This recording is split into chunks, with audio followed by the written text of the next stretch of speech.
performed by Michael Page.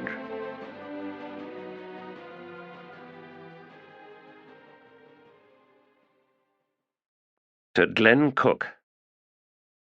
Prologue. The Elder Warren of Rhulad Sengar, the Age of Sundering. In a landscape torn with grief, the carcasses of 6 dragons lay strewn in a ragged row, reaching 1,000 or more paces across the plain, flesh split apart, broken bones jutting, jaws gaping, and eyes brittle dry. Where their blood had spilled out onto the ground, wraiths had gathered like flies to sap, and were now ensnared, the ghosts writhing and voicing hollow cries of despair as the blood darkened, fusing with the lifeless soil. And when at last the substance grew indurate, hardening into glassy stone, those ghosts were doomed to an eternity trapped within that murky prison. The naked creature that traversed the rough path formed by the fallen dragons was a match to their mass, yet bound to the earth, and it walked on 2 bowed legs, the thighs thick as 1,000-year-old trees. The width of its shoulders was equal to the length of a Tarthano Toblakai's height. From a thick neck hidden beneath a mane of glossy black hair, the frontal portion of the head was thrust forward, brow, cheekbones, and jaw, and its deep-set eyes revealing black pupils surrounded in opalescent white. The huge arms were disproportionately long, the enormous hands almost scraping the ground. Its breasts were large, pendulous, and pale. As it strode past the battered, rotting carcasses, the motion of its gait was strangely fluid, not at all lumbering, and each limb was revealed to possess extra joints. Skin the hue of sun-bleached bone, darkening to veined red at the ends of the creature's arms, bruises surrounding the knuckles, a lattice-work of cracked flesh exposing the bone here and there. The hands had seen damage, the result of delivering devastating blows. It paused to tilt its head upward, and watched as 3 dragons sailed the air high amidst the roiling clouds, appearing then disappearing in the smoke of the dying realm. The earthbound creature's hands twitched, and a low growl emerged from deep in its throat. After a long moment, it resumed its journey. Beyond the last of the dead dragons, to a place where rose a ridge of hills, the largest of these cleft through as if a giant claw had gouged out the heart of the rise, and in that crevasse raged a rent, a tear in space that bled power in nacreous streams. The malice of that energy was evident in the manner in which it devoured the sides of the fissure, eating like acid into the rocks and boulders of the ancient berm. The rent would soon close, and the one who had last passed through had sought to seal the gate behind him. But such healing could never be done in haste, and this wound bled anew. Ignoring the virulence pouring from the rent, the creature strode closer. At the threshold it paused again and turned to look back the way it had come. Draconian blood hardening into stone, horizontal sheets of the substance already beginning to separate from the surrounding earth, to lift up on edge, forming strange, disarticulated walls. Some then began sinking, vanishing from this realm, falling through world after world, to reappear, finally, solid and impermeable in other realms, depending on the blood's aspect, and these were laws that could not be challenged. Starvald Demoline, the blood of dragons and the death of blood.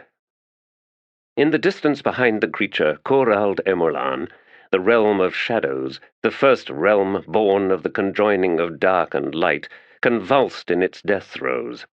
Far away the civil wars still raged on, whilst in other areas the fragmenting had already begun. Vast sections of this world's fabric torn away, disconnected and lost and abandoned, to either heal round themselves or die. Yet interlopers still arrived here, like scavengers gathered round a fallen leviathan, eagerly tearing free their own private pieces of the realm, destroying each other in fierce battles over the scraps. It had not been imagined by anyone that an entire realm could die in such a manner, that the vicious acts of its inhabitants could destroy everything. Worlds live on, had been the belief, the assumption, regardless of the activities of those who dwelt upon them. Torn flesh heals, the sky clears, and something new crawls from the briny muck. But not this time. Too many powers, too many betrayals, too vast and all-consuming the crimes. The creature faced the gate once more. Then Kilmandaros, the elder goddess, strode through. The ruined Kachain Chemal domain after the fall of Silchas ruin. Trees were exploding in the bitter cold that descended like a shroud, invisible yet palpable upon this racked, devastated forest. Gothos had no difficulty following the path of the battle, the successive clashes of two elder gods warring with the soul-taken dragon. And as the Jaghut traversed its mangled length, he brought with him the brutal chill of Omptos Felak, the Warren of Ice. "Sealing the deal, as you asked of me, Mael. Locking the truth in place to make it more than memory, until the day that witnesses the shattering of Omptos Felak itself." Gothos wondered, idly, if there had ever been a time when he believed that such a shattering would not come to pass. That the Jaghut, in all their perfected brilliance, were unique, triumphant in eternal domination. A civilization immortal when all others were doomed. Well, it was possible. He had once believed that all of existence was under the benign control of a caring omnipotence, after all. And crickets exist to sing us to sleep, too. There was no telling what other foolishness might have crept into his young, naive brain all those millennia ago. No longer, of course. Things end, species die out. Faith in anything else was a conceit, the product of unchained ego, the curse of supreme self-importance. So what do I now believe? He would not permit himself a melodramatic laugh in answer to that question. What was the point? There was no one nearby who might appreciate it, including himself. Yes, I am cursed to live with my own company. It's a private curse, the best kind. He ascended a broken, fractured rise, some violent uplift of bedrock, where a vast fissure had opened, its vertical sides already glistening with frost when Gothos came to the edge and looked down. Somewhere in the darkness below, two voices were raised in argument.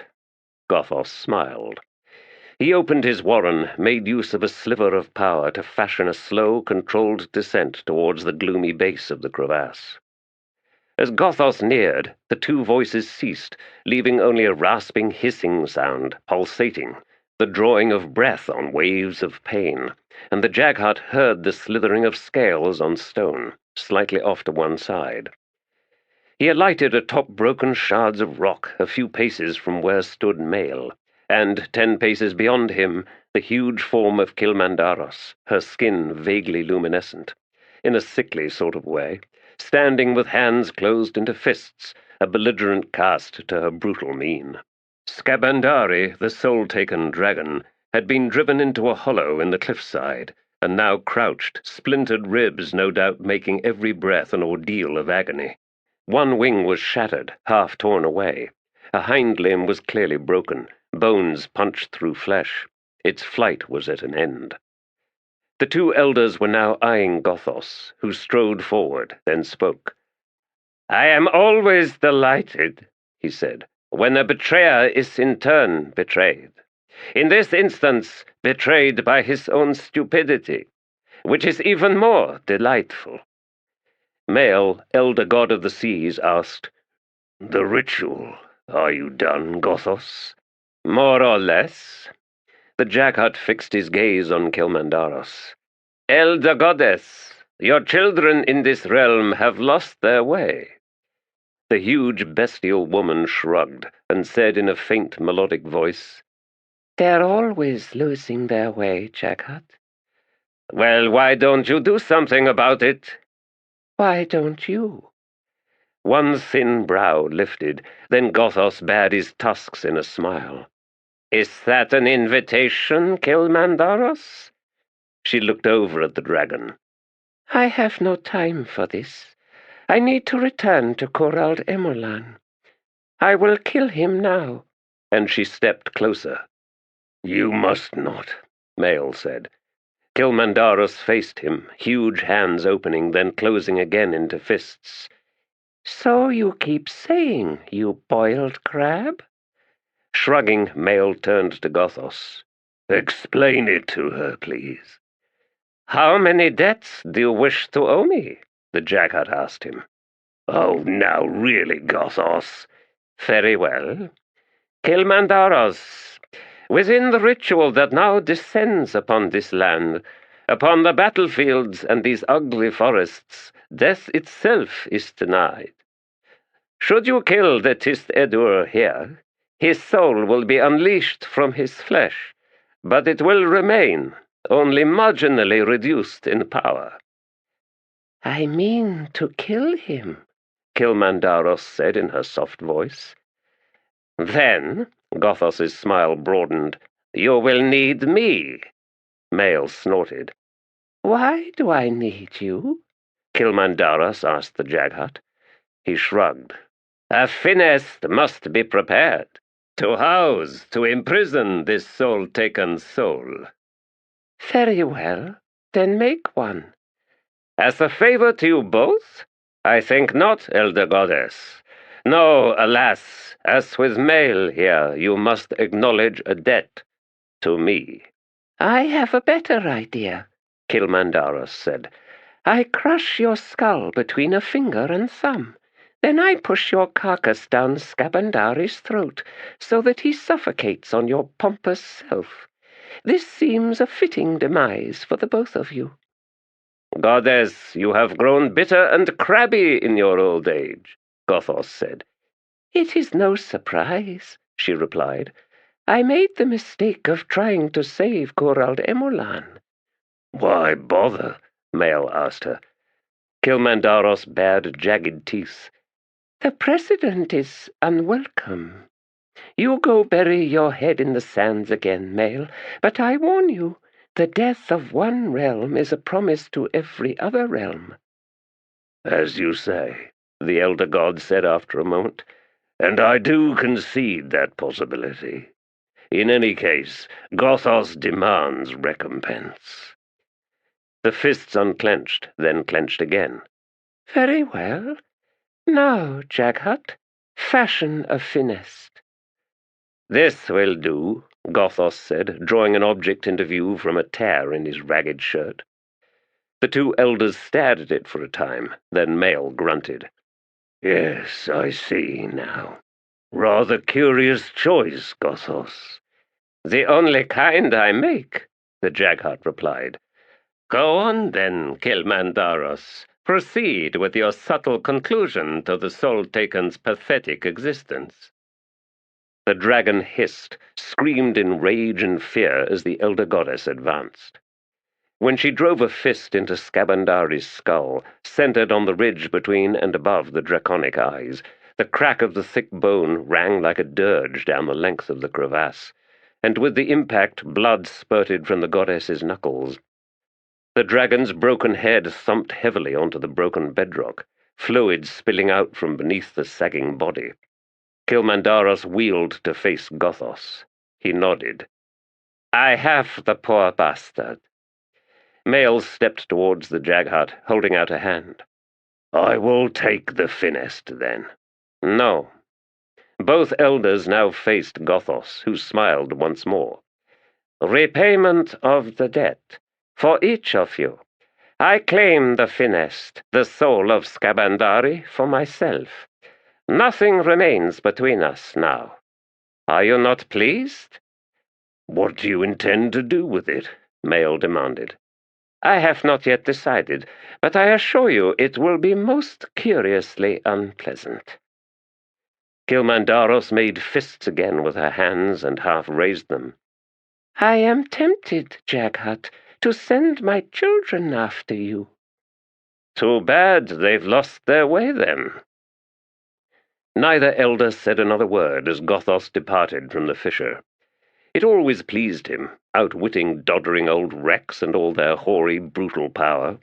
Well, a momentary pleasure, in any case. The best kind. Upon her return to the rent, Kilmandaros found another figure standing before it, black-cloaked, white-haired, an expression of arched contemplation fixed upon the torn fissure. About to enter the gate, or waiting for her, the elder goddess scowled. "You are not welcome in Corald Emerlan," she said. Anamandaris Puraki settled cool eyes upon the monstrous creature. "Do you imagine I contemplate claiming the throne for myself?"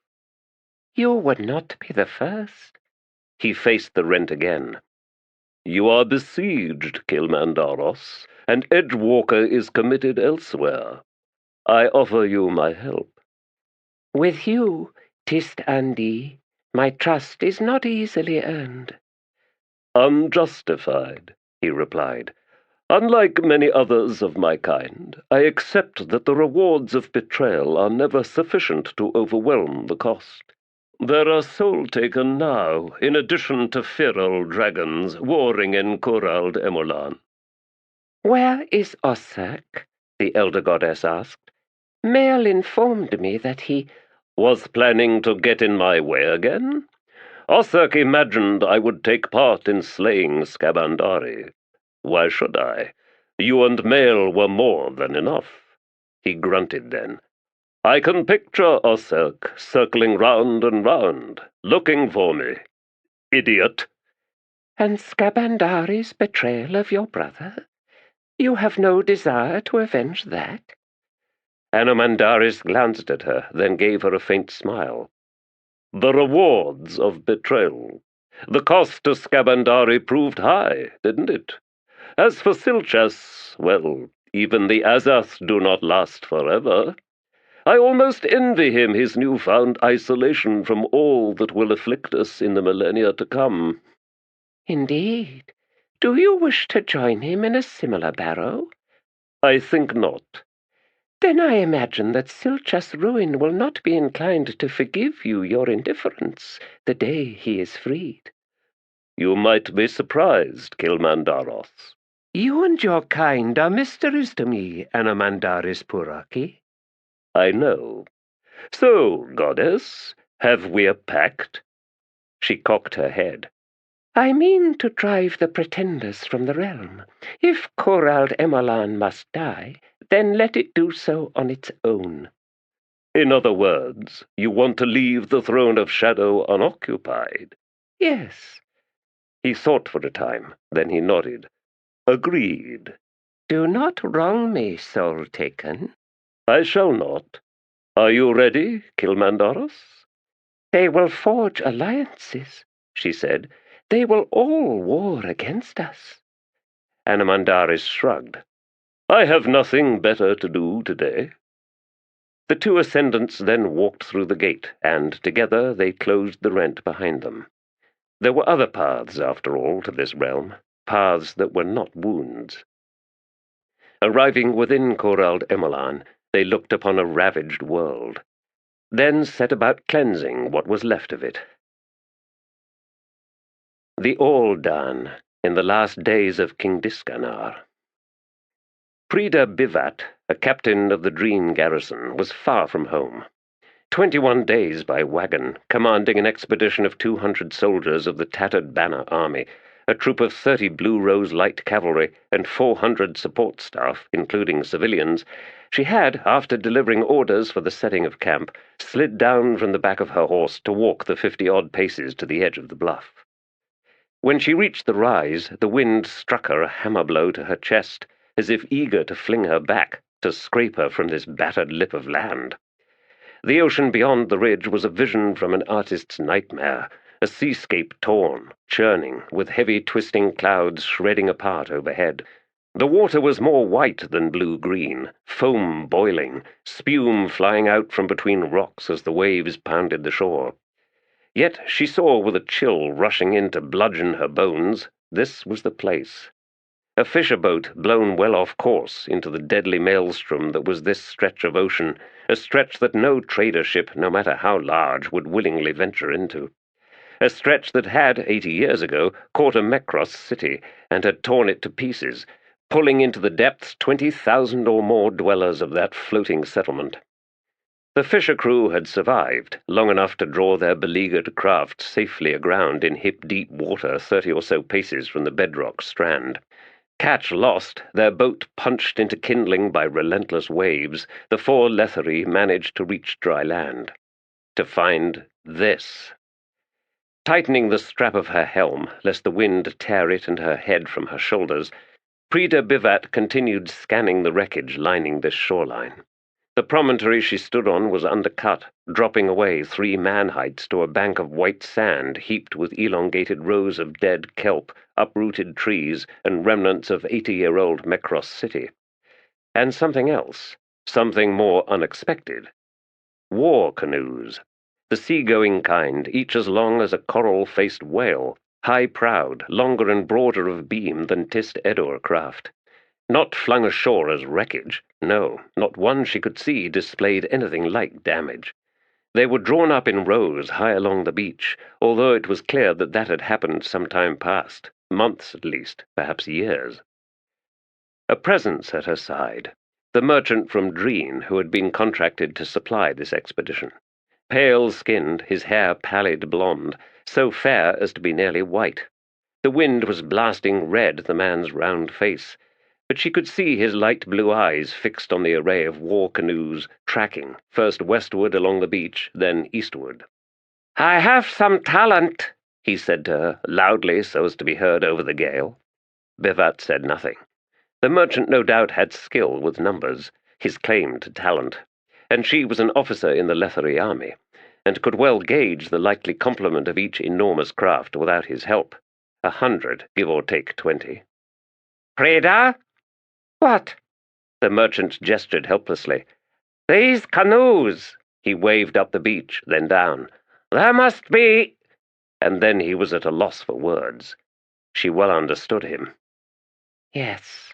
Rows upon rows, all drawn up to this forbidding shore. Dreen, the nearest city of the kingdom, was 3 weeks away, to the southwest.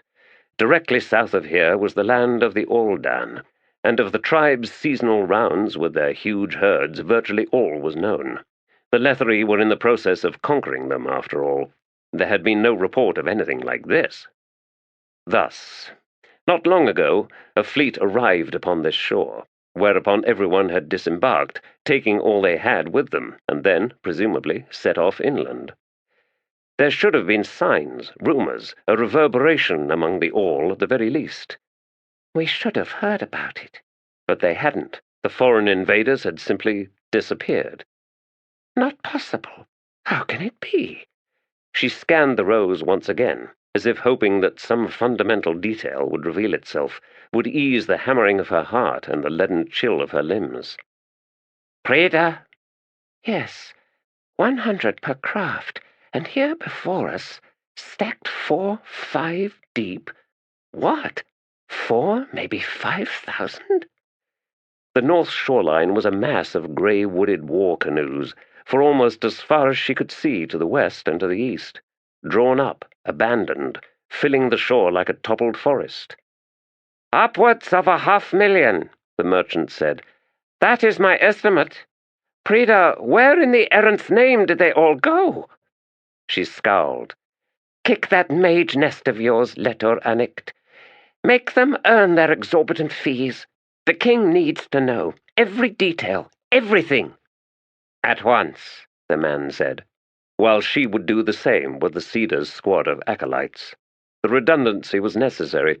Without the presence of Kuru Khan's chosen students, she would never learn all that Letor Anict held back on his final report, would never be able to distill the truths from the half-truths, the outright lies. A perennial problem with hiring private contractors. They had their own interests, after all, and loyalty to the crown was, for creatures like Letor Anict, the new factor of Dreen, always secondary. She began looking for a way down onto the beach. Bivat wanted a closer look at these canoes, especially since it seemed that sections of their prows had been dismantled. Which is an odd thing to do, yet a manageable mystery, one I can deal with, and so not think about all the rest. Upwards of 500,000. Errant's blessing, who is now among us? The Oldan, following the Edur conquest. The wolves had come, then gone, and where corpses had been dragged out from the solid press atop the hilltop, where the unknown soldiers had made their last stand, the signs of their feeding were evident. and this detail remained with the lone rider as he walked his horse amidst the motionless, sprawled bodies. Such pillaging of the dead was unusual. The dun-furred wolves of this plain were as opportunistic as any other predator on the Aldan, of course. Even so, long experience with humans should have sent the beasts fleeing at the first sour scent, even if it was commingled with that of spilled blood. What, then, had drawn them to this silent battlefield? The lone rider, face hidden behind a crimson-scaled mask, drew rein near the base of the low hill. His horse was dying, racked with shivers. Before the day's end, the man would be walking. As he was breaking camp this dawn, a horn-nosed snake had nipped the horse as it fed on a tuft of sliver-stem grasses at the edge of a gully. The poison was slow but inevitable, and could not be neutralized by any of the herbs and medicines the man carried. The loss was regrettable but not disastrous, since he had not been traveling in haste. Ravens circled overhead, yet none descended, nor had his arrival stirred them from this feast. Indeed, it had been the sight of them, wheeling above this hill, that had guided him to this place. Their cries were infrequent, strangely muted, almost plaintive. The Dreen legions had taken away their dead, leaving naught but their victims to feed the grasses of the plain. The morning's frost still mapped glistening patterns on death-dark skin, but the melt had already begun, and it seemed to him that these dead soldiers now wept, from stilled faces, from open eyes, from mortal wounds. Rising on his stirrups, he scanned the horizon, as much of it as he could see, seeking sight of his two companions, but the dread creatures had yet to return from their hunt, and he wondered if they had found a new, more inviting trail somewhere to the west, the Letherii soldiers of Dreen marching triumphant and glutted back to their city. If so, then there would be slaughter on this day. The notion of vengeance, however, was incidental. His companions were indifferent to such sentiments. They killed for pleasure, as far as he could tell. Thus the annihilation of the Dreen, and any vengeance that could be ascribed to the deed, existed only in his own mind. The distinction was important. Even so, a satisfying conceit. Yet these victims here were strangers, these soldiers in their grey and black uniforms. Stripped now of weapons and armor, standards taken as trophies, their presence here in the Aldan, in the heart of the rider's homeland, was perturbing. He knew the invading Letherii, after all. The numerous legions with their peculiar names and fierce rivalries. He knew as well the fearless cavalry of the Blue Rose. And the still free kingdoms and territories bordering the Aldan, the rival Drasilhani, the Kerin, the Balkando kingdom, and the Safinand state. He had treated with or crossed blades with them all years ago, and none were as these soldiers here. Pale-skinned, hair the color of straw or red as rust, eyes of blue or gray, and so many women. His gaze settled upon one such soldier, a woman near the hill's summit. Mangled by sorcery, her armor melded with the twisted flesh. There were sigils visible on that armor. Dismounting, he ascended the slope, picking his way round bodies, moccasins skidding on blood-soaked mud, until he crouched down at her side. Paint on the blackened bronze hauberk. Wolf heads, a pair. One was white-furred and one-eyed, the other furred silver and black. A sigil he had not seen before. Strangers, indeed. Foreigners, here in the land of his heart. Behind the mask he scowled. Gone. Too long. Am I now the stranger? Heavy drumbeats reverberated through the ground beneath his feet. He straightened. His companions were returning. So, no vengeance after all. Well, there was time yet. The mournful howl of wolves had awakened him this morning, their calls the first to draw him here, to this place, as if they sought a witness, as if indeed they had summoned him. While their cries had urged him on, he had not caught sight of the beasts, not once. The wolves had fed, however, sometime this morning, dragging bodies from the press. His steps slowed as he made his way down the slope, slowed until he stood, his breath drawn in and held as he looked more closely at the dead soldiers on all sides. The wolves have fed, but not as wolves do, not like this. Chests torn open, ribs jutting. They had devoured hearts, Nothing else, just the hearts. The drumbeats were louder now, closer, the rake of talons hissing through grass. Overhead, the ravens, screaming, fled in all directions. Book 1. The Emperor in Gold.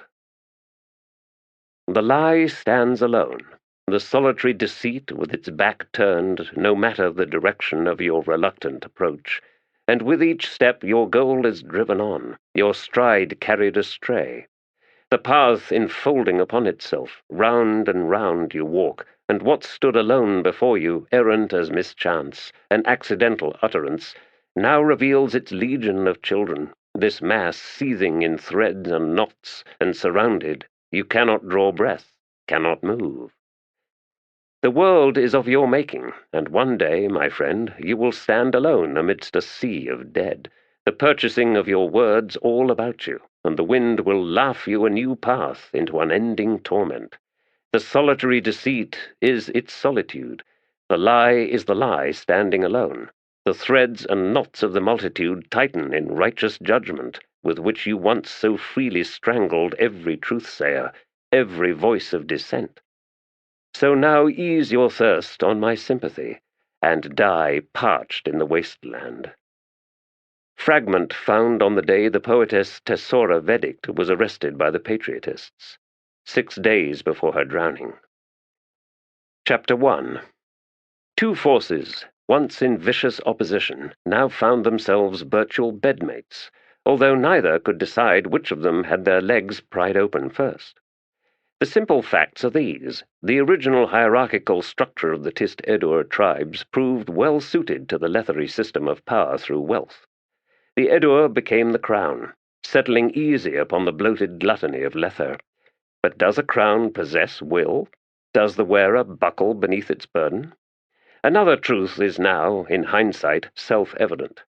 As seamless as this merging seemed to be, a more subtle, far deadlier conjoining occurred below the surface.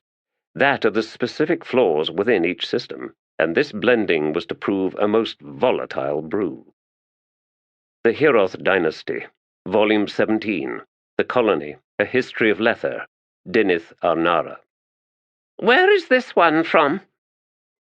Tanal Yathavanar watched the invigilator slowly rotating the strange object in his pudgy hands, the onyx stones in the many rings on the short fingers glimmering in the shafts of sunlight that reached in through the opened window. The object Karos Invictad manipulated was a misshapen collection of bronze pins, the ends bent into loops that were twisted about one another to form a stiff cage. "Blue rose, I believe, sir," Tanal replied. "One of Senorbo's. The average duration for solving it is 3 days, although the record is just under 2. "Who?" Karos demanded, glancing up from where he sat behind his desk. "A Tarthanal half-blood, if you can believe that, sir. Here in Letheras, the man is reputedly a simpleton, yet possesses a natural talent for solving puzzles. And the challenge is to slide the pins into a configuration to create a sudden collapse. Yes, sir, it flattens out. From what I have heard, the precise number of manipulations is— No, Tanal, do not tell me. You should know better." The invigilator, commander of the patriotists, set the object down. "Thank you for the gift. Now," a brief smile, "have we inconvenienced Bruthentrana long enough, do you think?" Karos rose, paused to adjust his crimson silks, the only color and the only material he ever wore, then collected the short scepter he had made his official symbol of office, black bloodwood from the Edur homeland with silver caps studded in polished onyx stones, and gestured with it in the direction of the door. Tanal bowed, then led the way out into the corridor, to the broad stairs where they descended to the main floor, then strode through the double doors and out into the compound. The row of prisoners had been positioned in full sunlight, near the west wall of the enclosure. They had been taken from their cells a bell before dawn, and it was now shortly past midday. Lack of water and food, and this morning's searing heat, combined with brutal sessions of questioning over the past week, had resulted in more than half of the 18 detainees losing consciousness. Tanal saw the invigilator's frown upon seeing the motionless bodies collapsed in their chains. The Tiste Edur liaison, Bruthen Trana of the Denratha tribe, was standing in the shade, more or less across from the prisoners, and the tall, silent figure slowly turned as Tanal and Karos approached. "Bruthen Trana, most welcome," said Karos Invictad. "You are well?" "Let us proceed, Invigilator," the grey-skinned warrior said. "At once. If you will accompany me, we can survey each prisoner assembled here. The specific cases—" "I have no interest in approaching them any closer than I am now," Bruthen said. "They are fouled in their own wastes, and there is scant breeze in this enclosure." Karos smiled. "I understand, Bruthen." He leaned his scepter against a shoulder, then faced the row of detainees. "We need not approach, as you say. I will begin with the one to the far left, then—" "Unconscious or dead?" "Well, at this distance, who can say?" Noting the Edur's scowl, Tanal bowed to Bruthen and Karos and walked the 15 paces to the line. He crouched to examine the prone figure, then straightened. "He lives." "Then awaken him!" Karos commanded. His voice, when raised, became shrill, enough to make a foolish listener wince. Foolish, that is, if the Invigilator was witness to that instinctive reaction. Such careless errors happened but once. Tanal kicked at the prisoner until the man managed a dry, rasping sob. "On your feet, traitor," Tanal said in a quiet tone. "The Invigilator demands it. Stand, or I will begin breaking bones in that pathetic sack you call a body." He watched as the prisoner struggled upright. "Water, please." "Not another word from you. Straighten up, face your crimes. You are Letherii, aren't you? Show our Edur guest the meaning of that." Tanal then made his way back to Karos and Bruthen. The Invigilator had begun speaking. "Known associations with dissenting elements in the Physicians' College. He has admitted as much. Although no specific crimes can be laid at this man's feet, it is clear that—" "The next one," Bruthen Trana cut in. Karos closed his mouth, then smiled without showing his teeth. "Of course. The next is a poet who wrote and distributed a call for revolution. He denies nothing, and indeed you can see his stoic defiance even from here." "And the one beside him?" "The proprietor of an inn, the tavern of which was frequented by undesirable elements, disenchanted soldiers, in fact, and 2 of them are among these detainees. We were informed of the sedition by an honorable whore." "Honorable whore, Invigilator?" The Edur half smiled. Karos blinked. "Why, yes, Bruthen Trana." "Because she informed on an innkeeper." "An innkeeper engaged in treason." "Demanding too high a cut of her earnings, more likely. Go on, and please, keep your descriptions of the crimes brief." "Of course," Karos Invictad said, the scepter gently tapping on his soft shoulder, like a baton measuring a slow march.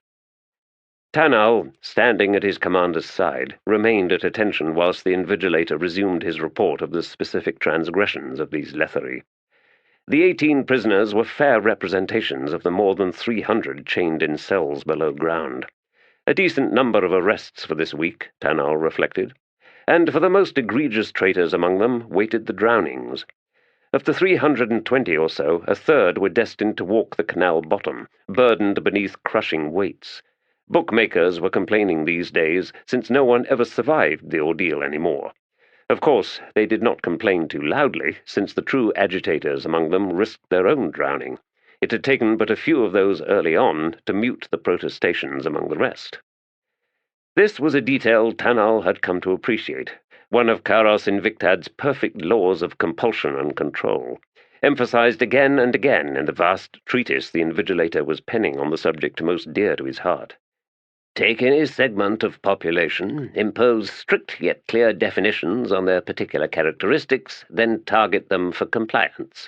Bribe the weak to expose the strong. Kill the strong, and the rest are yours. Move on to the next segment. Bookmakers had been easy targets, since few people liked them, especially inveterate gamblers, and of those there were more and more with every day that passed. Karos Invictad concluded his litany. Bruthen Trana nodded, then turned and left the compound. As soon as he was gone from sight, the Invigilator faced Tanal. An embarrassment, he said. Those unconscious ones? Yes, sir. A change of heads on the outer wall. At once, sir. Now, Tanal Yathvanar, before anything else, you must come with me. It will take but a moment, then you can return to the tasks at hand. They walked back into the building, the invigilator's short steps forcing Tanal to slow up again and again as they made their way to Karas's office. The most powerful man next to the Emperor himself took his place once more behind the desk. He picked up the cage of bronze pins, shifted a dozen or so in a flurry of precise moves, and the puzzle collapsed flat. Karos Invictad smiled across at Tanal, then flung the object onto the desk. Dispatch a missive to Senobo in Blue Rose. Inform him of the time required for me to find a solution, then add, from me to him, that I fear he's losing his touch. Yes, sir. Karos Invictad reached out for a scroll. Now, what was our agreed percentage on my interest in the Inn of the Belly-Up Snake?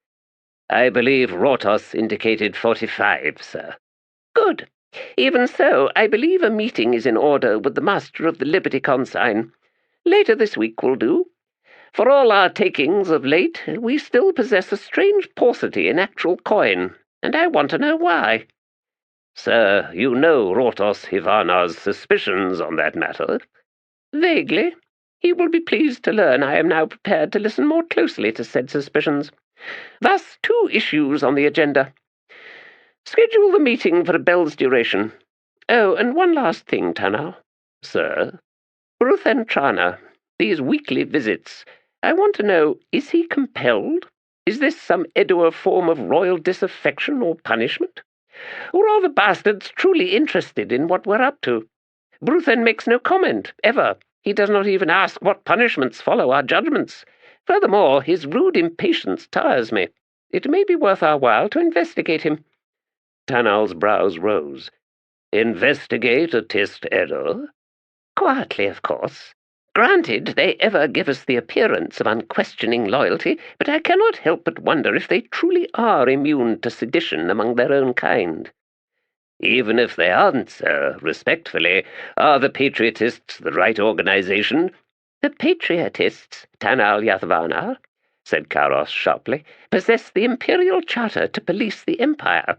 In that charter no distinction is made between Edur and Letherii, only between the loyal and the disloyal. Yes, sir. Now, I believe you have tasks awaiting you. Tanal Yathvanar bowed, then strode from the office. The estate dominated a shelf of land on the north bank of Lether River, 4 streets west of Quilas Canal. Stepped walls marking its boundaries made their way down the bank, extending out into the water, on posts to ease the current's tug, more than 2 boat lengths. Just beyond rose 2 mooring poles. There had been flooding this season, an infrequent occurrence in the past century, Rortos Hivarna noted as he leafed through the estate compendium, a family tome of notes and maps recording the full 800 years of Hivarna blood on this land. He settled back in the plush chair and, with contemplative languor, finished his Balat tea. The house steward and principal agent, Venit Sathad, quietly stepped forward to return the compendium to the wood and iron chests sunk in the floor beneath the map table, then replaced the floorboards and unfurled the rug over the spot. His tasks completed, he stepped back to resume his position beside the door.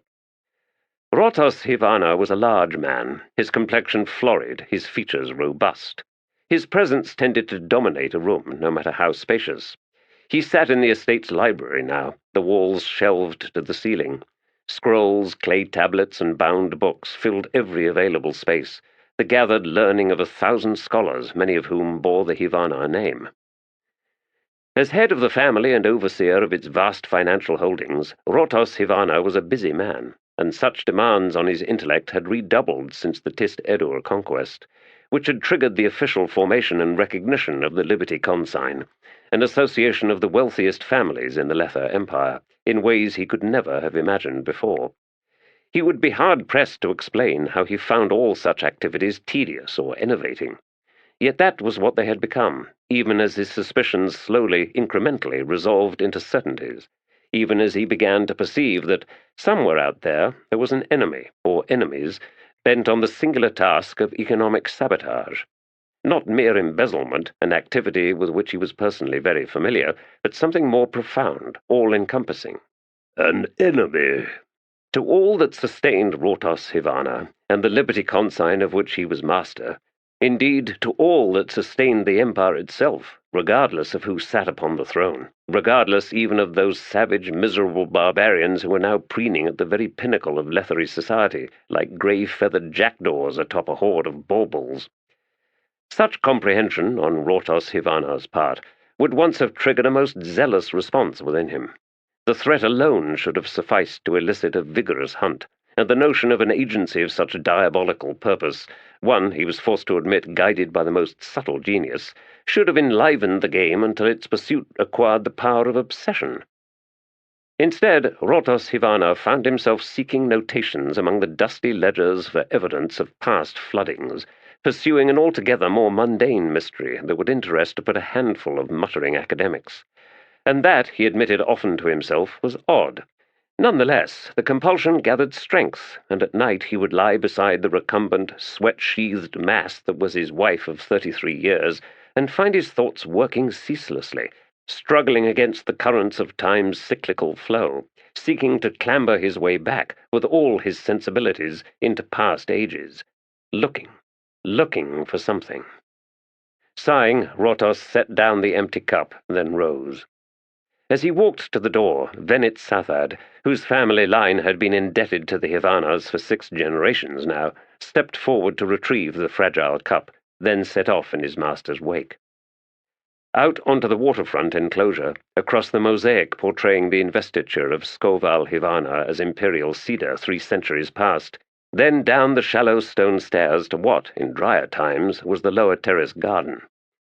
But the river's currents had swirled in here, stealing away soil and plants, exposing a most peculiar arrangement of boulders set like a cobbled street, framed in wooden posts arranged in a rectangle, the posts little more than rotted stumps now, rising from the flood's remnant pools. At the edge of the upper level, workers, under Rotos's direction, had used wood bulwarks to keep it from collapsing, and to one side sat a wheelbarrow filled with the multitude of curious objects that had been exposed by the floodwaters. These items had littered the cobbled floor. In all, Rotos mused, a mystery. There was no record whatsoever of the lower terrace gardens being anything but what it was, and the notations from the garden's designer, from shortly after the completion of the estate's main buildings, indicated the bank at that level was nothing more than ancient flood silts. The clay had preserved the wood, at least until recently, so there was no telling how long ago the strange construct had been built. The only indication of its antiquity rested with the objects, all of which were either bronze or copper. Not weapons, as one might find associated with a barrow, and if tools, then they were for activities long forgotten, since not a single worker Rotos had brought to this place was able to fathom the function of these items. They resembled no known tools, not for stoneworking, nor wood, nor the processing of foodstuffs. Rotos collected one and examined it, for at least the 100th time. Bronze, clay cast, the flange was clearly visible.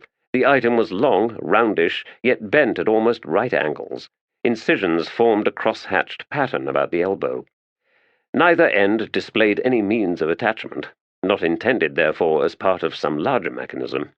He hefted its considerable weight in his hand. There was something imbalanced about it, despite the centrally placed bend. He set it down and drew out a circular sheet of copper, thinner than the wax layer on a scryer's tablet. Blackened by contact with the clays, yet only now the edges showing signs of verdigris. Countless holes had been punched through the sheet, in no particular pattern, yet each hole was perfectly uniform, perfectly round, with no lip to indicate from which side it had been punched. "Venit," he said, "have we a map recording the precise locations of these objects when they were originally found?" "Indeed, master, with but a few exceptions. You examined it a week past." "I did? Very well. Set it out once more on the table in the library this afternoon." Both men turned as the gate watcher appeared from the narrow side passage along the left side of the house. The woman halted 10 paces from Rotos and bowed. "Master, a message from Invigilator Karos Invictad." "Very good. Rortos replied distractedly. "I will attend to it in a moment. Does the messenger await a response?" "Yes, master. He is in the courtyard." "See that refreshments are provided." The watcher bowed, then departed. "Beddict, I believe you must prepare to undertake a journey on my behalf." "Master?" "The invigilator at last perceives the magnitude of the threat." Venit Sathad said nothing. "You must travel to Dreen City," Rortos said, his eyes once more on the mysterious construct dominating the lower terrace. "The consigne requires a most specific report of the preparations there. Alas, the Factor's own missives are proving unsatisfactory. I require confidence in those matters if I am to apply fullest concentration to the threat closer to hand."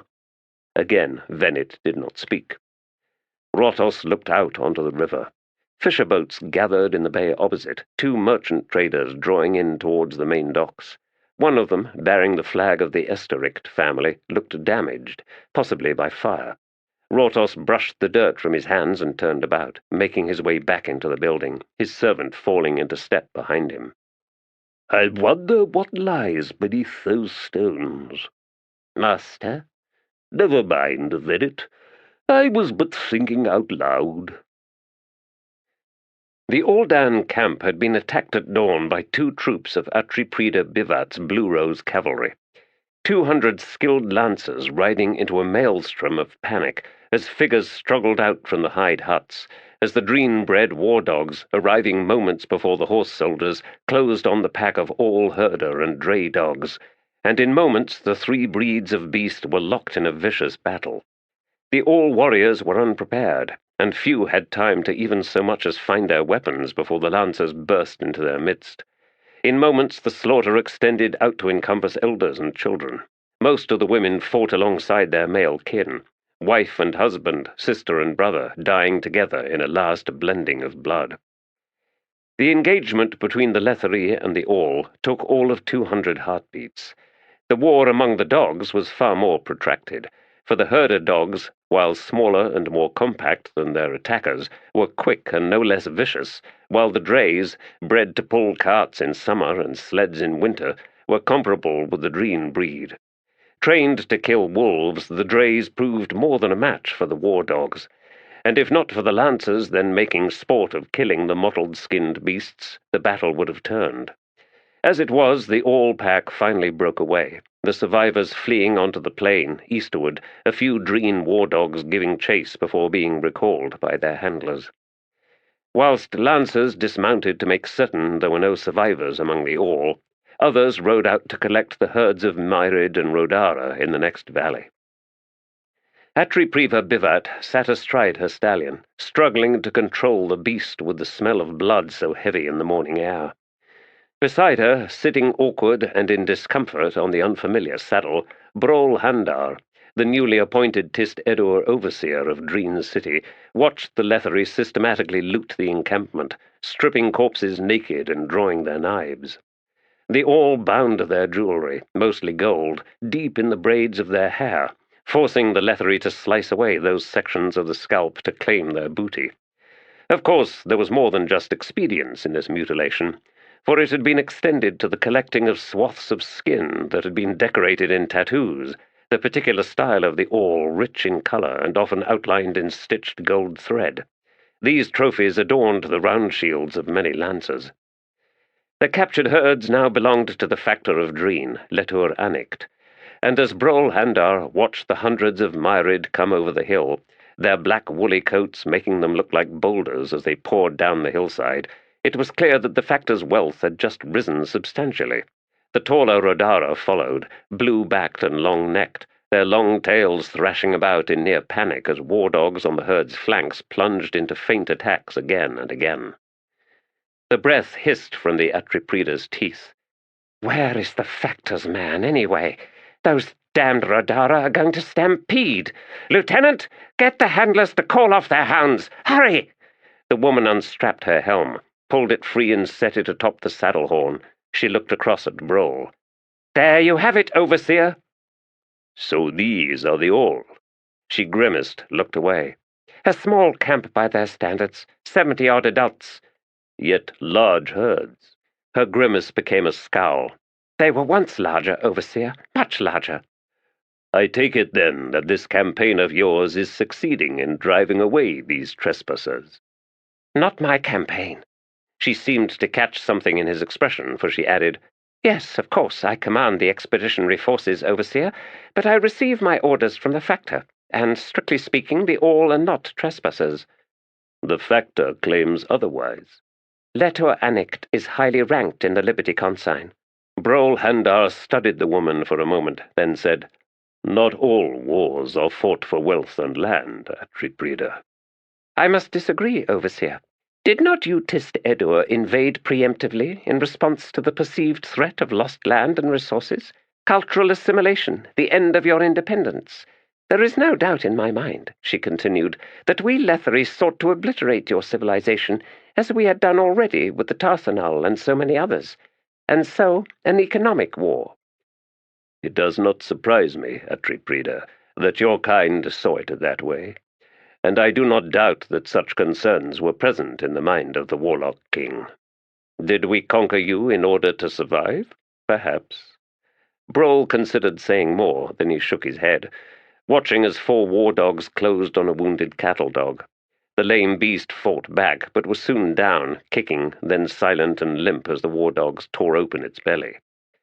Bevat asked, Do you ever wonder, Overseer, which of us truly won that war? He shot her a dark look. No, I do not. Your scouts have found no other signs of all in this area, I understand. So now the Factor will consolidate the Letherii claim in the usual fashion? The Atriprida nodded. Outposts, forts, raised roads, settlers will follow. And then the Factor will extend his covetous intentions yet further east. As you say, Overseer. Of course, I am sure you recognize the acquisition's gift to the Tiste Edur as well. The Empire's territory expands. I am certain the Emperor will be pleased. This was Rhulad second week as governor of Dreen. There were few Tiste Edur in this remote corner of Rhulad's empire, less than 100, and only his 3 staff members were from Broll's own tribe, the Arapae. The annexation of Aldan by what amounted to wholesale genocide had begun years ago, long before the Edur conquest, and the particulars of rule in far Letheras seemed to have little relevance to this military campaign. Rhulad, the patriarch of a clan devoted to hunting tusked seals, wondered, not for the first time, what he was doing here. Titular command as overseer seemed to involve little more than observation. The true power of rule was with Letherii, the Factor of Dreen, who is highly ranked in the Liberty Consign. Some kind of guild of merchants, he had learned, although he had no idea what, precisely, was liberating about this mysterious organization. Unless, of course, it was the freedom to do as they pleased, including the use of imperial troops to aid in the acquisition of ever more wealth. Atriprida. Yes, Overseer? These all, do they fight back? No, not as they did today. I mean, do they mount raids? Do they mass their warriors on the path to all-out war? She looked uncomfortable. Overseer, there are 2, levels to this. Levels? What does that mean? Official and unofficial. It is a matter of perception. Explain.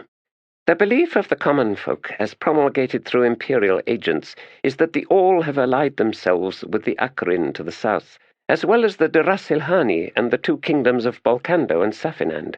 In short, all the territories bordering the empire, creating a belligerent, warmongering, and potentially overwhelming force, the horde of the Balkando conspiracy, that threatens the entire eastern territories of the Lether Empire.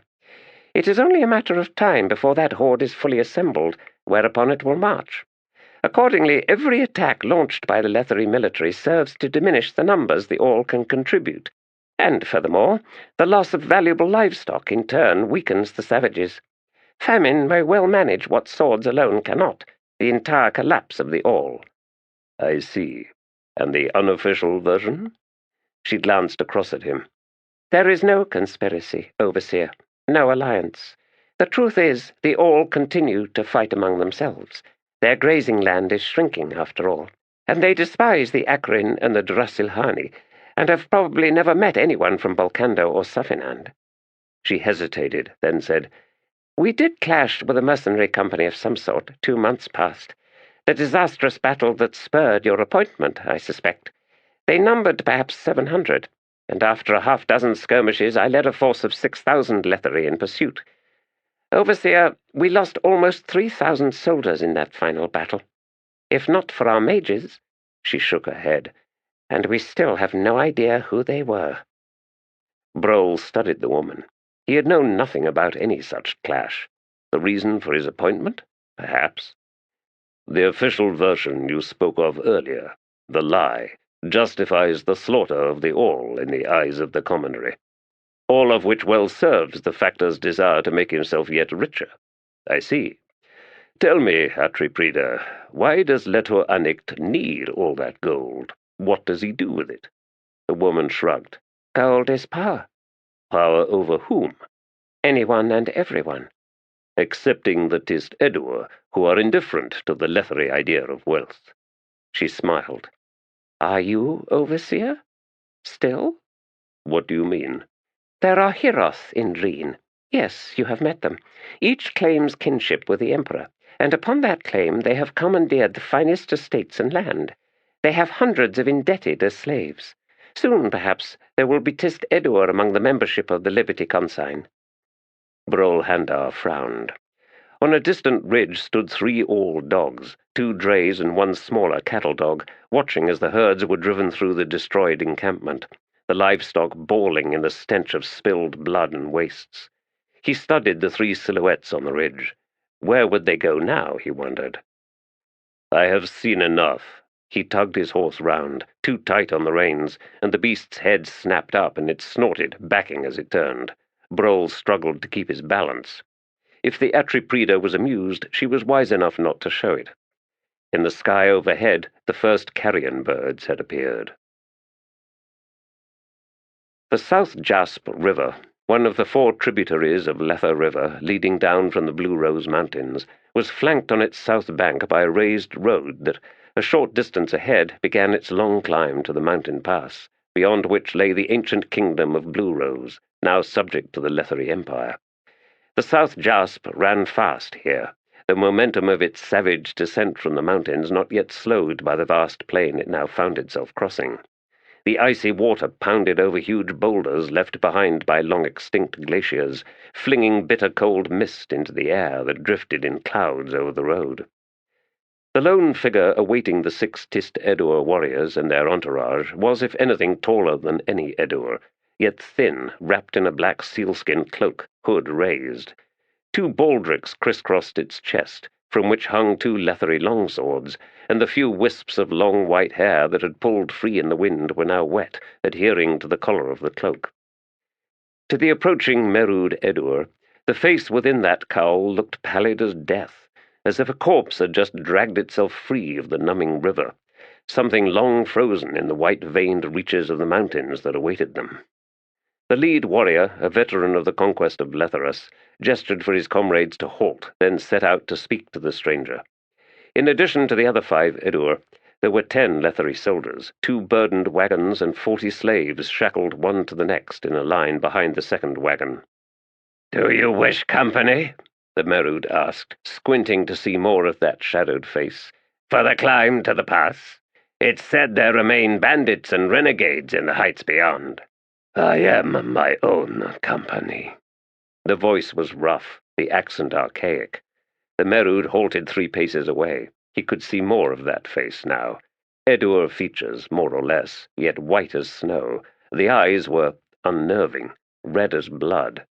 "Then why do you block our pass?" "You captured 2 Letherii 2 days back. They are mine." The Merud shrugged. "Then you should have kept them chained at night, friend. These indebted will run at any opportunity. Fortunate for you that we captured them. Oh yes, of course I will return them into your care. At least the girl. The man is an escaped slave from the Hiroth, or so his tattoos reveal. A drowning awaits him, alas. But I will consider offering you a replacement.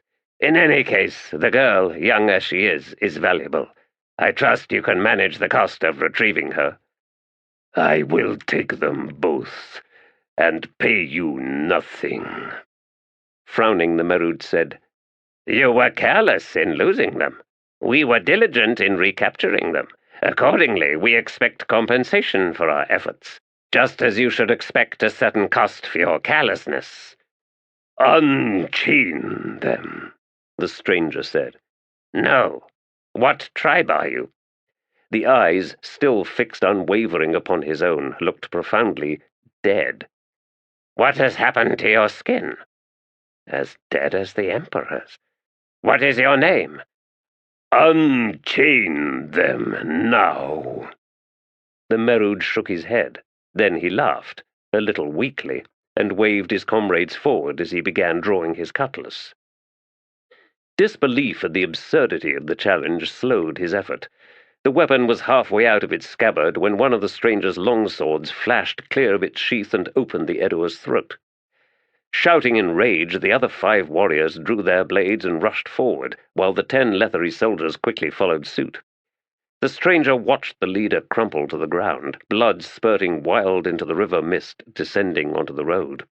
Then he unsheathed his other longsword and stepped to meet the 5 Edur. A clash of iron, and all at once the 2 Letherii weapons in the stranger's hands were singing, a rising timber with every blow they absorbed. 2 Edurs stumbled back at the same time, both mortally wounded, one in the chest, the other with a third of his skull sliced away. This latter one turned away as the fighting continued, reaching down to collect the fragment of scalp and bone, then walked drunkenly back along the road. Another Edur fell, his left leg cut out from beneath him.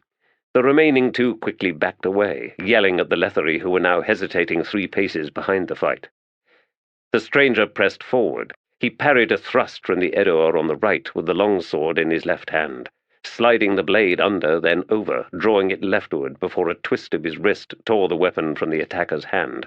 Then a straight-arm thrust of his own buried his point in the Edur's throat. At the same time he reached over with the long sword in his right hand, feinting high.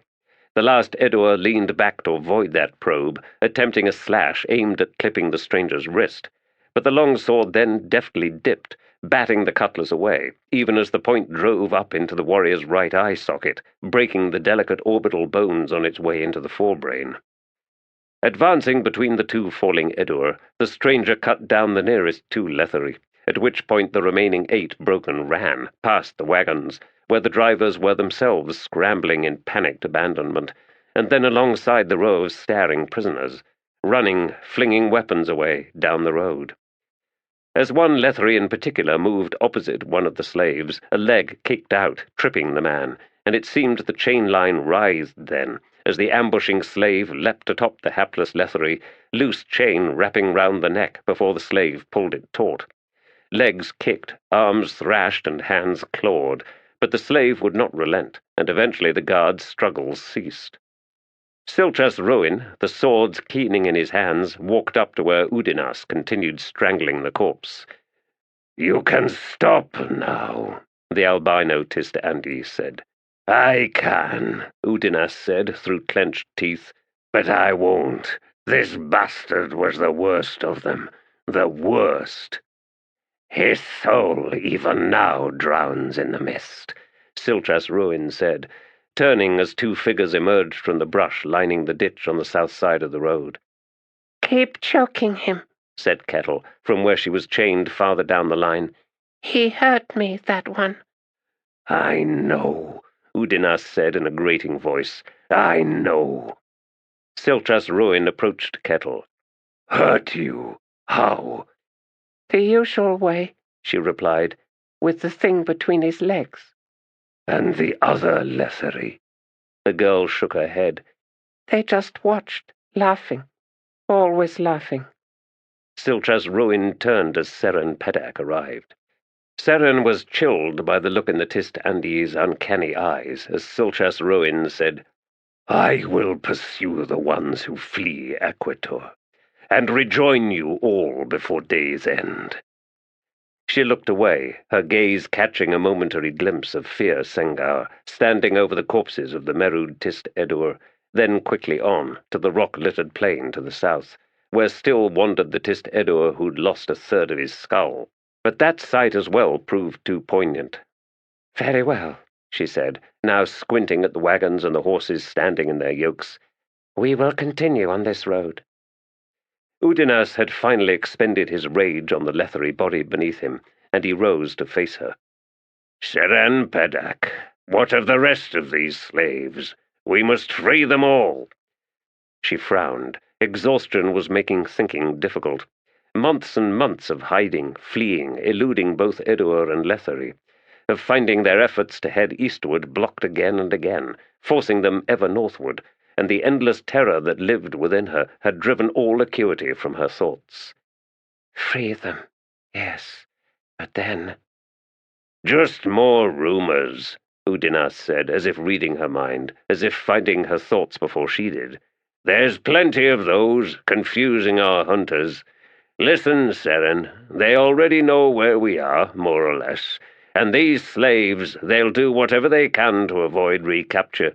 We need not worry overmuch about them." She raised her brows. "You vouch for your fellow indebted, Udinas? All of whom will turn away from a chance to buy their way clear with vital information, yes?" "The only alternative, then," he said, eyeing her, "is to kill them all."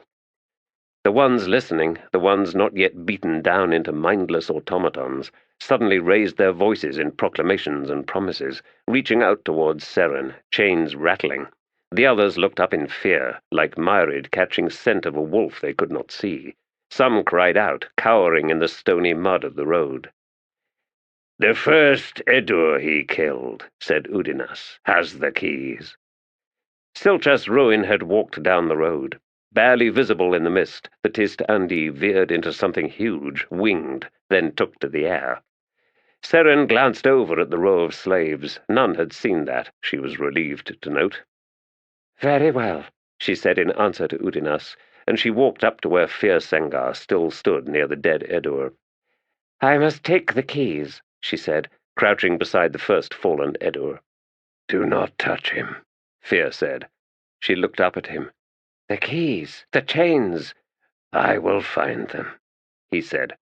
Nodding, she straightened, then stepped back, watched as he spoke a silent prayer, then settled onto his knees beside the body. He found the keys in a leather pouch tied to the warrior's belt, a pouch that also contained a handful of polished stones. Trull took the keys in his left hand and held the stones in the palm of his right. "These," he said, "are from the Merode shore. Likely he collected them when but a child." "Children grow up," Seren said. "Even straight trees spawn crooked branches." "And what was flawed in this warrior?" Trull demanded, glaring up at her. "He followed my brother, as did every other warrior of the tribes." "Some eventually turned away, Trull. Like you." "What I have turned away from lies in the shadow of what I am now turned towards, Equitor. Does this challenge my loyalty towards the Tiste Edur, my own kind? No. That is something all of you forget, conveniently so, again and again. Understand me, Equitor. I will hide if I must, but I will not kill my own people. We had the coin, we could have bought their freedom." "Not Udinas." He bared his teeth, said nothing. "Yes, Udinas, the one man you dream of killing, if not for Silchas Ruin." "Trull Sengar," she said, "you have chosen to travel with us, and there can be no doubt, none at all, that Silchas Ruin commands this meager party. Dislike his methods if you must, but he alone will see you through. You know this." The Hiroth warrior looked away, back down the road, blinking the water from his eyes. "And with each step, the cost of my quest becomes greater. An indebtedness you should well understand, Equitor. The Letherii way of living, the burdens you can never escape, nor purchase your way clear." She reached out for the keys. He set them into her hand, unwilling to meet her eyes. "We're no different from those slaves." She hefted the weight of the jangling iron in her hand. "Chained together. Yet who holds the means of our release?" "Where has he gone?" Trull asked. "To hunt down the Letherii. I trust you do not object to that. No, but you should, Equitor. I suppose I should at that. She set off to where waited the slaves. A prisoner near Udinas had crawled close to him, and Seren heard his whispered question. That tall slayer, was that the White Crow? He was, wasn't he? I have heard. You have heard nothing, Udinas said, raising his arms as Seren approached. The three-edged one, he said to her. Yes, that one. Errant takers, you took your time. She worked the key until the first shackle clicked open. You two were supposed to be stealing from a farm, not getting rounded up by slave trackers. Trackers camped on the damned grounds. No one was smiling on us that night. She opened the other shackle, and Udinas stepped out from the line, rubbing at the red wheels round his wrists. Seren said, Fear sought to dissuade Silchas. You know, if those two are any indication, it's no wonder the Edur and the Andi fought 10,000 wars. Udinas grunted as the two made their way to where stood Kettle. Fear resents his loss of command, he said. That it is to a Tiste Andi just makes it worse. He's still not convinced the betrayal was the other way round all those centuries back, that it was Skabandari who first drew the knife. Seren Beddict said nothing. As she moved in front of Kettle, she looked down at the girl's dirt-smeared face, the ancient eyes slowly lifting to meet her own. Kettle smiled. I missed you. How badly were you used? Seren asked as she removed the large iron shackles. I can walk, and the bleeding's stopped. That's a good sign, isn't it? Probably. But this talk of rape was unwelcome.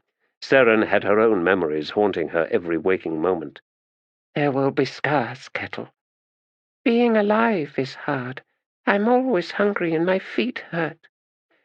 I hate children with secrets, especially ones with secrets they're not even aware of. Find the right questions. There's no other way of doing this. What else bothers you about being among the living again, Kettle? And how? Why? Feeling small.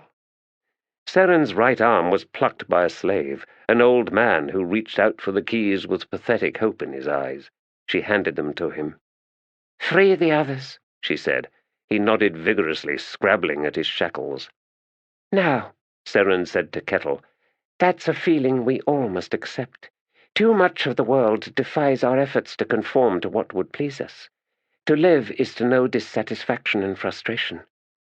I still want to tear out throats, Seren. Is that bad?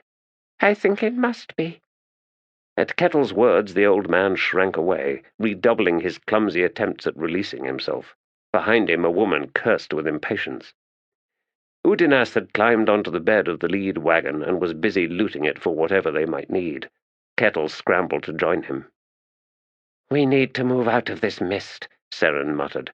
I'm soaked through. She walked towards the wagon. Hurry up with that, you two. If more company finds us here, we could be in trouble, especially now that Silchas Rowan is gone. The Tiste Andi had been the singular reason for their survival thus far. When hiding and evading the searchers failed, his two swords found a voice, the eerie song of obliteration. The White Crow. It had been a week since they last caught sight of Edur and Letherii, who were clearly hunters, seeking the traitor, Sengar, seeking the betrayer, Udinas. Yet Seren Beddict was bemused. There should have been entire armies chasing them. While the pursuit was persistent, it was dogged rather than ferocious in its execution. Silchas had mentioned once in passing that the Emperor's Karisnan were working ritual sorceries, the kind that sought to lure and trap, and that snares awaited them to the east and round Letheras itself. She could understand those to the east, for it was the wild lands beyond the Empire that had been their destination all along, where Fear, for some reason he did not care to explain, believed he would find what he sought, a belief that Silchas Ruin did not refute. But to surround the capital city itself baffled Seren. As if Rhulad is frightened of his brother. Udinas leapt down from the lead wagon and made his way to the second one. I found coin, he said. Lots. We should take these horses, too. We can sell them once we're down the other side of the pass. There is a fort at the pass, Seren said. It may be ungarrisoned, but there's no guarantee of that, Udinas. If we arrive with horses and they recognize them—" "We go round that fort," he replied, "at night, unseen." She frowned, wiped water from her eyes. "Easier done without horses. Besides, these beasts are old, too broken. They won't earn us much, especially in Blue Rose, and when Wival returns, they'll probably die of terror." "Wival's not coming back," Udinas said, turning away, his voice grating.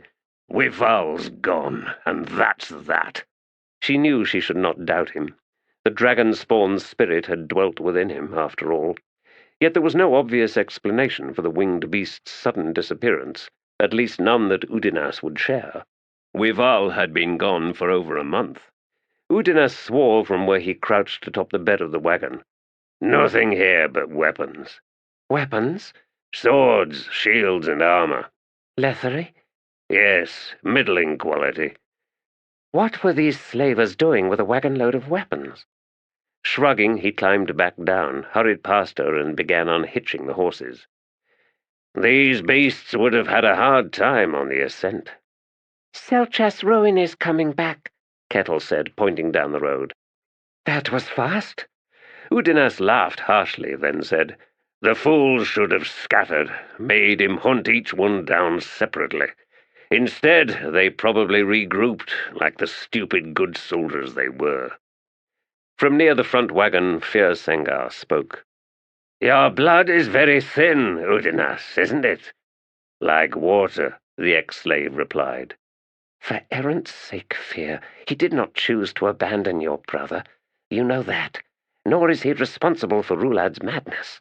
So how much of your hatred for Udinas comes from guilt? Who truly is to blame for Rhulad? For the Emperor of 1,000 deaths?" The white-skinned Tiste Edur strode from the mists, an apparition, his black cloak glistening like snakeskin. Swords sheathed once more, muting their cries. Iron voices reluctant to fade, they would persist for days now. How she hated that sound. Tanal Yathvana stood looking down at the naked woman on his bed. The questioners had worked hard on her, seeking the answers they wanted. She was badly broken, her skin cut and burned, her joints swollen and mottled with bruises. She had been barely conscious when he'd used her last night. This was easier than whores and cost him nothing besides. He wasn't much interested in beating his women, just in seeing them beaten.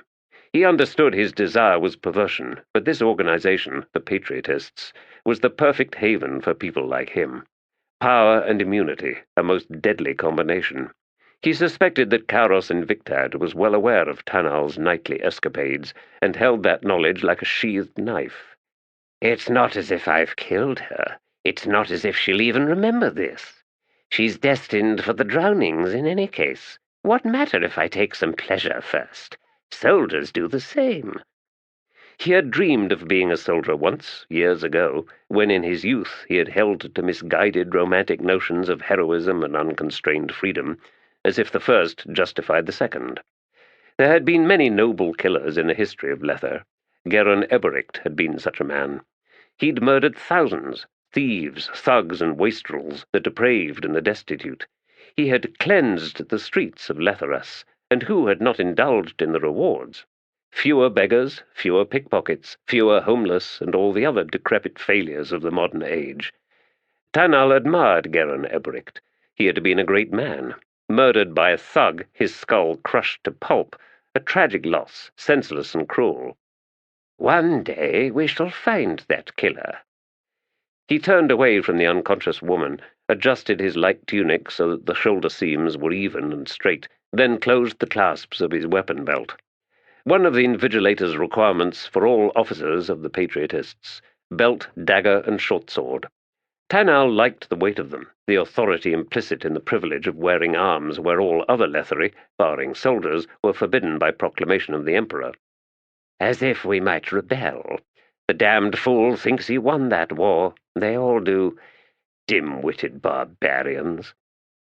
Tanal Yathvana walked to the door, stepped out into the corridor, and made his way towards the Invigilator's office. The second bell after midday sounded a moment before he knocked on the door. A murmured invitation bade him enter. He found Rortos Hivana, master of the Liberty consign, already seated opposite Karos Invictad. The large man seemed to fill half the room, and Tanal noted that the invigilator had pushed his own chair as far back as possible, so that it was tilted against the sill of the window. In this space on his side of the desk, Karos attempted a posture of affable comfort. Tanal, our guest is being most insistent with respect to his suspicions, sufficient to convince me that we must devote considerable attention to finding the source of the threat. Invigilator, is the intent sedition or treason, or are we dealing with a thief? A thief, I should think, Karos replied, glancing over at Rortos Hivana. The man's cheeks bulged before he released a slow sigh. I am not so sure. On the surface, we appear to be facing an obsessive individual, consumed by greed and, accordingly, hoarding wealth, but only as actual coin, and this is why it is proving so difficult to find a trail. No properties, no ostentation, no flouting of privilege. Now, as subtle consequence, the shortage of coin is finally noticeable. True, no actual damage to the Empire's financial structure has occurred, yet. But if the depletion continues, he shook his head, we will begin to feel the strain. Tanal cleared his throat, then asked, Master, have you assigned agents of your own to investigate the situation? Rortos frowned. The Liberty consign thrives precisely because its members hold to the conviction of being the most powerful players in an unassailable system. Confidence is a most fragile quality, Tanal Yathvana. Granted, a few who deal specifically in finances have brought to me their concerns. Druz Thenict, Barakta Ilk, for example. But there is nothing as yet formalized, no true suspicion that something is awry. Neither man is a fool, however. He glanced out of the window behind Karos Invictad. The investigation must be conducted by the Patriotists in utmost secrecy. The heavy-lidded eyes lowered, settling on the invigilator. I understand that you have been targeting academics and scholars of late. A modest shrug and lift of the brows from Karos Invictad. The many paths of treason. Some are members of established and respected families in Lether. No, Rortos, not the ones we have arrested. True, but those unfortunate victims have friends, Invigilator, who have in turn appealed to me. Well, my friend, this is delicate indeed. You tread now on the thinnest skin of ground, with naught but mud beneath. He sat forward, folding his hands on the desk. But I shall look into it nonetheless. Perhaps the recent spate of arrests has succeeded in quelling the disenchantment among the learned, or at least culled the most egregious of their lot. Thank you, Invigilator. Now, who will conduct your investigation? Why, I will attend to this personally. Venit Sathad, my assistant who awaits in the courtyard below, can serve as liaison between your organization and myself for this week. Thereafter, I will assign someone else. Very good. Weekly reports should suffice, at least to start. Agreed. Rortos Hivana rose, and after a moment Karos and Victad followed suit. The office was suddenly very cramped, and Tanal edged back, angry at the intimidation he felt instinctively rising within him. I have nothing to fear from Rortos Hivana, nor Karos. I am their confidant, the both of them. They trust me. Karos Invictad was a step behind Rortos, one hand on the man's back as the master opened the door. As soon as Rortos stepped into the hallway, Karos smiled and said a few last words to the man, who grunted in reply, and then the invigilator closed the door and turned to face Tanal. One of those well-respected academics is now staining your sheets, Yathavana. Tanal blinked. Sir, she was sentenced to the drowning. Revoke the punishment. Get her cleaned up.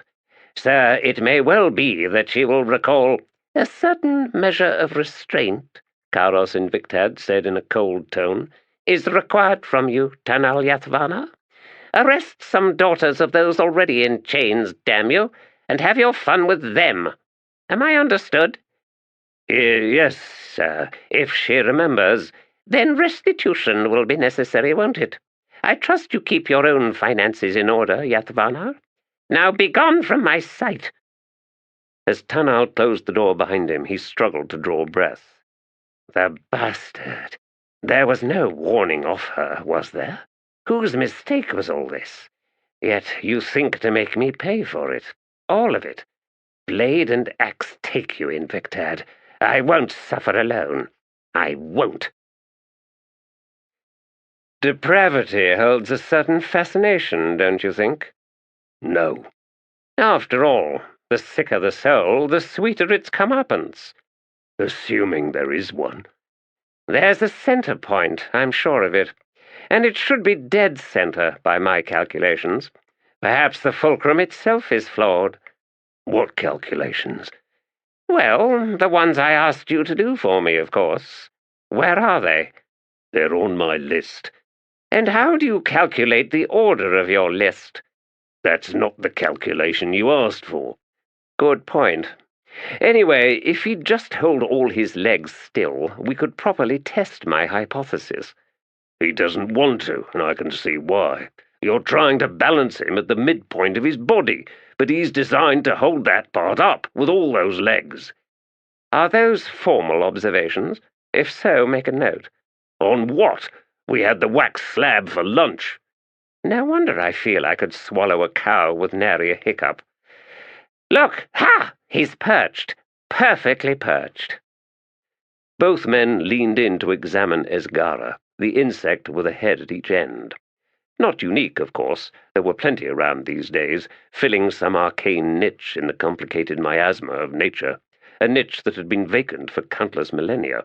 The creature's broken twig legs kicked out helplessly. "You're torturing him," said Bugg, "with clear depravity, Tehol." "It only seems that way." "No, it is that way." "All right, then." Tehol reached down and plucked the hapless insect from the fulcrum. Its head swiveled about. "Anyway," he said as he peered closely at the creature, "that wasn't the depravity I was talking about. How goes the construction business, by the way?" "Sinking fast." "Ah. Is that an affirmation or decried destitution?" "We're running out of buyers. No hard coin, and I'm done with credit, especially when it turns out the developers can't sell the properties. So I've had to lay everyone off, including myself." "When did all this happen?" "Tomorrow." "Typical. I'm always the last to hear. Is Esgara hungry, do you think?" "He ate more wax than you did. Where do you think all the waste goes?" "His or mine?" "Master, I already know where yours goes. And if Birry ever finds out—" "Not another word, Bugg. Now, by my observations, and according to the notations you failed to make, Esgara has consumed food equivalent in weight to a drowned cat. Yet he remains tiny, spry, fit, and thanks to our wax lunch today, his heads no longer squeak when they swivel, which I take to be a good sign, since now we won't be woken up 100 times a night." "Master." "Yes?" "How do you know how much a drowned cat weighs?" "Selosh, of course." "I don't understand." "You must remember, 3 years ago, that feral cat netted in the Rinnesynct estate, the one raping a flightless ornamental duck. It was sentenced to drowning." "A terrible demise for a cat. Yes, I remember now. The yowl heard across the city." "That's the one. Some unnamed benefactor took pity on the sodden feline corpse, paying Selosh a small fortune to dress the beast for proper burial." "You must be mad. Who would do that, and why?" "For ulterior motives, obviously. I wanted to know how much a drowned cat weighs, of course. Otherwise, how valid the comparison? Descriptively, I've been waiting to use it for years." 3. "No, much longer. Hence my curiosity and opportunism. Prior to that cat's watery end, I feared voicing the comparison, which, lacking veracity on my part, would invite ridicule." "You're a tender one, aren't you?" "Don't tell anyone." "Master, about those vaults." "What about them?" "I think extensions are required." Tehol used the tip of his right index finger to stroke the insect's back, or alternatively, rub it the wrong way. Already? Well, how far under the river are you right now? More than halfway. And that is how many? Vaults? 16. Each one 3 man-heights by 2. All filled? All. Oh. So presumably it's starting to hurt.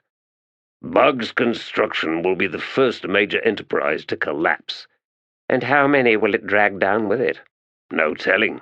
3, maybe 4. I thought you said there was no telling. So don't tell anyone. Good idea. Bugg, I need you to build me a box, to very specific specifications which I'll come up with later. A box, master. Wood good enough? What kind of sentence is that? Wood good enough? No, wood, you know, the burning kind. Yes, that wood will do. Size? Absolutely, but no lid. Finally, you're getting specific. I told you I would. What's this box for, master? I can't tell you, alas, not specifically, but I need it soon. About the vaults. Make 10 more, Bugg, double the size. As for Bugg's construction, hold on for a while longer, amass debt, evade the creditors, keep purchasing materials and stockpiling them in storage buildings charging exorbitant rent. Oh, and embezzle all you can. I'll lose my head. Don't worry, Esgara here has one to spare. Why, thank you. Doesn't even squeak, either. That's a relief. What are you doing now, master? What's it look like? You're going back to bed. And you need to build a box, Bugg, a most clever box. Remember, though, no lid. Can I at least ask what it's for? Tehol settled back on his bed, studied the blue sky overhead for a moment, then smiled over at his manservant, who just happened to be an elder god. Why, comeuppance, Bugg. What else? Chapter 2. The waking moment awaits us all upon a threshold, or where the road turns, if life is pulled, sparks like moths inward to this single sliver of time, gleaming like sunlight on water. We will accrete into a mass made small, veined with fears and shot through with all that's suddenly precious, and the now is swallowed, the weight of self a crushing immediacy. On this day, where the road turns, comes the waking moment. Winter Reflections, Korara of Dreen. The ascent to the summit began where the Letherii-built road ended. With the river voicing its ceaseless roar 15 paces to their left, the roughly shaped pavestones vanished beneath a black-stoned slide at the base of a moraine. Uprooted trees reached bent and twisted arms up through the rubble, jutting limbs from which hung root tendrils dripping water. Swaths of forest climbed the mountainside to the north, on the other side of the river, and the ragged cliffs edging the tumbling water on that side were verdant with moss. The opposite mountain, flanking the trail, was a stark contrast, latticed with fissures, broken, gouged, and mostly treeless. In the midst of this shattered facade, shadows marked out odd regularities of line and angle, and upon the trail itself, here and there, broad, worn steps had been carved, eroded by flowing water and centuries of footfalls. Seren Pedak believed that a city had once occupied the entire mountainside, a vertical fortress carved into living stone. She could make out what she thought were large gaping windows, and possibly the fragmented ledges of balconies high up, hazy in the mists. Yet something huge, terrible in its monstrosity, had impacted the entire side of the mountain, obliterating most of the city in a single blow. She could almost discern the outline of that collision, yet among the screes of rubble tracking down the sundered slopes, the only visible stone belonged to the mountain itself. They stood at the base of the trail. Seren watched the lifeless eyes of the Tiste Edur slowly scan upward. Well? She asked. Silchas Ruin shook his head. Not from my people. Kachain Chemal. A victim of your war? He glanced across at her, as if gauging the emotion behind her question, then said, Most of the mountains from which the Kachain Chemal carved their sky keeps are now beneath the waves. inundated following the collapse of Omtos Felak. The cities are cut into the stone, although only in the very earliest versions are they, as you see here, open to the air rather than buried within shapeless rock. An elaboration suggesting a sudden need for self-defense. He nodded. Fierce Sengar had moved past them and was beginning the ascent.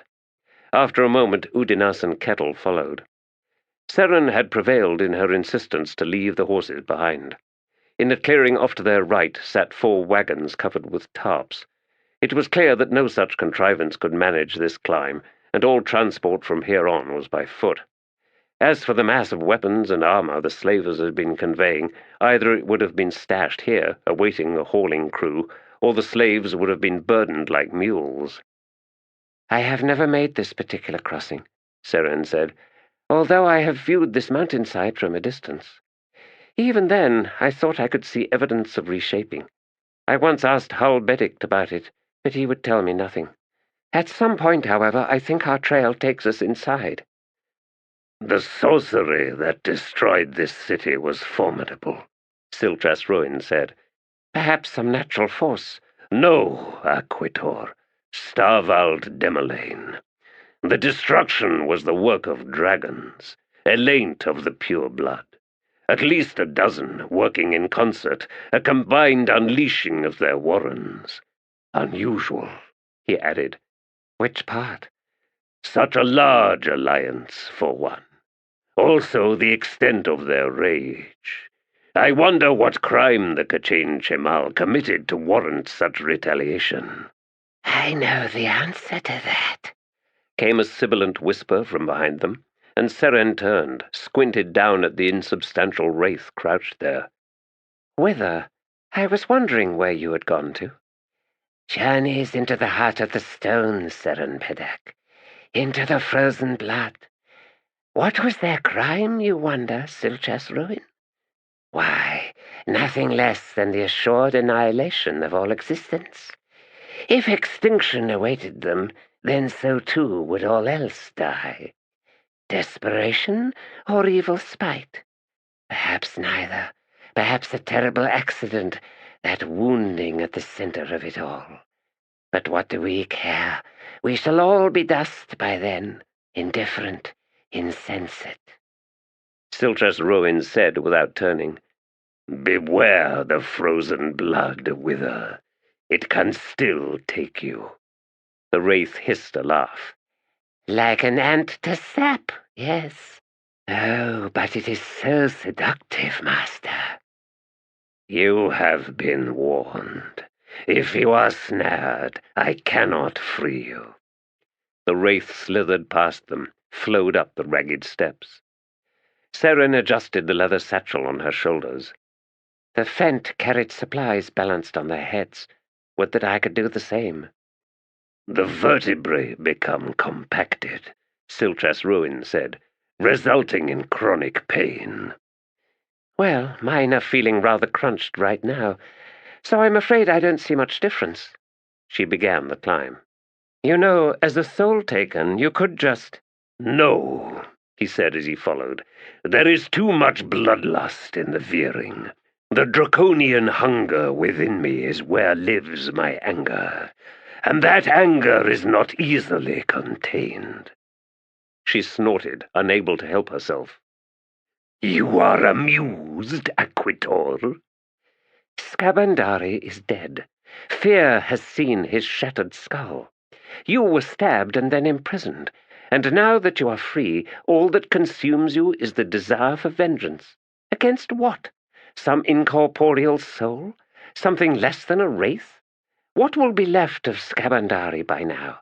Silchas Roin, yours is a pathetic obsession. At least Fierce Sengar seeks something positive. Not that he'll find it, since you will probably annihilate what's left of Skabandari before he gets a chance to talk to it, assuming that's even possible." When he said nothing, she continued. "It seems I am now fated to guiding such quests. Just like my last journey, the one that took me to the lands of the Tiste Edur. Everyone at odds, motives hidden and in conflict. My task was singular, of course, Deliver the fools, then stand well back as the knives are drawn. Aquitor, my anger is more complicated than you believe. What does that mean? The future you set before us is too simple, too confined. I suspect that when we arrive at our destination, nothing will proceed as you anticipate. She grunted. I will accept that, since it was without doubt the case in the village of the Warlock King. After all, the fallout was the conquest of the Letherii Empire. Do you take responsibility for that, Aquitor? I take responsibility for very little, Silchas Rowan. That much must be obvious. The steps were steep, the edges worn and treacherous. As they climbed, the air thinned, mists swirling in from the tumbling falls on their left, the sound a roar that clambered among the stones in a tumult of echoes. Where the ancient stairs vanished entirely, wooden trestles had been constructed, forming something between a ladder and steps against the sheer, angled rock. They found a ledge a third of the way up, where they could gather to rest.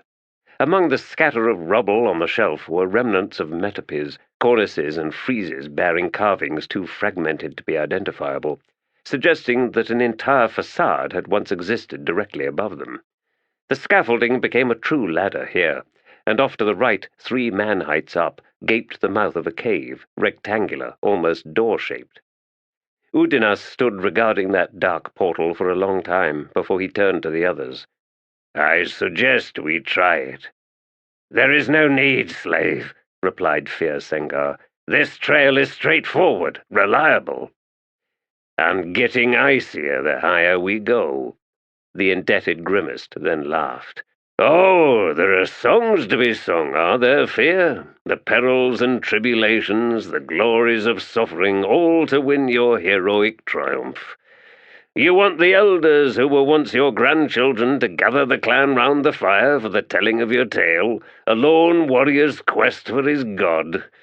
I can almost hear them now, describing the formidable fierce Sengar of the Heroth, brother to the Emperor with his train of followers, the lost child, the inveterate Letherii guide, a ghost, a slave, and of course the white-skinned nemesis. The white crow with his silver-tongued lies. Oh, we have here the gamut of archetypes, yes? He reached into the satchel beside him and drew out a waterskin, took a long drink, then wiped his mouth with the back of his hand. But imagine all of it going for naught, when you pitch from a slippery rung and plunge 500 man-heights to your ignominious death.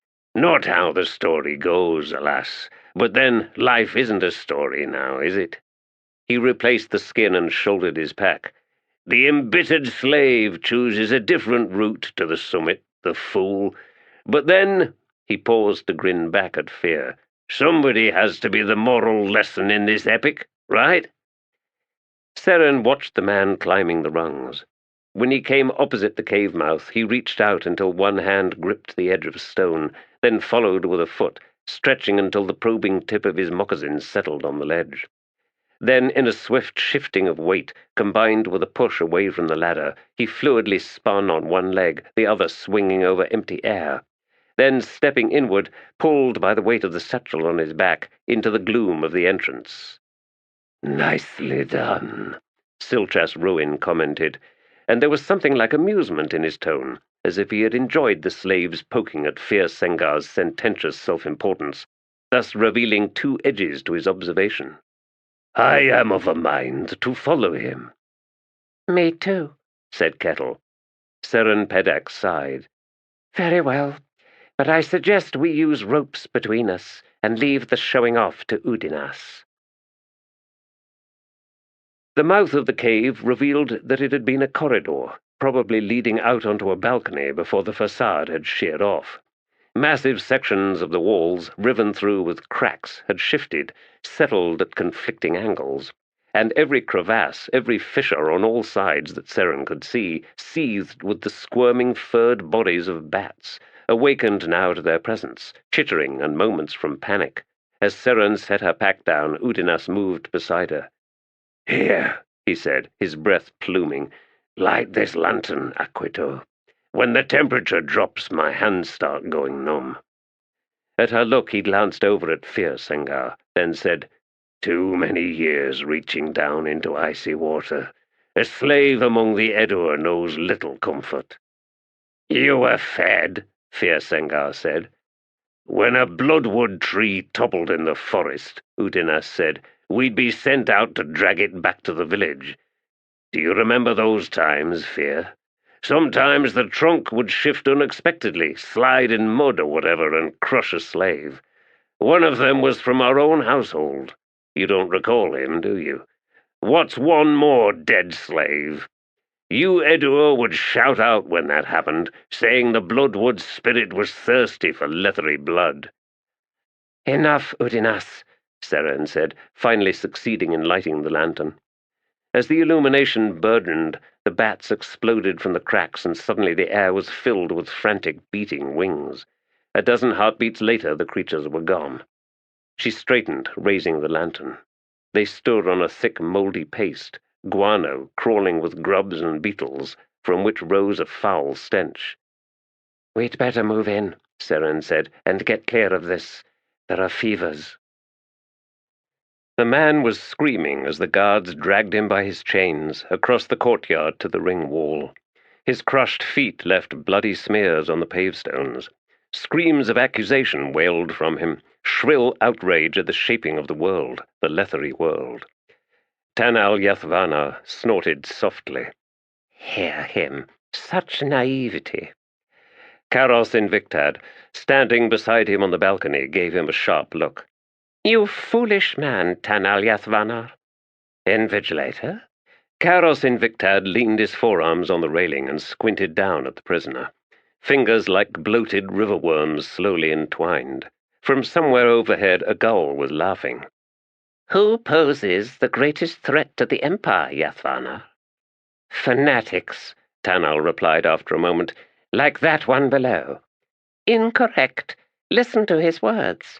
He is possessed of certainty. He holds to a secure vision of the world, a man with the correct answers. That the prerequisite questions were themselves the correct ones goes without saying. A citizen with certainty, Yathvana, can be swayed, turned, can be made into a most diligent ally. All one needs to do is find what threatens them the most. Ignite their fear, burn to cinders the foundations of their certainty, then offer an equally certain alternate way of thinking, of seeing the world. They will reach across, no matter how wide the gulf, and grasp and hold on to you with all their strength. No, the certain are not our enemies. Presently misguided, as in the case of the man below, but always most vulnerable to fear.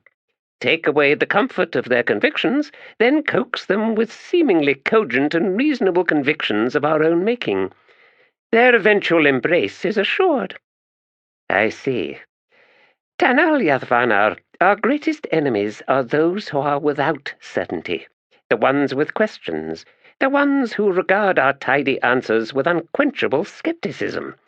Those questions assail us, undermine us, they agitate. Understand, these dangerous citizens understand that nothing is simple. Their stance is the very opposite of naivety. They are humbled by the ambivalence to which they are witness, and they defy our simple, comforting assertions of clarity, of a black and white world. Yathvana, when you wish to deliver the gravest insult to such a citizen, call them naive. You will leave them incensed, indeed virtually speechless, until you watch their minds backtracking, revealed by a cascade of expressions, as they ask themselves, who is it that would call me naive? Well, comes the answer, clearly a person possessing certainty, with all the arrogance and pretension that position entails. A confidence, then, that permits the offhand judgment, the derisive dismissal uttered from a most lofty height. And from all this, into your victim's eyes will come the light of recognition. In you he faces his enemy, his truest enemy, and he will know fear, indeed terror." "You invite the question, then, Invigilator." Karos Invictad smiled. "Do I possess certainty? Or am I, in fact, plagued by questions, doubts? Do I flounder in the wild currents of complexity?" He was silent for a moment, Then he said, I hold to but one certainty. Power shapes the face of the world. In itself, it is neither benign nor malicious.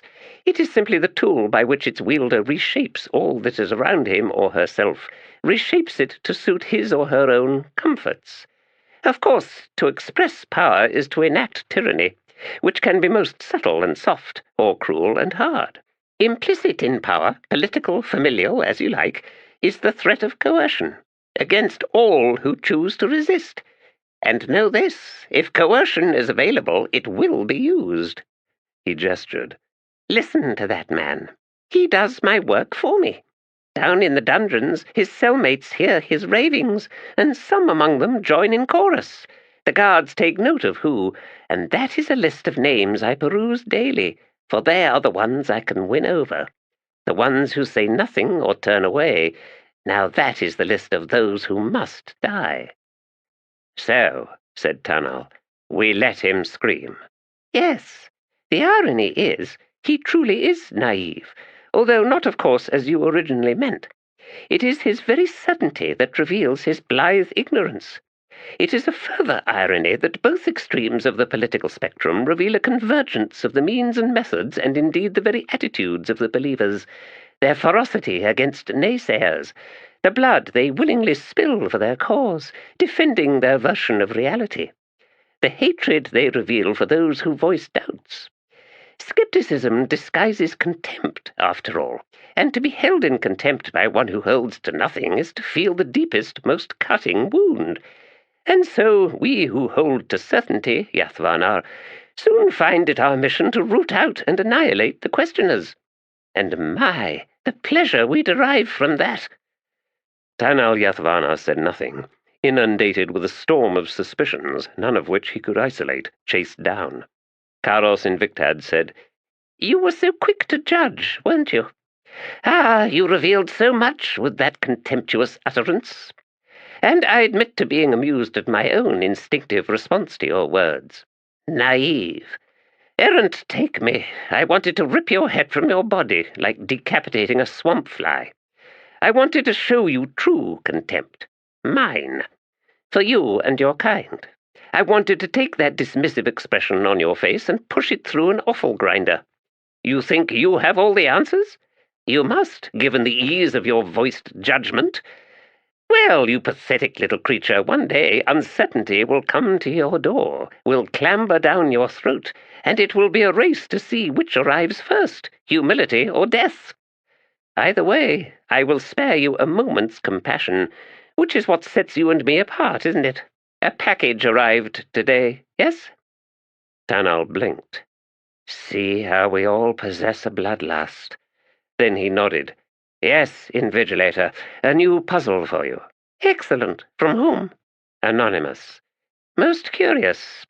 Is that part of the mystery, or fear of ridicule when I solve it after a mere moment's thought? Well, how can you possibly answer that question? Where is it now? It should have been delivered to your office, sir. Good. Permit the man below to scream for the rest of the afternoon, then have him sent below again. Tanal bowed as Karos left the balcony. He waited for 100 heartbeats, then he too departed. A short time later he descended to the lowest level of the ancient dungeons, down spiraling stone steps to corridors and cells that had not seen regular use in centuries. The recent floods had inundated both this level and the one above it, although the waters had since drained, leaving behind thick silts and the stench of stagnant, filthy water. Carrying a lantern, Tanal Yathvanar made his way down a sloping channel until he came to what had once been the primary Inquisition chamber. Arcane, rust-seized mechanisms squatted on the pavestone floor, or were affixed to walls, with one bed-frame-like cage suspended from the ceiling by thick chains. Directly opposite the entrance was a wedge-shaped contraption, replete with manacles and chains that could be drawn tight via a wall-mounted ratchet to one side. The inclined bed faced onto the chamber, and shackled to it was the woman he had been instructed to release. She was awake, turning her face away from the sudden light. Tanal set the lantern down on a table cluttered with instruments of torture. "Time for a feeding," he said. She said nothing. "A well-respected academic. Look at her now. All those lofty words of yours, Tanal said, in the end they prove less substantial than dust on the wind. Her voice was ragged, croaking. May you one day choke on that dust, little man. Tanal smiled. Little. You seek to wound me. A pathetic effort. He walked over to a chest against the wall to his right. It had contained vice helms, but Tanal had removed the skull crushers, filling the chest with flasks of water and dried foodstuffs. I shall need to bring down buckets with soap water, he said, drawing out the makings of her supper. Unavoidable as your defecation is, the smell and the stains are most unpleasant. Oh, I offend you, do I? He glanced over at her and smiled. Janath Anar, a senior lecturer in the Academy of Imperial Learning. Alas, you appear to have learned nothing of imperial ways, although, one might argue, that has changed since your arrival here. She studied him, a strangely heavy look to her bruised eyes. From the First Empire until this day, little man, there have been times of outright tyranny. That the present oppressors are Tiste Edur is scarcely worth noting. After all, the true oppression comes from you. Letherii against Letherii.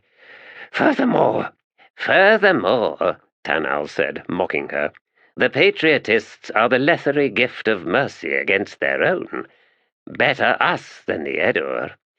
We do not make indiscriminate arrests. We do not punish out of ignorance. We are not random. A gift? Do you truly believe that? She asked, still studying him. The Edur don't give a damn one way or the other. Their leader is unkillable, and that makes their mastery absolute. A high-ranking Tiste Edur liaises with us almost daily to keep you in reign. You, Tanal Yathvanar, not your prisoners. You and that madman Karas Invictad. She cocked her head. Why is it, I wonder, that organizations such as yours are invariably run by pitiful human failures, by small-minded psychotics and perverts, all bullied as children, of course, or abused by twisted parents? I'm sure you have terrible tales to confess of your miserable youth. And now the power is in your hands, and oh, how the rest of us suffer. Tanal walked over with the food and the flask of water. For Errant's sake, she said, loosen at least one of my arms so I can feed myself. He came up beside her. No, I prefer it this way. Are you humiliated, being fed like a babe? What do you want with me? Janath asked as he unstoppered the flask. He set it to her cracked lips, watched her drink. I don't recall saying I wanted anything, he replied. She twisted her head away, coughing, water spilling onto her chest. I've confessed everything, she said after a moment. You have all my notes, my treasonous lectures on personal responsibility and the necessity for compassion. Yes, your moral relativism. I refute any notion of relativism, little man, which you'd know had you bothered reading those notes. The structures of a culture do not circumvent nor excuse self-evident injustice or inequity. The status quo is not sacred, not an altar to paint in rivers of blood. Tradition and habit are not sound arguments. White Crow, woman, you are most certainly a lecturer. I liked you better unconscious. Best beat me senseless again, she said. Alas, I cannot. After all, I am supposed to free you. Her eyes narrowed on his, then shied away again. Careless of me, she muttered. In what way? He asked. I was almost seduced. The lure of hope. If you are supposed to free me, you would never have brought me down here. No, I'm to be your private victim, and you my private nightmare. In the end, the chains upon you will be a match to mine. The psychology of the human mind, Tanal said, pushing some fat-soaked bread into her mouth. Your speciality. So you can read my life as easily as you read a scroll. Is that supposed to frighten me? She chewed, then with a struggle swallowed. I wield a far deadlier weapon, little man. And that would be? I slip into your head. I see through your eyes, swim the streams of your thought.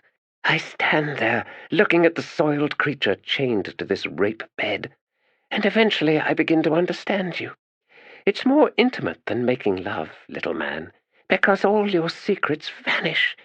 And in case you were wondering, yes, I am doing it even now, listening to my own words as you listen, feeling the tightness gripping your chest, that odd chill beneath your skin despite the fresh sweat, the sudden fear as you realize the extent of your vulnerability.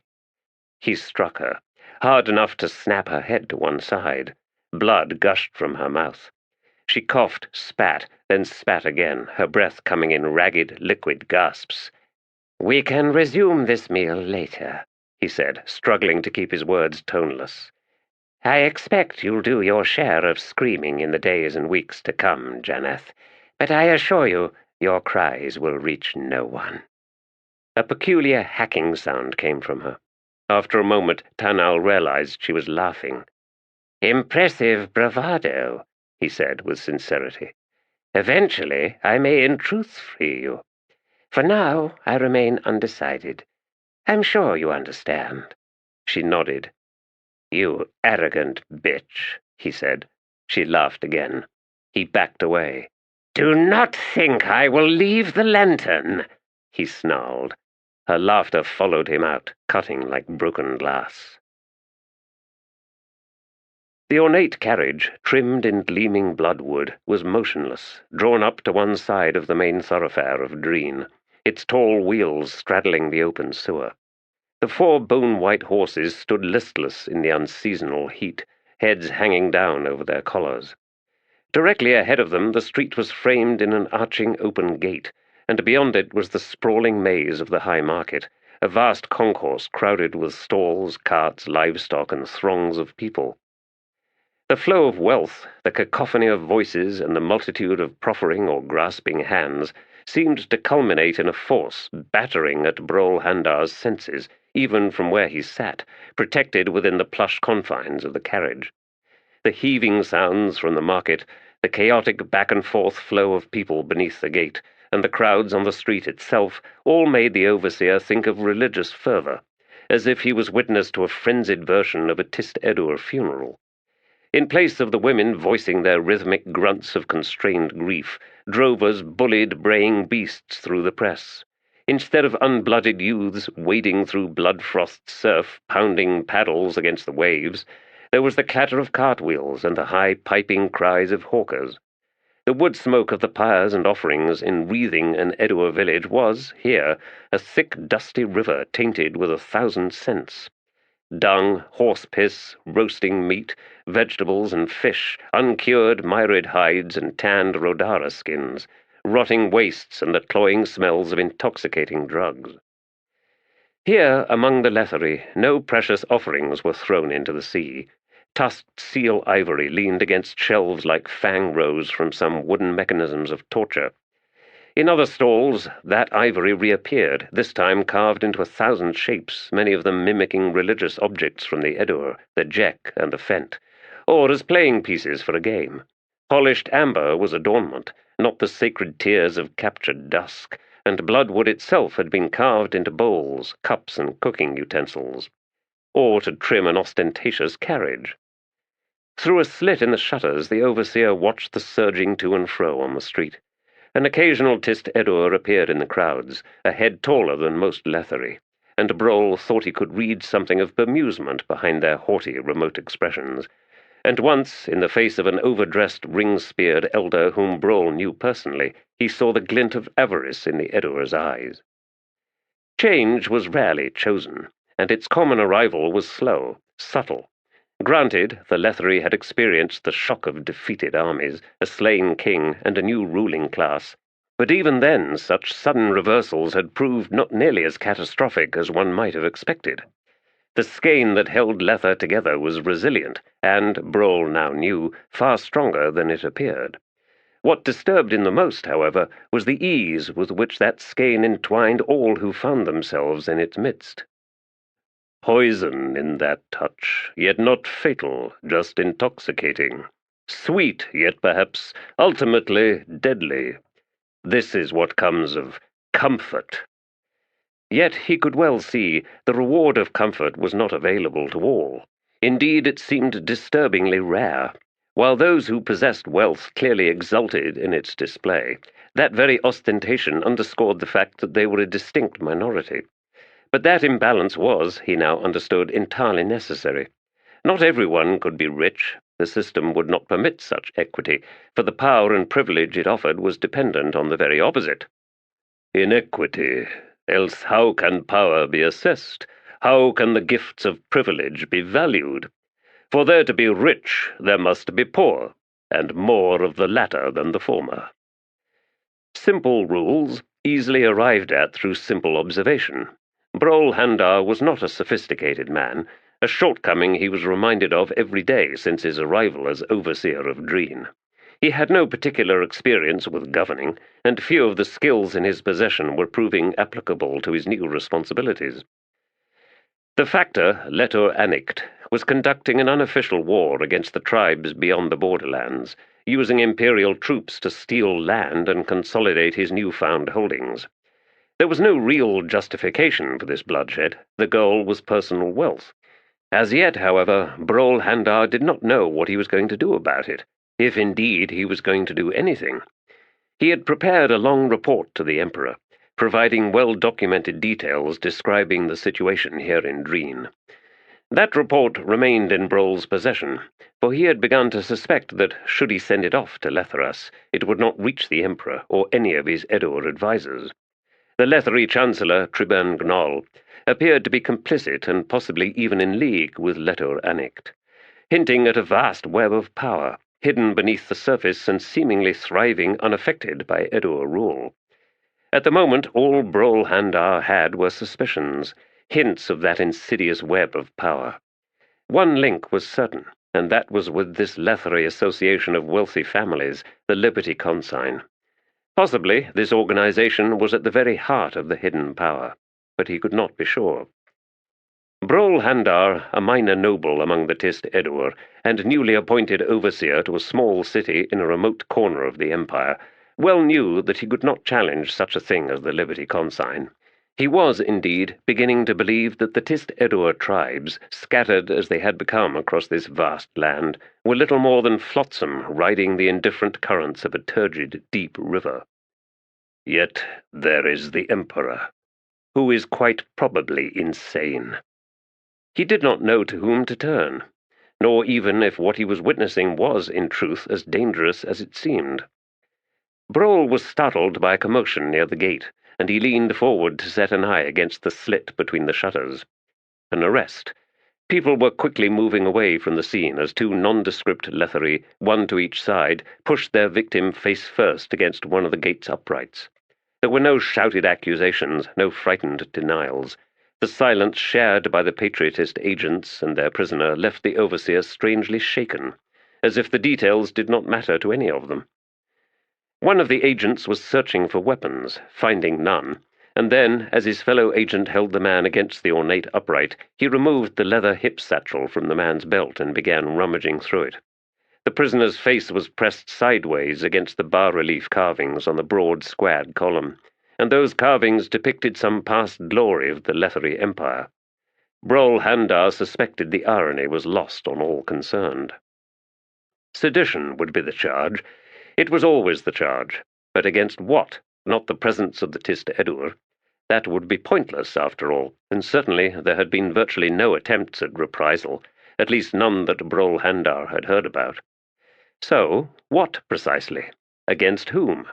The indebted always existed, and some fled their debts, but most did not. There were sects formulated around political or social disquiet, many of them drawing membership from the disenfranchised remnants of subjugated tribes, the Fent, the Nerek, Tarthanol, and others. But since the conquest, most of these sects had either dissolved or fled the empire. Sedition, a charge to silence debate. Somewhere, therefore, there must exist a list of the accepted beliefs, the host of convictions and faiths that composed the proper doctrine. Or was something more insidious at work? There was a scratch at the carriage door, and a moment later it opened. Rhulad studied the figure stepping onto the runner, the carriage tilting with his weight. "By all means, Orbin," he said. "Enter." Muscles softened by years of inactivity, fleshy face, the jowls heavy and slack, Orbin, truth-finder, seemed to sweat incessantly, regardless of ambient temperature, as if some internal pressure forced the toxins of his mind to the surface of his skin. The local head of the Patriotists was, to Rhulad's eye, the most despicable, malicious creature he had ever met. "Your arrival is well timed," Tiste Edur said as Orbin entered the carriage and settled down on the bench opposite, the acrid smell of his sweat wafting across. "Although I was not aware that you personally oversee the daily activities of your agents." Orbin's thin lips creased in a smile. "We have stumbled on some information that might be of interest to you, Overseer." "Another one of your non-existent conspiracies?" The smile widened momentarily, a flicker.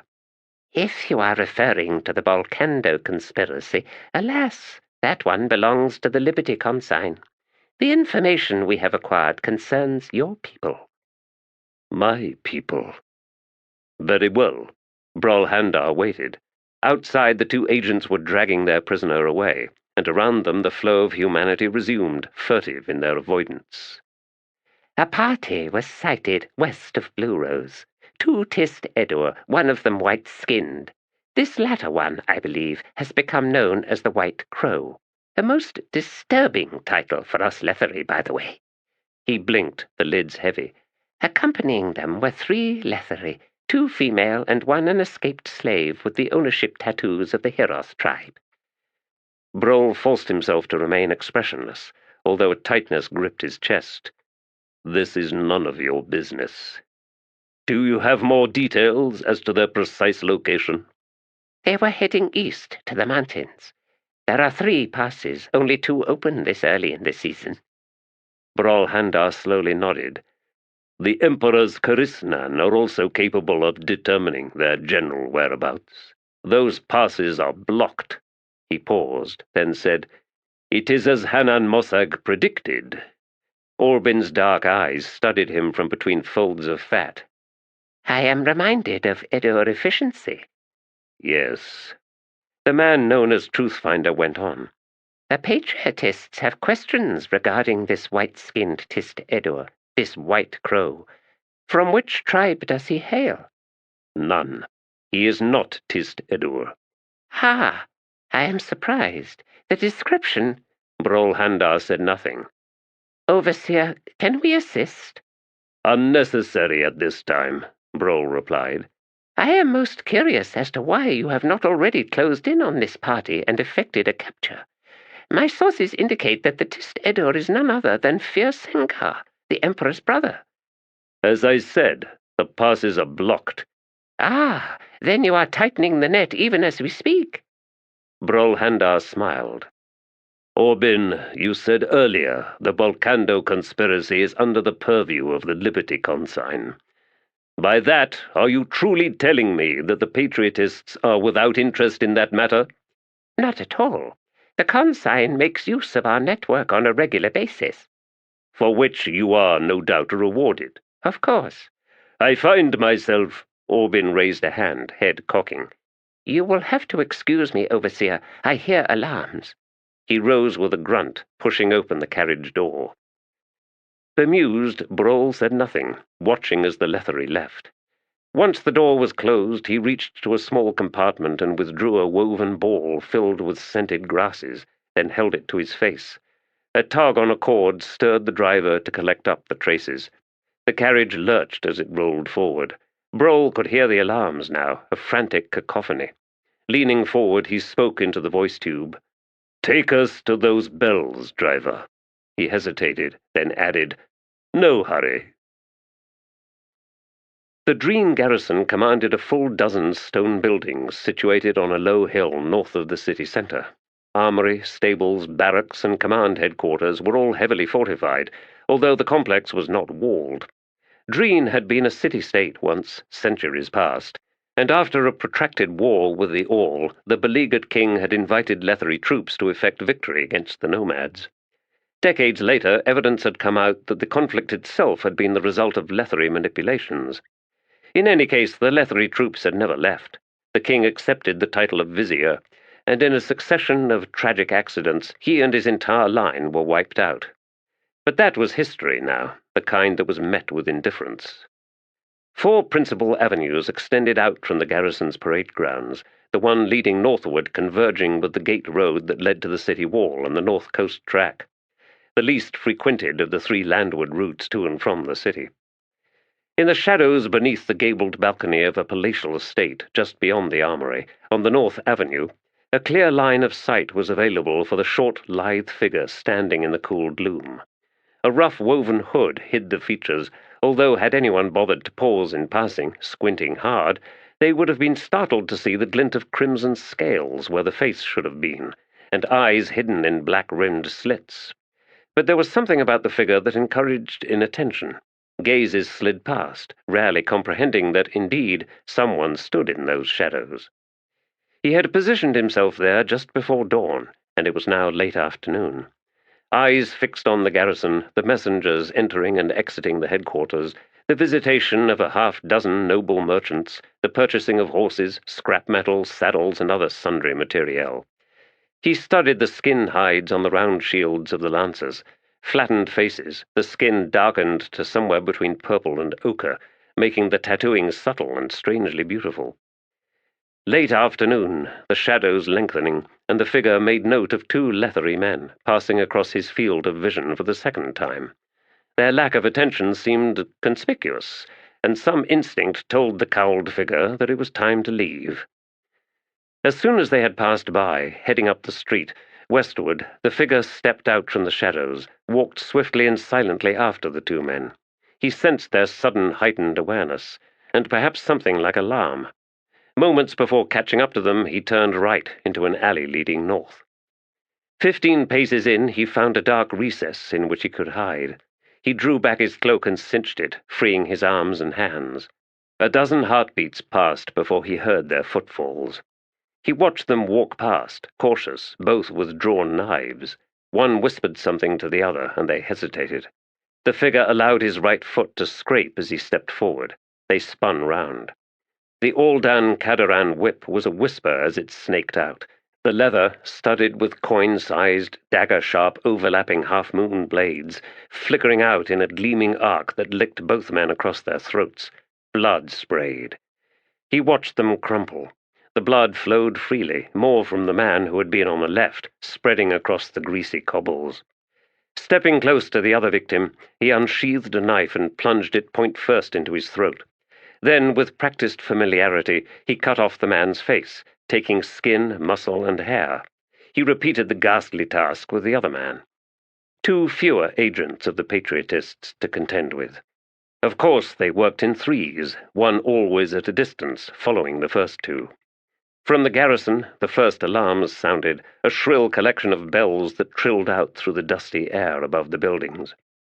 Folding up his grisly trophies and pushing them beneath a fold in the loose Rodara wool shirt that covered his scaled hauberk, the figure set off along the alley, making for the north gate. A squad of the city guard appeared at the far mouth, 5 armoured, helmed Letherii with short swords and shields. Upon seeing them, the figure sprinted forward, freeing the Cadaran whip in his left hand, while in his right hand he shook free the Rigtha crescent axe from the over-under strips of rawhide that had held it against his hip. A thick haft, as long as a grown man's thigh-bone, to which each end was affixed a 3/4-moon iron blade, their planes perpendicular to each other. Cadaran and Rigtha, ancient weapons of the Aldan, their mastery virtually unknown among the tribes for at least a century. The constabulary had, accordingly, never before faced such weapons. At 10 paces from the first 3 guardsmen, the whip lashed out, a blurred sideways figure 8 that spawned screams and gouts of blood that spilled almost black in the alley's gloom. 2 of the Letherii reeled back. The lithe, wiry figure closed on the last man in the front row.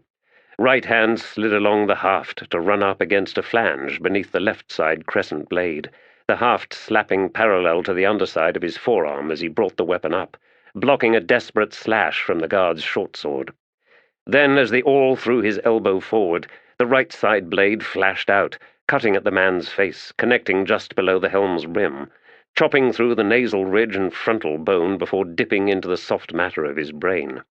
The tapered, sharp crescent blade slid back out with ease as the awl slipped past the falling guard, whip returning from an over-the-head gather to hiss out, wrapping round the neck of the fourth Letherii, who shrieked, dropping his sword as he scrabbled at the deadly blades, as the awl dropped into a crouch, his right hand sliding the length of the Rigtha haft to abut the flanged base of the right blade, then slashing out.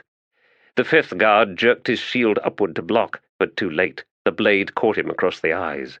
A tug on the whip decapitated the fourth guard. The awl released his hold on the Cataran's handle, and gripping the Rigtha at both ends, stepped close to slam the haft into the last guard's throat, crushing the windpipe. Collecting the whip, he moved on.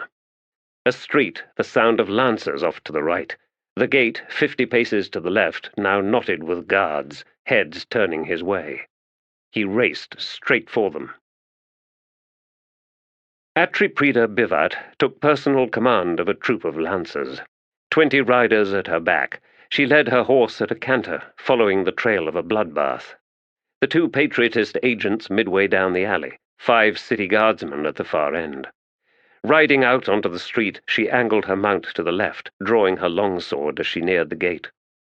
Bodies everywhere, 20 or more, and only 2 seemed to be still alive. Bivat stared from beneath the rim of her helm, cold sweat prickling awake beneath her armor. Blood everywhere.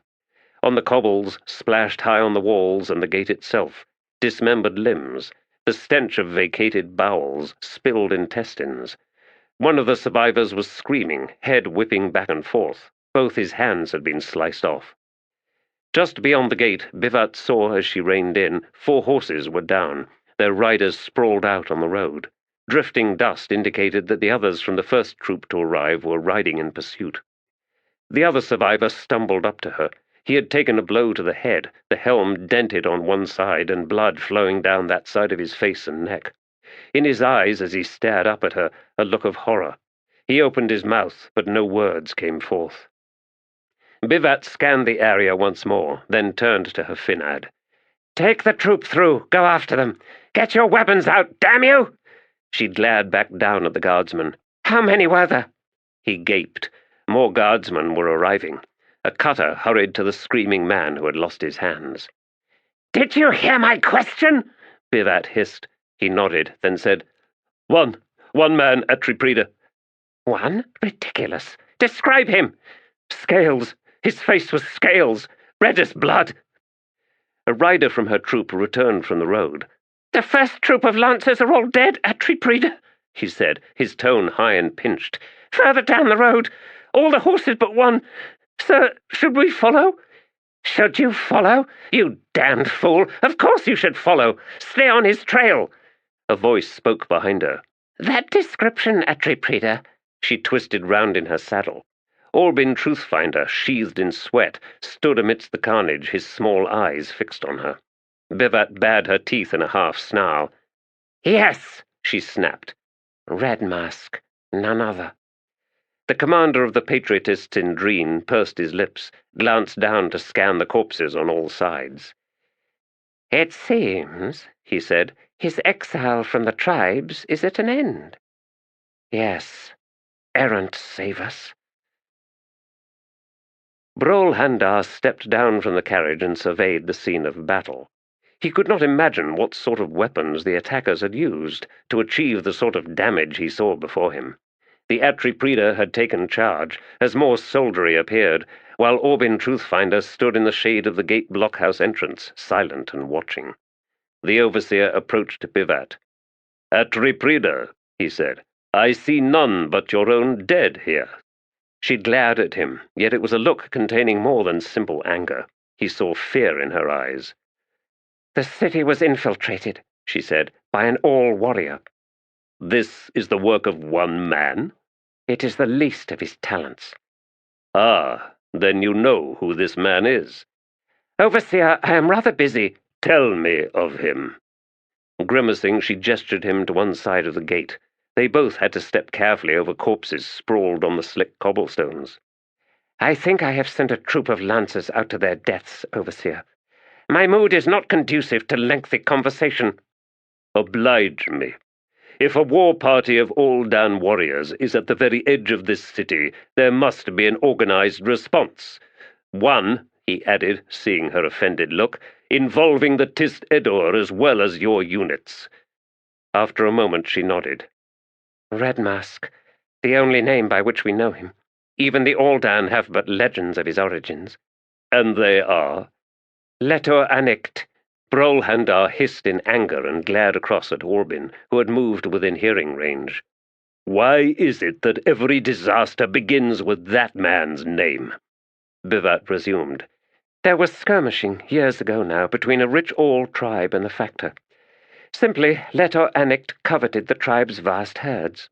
He dispatched agents who one night entered an All camp and succeeded in kidnapping a young woman, one of the clan leader's daughters. The All, you see, were in the habit of stealing Letherii children. In any case, that daughter had a brother. Red Mask. She nodded. A younger brother. Anyway, the Factor adopted the girl into his household, and before too long she was indebted to him. No doubt without even being aware of that. Yes, I understand.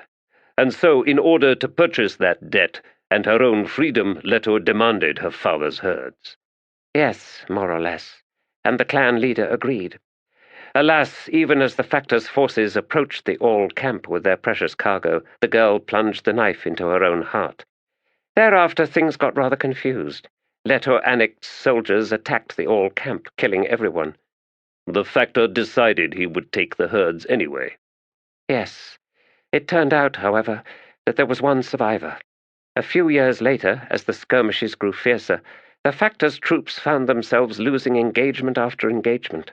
Ambushes were turned, and the name of Red Mask was first heard, a new war chief. Now what follows is even less precise than what I have described thus far. It seems there was a gathering of the clans, and Red Mask spoke, argued, that is, with the elders. He sought to unify the clans against the Letherii threat, but the elders could not be convinced. In his rage, Red Mask spoke unwise words. The elders demanded he retract them. He refused, and so was exiled. It is said he travelled east into the wild lands between here and Collance. What is the significance of the mask? Bivat shook her head. I don't know. There is a legend that he killed a dragon, in the time immediately following the slaughter of his family. No more than a child, which makes the tale unlikely. She shrugged. And so he has returned, Brolhandar said. Or some other all-warrior has adopted the mask and so seeks to drive fear into your hearts. No, it was him. He uses a bladed whip and a two-headed axe. The weapons themselves are virtually mythical. The overseer frowned at her. Mythical? All legends hold that their people once fought a war, far to the east, when the All dwelt in the wildlands. The Cadaran and Rigtha were weapons designed to deal with that enemy. I have no more details than what I have just given you, except that it appears that whatever that enemy was, it wasn't human. Every tribe has tales of past wars, an age of heroes. Overseer, the Aldan legends are not like that. Oh? Yes. First of all, the All lost that war. That is why they fled west. Have there been no Letherii expeditions into the wild lands? Not in decades, Overseer. After all, we are clashing with the various territories and kingdoms along that border.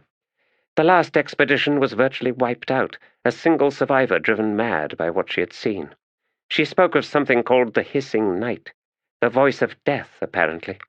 In any case, her madness could not be healed, and so she was put to death. Brolhandar considered that for a time. An officer had arrived and was waiting to speak with the Atripreda. Thank you, he said to Bivat, then turned away. Overseer? He faced her again. Yes? If Red Mask succeeds this time, with the tribes, I mean, well, we shall indeed have need of the Tiste Edur. His brows rose. Of course, Atripreda. and maybe this way I can reach the ear of the Emperor and Hanan Mosag. Damn this Letter Anict! What has he brought down upon us now?" He rode the Letherii horse hard, leaving the north road and cutting east, across freshly tilled fields that had once been Aldan grazing land. His passage drew the attention of farmers, and from the last hamlet he skirted, 3 stationed soldiers had saddled horses and set off in pursuit. In a dip of the valley Red Mask had just left, they met their deaths in a chorus of animal and human screams, piercing but short-lived.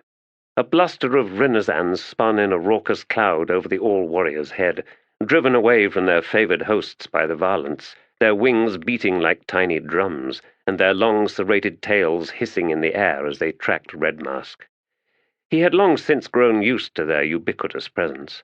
Residents of the wildlands, the weasel-sized flying reptiles were far from home, unless their hosts, in the valley behind him and probably preparing another ambush, could be called home.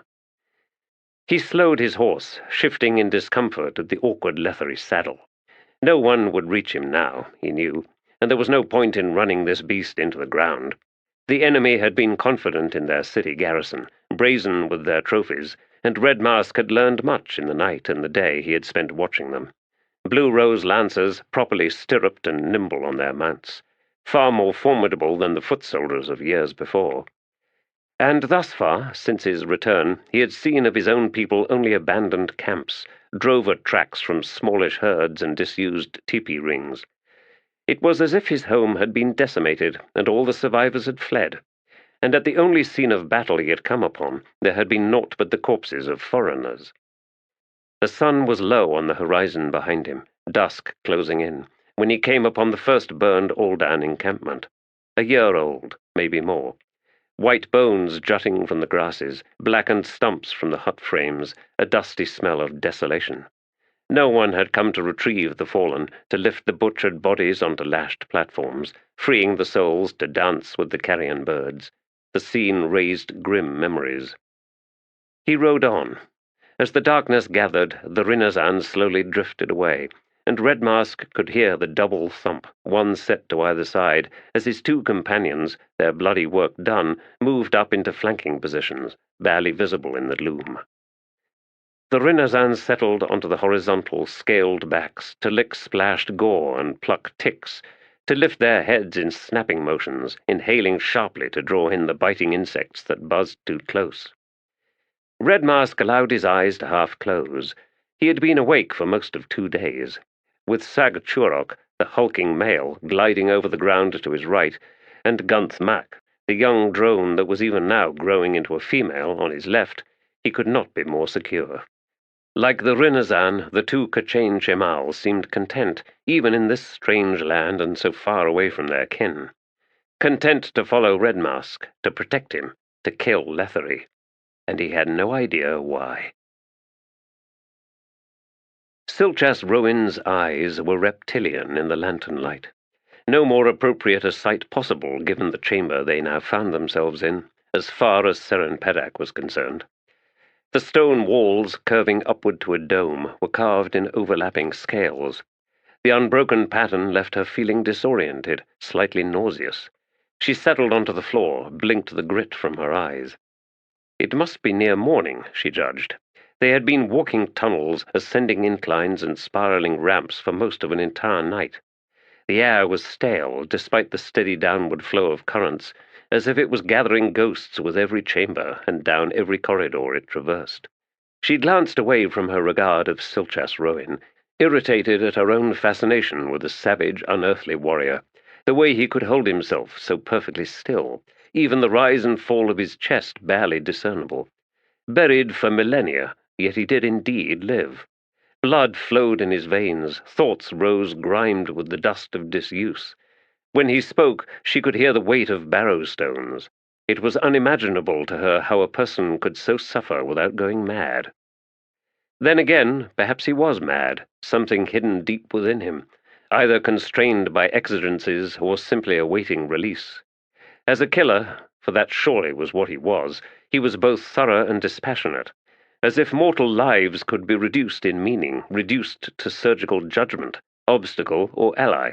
Nothing else mattered. She understood the comfort of seeing the world in that manner. The ease of its simplicity was inviting, but for her, impossible.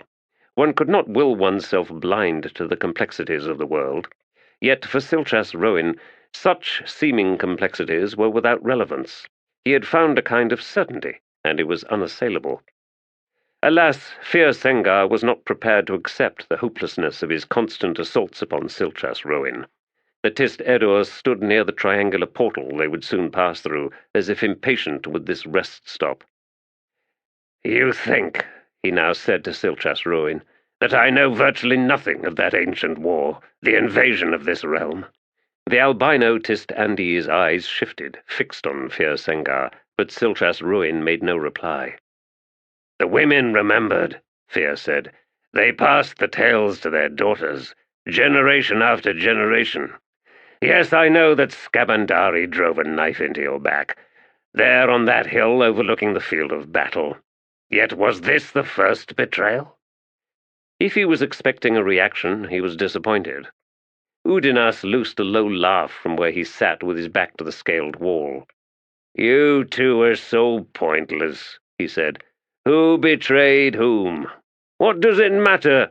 It's not as if we're relying on trust to keep us together.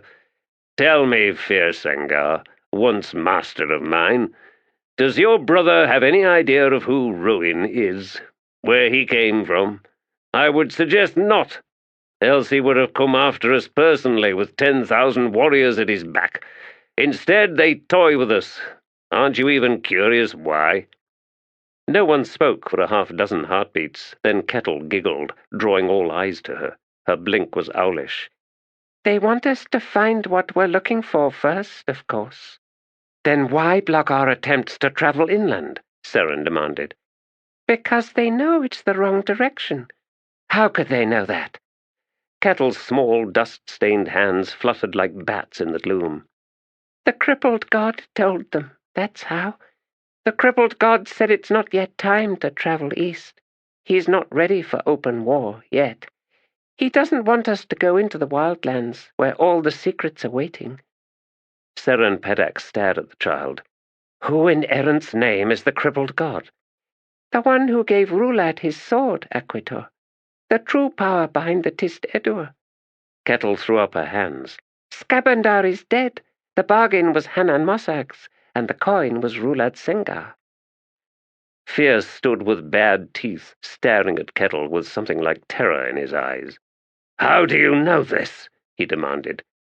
"The dead told me. They told me lots of things. So did the ones under the trees, the trapped ones. And they said something else, too.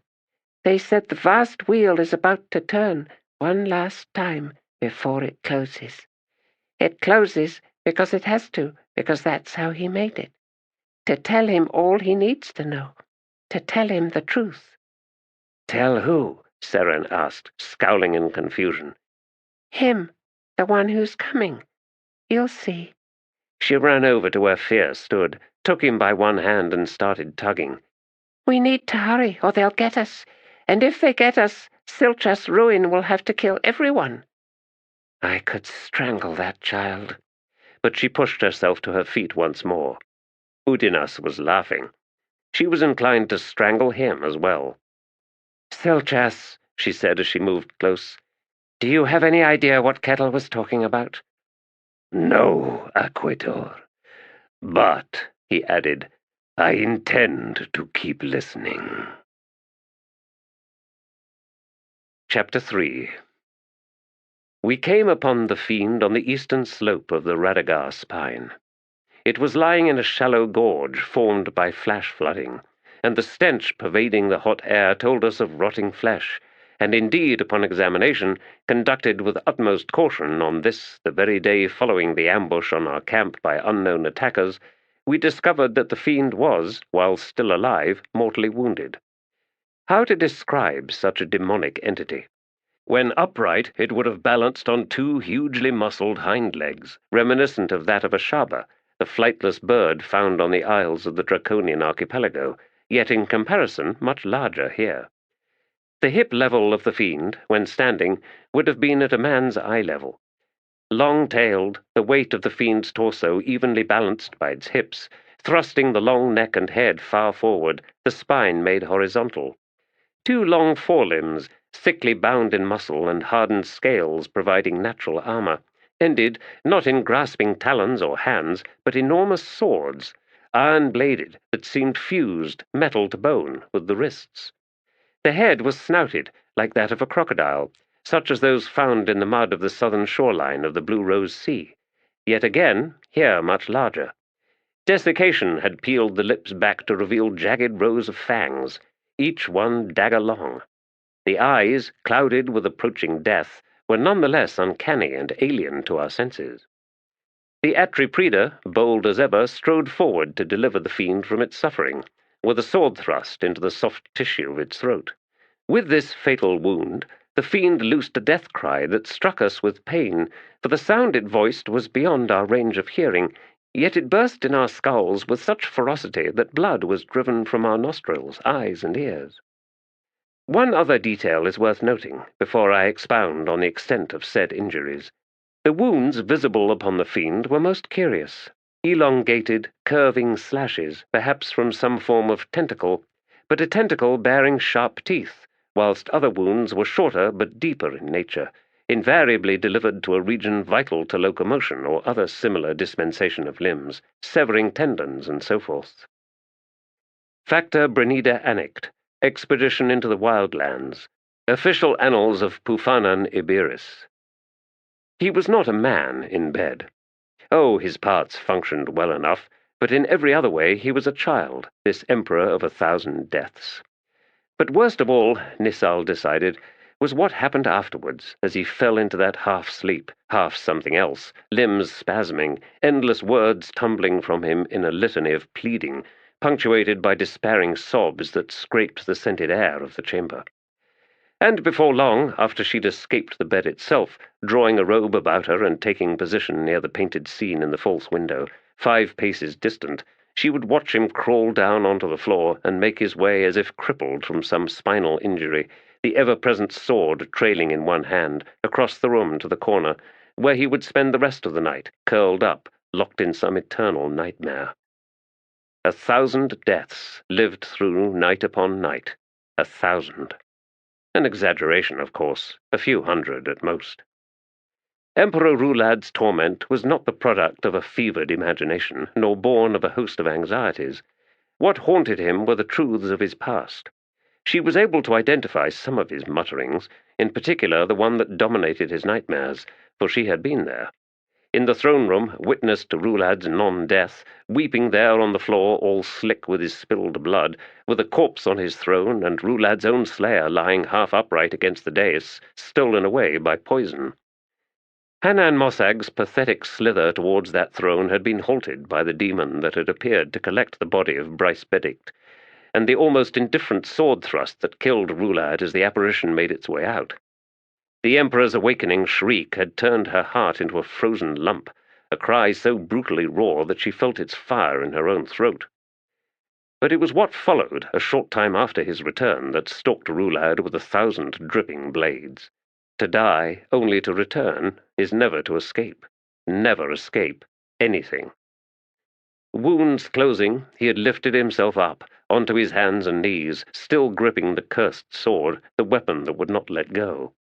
Weeping, drawing in ragged breaths, he crawled towards the throne, sagging down once more when he reached the dais. Nissal had stepped out from where she had hidden moments earlier.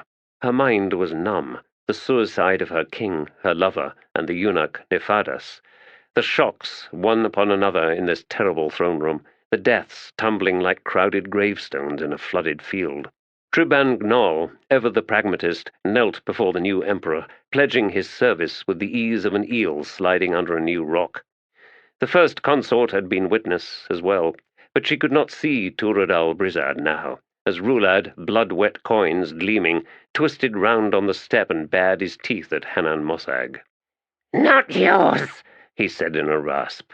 "Rhulad, Emperor, and you, Hanan Mossag, are my cedar.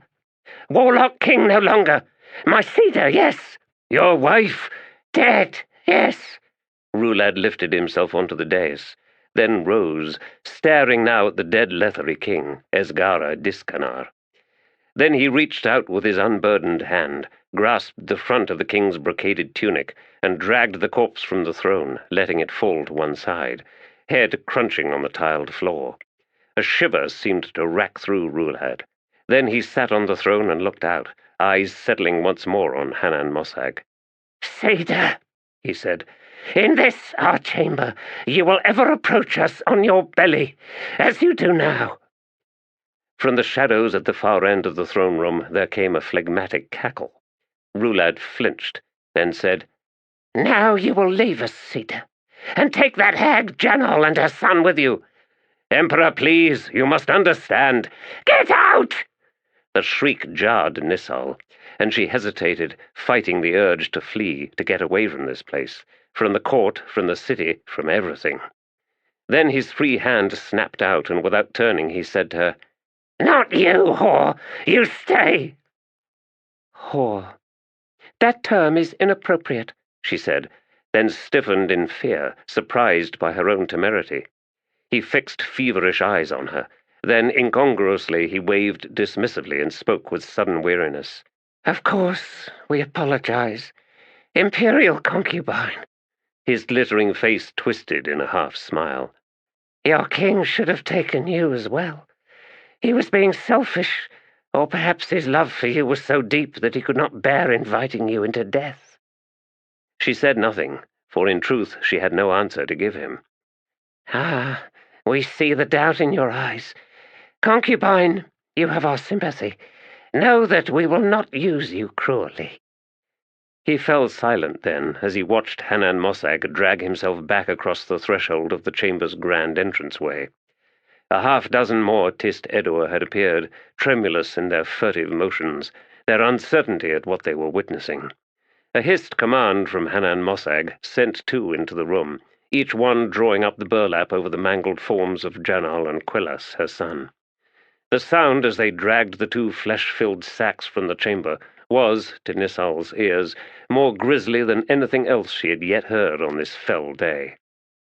"At the same time," the Emperor went on after a moment, "the title and its attendant privileges remain, should you so desire." She blinked, feeling as if she was standing on shifting sand. "You free me to choose, Emperor?"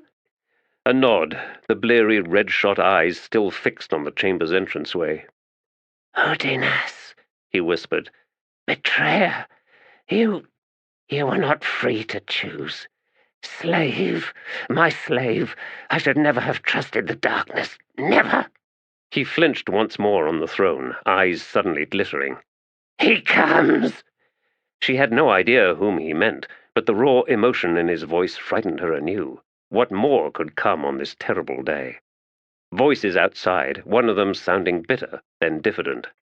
She watched as a Tiste Edur warrior strode into the throne room, Rhulad's brother, one of them, the one who had left Rhulad lying on the tiles, young, handsome in that way of the Edur, both alien and perfect. She tried to recall if she had heard his name. "Trull," said the Emperor in a rasp. "Where is he? Where is Fear?" "He has left." "Left? Left us?" "Us? Yes, Rhulad. Or do you insist I call you Emperor?" Expressions twisted across Rhulad's coin-studded face, one after another. Then he grimaced and said, "You left me too, brother. Left me bleeding on the floor. Do you think yourself different from Udinas? Less a betrayer than my Letherii slave?" "Rhulad, would that you were my brother of old."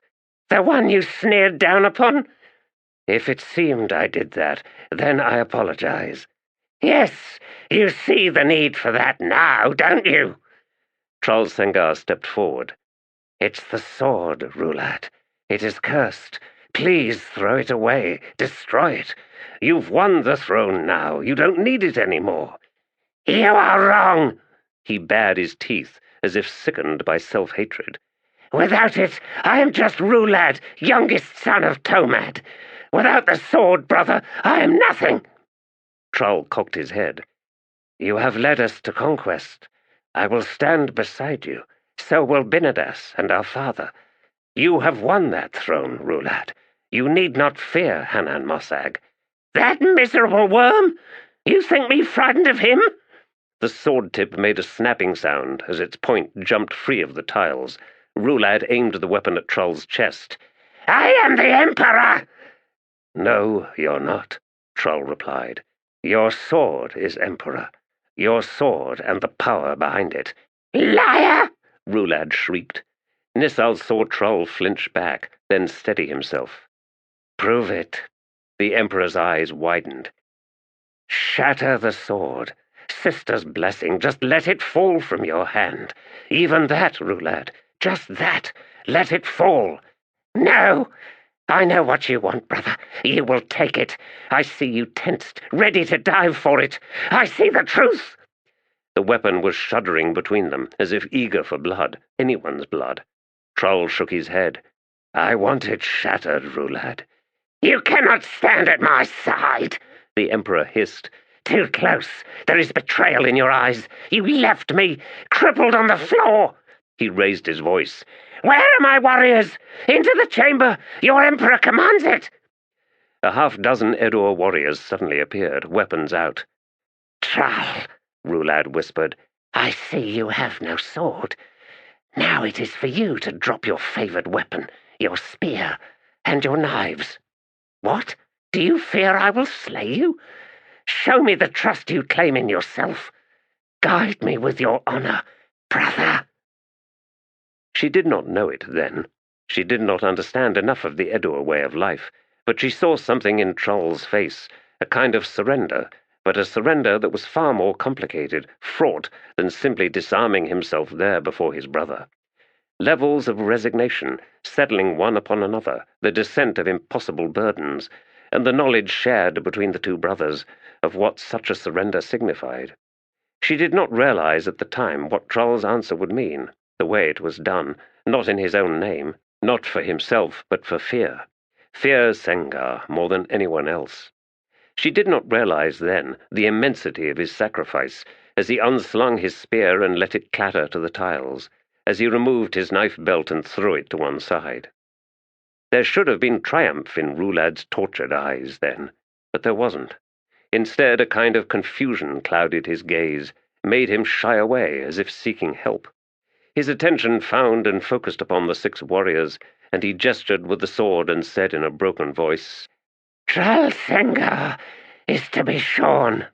He will cease to exist, for ourself, for all Edur.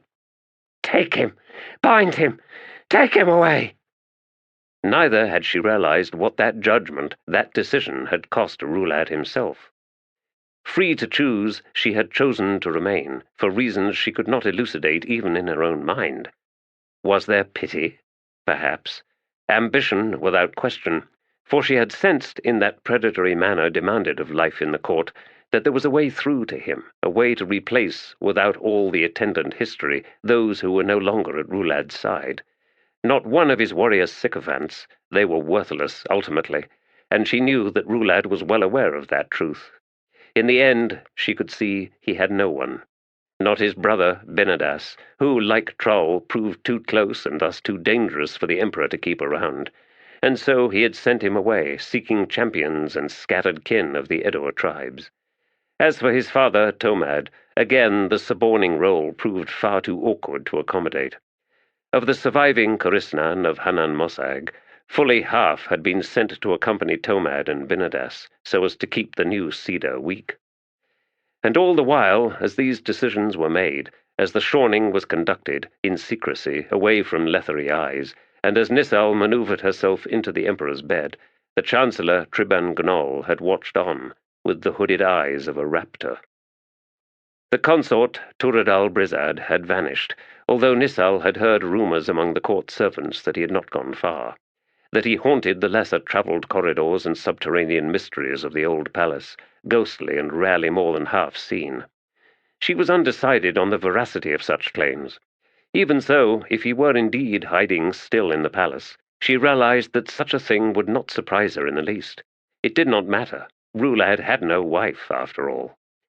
The Emperor's lover, a role she was accustomed to, although it did not seem that way. Rhulad was so young, so different from Asgara Diskanar. His spiritual wounds were too deep to be healed by her touch, and so, even as she found herself in a position of eminence, of power, close as she was to the throne, she felt helpless and profoundly alone. She stood, watching the Emperor of Lether writhing as he curled up ever tighter in the corner of the room. Among the whimpers, groans, and gasps, he spat out fragments of his conversation with Trull, his forsaken brother. And again, in hoarse whispers, Rhulad begged forgiveness. Yet a new day awaited them, she reminded herself, and she would see this broken man gather himself, collect the pieces, and then take his place seated on the imperial throne, looking out with red-rimmed eyes, his fragmented armor of coins gleaming dull in the light of the traditional torches lining the chamber's walls. And where those coins were missing, there was naught but scarred tissue, crimson-ringed wheels of malformed flesh. And then this ghastly apparition would, in the course of that day, proceed to astonish her. Eschewing the old protocols of imperial rule, the Emperor of 1,000 Deaths would sit through a presentation of petitions, an ever-growing number of citizens of the Empire, poor and rich alike, who had come to accept the imperial invitation, feeding their courage to come face to face with their foreign ruler. For bell after bell, Rhulad would mete out justice as best he could. His struggles to understand the lives of the Letherii had touched her in unexpected ways. There was, she had come to believe, a decent soul beneath all that accursed trauma. And it was then that Nissal found herself most needed, although more often of late it was the Chancellor who dominated the advising, and she had come to realize that Triban Gnol had begun to view her as a rival. He was the principal organizer of the petitions, the filter that kept the numbers manageable, and his office had burgeoned accordingly. That his expanded staff also served as a vast and invasive web of spies in the palace was of course a given. Thus Nissal watched her emperor, who had ascended the throne wading through blood, strive for benign rule, seeking a sensitivity too honest and awkward to be other than genuine, and it was breaking her heart. For power had no interest in integrity. Even Asgara Diskanar, so full of promise in his early years, had come to raise a wall between himself and the Empire's citizens in the last decade of his rule. Integrity was too vulnerable to abuse by others, and Asgara had suffered that betrayal again and again, and perhaps most painfully of all, from his own wife, Janal, and then their son. Too easy to dismiss the burden of such wounds, the depth of such scars. And Rhulad, this youngest son of an Edur noble family, had been a victim of betrayal, of what must have been true friendship, with the slave Udinas, and in the threads of shared blood from his very own brothers. But each day he overcame the torments of the night just gone. Nissal wondered, however, how much longer that could last. She alone was witness to his inner triumph, to that extraordinary war he waged with himself every morning. The Chancellor, for all his spies, knew nothing of it. She was certain of that, and that made him dangerous in his ignorance. She needed to speak to Triban Gnol. She needed to mend this bridge. But I will not be his spy. A most narrow bridge, then, one to be trod with caution. Rhulad stirred in the gloom, and then he whispered, I know what you want, brother. So guide me with your honor. Ah, Trull Sengar, wherever your spirit now lurks, does it please you? Does this please you, to know that your shawning failed? So that you have now returned, to so haunt Rhulad? Guide me, Rhulad croaked. The sword scraped on the floor, rippling over mosaic stones like cold laughter. It is not possible, I'm afraid. Bruthentrana studied the Letherii standing before him for a long moment and said nothing. The Chancellor's gaze flicked away, as if distracted, and seemed moments from dismissing the Edur warrior outright. Then, perhaps realizing that might be unwise, he cleared his throat and spoke in a tone of sympathy. The Emperor insists on these petitions, as you are aware, and they consume his every waking moment. They are, if you forgive me, his obsession. His brows lifted a fraction. How can a true subject question their emperor's love of justice? The citizens have come to adore him. They have come to see him for the honorable ruler he is in truth. That transition has taken some time, I admit, and involved immense effort on our part. I wish to speak to the Emperor, Bruthen said, his tone matching precisely the previous time he had spoken those words. Triban sighed. Presumably you wish to make your report regarding Invigilator Karos Invictad and his patriotists in person. I assure you I do forward said reports. He frowned at the Tiste Edur, then nodded and said, Very well. I will convey your wishes to His Highness Bruthen Trana. If need be, place me among the petitioners. That will not be necessary. The Tiste Edur gazed at the Chancellor for a half-dozen heartbeats. Then he turned about and left the office. In the larger room beyond waited a crowd of Letherii. A score of faces turned to regard Bruthen as he threaded his way through, faces nervous, struggling with fear, while others studied the Tiste Edur with eyes that gave away nothing. The Chancellor's agents, the ones who, Bruthen suspected, went out each morning to round up the day's petitioners, then coached them in what to say to their emperor. Ignoring the Letherii as they parted to let him pass, he made his way out into the corridor, then onward through the maze of chambers, hallways, and passages that composed the palace.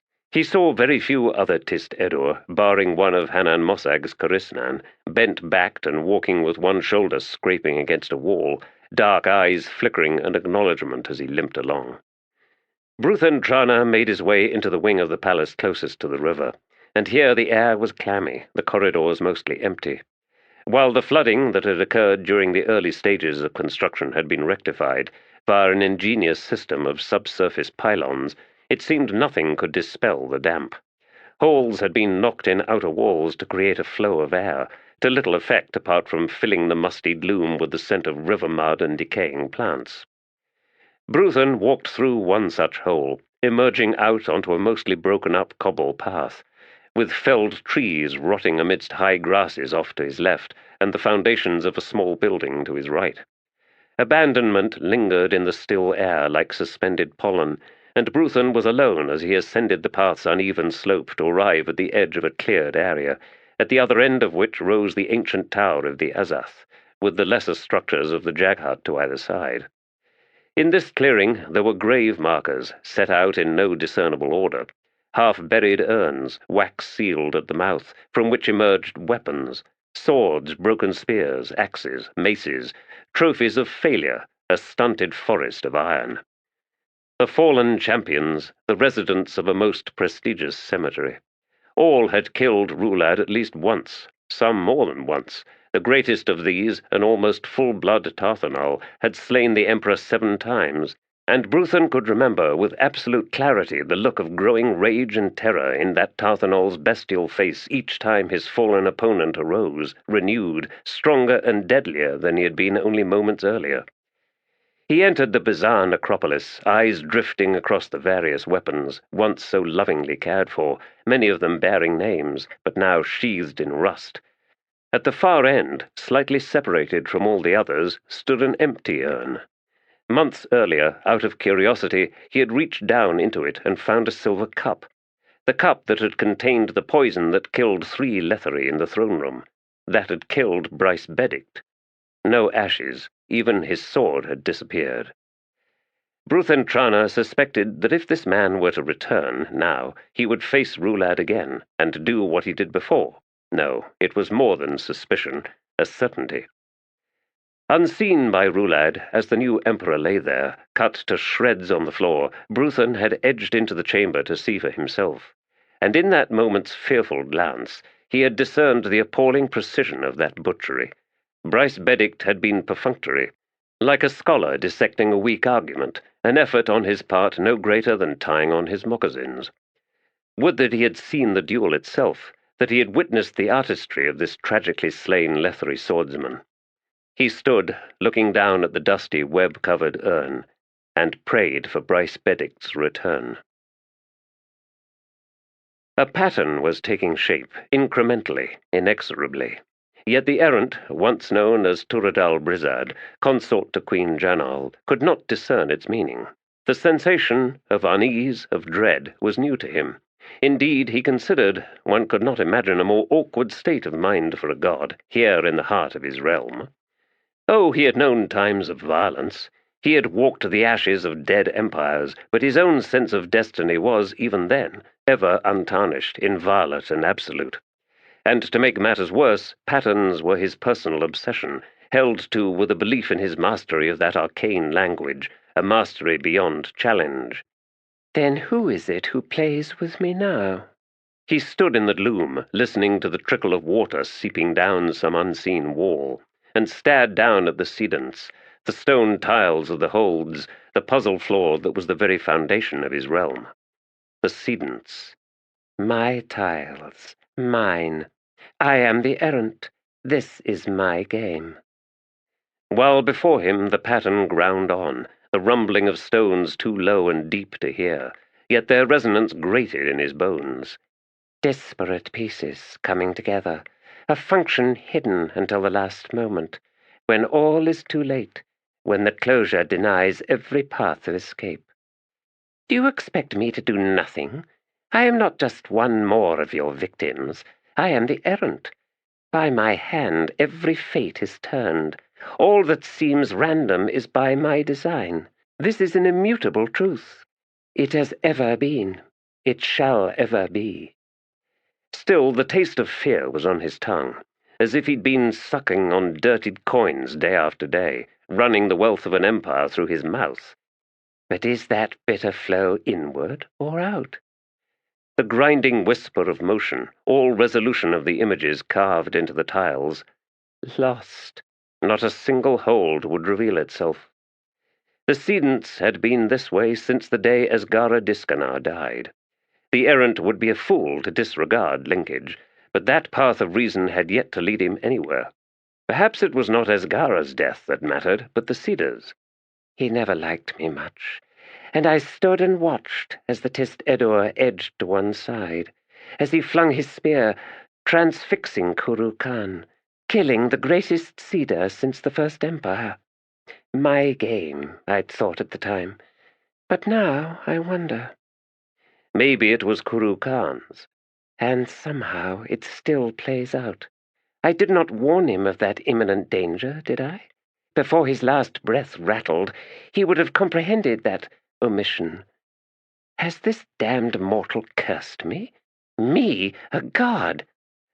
Such a curse should be vulnerable. Not even Kuru Khan was capable of fashioning something that could not be dismantled by the errant. He need only understand its structure, all that pinned it in place, the hidden spikes guiding these tiles. What comes? The Empire is reborn, reinvigorated, revealing the veracity of the ancient prophecy. All is as I foresaw. His study of the blurred pavestones below the walkway became a glare. He hissed in frustration and watched his breath plume away in the chill. An unknown transformation, in which I see naught but the ice of my own exasperation. Thus I see, but am blind to it all. The cold, too, was a new phenomenon. The heat of power had bled away from this place. Nothing was as it should be. Perhaps at some point he would have to admit defeat. And then I will have to pay a visit to a little crabby old man, working as a servant to a worthless fool. Humble, I will come in search of answers. I let Tehol live, didn't I? That must count for something. Mael, I know you interfered last time, with unconscionable disregard for the rules, my rules, but I have forgiven you, and that too must count for something. Humility tasted even worse than fear. He was not yet ready for that. He would take command of the sedents, but to usurp the pattern he would first have to find its maker. Kuru Khan? He was unconvinced. There are disturbances in the pantheons, new and old. Chaos, the stink of violence. Yes, this is a god's meddling. Perhaps Mael himself is to blame. No, it feels wrong. More likely he knows nothing, remains blissfully ignorant. Will it serve me to make him aware that something is awry? An empire reborn. True, the Tiste Edur had their secrets, or at least they believed such truths were well hidden. They were not. An alien god had usurped them, and had made of a young Edur warrior an avatar, a champion, suitably flawed in grisly homage to the god's own pathetic dysfunctions. Power from pain, glory from degradation, themes in apposition. An empire reborn offered the promise of vigor, of expansion and longevity, none of which was, he had to admit, truly assured. And such are promises. The god shivered suddenly in the bitter cold air of this vast subterranean chamber, shivered on this walkway above a swirling unknown. The pattern was taking shape, and when it did, it would be too late. It's too late. But there must be something we can do. I'm afraid not. It's dying, Master, and unless we take advantage of its demise right now, someone else will. The capybara fish had used its tentacles to crawl up the canal wall, pulling itself over the edge onto the walkway, where it flattened out, strangely spread-eagled, to lie, mouth gaping, gills gasping, watching the morning get cloudy as it expired. The beast was as long as a man is tall, as fat as a mutton merchant from the inner isles, and, to Tehol's astonishment, even uglier. Yet my heart breaks. Bugg scratched his mostly hairless pate, then sighed. It's the unusually cold water, he said. These like their mud warm. Cold water? Can't you do something about that? Bugg's hydrogation. You're branching out? No, I was just trying on the title. How do you hydrogate? I have no idea. Well, I have, but it's not quite a legitimate craft. Meaning it belongs in the realm of the gods? Mostly. Although, he said, brightening, with the recent spate of flooding and given my past experience in engineering dry foundations, I begin to see some possibilities. Can you soak investors? Bugg grimaced. Always seeing the destructive side, aren't you, Master? It's my opportunistic nature. Most people, he added, would view that as a virtue. Now, are you truly telling me you can't save this poor fish? Master, it's already dead. Is it? Oh. Well, I guess we now have supper. More like 15 suppers. In any case, I have an appointment, so I will see you and the fish at home. Why, thank you, Master. Didn't I tell you this morning walk would prove beneficial? Not for the capybara, alas. Granted. Oh, by the way, I need you to make me a list. Of what? Ah, I will have to tell you that later. As I said, I am late for an appointment. It just occurred to me, is this fish too big for you to carry by yourself? Well, Bugg said, eyeing the carcass, it's small as far as capybara go. Remember the one that tried to mate with a galley? The betting on that outcome overwhelmed the drownings. I lost everything I had that day. Everything? 3 copper docks, yes. What outcome did you anticipate? Why, small rowboats that could row themselves with big flippery paddles. You're late for your appointment, Master. Wait! Don't look! I need to do something unseemly right now. Oh, Master, really? Spies stood on street corners. Small squads of grey rain-caped patriotists moved through the throngs that parted to give them wide berth as they swaggered with gloved hands resting on their belted truncheons, and on their faces the bludgeon arrogance of thugs. Tehol Beddict, wearing his blanket like a sarong, walked with the benign grace of an ascetic from some obscure but harmless cult. Or at least he hoped so. To venture onto the streets of Letheras these days involved a certain measure of risk that had not existed in King Esgaradiskanar's days of pleasant neglect. While on the one hand this lent an air of intrigue and danger at every journey, including shopping for overripe root crops, there were also the taut nerves that one could not quell, no matter how many mouldy turnips one happened to be carrying. Compounding matters, in this instance, was the fact that he was indeed intent on subversion. One of the first victims in this new regime had been the Rat-Catchers Guild. Karos Invictad, the invigilator of the patriotists, had acted on his first day of officialdom, dispatching fully 100 agents to Scale House, the modest guild headquarters, whereupon they effected arrests on scores of rat-catchers, all of whom, it later turned out, were illusions. A detail unadvertised, of course, lest the dread patriotists announce their arrival to cries of ridicule, which would not do. After all, tyranny has no sense of humor. too thin-skinned, too thoroughly full of its own self-importance. Accordingly, it presents an almost overwhelming temptation. How can I not be excused the occasional mockery? Alas, the patriotists lacked flexibility in such matters. The deadliest weapon against them was derisive laughter, and they knew it. He crossed Quelas Canal at a lesser bridge, made his way into the less ostentatious North District, and eventually sauntered into a twisting, shadow-filled alley that had once been a dirt street before the invention of four-wheeled wagons and side-by-side horse collars. Instead of the usual hovels and back doors that one might expect to find in such an alley, lining this one were shops that had not changed in any substantial way in the past 700 or so years. There, first to the right, the half-axe Temple of Herbs, smelling like a swamp's sinkhole, wherein one could find a prune-faced witch who lived in a mud pit, with all her precious plants crowding the banks, or growing in the insect-flecked pool itself. It was said she had been born in that slime, and was only half human, and that her mother had been born there too, and her mother, and so on. That such conceptions were immaculate went without saying, since Tehol could hardly imagine any reasonable or even unreasonable man taking that particular plunge. Opposite the half-axe was the narrow-fronted entrance to a shop devoted to short lengths of rope and wooden poles, a man and a half high. Tehol had no idea how such a specialized enterprise could survive, especially in this unraveled, truncated market, yet its door had remained open for almost 6 centuries, locked up each night by a short length of rope and a wooden pole. The assortment proceeding down the alley was similar only in its peculiarity. Wooden stakes and pegs in one, sandal thongs in another. Not the sandals, just the thongs. A shop selling leaky pottery. Not an indication of incompetence, rather the pots were deliberately made to leak at various precise rates of loss. A place selling unopenable boxes, another toxic dyes.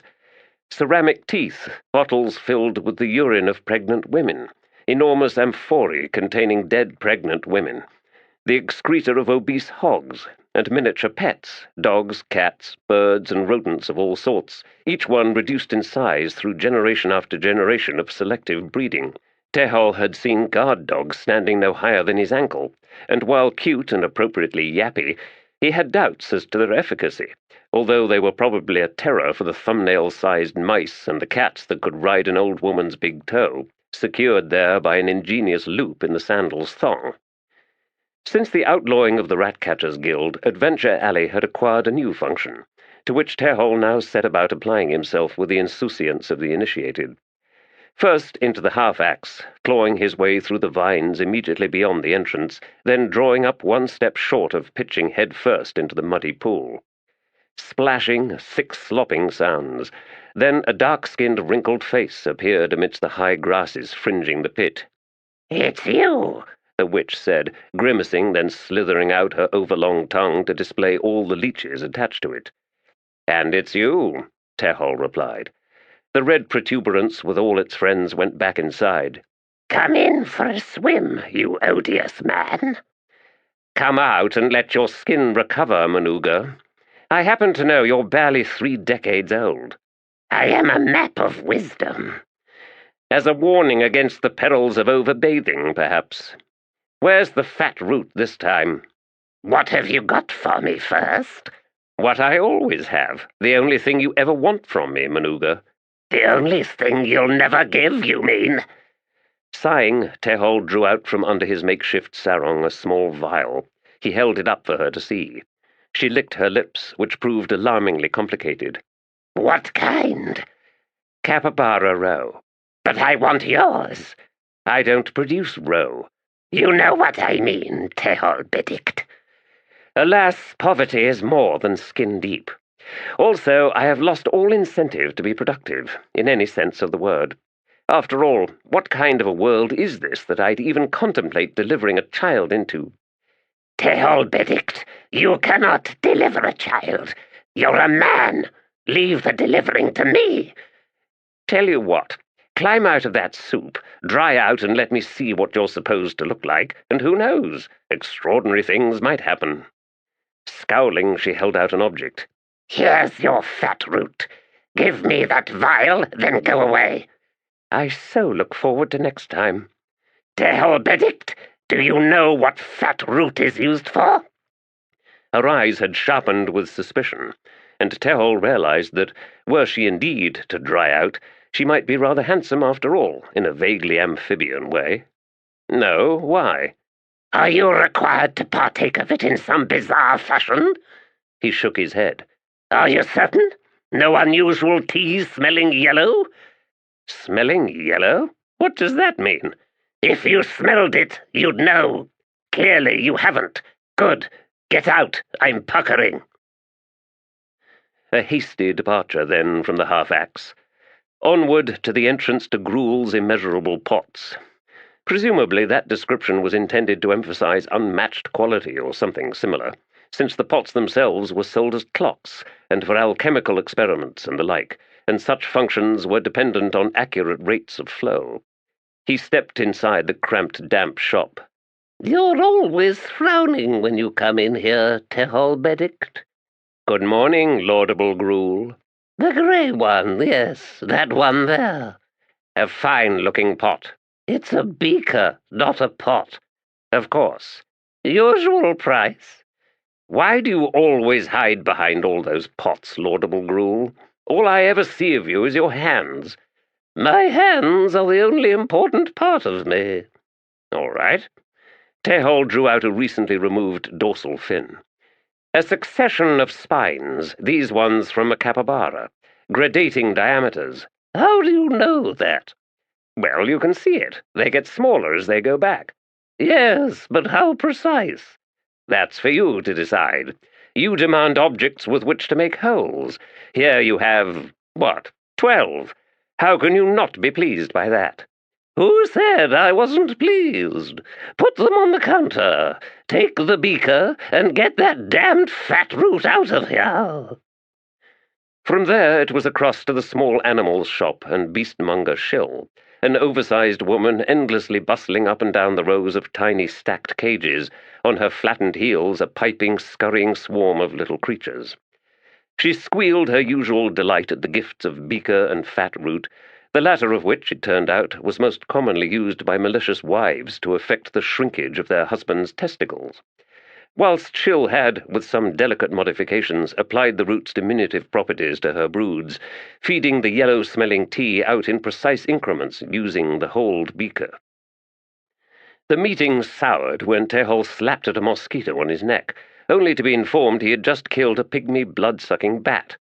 His reply that the distinction was lost on him was not well received, but Shill opened the trapdoor on the floor at the back of the shop nevertheless, and Tehol descended the 26 narrow, steep stone steps to the crooked corridor, 21 paces long, that led to the ancient empty beehive tomb, the walls of which had been dismantled in 3 places to fashion rough doorways into snaking, low-ceilinged tunnels, 2 of which ended in fatal traps. The 3rd passageway eventually opened out into a long chamber occupied by a dozen or so disheveled refugees, most of whom seemed to be asleep. Fortunately, Chief Investigator Ruckett was not among the somnolent. Her brows rose when she saw him, her admirable face filling with an expression of unfeigned relief as she gestured him to her table.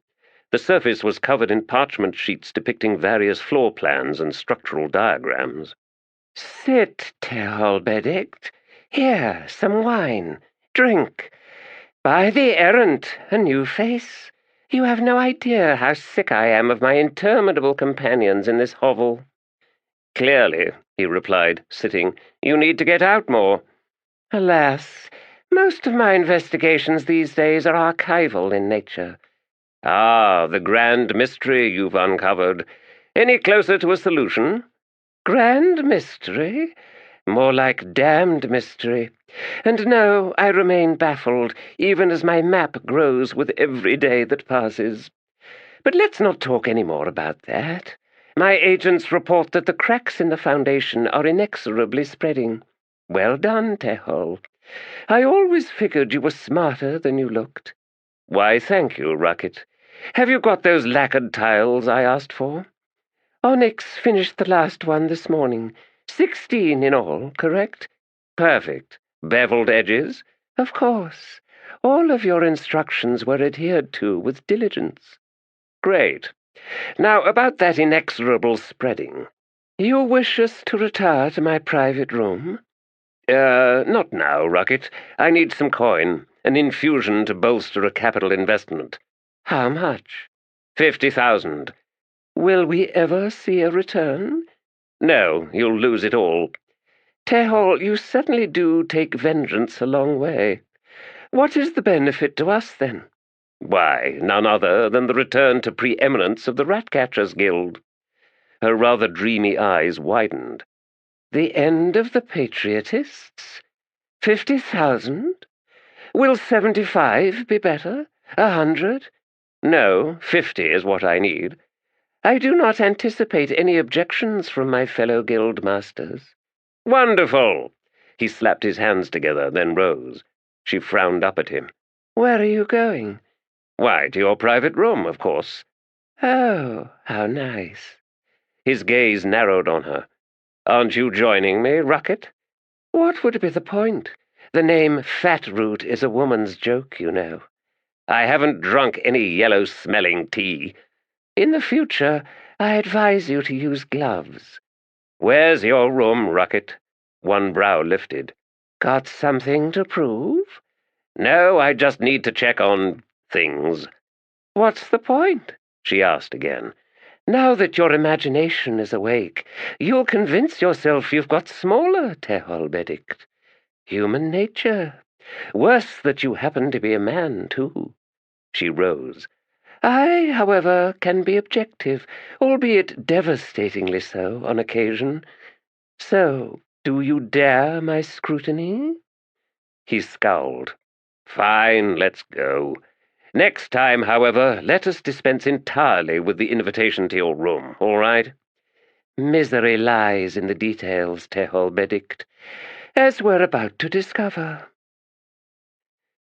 Venit Sathad unrolled the parchment and anchored its corners with flat stones.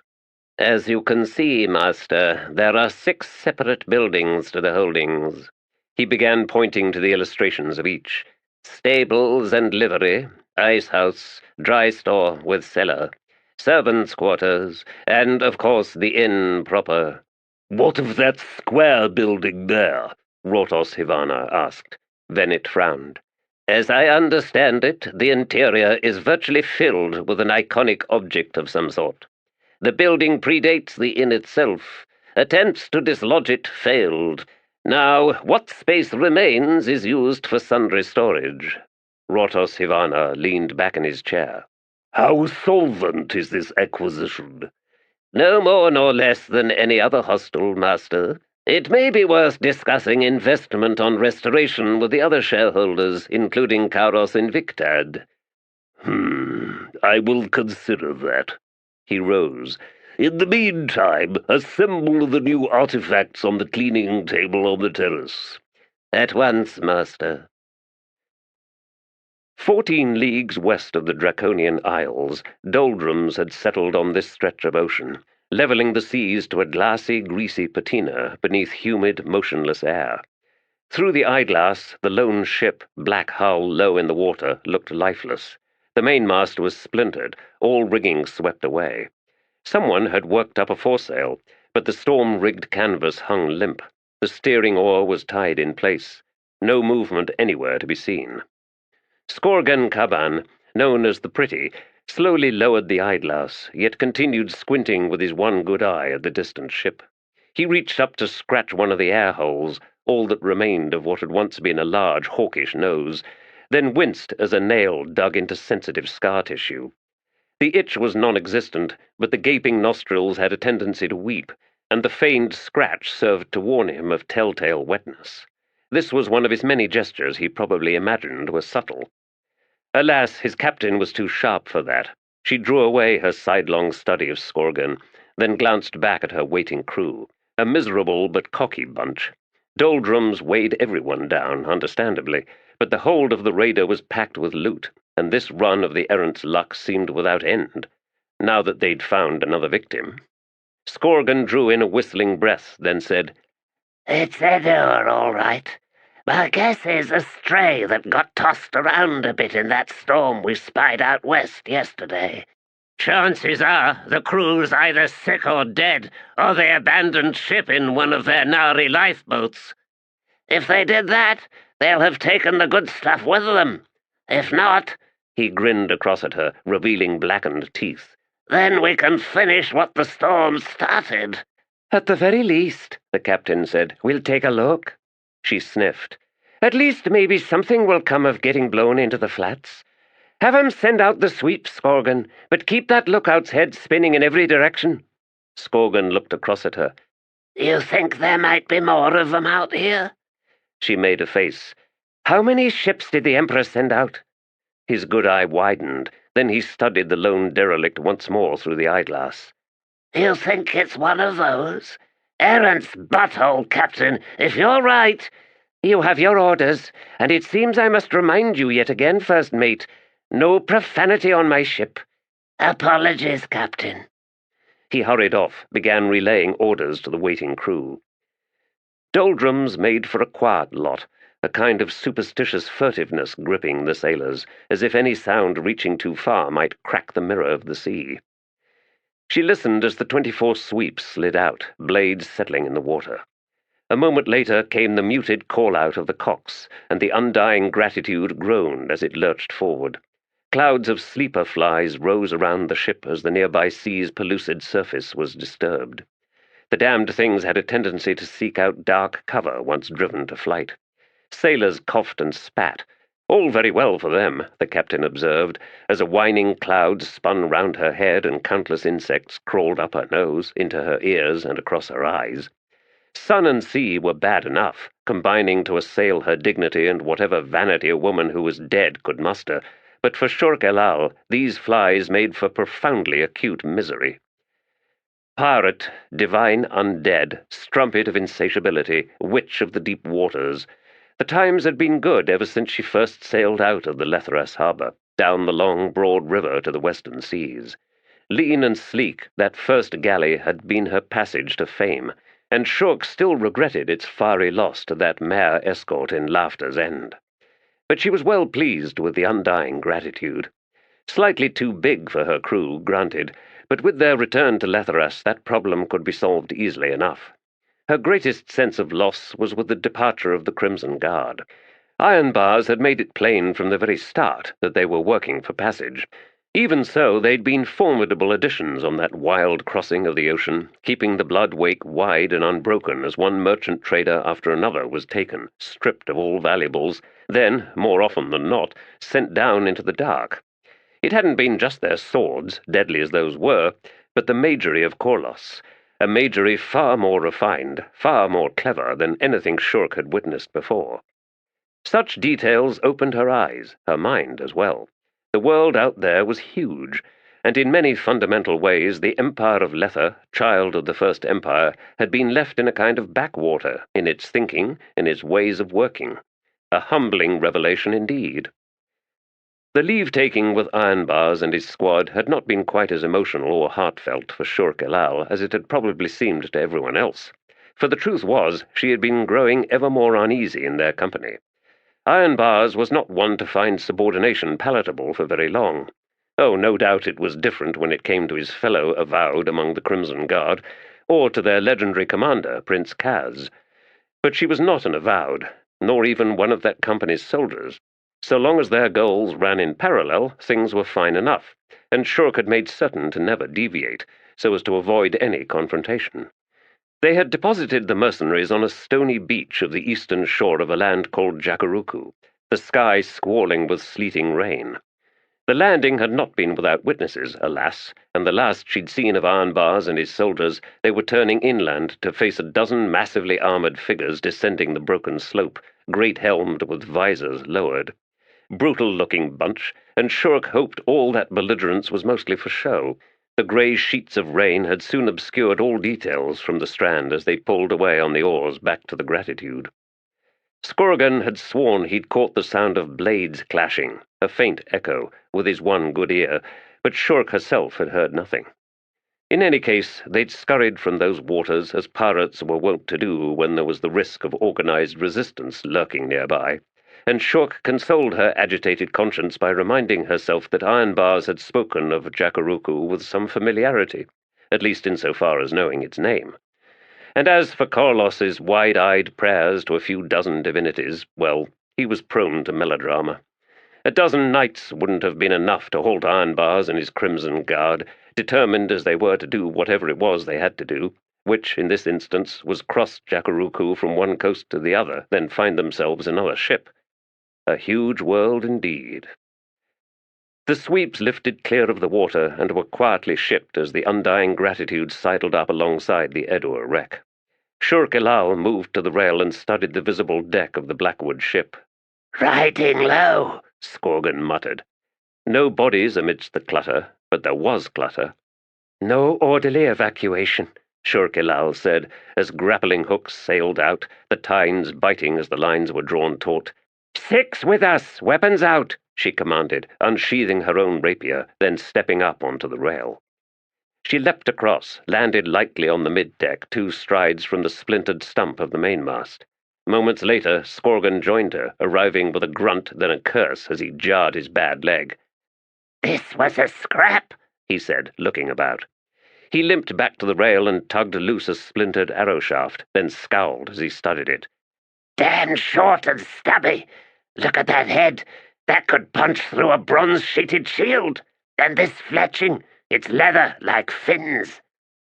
So where were the bodies?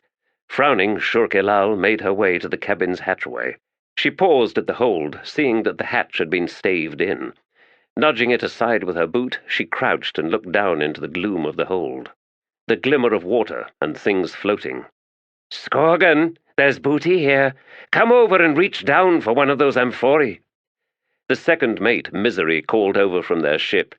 "Captain, that hulk's lower in the water than it was when we arrived." She could now hear the soft groans of the hull. Skorgan used his good arm to reach down and hook his hand through an ear of the amphora. Hissing with the weight, he lifted the hip-high object into view, rolling it onto the deck between himself and the captain.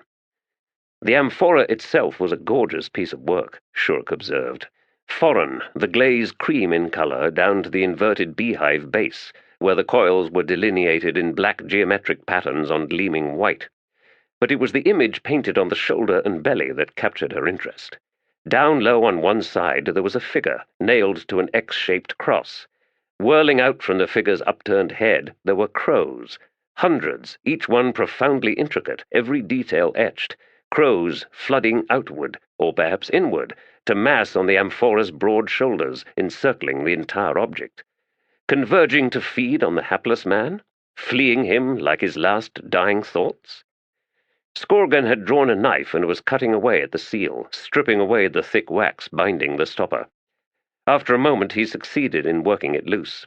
He tugged the stopper free, then leapt back as thick blood poured forth, spreading on the deck. It looked fresh, and from it rose a scent of flowers, pungent and oversweet. "Cagenza pollen," Skorgan said. "Keeps blood from thickening. The Edur use it when they paint temples in the forest. You know, on trees. The blood sanctifies. It's not a real temple, of course. No walls or ceiling, just a grove." "I don't like first mates who babble," Shurk Elal said, straightening once more. "Get the others out. The vessels alone will make us rich for a month or 2. She resumed her walk to the cabin. The corridor was empty, the cabin door broken open and hanging from one leather hinge. As she made her way towards it, she glanced into the side alcoves and saw the layered bunks of the crew, but all were unoccupied, although dishevelled as if subject to searching. In the cabin itself, more signs of looting, while on the floor was spread-eagled an Edur corpse. Hands and feet had been spiked into the floorboards, and someone had used a knife on him, methodically. The room stank of spilled wastes, and the expression frozen on the face was a twisted, agony-racked mask, the eyes staring out as if witness to a shattered faith, a terrible revelation at the moment of death. She heard Skorgan come up behind her, heard his low curse upon seeing the body. "Tortured him," he said. "Tortured the captain. This one was Merud, damn near an elder. Errant save us, Captain. We're going to get blamed if anyone else comes on this afore it all sinks. Torture. I don't get that. It's simple, she said. They wanted information. About what? Shurkilal looked round. They took the log, the charts. Now maybe pirates might do that, if they were strangers to Lether, but then they'd have no need to torture this poor bastard. Besides, they'd have taken the loot. No, whoever did this wanted more information, not what you could get from charts, and they didn't give a damn about booty. Nasty bastards, whoever they were. She thought back to that amphora and its grisly contents, then turned away. Maybe they had a good reason. Hold the hull, Skorgan. We'll wait around, though. Blackwood doesn't like sinking. We may have to fire it. A pyre to bring 'em all in, Captain. I am aware of the risks. Get on with it. Back on the deck, Shurkilal made her way to the forecastle, where she stood scanning the horizon while Skorgan and the crew began their demolition. Strangers on the sea, who are no friends of the Tiste Edur. Even so, I think I'd rather not meet them.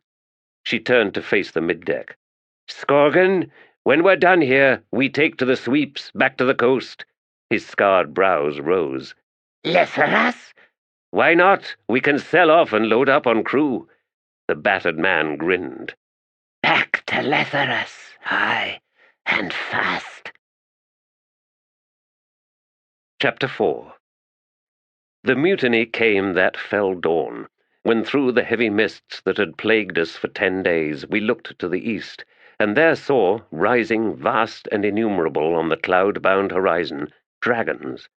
Too large to comprehend, their heads above the sun, their folded wings reaching down to cast a shadow that could swallow all of Dreen. This was too much, too frightening even for the more seasoned soldiers in our troop, for their dark eyes were upon us, an alien regard that drained the blood from our hearts, the very iron from our swords and spears. To walk into those shadows would quail a champion of the First Empire. We could not face such challenge, and though I voiced my fury, my dismay, it was naught but the bolster demanded of any expedition's leader, and indeed I had no intention of demanding of my party the courage that I myself lacked. Bolster is a dangerous thing, lest one succeeds where one would not, and so I ceased my umbrage, perhaps too easily, yet none made account of that, relieved as they all were as we broke camp, packed our mules, and turned to the west. 4 days into the wild lands, Tiste Edur. Banishment killed most victims, when the world beyond was harsh, when survival could not be purchased without the coin of cooperation. No graver punishment was possible among the tribal peoples, whether all or Drasilhani or Kerin. Yet it was the clan structure itself that imposed deadly intransigence, and with it a corresponding devastation when one was cast out, alone, bereft of all that gave meaning to life. Victims crumpled into themselves, abandoning all skills that could serve to sustain them. They withered, then died. The Letherii and their vast cities, the tumult of countless faces, were, beyond the chains of indebtedness, almost indifferent to banishing. True, such people were not immune to the notion of spiritual punishment. They existed in families, after all, a universal characteristic of humans, yet such scars as were delivered from estrangement were survivable. Another village, another city. The struggle of beginning again could be managed, and indeed, for some, beginning anew became an addiction in its own right, a way of absolving responsibility. Red Mask, his life that of the All, unsullied for generations, had come to believe that the nature of the Letherii, his most hated enemy, had nevertheless stained his spirit. Banishment had not proved a death sentence. Banishment had proved a gift, for with it he discovered freedom, the very lure that drew so many young warriors into the Lether Empire, where anonymity proved both bane and emancipation. Driven away, he had wandered far, with no thought of ever returning. He was not as he had once been, no longer the son of his father, yet what he had become was, even to himself, a mystery. The sky overhead was unmarred by clouds, the new season finding its heat, and jackrabbits raced from one thicket of momentary cover to another ahead of him as he rode the Letherii horse on the herd trail on its northeasterly route. A small herd, he had noted, with few fly-swarmed birth stains along the path's outskirts, where Rodara males would gather protectively until the newborn was able to find its legs. The clan guiding these beasts was probably small. Red Mask's guardian Kachin Chemal were nowhere to be seen, but that was not unusual. The huge reptiles had prodigious appetites. At this time of year, the wild Bedouin that had wintered in pocket forests, a solitary larger breed than those of the plains to the south, ventured out from cover in search of mates. Massing more than 2 Letherii oxen, the bulls were ferocious and belligerent, and would charge anything that approached too close, barring a female of its own kind. Sag Churok, the male Kell hunter, delighted in meeting that thundering charge. Red Mask had seen its pleasure, revealed in the slow, sinuous lashing of the tail as it stood in the bull's path, iron blades lifted high. As fast as the Bedouin was, the Kachin Chemal was faster. Each time after slaying the beast, Sag Churok would yield the carcass to Gunth Mak until she'd eaten her fill. Red Mask rode on through the day, his pace leisurely to ease the burden on the horse, and when the sun was descending towards the horizon, igniting distant storm clouds, he came within sight of the All encampment, situated on an ancient oxbow island between 2 dry, eroded riverbeds. The herds were massed on the flanks of the valleys to either side, and the sprawl of dome-shaped, sewn-hide huts huddled amidst the smoke of cook fires blanketing the valley. No outriders, no pickets, and far too large a camp for the size of the herds. Red Mask reined in on the ridgeline. He studied the scene below. Here and there voices rose in ritual mourning. Few children were visible moving about between the huts. After some time, as he sat motionless on the high Letherii saddle, someone saw him. Sudden cries, scurrying motion in the growing shadows, then a half-dozen warriors set out at a trot towards him. Behind them, the camp had already begun a panicked breaking, sparks flying as hearths were kicked and stamped out, hide walls rippled on the huts. Herd and dray dogs appeared, racing to join the approaching warriors. The all warriors were young, he saw as they drew closer, only a year or 2 past their death nights. Not a single veteran among them. Where were the elders, the shoulder-men? Halting 15 paces downslope, the 6 warriors began conferring in hissed undertones. Then one faced the encampment and loosed a piercing cry. All activity stopped below. Faces stared up at Red Mask. Not a single warrior among them seemed bold enough to venture closer. The dogs were less cowed by the presence of a lone warrior. Growling, hackles raised, they crept in a half-circle towards him. Then, catching an unexpected scent, the beasts suddenly shrank back, tails dipping, thin whines coming from their throats. Finally, one young warrior edged forward a step. "You cannot be him," he said. Red Mask sighed. "Where is your war leader?" he demanded. The youth filled his chest and straightened. "I am this clan's war leader, Masak, son of Nerud." "When was your death night?"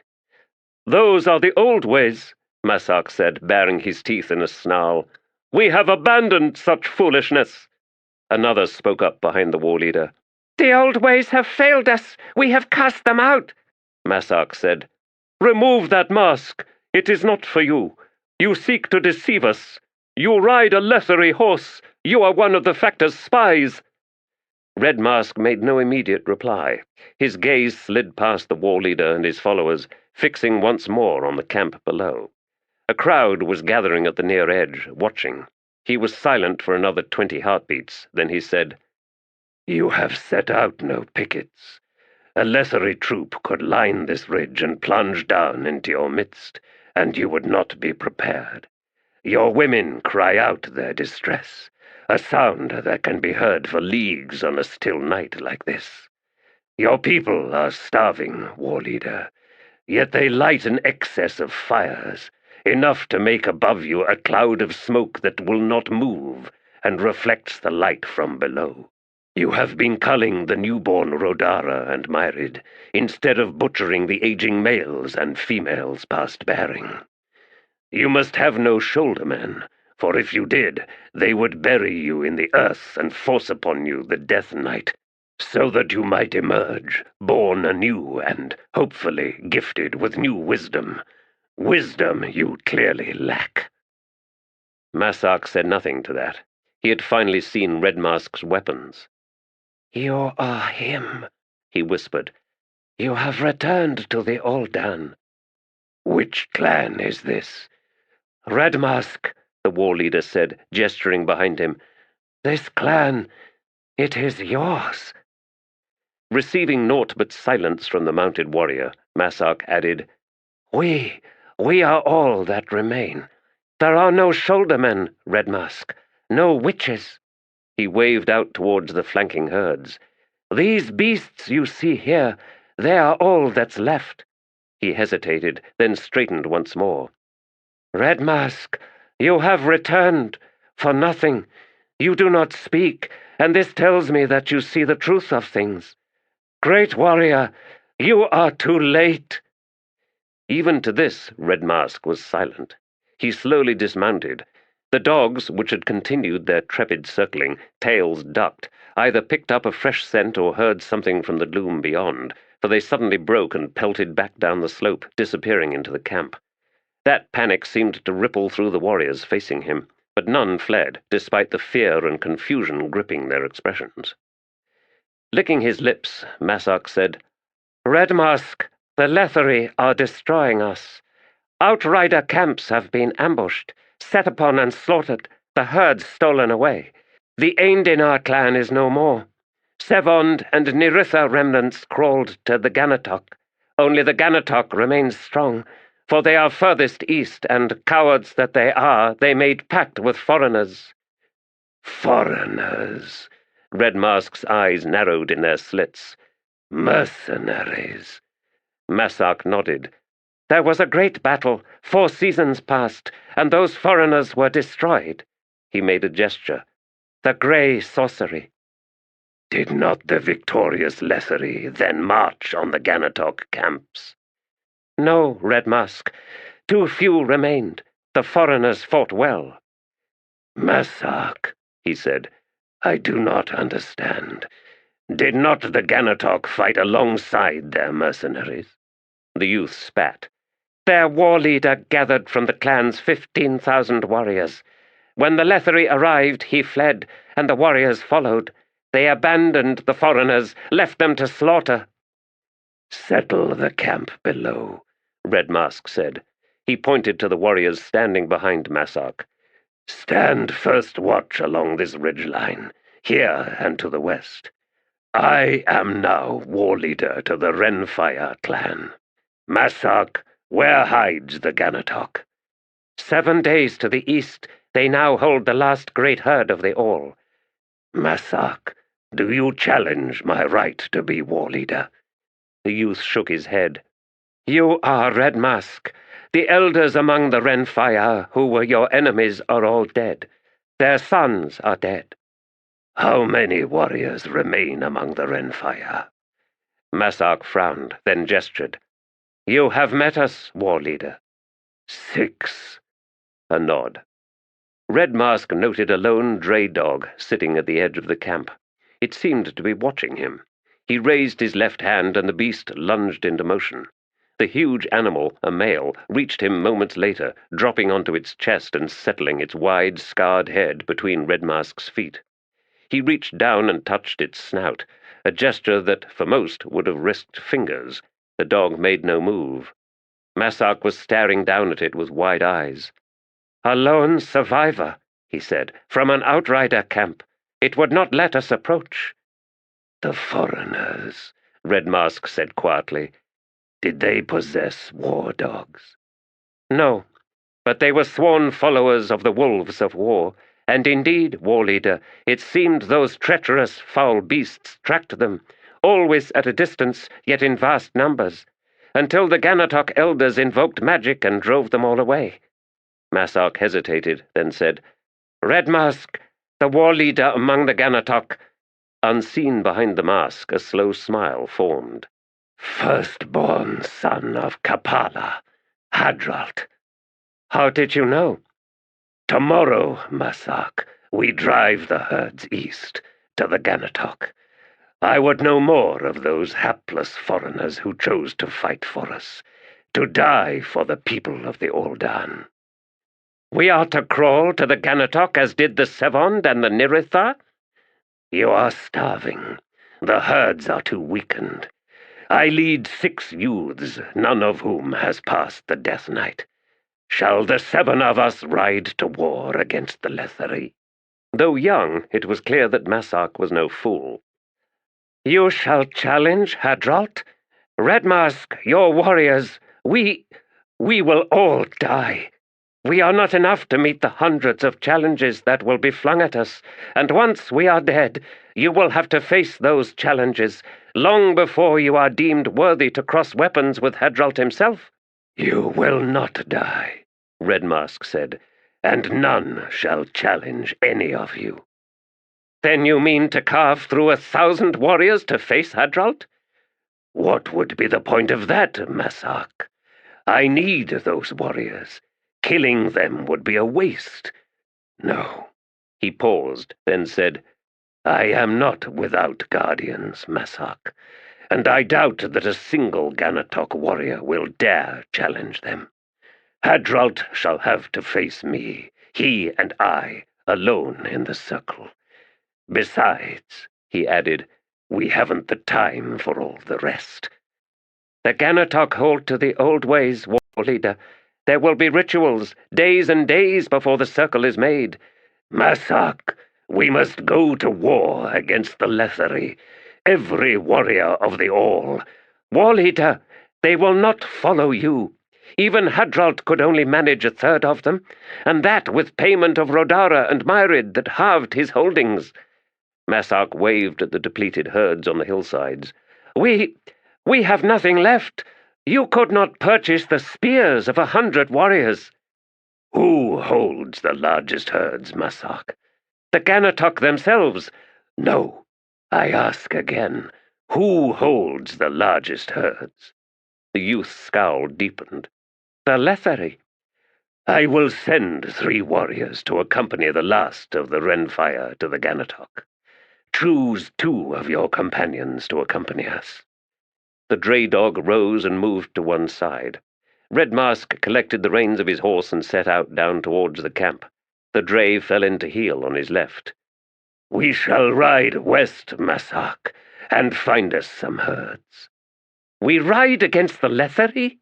War leader, did you not moments ago mock the notion of 7 warriors waging war against them? Yet now you say—" "War is for later," Red Mask said.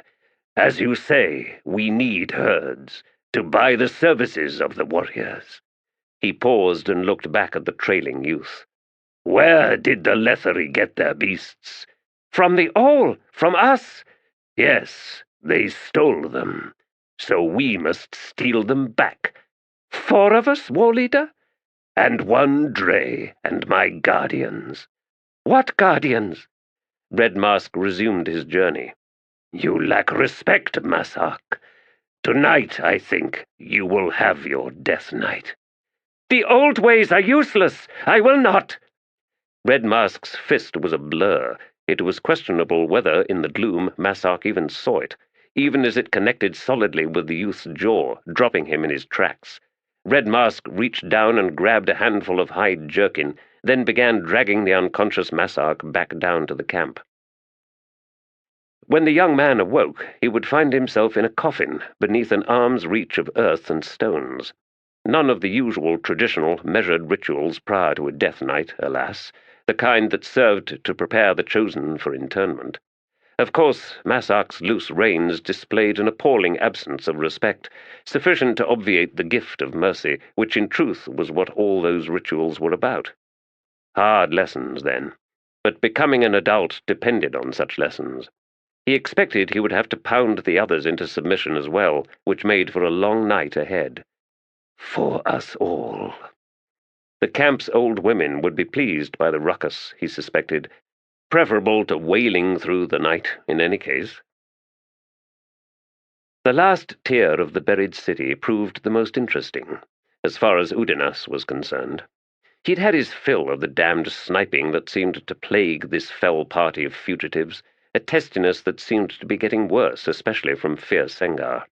The ex-slave knew that the Tiste Edur wanted to murder him, and as for the details surrounding the abandonment of Rhulad, which made it clear that Udinas himself had had no choice in the matter, that he had been as much a victim as Fear's own brother, well, Fear wasn't interested. Mitigating circumstances did not alter his intransigence, his harsh sense of right and wrong, which did not, it appeared, extend to his own actions. After all, Fear had been the one to deliberately walk away from Rhulad. Udinas, upon regaining consciousness, should have returned to the Emperor. To do what? Suffer a grisly death at Rhulad's hands? Yes, we were almost friends, he and I, as much as might be possible between slave and master. And of that the master ever feels more generous and virtuous than the slave.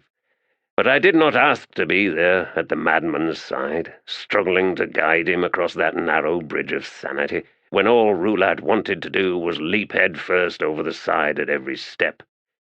No, he had made do with what he had, and in showing that mere splinter of sympathy, he had done more for Rhulad than any of the Sengars.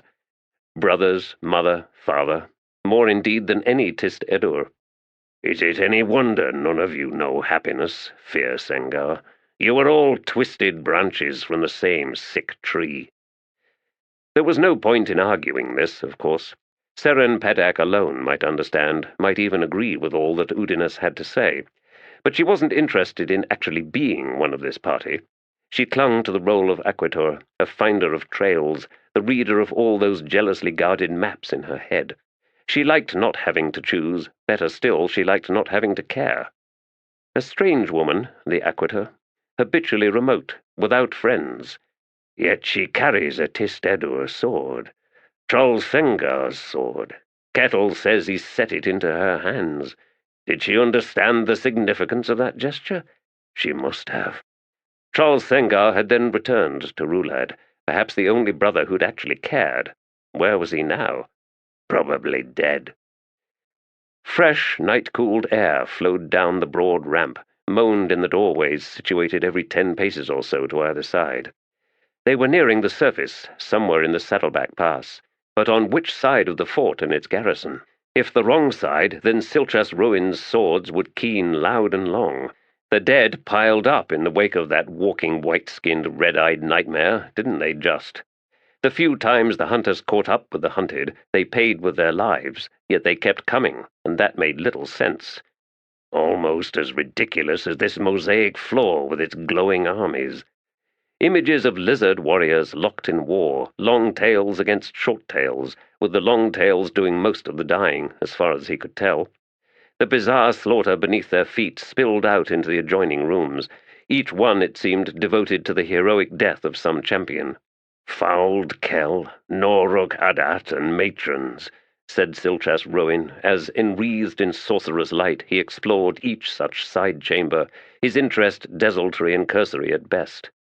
In any case, Udinas could read enough into the colourful scenes to recognize a campaign of mutual annihilation, with every scene of short-tail victory answered with a matron's sorcerous conflagration.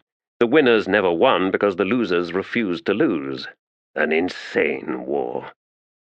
Seren Pedak was in the lead, 20 paces ahead, and Udinas saw her halt and suddenly crouch, one hand lifting. The air sweeping in was rich with the scent of loam and wood dust. The mouth of the tunnel was small, overgrown, and half blocked by angled fragments of basalt from what had once been an arched gate, and beyond was darkness. Seren Pedak waved the rest forward. "I will scout out ahead," she whispered as they gathered about just inside the cave mouth. "Did anyone else notice that there were no bats in that last stretch? That floor was clean." "There are sounds beyond human hearing," Silchas Roin said. "The flow of air is channeled through vents and into tubes behind the walls, producing a sound that perturbs bats, insects, rodents, and the like.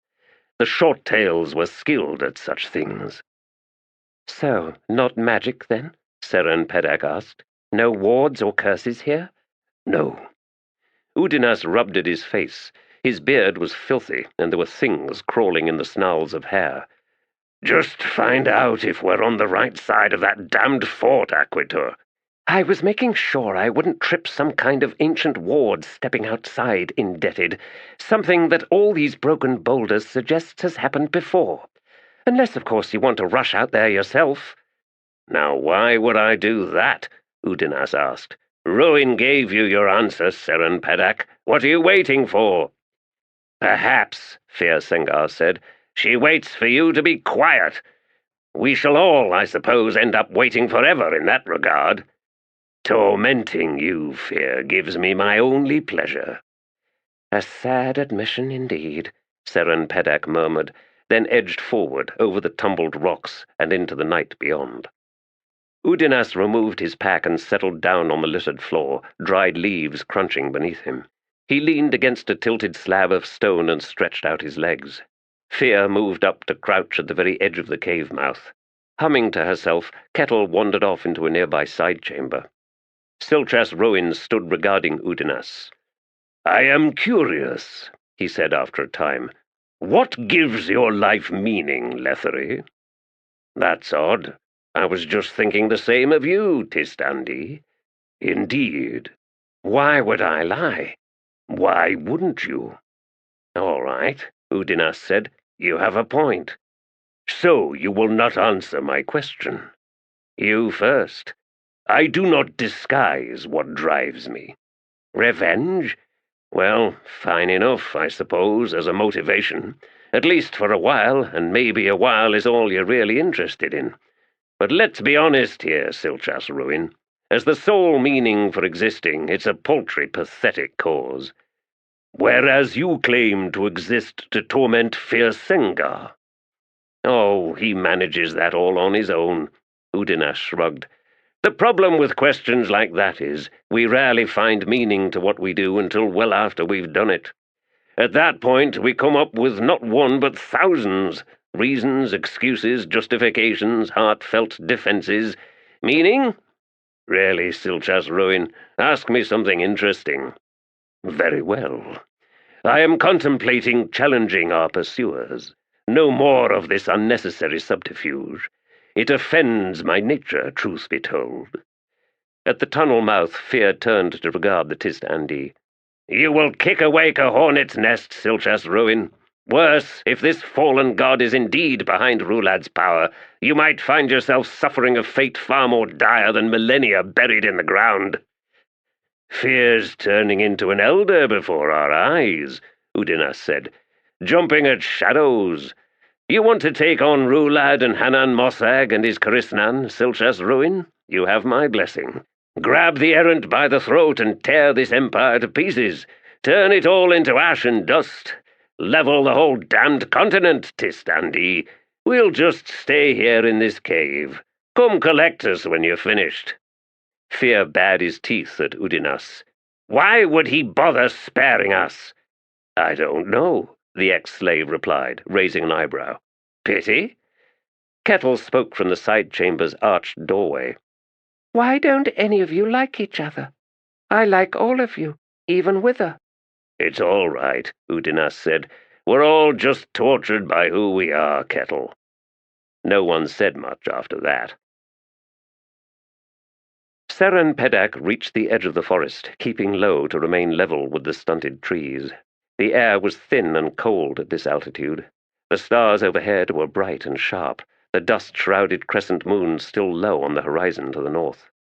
Around her was whispered motion through the clumps of dead leaves and lichen. A kind of scaled mouse ruled the forest floor at night, a species she had never seen before. They seemed unusually fearless, so much so that more than one had scampered across her boots. No predators, presumably. Even so, their behavior was odd. Before her stretched a sloped clearing, 60 or more paces, ending at a rutted track. Beyond it was a level stretch of sharp, jagged stones, loose enough to be treacherous. The fort squatting in the midst of this moat of rubble was stone-walled, thick at the base and tapering sharply to twice the height of a man. The corner bastions were massive, squared and flat-topped. On those platforms were swivel-mounted ballistae. Seren could make out huddled figures positioned around the nearest one, while other soldiers were visible, shoulders and heads, walking the raised platform on the other side of the walls. As she studied the fortification, she heard the soft clunk of armor and weapons to her left. She shrank back as a patrol appeared on the rutted track. Motionless, breath held, she watched them amble past.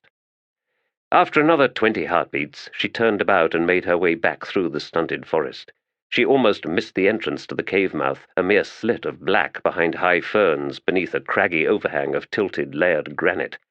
Pushing through, she stumbled into Tiste Sengar. "Sorry," he whispered. "We were beginning to worry. Or at least," he added, "I was." She gestured him back into the cave. "Good news," she said once they were inside. "We're behind the garrison. The pass ahead should be virtually unguarded." "There are Karisnan wards up the trail," Silchas Ruin cut in. "Tell me of this garrison, Equitor." Seren closed her eyes. Wards? Errant takers. What game is Hanan Mossack playing here? I could smell horses from the fort. Once we trip those wards, they'll be after us, and we can't outrun mounted soldiers. "The garrison," Silchas said. She shrugged. The fort looks impregnable. I'd guess there's anywhere between 100 and 200 soldiers there, and with that many there's bound to be mages, as well as a score or more Tiste Edur.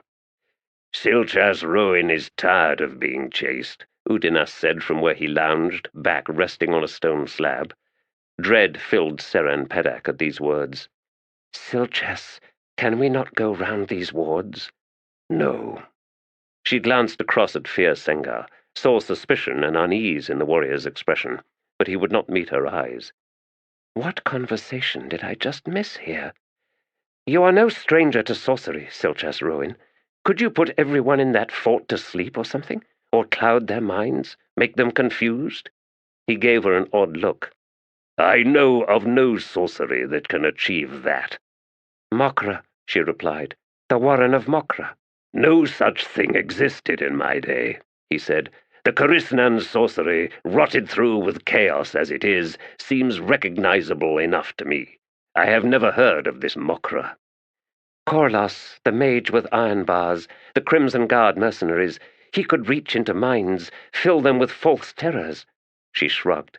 He said the magic of holds and elder warrens has, almost everywhere else, been supplanted. I had wondered at the seeming weakness of Kurald Galain in this land.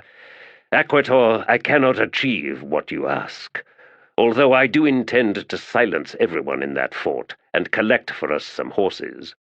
"Silchas, there are hundreds of Letherii there, not just soldiers.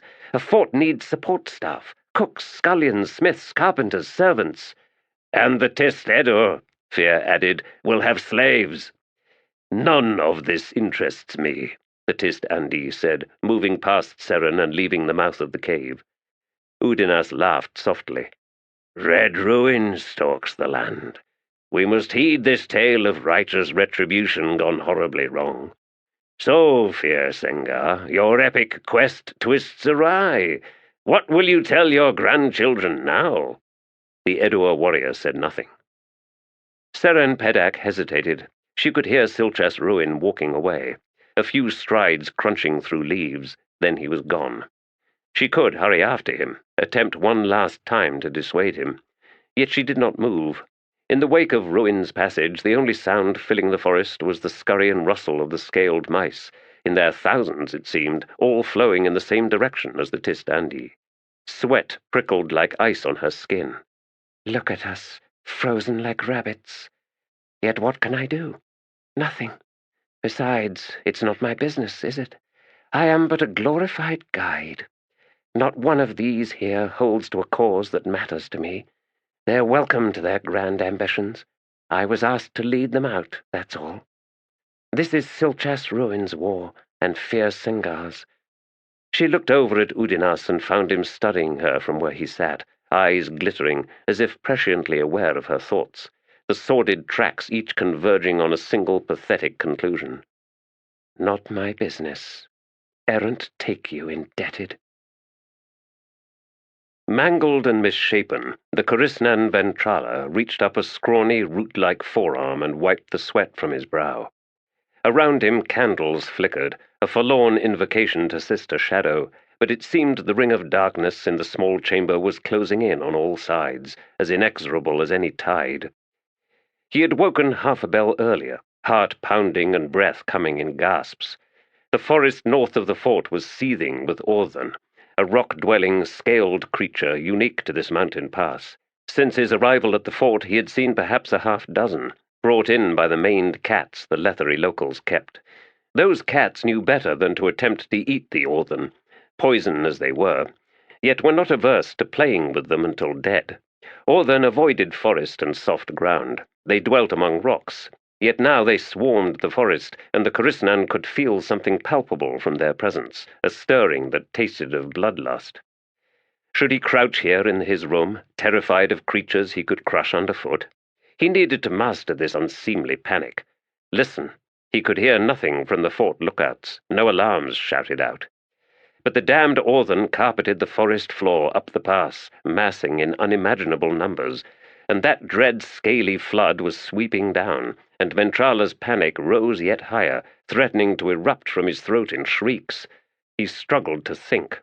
Some kind of once-in-a-decade migration, perhaps, once in a century even. A formless hunger, that and nothing more. The creatures would heave up against the walls, seethe for a time, then leave before the dawn. Or they'd flow around the fort, only to plunge from the numerous ledges and cliffs to either side of the approach. Some creatures were driven to suicide. Yes, that was it. The bloodlust suddenly burgeoned. The Korisnan's head rocked back, as if he'd just been slapped. Chills swept through him. He heard himself begin gibbering, even as he awakened the sorcery within him. His body flinched as chaotic power blossomed like poison in his muscles and bones. Sister Shadow had nothing to do with this magic racing through him, nothing at all, but he was past caring about such things. Then, as shouts rose from the wall, Korisnan Ventrala sensed another presence in the forest beyond, a focus to all that bloodlust, a presence, and it was on its way. Atriprida Hyanar awoke to distant shouts. An alarm was being raised, from the wall facing up trail. And that, she realized as she quickly donned her uniform, made little sense. Then again, there wasn't much about this damned assignment that did. Pursue, she'd been told, but avoid contact. And now, one of those disgusting Korisnan had arrived, escorted by 25 Merud warriors. Well, if there was any real trouble brewing, she would let them handle it. They're damned fugitives, after all. They could have them, with the errant's blessing. A moment later she was flung from her feet as a deafening concussion tore through the fort. Korisnan Ventrala screamed, skidding across the floor to slam up against the wall as a vast cold power swept over him, plucking at him as would a crow a rotted corpse. His own sorcery had recoiled, contracted into a trembling core deep in his chest. It had probed towards that approaching presence, probed until some kind of contact was achieved, and then Ventrala, and all that churning power within him, had been rebuffed. Moments later, the fort's wall exploded. Atriprida Hyanar stumbled from the main house and found the compound a scene of devastation. The wall between the up-trail bastions had been breached, the impact spilling huge pieces of stone and masonry onto the muster area. And the rock was burning, a black sizzling coruscation that seemed to devour the stone even as it flared wild, racing across the rubble. Broken bodies were visible amidst the wreckage, and from the stables, where the building's back wall leaned precariously inward, horses were screaming as if being devoured alive. Swarming over everything in sight were Orthen, closing on fallen soldiers, and where they gathered, skin was chewed through and the tiny scaled creatures then burrowed in a frenzy into pulped meat. Through the clouds of dust in the breach came a tall figure with drawn swords, white-skinned, crimson-eyed. "Errant, take me. He's had enough of running. The White Crow." She saw a dozen Tiste Edur appear near the barracks. Heavy throwing spears darted across the compound, converging on the ghastly warrior. He parried them all aside, one after the other, and with each clash of shaft against blade the swords sang, until it seemed a chorus of deathly voices filled the air. Hyanar, seeing a score of her Letherii soldiers arrive, staggered towards them. "Withdraw!" she shouted, waving like a madwoman. "Retreat, you damned fools!" It seemed they had but awaited the command, as the unit broke into a rout, heading en masse for the down-trail gate. One of the Tiste Edur closed on the Atriprida.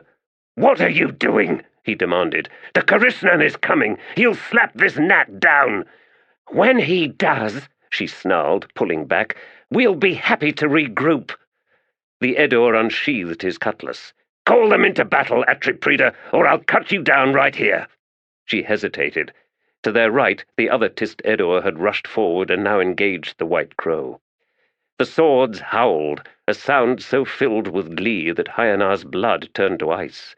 She shook her head, watching, as did the warrior confronting her, as the White Crow carved his way through the Merud in a maelstrom of severed limbs, decapitations and disemboweling slashes that sent bodies reeling away.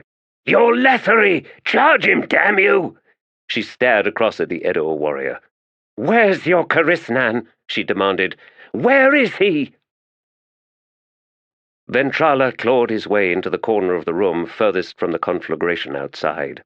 Endless, meaningless words were spilling from his drool-threaded mouth. His power had fled, abandoning him here in this cursed room. Not fair. He had done all that was asked of him. He had surrendered his flesh and blood, his heart and his very bones, all to Hanan Mossag. There had been a promise of salvation, of vast rewards for his loyalty, once the hated youngest son of Rhulad Sengar was torn down from the throne. They were to track Sengar, the traitor, the betrayer, and when the net was finally closed around him, it would not be Rhulad smiling in satisfaction. No, Rhulad, the fool, knew nothing about any of this. The gambit belonged to Hanan Mossag, the warlock king, who had had his throne stolen from him. And it was Hanan who, with Sengar in his hands, and the slave Udinas, would work out his vengeance. The Emperor needed to be stripped, every familiar face twisted into a mask of betrayal. Stripped, yes, until he was completely alone, isolated in his own madness. Only then. Ventrala froze, curled tight into a fetid ball, at soft laughter spilling towards him.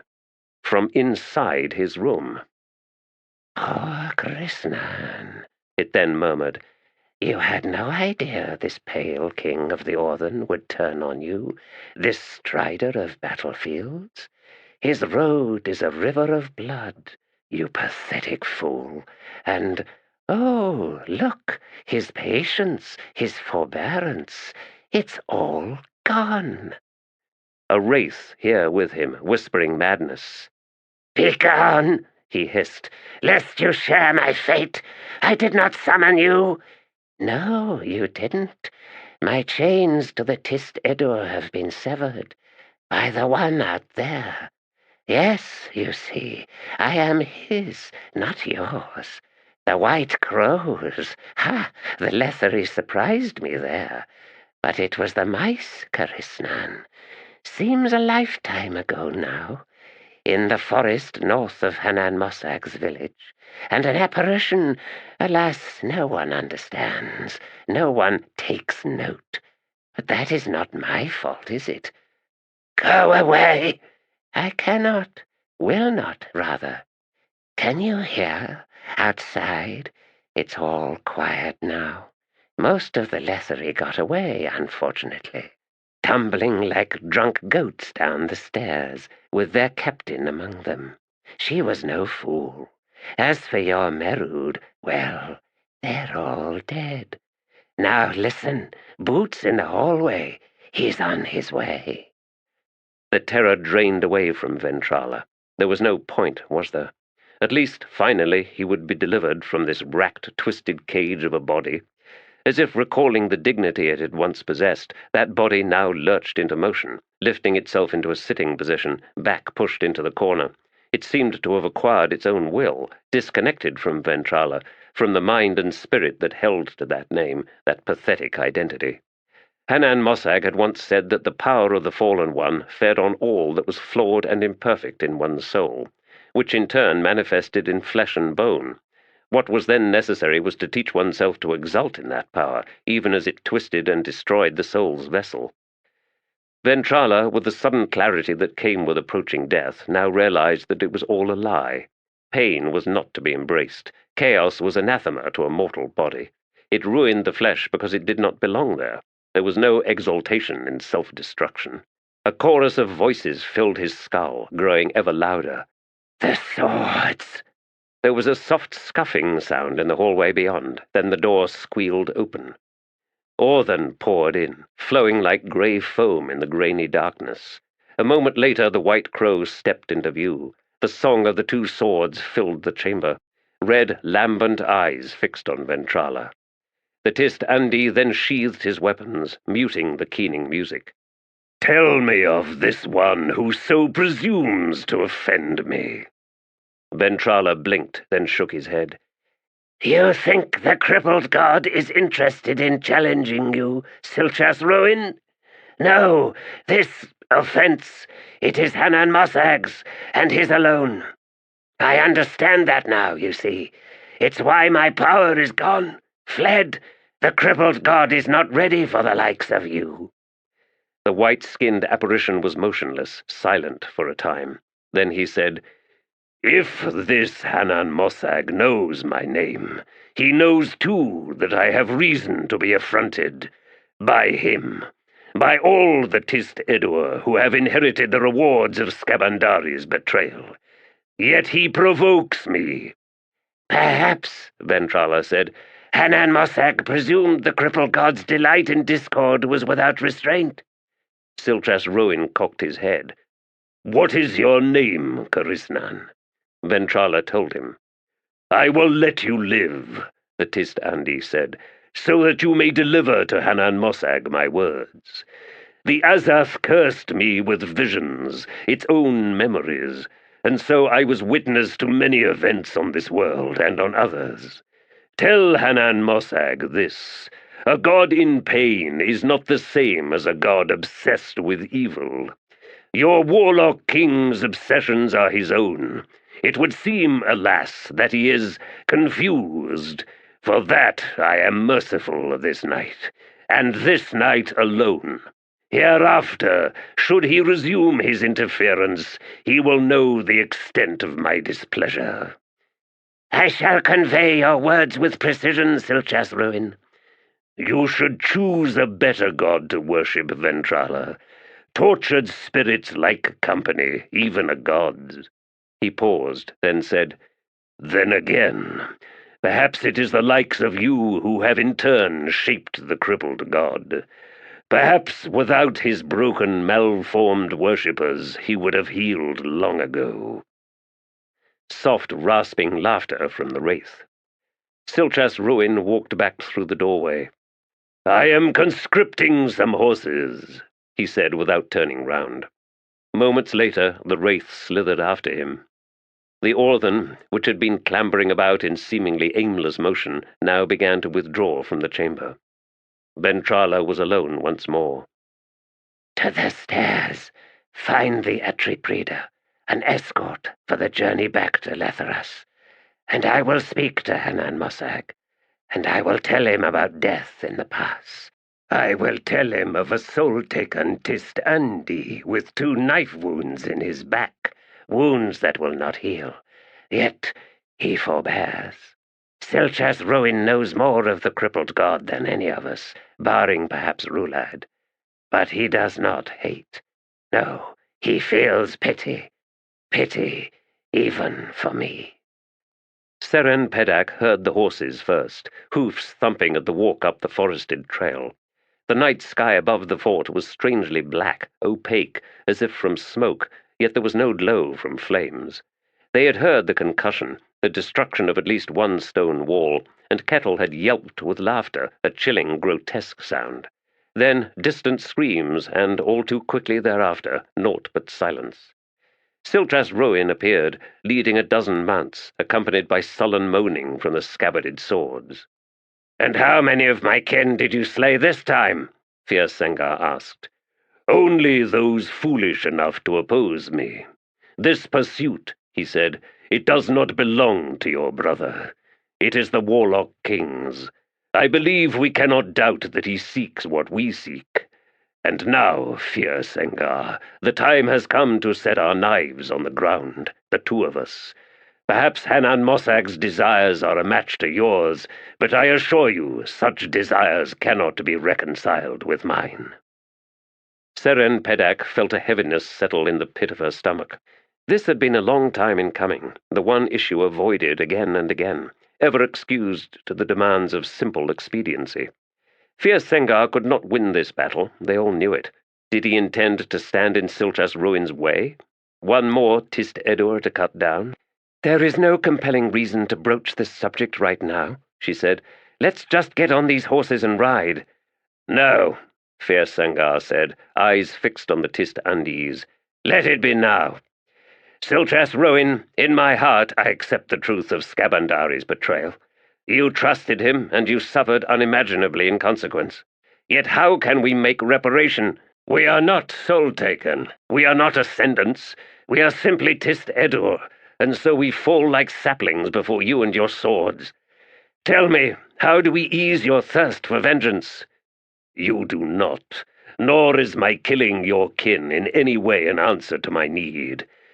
Fierce Sengar, you spoke of reparation. Is this your desire?" The Edur warrior was silent for a half-dozen heartbeats. Then he said, "Skabandari brought us to this world. Yours was dying. Yes.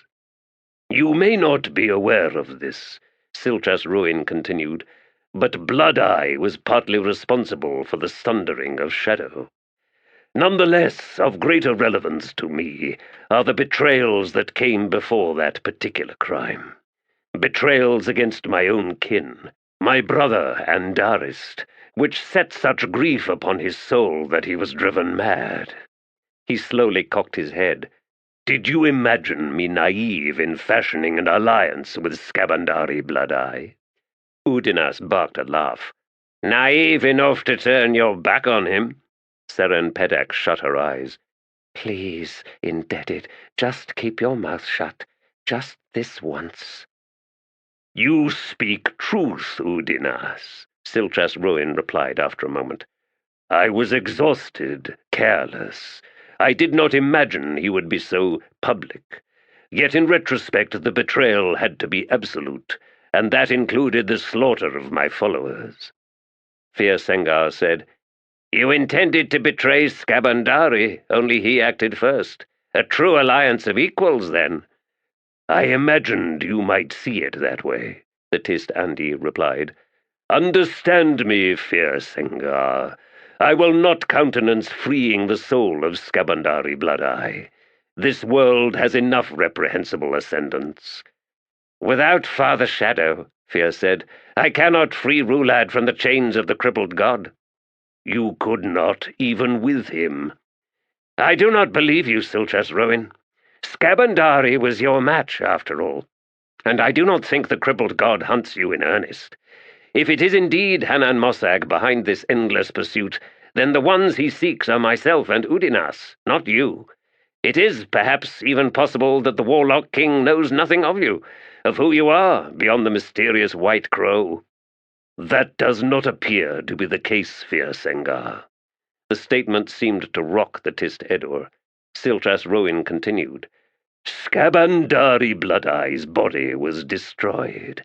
Against me, now, he would be helpless.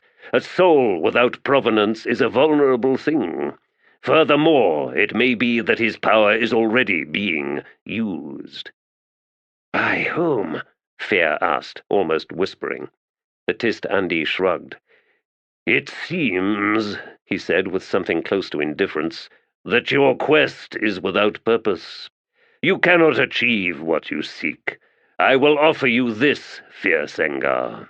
The day I choose to move against the crippled god, your brother shall find himself free, as will all the Tiste Edur. When that time comes, we can speak of reparation." Fierce Sengar stared at Siltras Roin, then glanced momentarily at Seren Pedak. He drew a deep breath, then said, "Your offer humbles me. Yet I could not imagine what the Tiste Edur could gift you in answer to such deliverance." "Leave that to me," the Tiste Andi said. Seren Pedak sighed, then strode to the horses. "It's almost dawn. We should ride until midday at least. Then we can sleep." She paused, looked once more over at Siltras Roin. "You are confident we will not be pursued?" "I am, Aquitor." "So, were there in truth wards awaiting us?" The Tiste Andi made no reply. As the Aquitor adjusted the saddle and stirrups on one of the horses to suit Kettle, Udinas watched the young girl squatting on her haunches near the forest edge, playing with an orthan that did not seem in any way desperate to escape her attentions. The darkness had faded, the mists silver in the growing light. Wither appeared beside him, like a smear of reluctant night. These scaled rats, Udinas, came from the Kachain Chemal world. There were larger ones, bred for food, but they were smart, smarter perhaps than they should have been. Started escaping their pens, vanishing into the mountains. It's said there are some still left. Udinas grunted his derision. It's said? Been hanging round in bars with her? The terrible price of familiarity. You no longer respect me, indebted. A most tragic error for the knowledge I possess. Is like a curse of boredom, Udinas said, pushing himself to his feet. Look at her, he said, nodding towards Kettle. Tell me, do you believe in innocence? Never mind, I'm not that interested in your opinion. By and large, I don't. Believe, that is. And yet that child there, well, I am already grieving. Grieving what? Wither demanded. Innocence, Wraith. When we kill her. Wither was, uncharacteristically, silent. Udinas glanced down at the crouching shade, then sneered. All your coveted knowledge. 17 legends described the war against the scaled demons the All called the Ketra. Of those, 16 were of battles, terrible clashes that left the corpses of warriors scattered across the plains and hills of the Aldan. Less a true war than headlong flight, at least in the first years. The Ketra had come from the west, from lands that would one day belong to the Empire of Lether, but were then, all those countless centuries ago, little more than blasted wastes, fly-swarmed marshlands of peat and rotten ice. A ragged, battered horde, the Ketra had seen battle before, and it was held in some versions of those legends that the Ketra were themselves fleeing a vast, devastating war that gave cause to their own desperation. In the face of annihilation, they all had learned how to fight such creatures. The tide was met, held, then turned. Or so the tales proclaimed, in ringing, stirring tones of triumph. Red Mask knew better, although at times he wished he didn't. The war ended because the Ketra's migration reached the easternmost side of the Aldan and then continued onward. Granted, they had been badly mauled by the belligerent ancestors of the All, yet in truth they had been almost indifferent to them, an obstacle in their path, and the death of so many of their own kind was but one more ordeal in a history of fraught, tragic ordeals since coming to this world. Ketra, Kachain Chemal, the firstborn of dragons. There was, to Red Mask's mind, nothing palatable or sustaining about knowledge. As a young warrior, his world had been a single knot on the rope of the All People, his own deliberate binding to the long, worn history of bloodlines. He had never imagined that there were so many other ropes, so many intertwined threads. He had never before comprehended how vast the net of existence, nor how tangled it had become since the night of life, when all that was living came into being, born of deceit and betrayal and doomed to an eternity of struggle. And Red Mask had come to understand struggle, there in the startled eyes of the Rodara, the timid fear of the Myrid, in the disbelief of a young warrior dying on stone and wind-blown sand, in the staring comprehension of a woman surrendering her life to the child she pushed out from between her legs. He had seen elders, human and beast, curl up to die. He had seen others fight for their last breath with all the will they could muster. Yet in his heart he could find no reason, no reward waiting beyond that eternal struggle. Even the spirit gods of his people battled, flailed, warred with the weapons of faith, with intolerance and the sweet, deadly waters of hate. No less confused and sordid than any mortal. The Letherii wanted, and want invariably transformed into a moral right to possess. Only fools believed such things to be bloodless, either in intent or execution. Well, by the same argument, by its very fang and talon, there existed a moral right to defy them. And in such a battle there would be no end until one side or the other was obliterated. More likely, both sides were doomed to suffer that fate. This final awareness is what came from too much knowledge. Yet he would fight on. These plains he and his 3 young followers moved through had once belonged to the All, until the Letherii expanded their notion of self-interest to include stealing land and driving away its original inhabitants. Cairn markers and totem stones had all been removed, the boulders left in heaps. Even the ring stones that had once anchored huts were gone. The grasses were overgrazed, and here and there long rectangular sections had seen the earth broken in anticipation of planting crops, fence posts stacked nearby. But Red Mask knew that this soil was poor, quickly exhausted except in the old river valleys.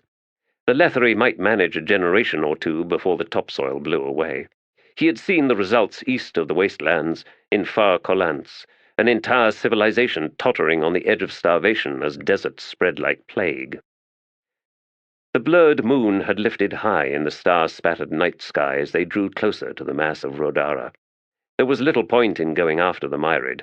The beasts were not swift runners over any reasonable distance, but as they edged closer, Red Mask could see the full extent of this Rodara herd. 20,000 head, perhaps even more. A large drover camp, lit by campfires, commanded a hilltop to the north. Two permanent buildings of cut log walls and sod-capped roofs overlooked the shallow valley and the herds. These would, Red Mask knew, belong to the factor's foreman, forming the focus for the beginning of a true settlement. Crouched in the grasses at the edge of a drainage gully cutting through the valley side, the 3 young warriors on his left, Red Mask studied the Letherii for another 20 heartbeats. Then he gestured Masark and the others back into the gully itself. "This is madness," the warrior named Thevan whispered. "There must be 100 Letherii in that camp. And what of the shepherds and their dogs? If the wind shifts—" "Quiet," said Red Mask. "Leave the dogs and the shepherds to me. As for the camp, well, they will soon be busy enough. Return to the horses, mount up, and be ready to flank and drive the herd when it arrives."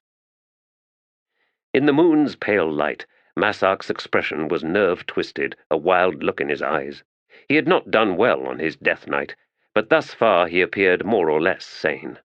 Both Thevan and Krasos had, Red Mask suspected, made use of Bledden herb smuggled with them into their coffins, which they chewed to make themselves insensate, beyond such things as panic and convulsions.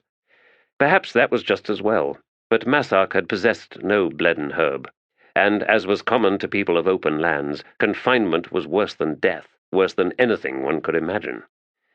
Yet there was value in searing that transition into adulthood, rebirth that began with facing oneself, one's own demonic haunts that came clambering into view in grisly succession, immune to every denial. With the scars born of that transition, a warrior would come to understand the truth of imagination, that it was a weapon the mind drew at every turn, yet as deadly to its wielder as to its conjured foes. Wisdom arrived as one's skill with that weapon grew. "We fight every battle with our imaginations, the battles within, the battles in the world beyond.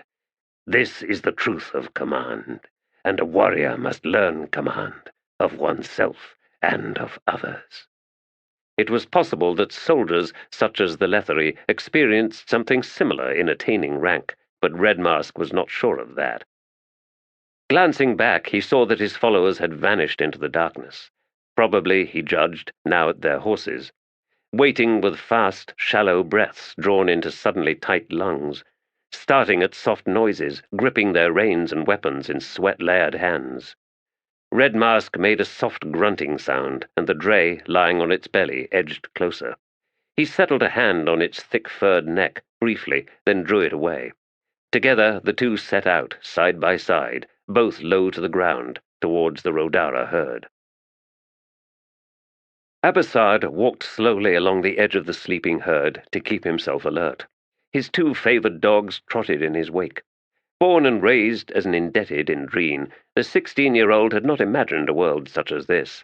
The vast sky, sprawling darkness and countless stars at night, enormous and depthless at day. The way the land itself reached out impossible distances, until at times he could swear he saw a curvature to the world, as if it existed like an island in the sea of the abyss. And so much life in the grasses, in the sky. In the spring, tiny flowers erupted from every hillside, with berries ripening in the valleys.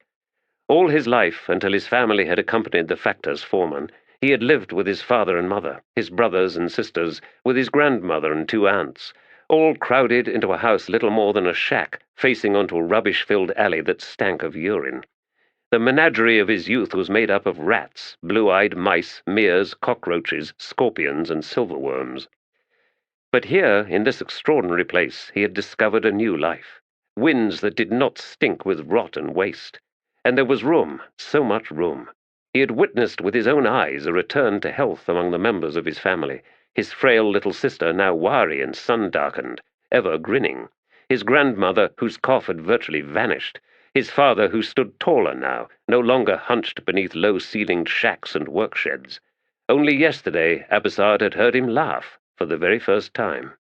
Perhaps, the youth dared believe, once the land was broken and crops were planted, there would be the chance to work their way free of debt. Suddenly, all things seemed possible.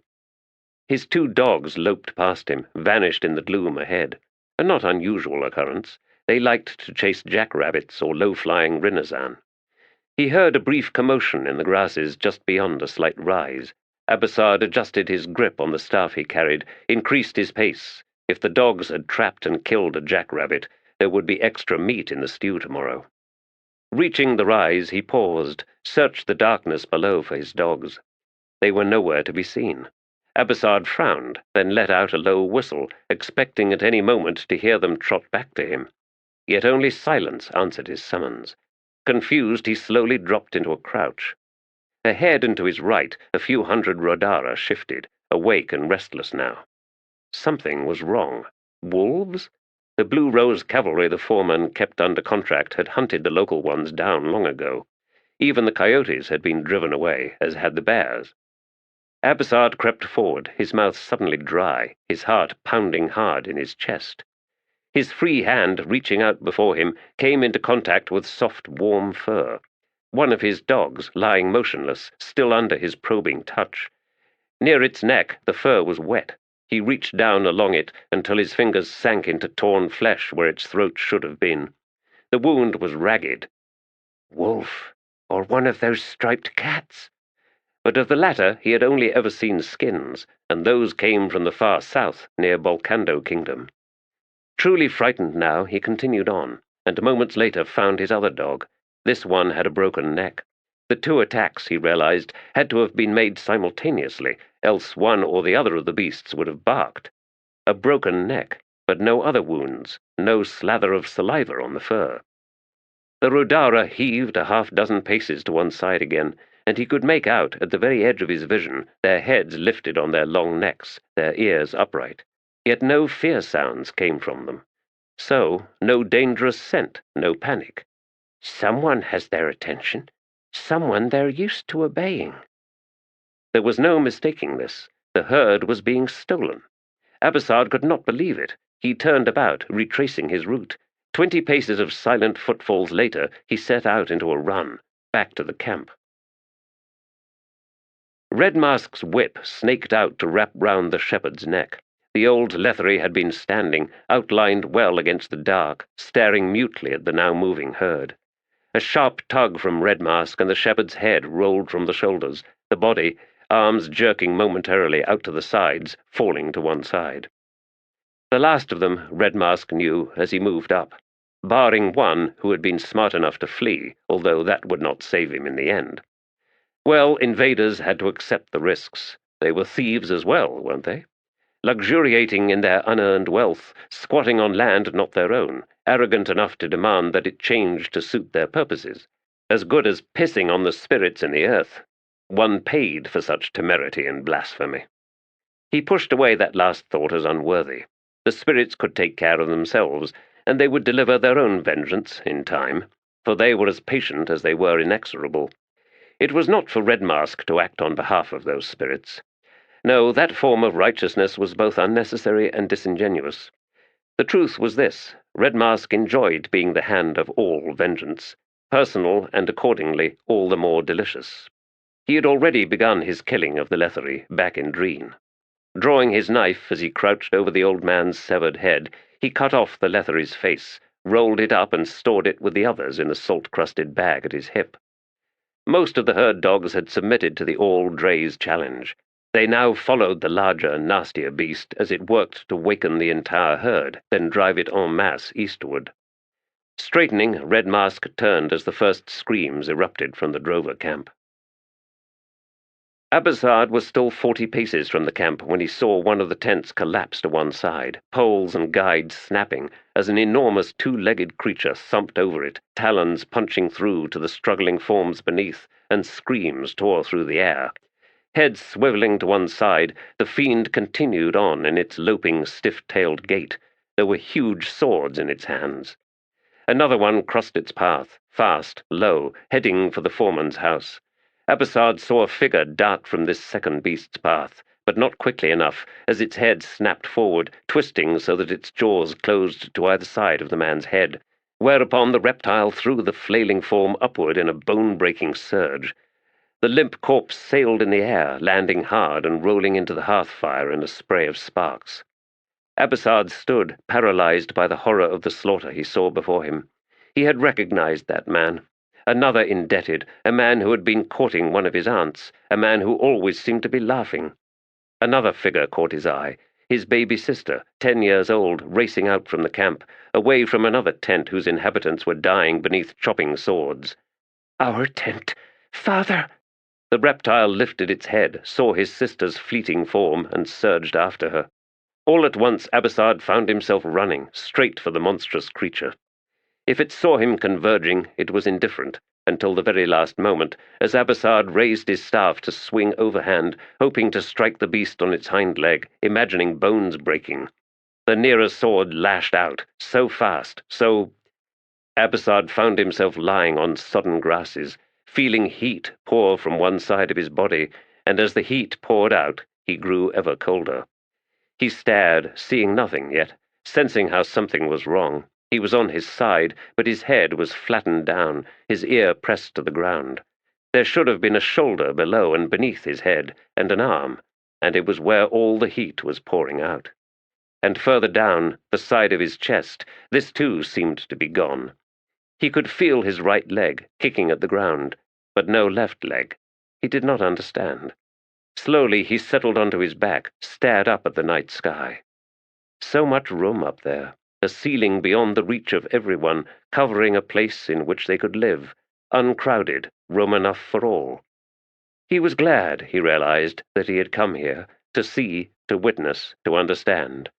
Glad, even as he died. Red Mask walked out of the dark to where Masark waited with the Letherii horse. Behind him, the Rodara herd was a mass of movement, the dominant males in the lead, their attention fixed on Red Mask. Dogs barked and nipped from the far flanks. Distant shouts from the other two young warriors indicated they were where they should be. Climbing into the saddle, Red Mask nodded to Masark, then swung his mount round. Pausing for a long moment, Masark stared at the distant Letherii camp, where it seemed the unholy slaughter continued unabated. "His guardians," he'd said. "He does not fear challenges to come. He will take the fur of the Ganatok war leader. He will lead us to war against the Letherii. He is Red Mask, who forswore the All, only to now return. I thought it was too late. I now think I am wrong." He thought again of his death night, and memories returned like winged demons. He had gone mad in that hollowed-out log, gone so far mad that hardly any of him had survived to return, when the morning light blinded him. Now the insanity was loose, tingling at the very ends of his limbs, loose and wild, but as yet undecided, not yet ready to act, to show its face. There was nothing to hold it back, no one. No one but Red Mask, my war leader, who unleashed his own madness years ago. Chapter 5. Denigration afflicted our vaunted ideals long ago, but such inflictions are difficult to measure, to rise up and point a finger to this place, this moment, and say, "Here, my friends, this was where our honor, our integrity died." The affliction was too insipid, too much a product of our surrendering mindful regard and diligence. The meanings of words lost their precision, and no one bothered taking to task those who cynically abused those words to serve their own ambitions, their own evasion of personal responsibility. Lies went unchallenged, lawful pursuit became a sham, vulnerable to graft, and justice itself became a commodity, mutable in imbalance. Truth was lost, a chimera reshaped to match agenda, prejudices. thus consigning the entire political process to a mummer's charade of false indignation, hypocritical posturing, and a pervasive contempt for the commonry. Once subsumed, ideals and the honour created by their avowal can never be regained, except, alas, by outright unconstrained rejection, invariably instigated by the commonry at the juncture of one particular moment, one single event, of such brazen injustice that revolution becomes the only reasonable response. Consider this, then, a warning. Liars will lie, and continue to do so even beyond being caught out. They will lie, and in time such liars will convince themselves, will in all self-righteousness divest the liars of culpability, until comes a time when one final lie is voiced, the one that can only be answered by rage, by cold murder, and on that day blood shall rain down every wall of this vaunted, weaning society. Impeached Guildmaster's speech, Semel Fural of the Guild of Sandal-Clasp Makers. Of the turtles known as Vinnic, the females dwelt for the most part in the uppermost reaches of the innumerable sources of the Lether River, in the pooled basins and high-ground bogs found in the coniferous forests crowding the base of the Blue Rose Mountains. The mountain runoff, stemmed and backed by the dams built by flat-tailed river rats, descended in modest steps towards the broader, conjoined tributaries feeding the vast river. Vinnic turtles were long-shelled and dorsal-ridged, and their strong forelimbs ended in taloned hands bearing opposable thumbs. In the egg-laying season, the females, smaller by far than their male kin of the deep rivers and the seas, prowled the ponds seeking the nests of waterfowl. Finding one large enough and properly accessible, the female Vinnic would appropriate it. Prior to laying her own eggs, the turtle exuded a slime that coated the bird eggs, the slime possessing properties that suspended the development of those young birds. Once the Vinnic's clutch was in place, the turtle then dislodged the entire nest, leaving it free to float, drawn by the current. At each barrier, juvenile male Vinnic were gathered to drag the nests over dry ground so that they could continue their passive migration down to the Lether River. Many sank or encountered some fatal obstacle on their long, arduous journey to the sea. Others were raided by adult Vinnic dwelling in the depths of the main river. Of those nests that made it to sea, the eggs hatched, the hatchlings fed on the bird embryos, then slipped out into the salty water. Only upon reaching juvenile age, 60 or 70 years, would the new generation of Vinnic begin the years-long journey back up the river, to those distant murky ponds of the Blue Rose boreal forest. Nests bobbed in the waters of the Lether River as it flowed past the imperial city, Letheras, seat of the emperor. Local fisher boats avoided them, since large Vinnic males sometimes tracked the nests just beneath the surface, and provided they weren't hungry enough to raid the nest, they would defend it. Few fisherfolk willingly challenged a creature that could weigh as much as a river galley and was capable of tearing such a galley to pieces with its beak and its clawed forearms. The arrival of the nests announced the beginning of summer, as did the clouds of midges swarming over the river, the settling of the water level, and the reek of exposed silts along the banks.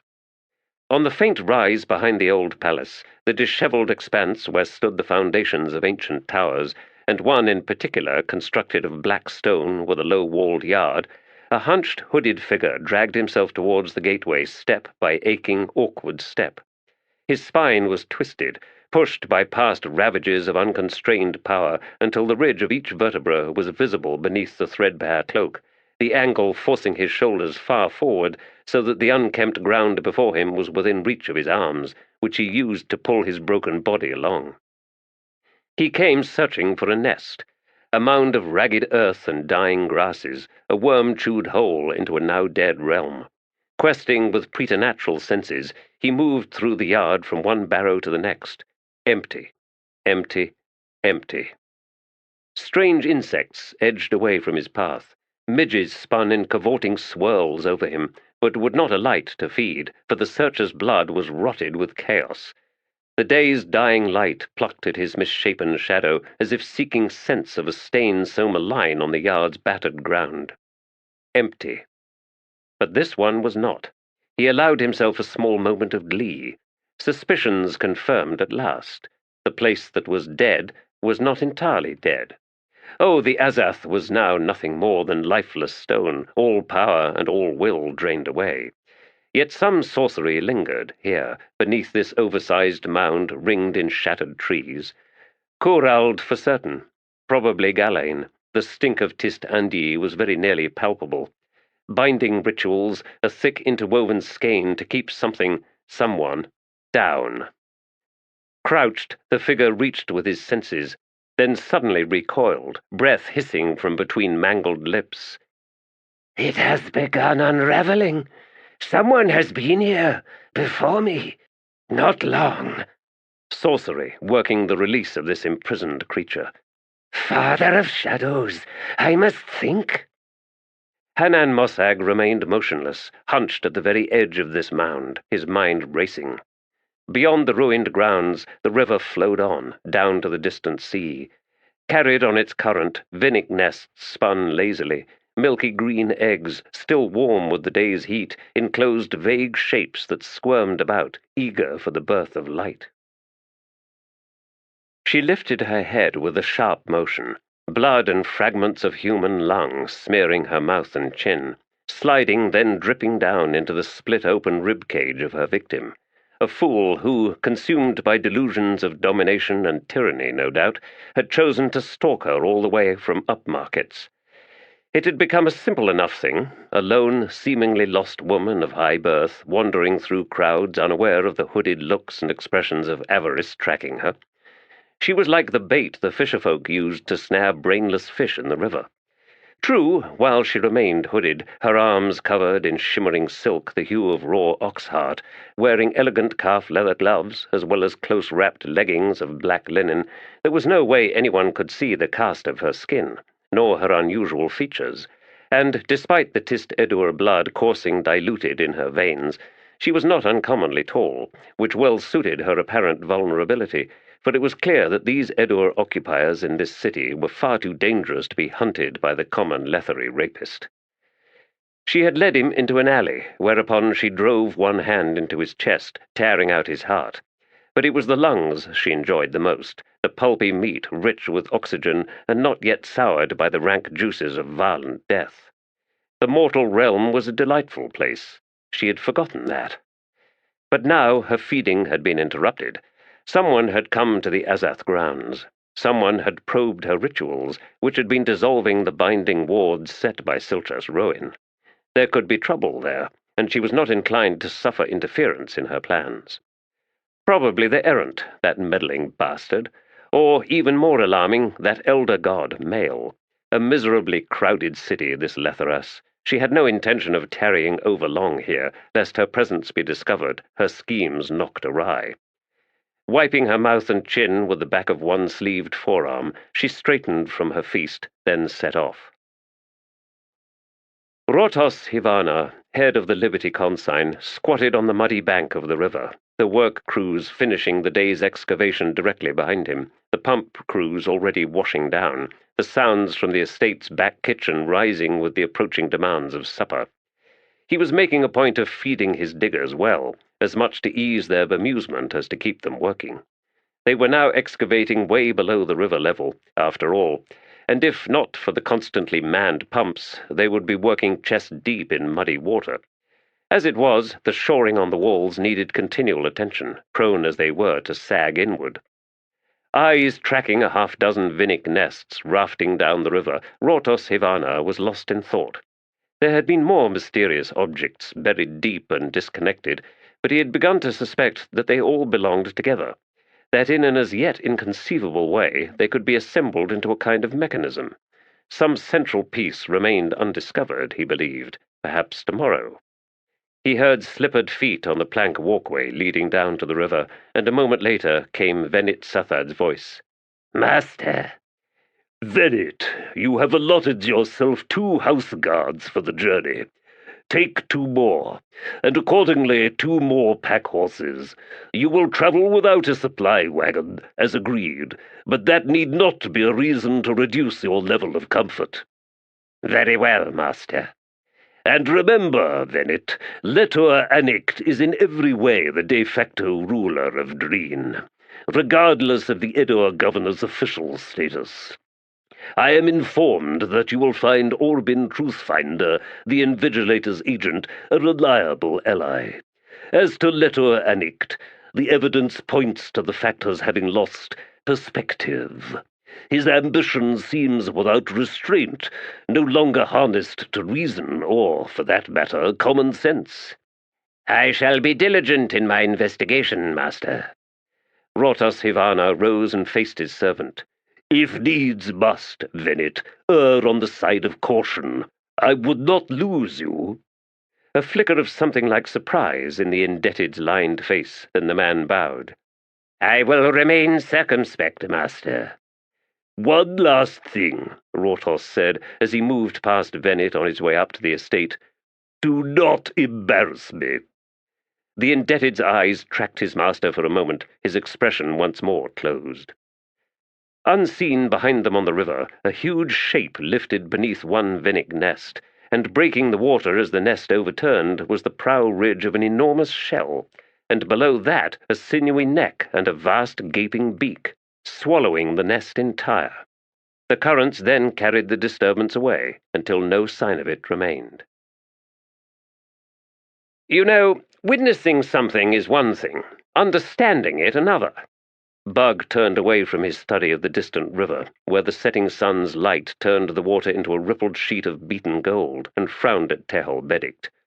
Very pondering of you, Master. It was, wasn't it? I have decided that it is my normal eye that witnesses, while it is my blue eye that understands. Does that make sense to you? No. Good, I'm glad. The night promises to be both heavy and hot, Master, and I suggest the mosquito netting. Agreed. Can you get to it? I can't reach. You could if you stretched an arm. What's your point? Nothing. I admit to some distraction. Just now? Yes. Are you over it yet? Almost. Alas, certain individuals are stirring in the city this evening.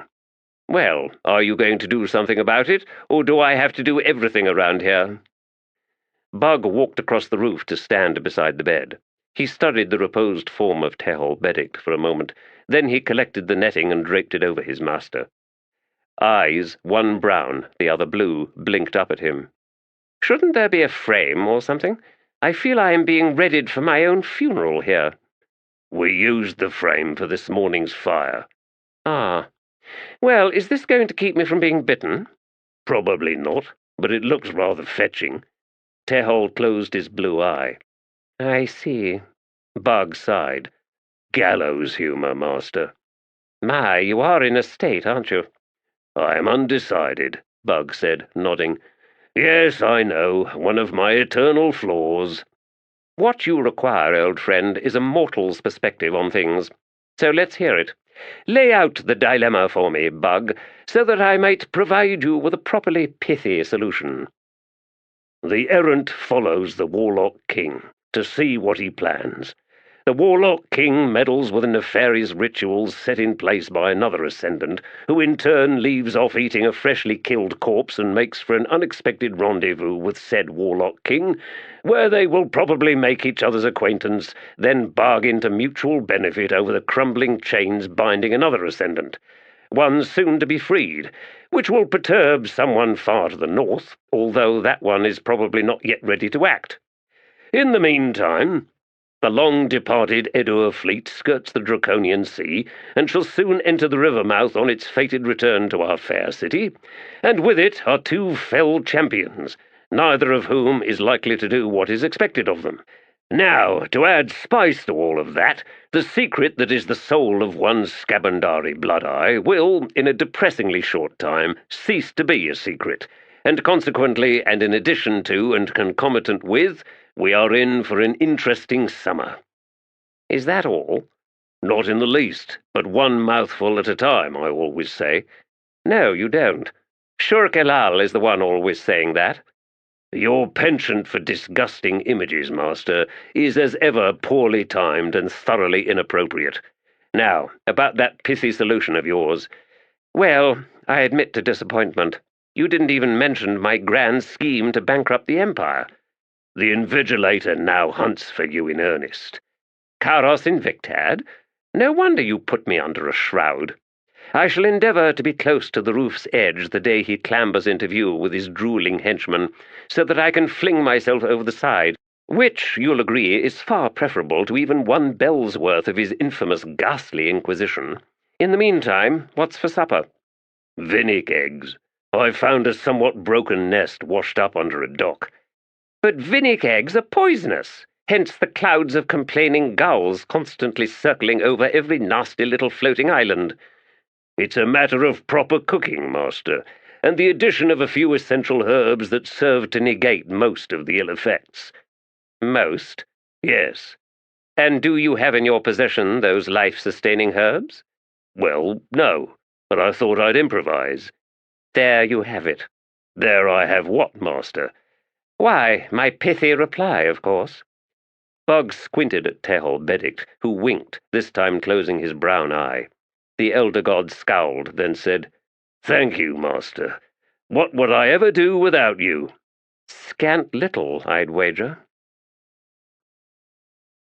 Tanal Yathvana set the package down on the invigilator's desk. "Delivered by a rat-faced urchin this morning. Sir, I expect it will prove no particular challenge. In any case," he continued as he began unwrapping the package, "I was instructed to treat it delicately and to keep it upright, and you will, in moments, see why." Kauros Invictad watched with heavy-lidded eyes as the grease-stained, poor-quality ragweed wrapping was delicately pulled away, revealing a small, open-topped wooden box that seemed to possess layered sides. The invigilator leaned forward to peer inside, and saw a 2-headed insect, such as were now appearing down by the river. Its legs were moving precisely, carrying it round and round. The insides of the box were each of coloured, polished tiles, and it appeared that the tiles could be slid free or rearranged if one so chose. "What were the instructions, Tanal?" "The challenge is to halt the insect's motion. It will, apparently, continue walking in a circle in the same place until it dies of starvation, which, incidentally, is the fail point for the puzzle, approximately 4 months. While the creature rotates in place, it will not eat. As for water, a small clump of soaked moss will suffice. As you can see, the tiles on the inside can be rearranged, and presumably, once the proper order or sequence is discovered, the insect will stop, and you will have defeated the puzzle. The restrictions are these: no object may be placed inside the container, nor can you physically touch or make contact with the insect." Kauros Invictad grunted. "Seems direct enough. What is the record for the solution?" "There is none. You are the first and only player, apparently." "Indeed. Curious. Tanal, 3 prisoners died in their cells last night. Some contagion is loose down there. Have the corpses burned in the receiving ground west of the city, thoroughly, and have the rest washed down with disinfectant. At once, Invigilator." The ruins were far more extensive than is commonly imagined. In fact, most historians of the early period of the colony have paid little or no attention to the reports of the Royal Engineer, specifically those of Keden Khan, who served from the founding until the 6th decade. During the formulation of the settlement building plan, a most thorough survey was conducted. The 3 extant Jag towers behind the old palace were in fact part of a far larger complex, which of course runs contrary to what is known of Jag civilization. For this reason, it may be safe to assume that the Jag complex on the bank of the Lether River represents a pre-dispersion site. That is, before the culture disintegrated in its sudden, violent diaspora. An alternative interpretation would be that the 3 main towers, 4 subterranean vaults, and what Khan called the lined moat, all belonged to a single, unusually loyal family. In either case, the point I am making here is this. Beyond the Jag, or more correctly, Jaghut, complex, there were other ruins. Of course, one need not point out the most obvious and still existing Azath structure. That lecture will have to wait another day. Rather, in an area covering almost the entire expanse of present-day Letheras could be found foundation walls, plazas, or concourses, shaped wells, drainage ditches, and, indeed, some form of cemetery or mortuary, and, listen carefully now, all of it not of human design, nor Jaghut, nor even Tarthanal. Now, what were the details of this unknown complex? Well, for one, it was self-contained, walled, entirely covered by multi-level roofing, even the plazas, alleys, and streets. As a fortress, it was virtually impregnable. Beneath the intricately paved floors and streets, there was a second, even more defensible city, the corridors and tunnels of which can now be found as an integral part of our sewer outflow. In short, Letheras, the colony of the First Empire, was founded upon the ruins of an earlier city, one whose layout seemed to disregard the presence of the Jaghut Towers and the Azath, suggesting that it predates both. Even the first engineer, Keden Khan, was unable or unwilling to attempt an identification of these early builders. Virtually no artifacts were found, no potsherds, no sculptures, no remnants of metalworking. One last interesting detail. It appeared that in the final stages of occupation, the dwellers set about frantic alterations to their city. Khan's analysis of these efforts led him to conclude that a catastrophic climate change had occurred, for the efforts indicated a desperate attempt to add insulation. Presumably, that effort failed. Her interior monologue ceased abruptly as she heard the faint scuff of someone approaching. Lifting her head was a struggle, but Janath Anar managed, just as the chamber's heavy door creaked open and light flooded in from a lantern, dull and low, yet blinding her nonetheless. Tanal Yathvana stepped into view. It would be none other but him, she knew, and a moment later he spoke. "I pray you've yet to drive yourself mad." Through cracked, blistered lips she smiled, then said in a croaking voice, "Lectures. I am halfway into the term. Early history. Mad? Oh yes, without question." She heard him come closer. "I have been gone from you too long. You are suffering. That was careless of me." "Careless is keeping me alive, you miserable little wretch," she said. "Ah, perhaps I deserved that. Come, you must drink."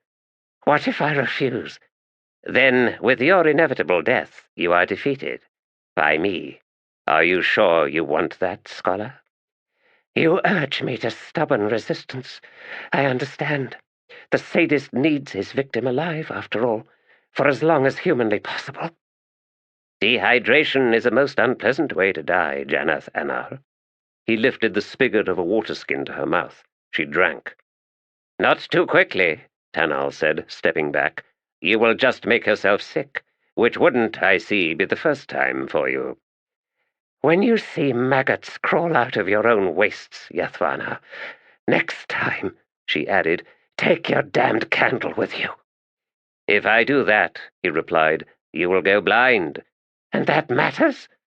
He stepped close once again and poured more water into her mouth. Then he set about washing her down.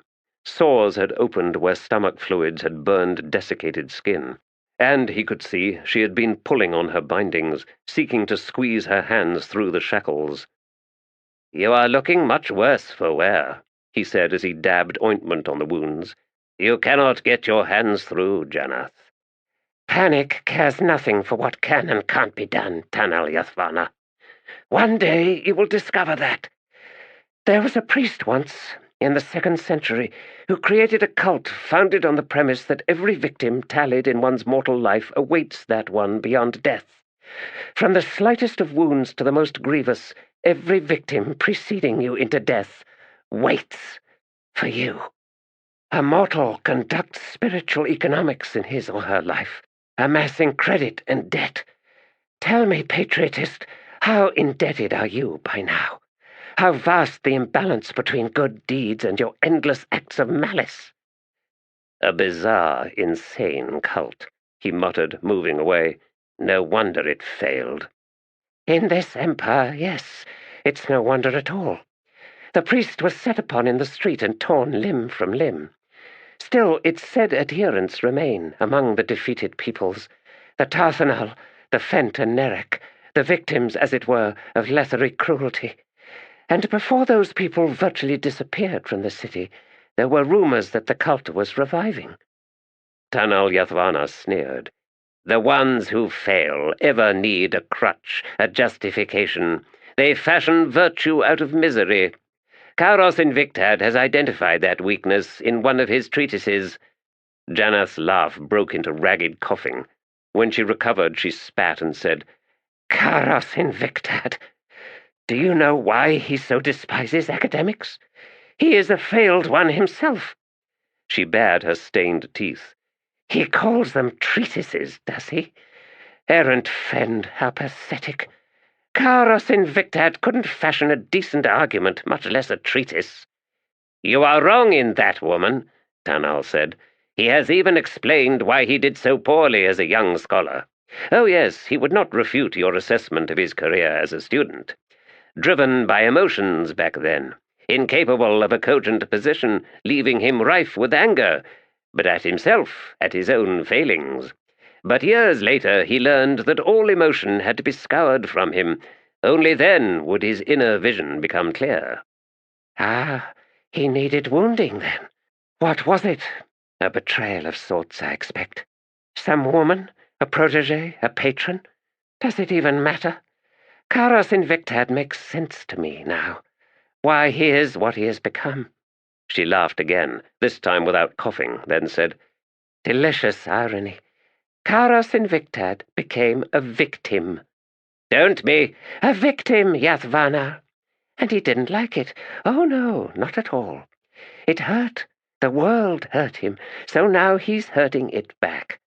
And yet he has still to even the score. But you see, he never will, because in his mind he's still that victim, still lashing out. And as you said earlier, the victim and his crutch, his virtue of misery, one feeds the other without cessation. No wonder he bridles with self-righteousness for all his claims to emotionless intellect." He struck her hard, her head snapping to one side, spittle and blood threading out. Breathing fast, chest strangely tight, Tanal hissed, "Rail at me all you will, scholar. I expect that, but not at Caros Invictad. He is the Empire's last true hope. Only Caros Invictad will guide us into glory, into a new age, an age without the Edur, without the mixed bloods, without even the failed peoples. No, just the Letherii, an empire expanding outward with sword and fire, all the way back to the homeland of the First Empire. He has seen our future, our destiny." She stared at him in the dull light. "Of course. But first he needs to kill every Letherii worthy of the name. Caros Invictad, the great scholar, and his empire of thugs." He struck her again, harder than before, then lurched back, raising his hand. It was trembling, skin torn and battered, a shard of one broken tooth jutting from one knuckle. She was unconscious. "Well, she asked for it. She wouldn't stop. That means she wanted it, deep inside. She wanted me to beat her. I've heard about this. Caros has told me. They come to like it, eventually. They like the attention. So I must not neglect her, not again. Plenty of water, keep her clean and fed, and beat her anyway." But she was not unconscious, for she then spoke in a mumble. He could not make it out and edged closer. "On the other side. I will wait for you. On the other side." Tanal Yathvana felt a slither deep in his gut, and fled from it. No god waits to pass judgment. No one marks the imbalance of deeds. No god is beyond its own imbalances, for its own deeds are as subject to judgment as any other. So who then fashions this afterlife? Some natural imposition? Ridiculous. There is no balance in nature.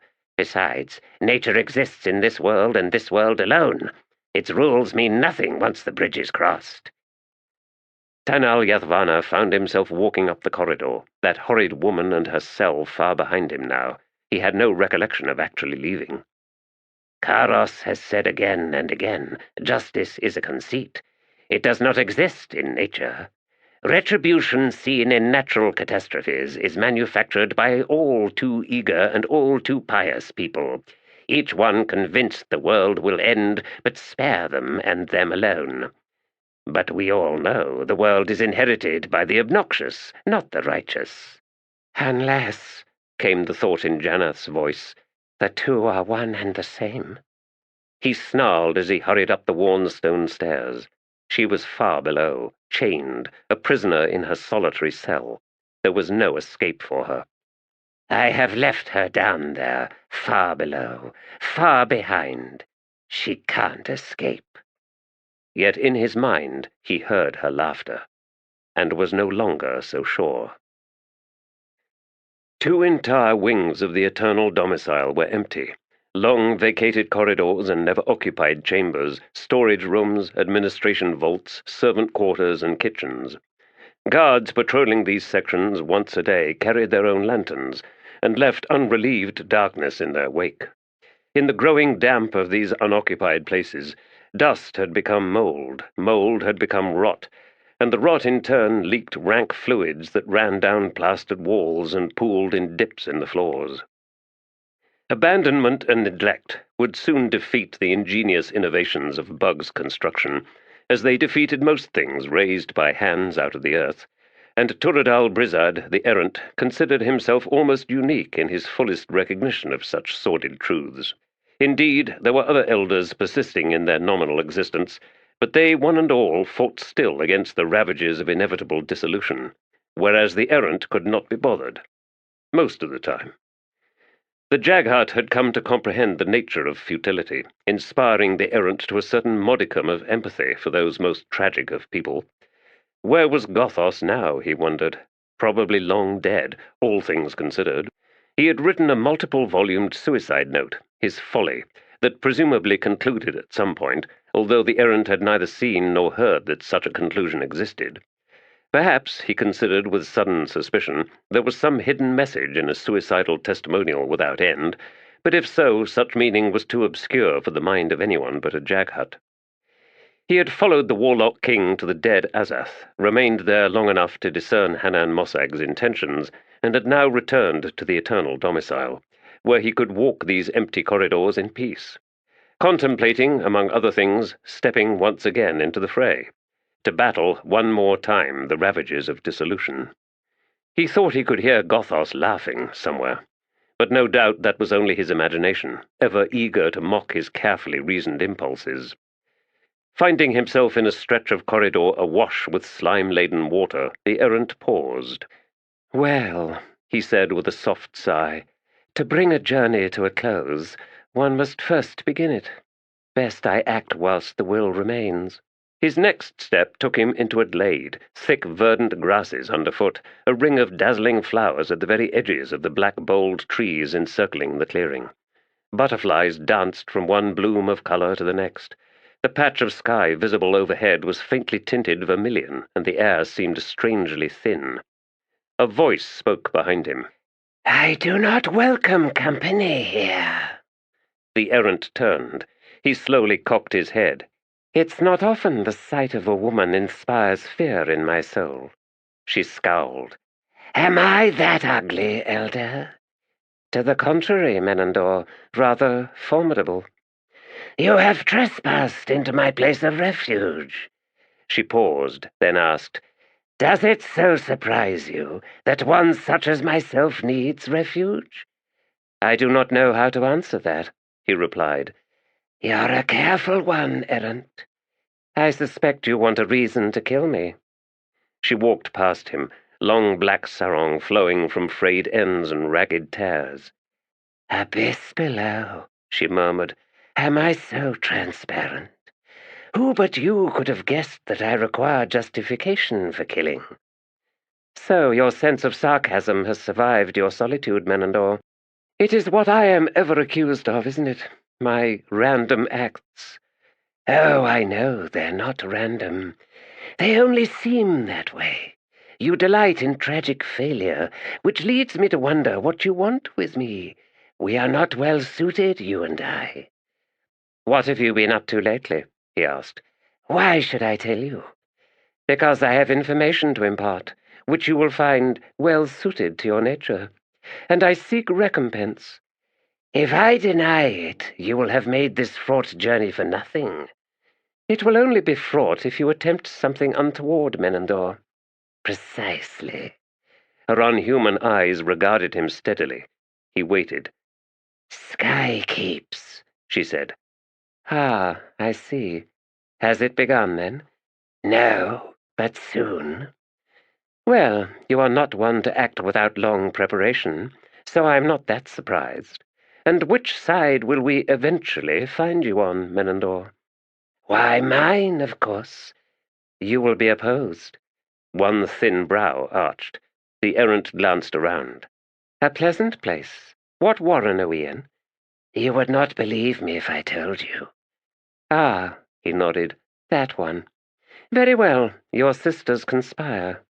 Not against me, errant. Not directly, or rather not immediately. Rest assured, however, that the severing of your head from your shoulders is the eventual goal. Has she been freed, then?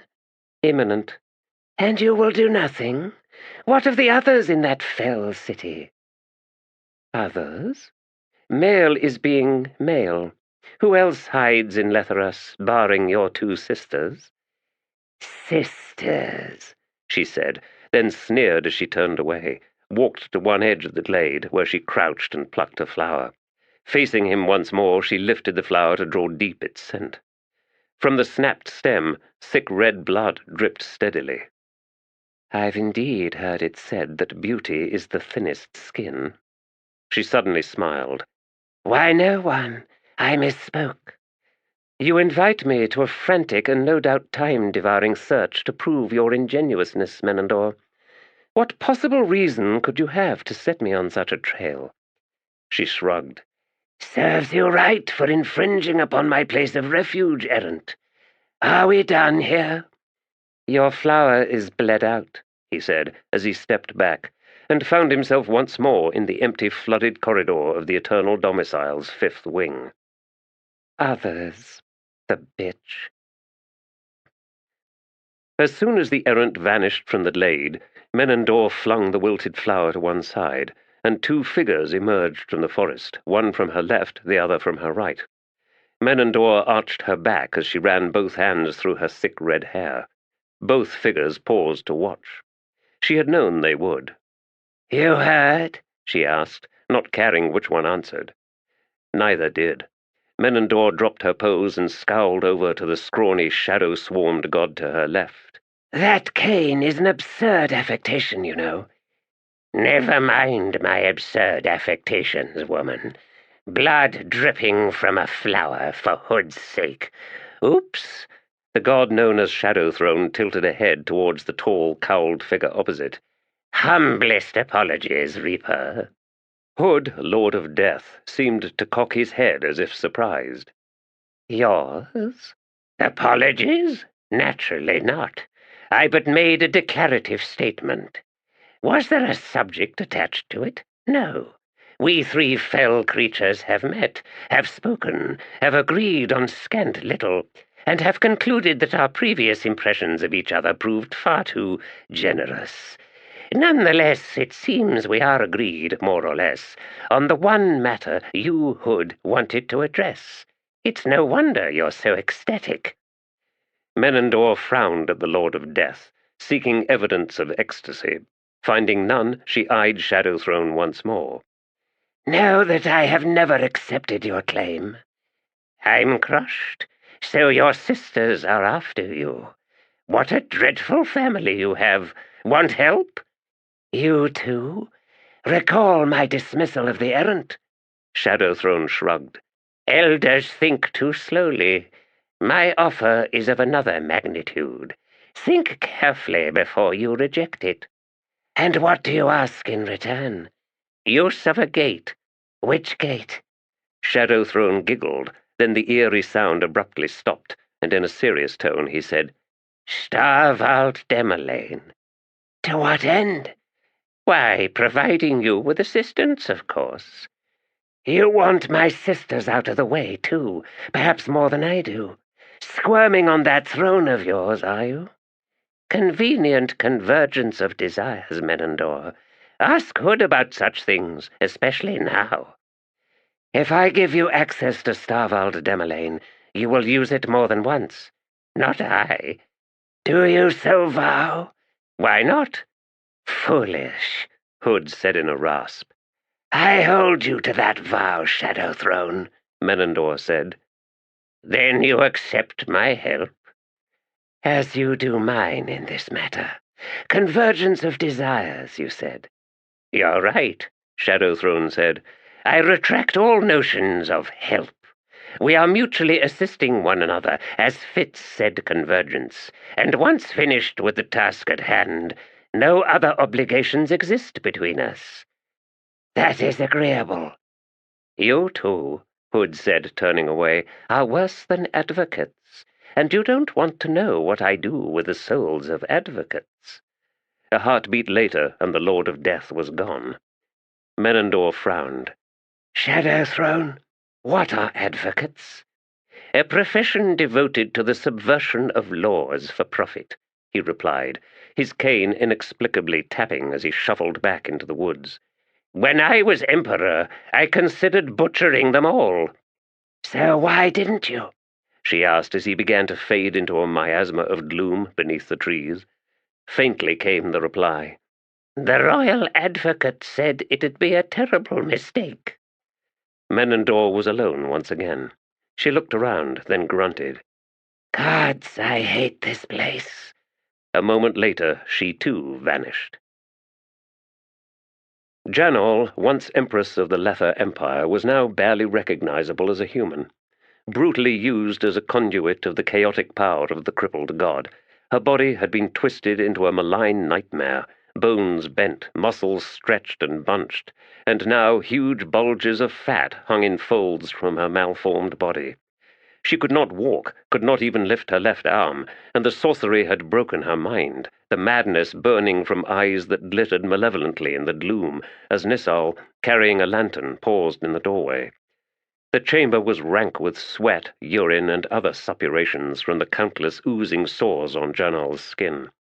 The sweet reek of spoiled food, and another odor, pungent, that reminded the Emperor's concubine of rotting teeth. Janal dragged herself forward with a strange asymmetrical shift of her hips, pivoting on her right arm.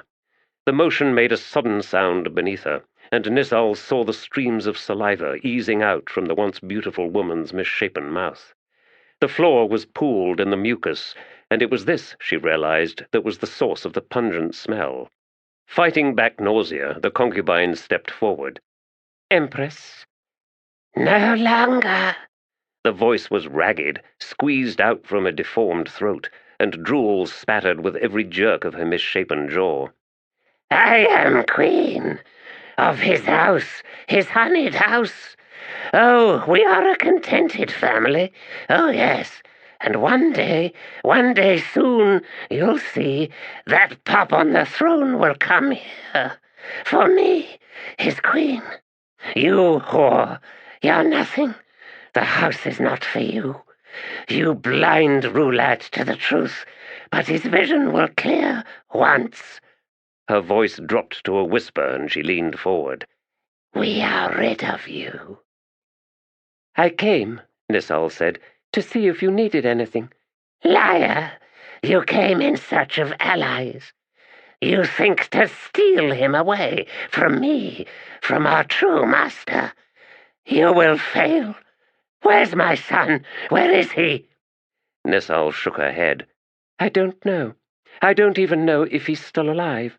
There are those in the court who claim he is, whilst others tell me he is long dead.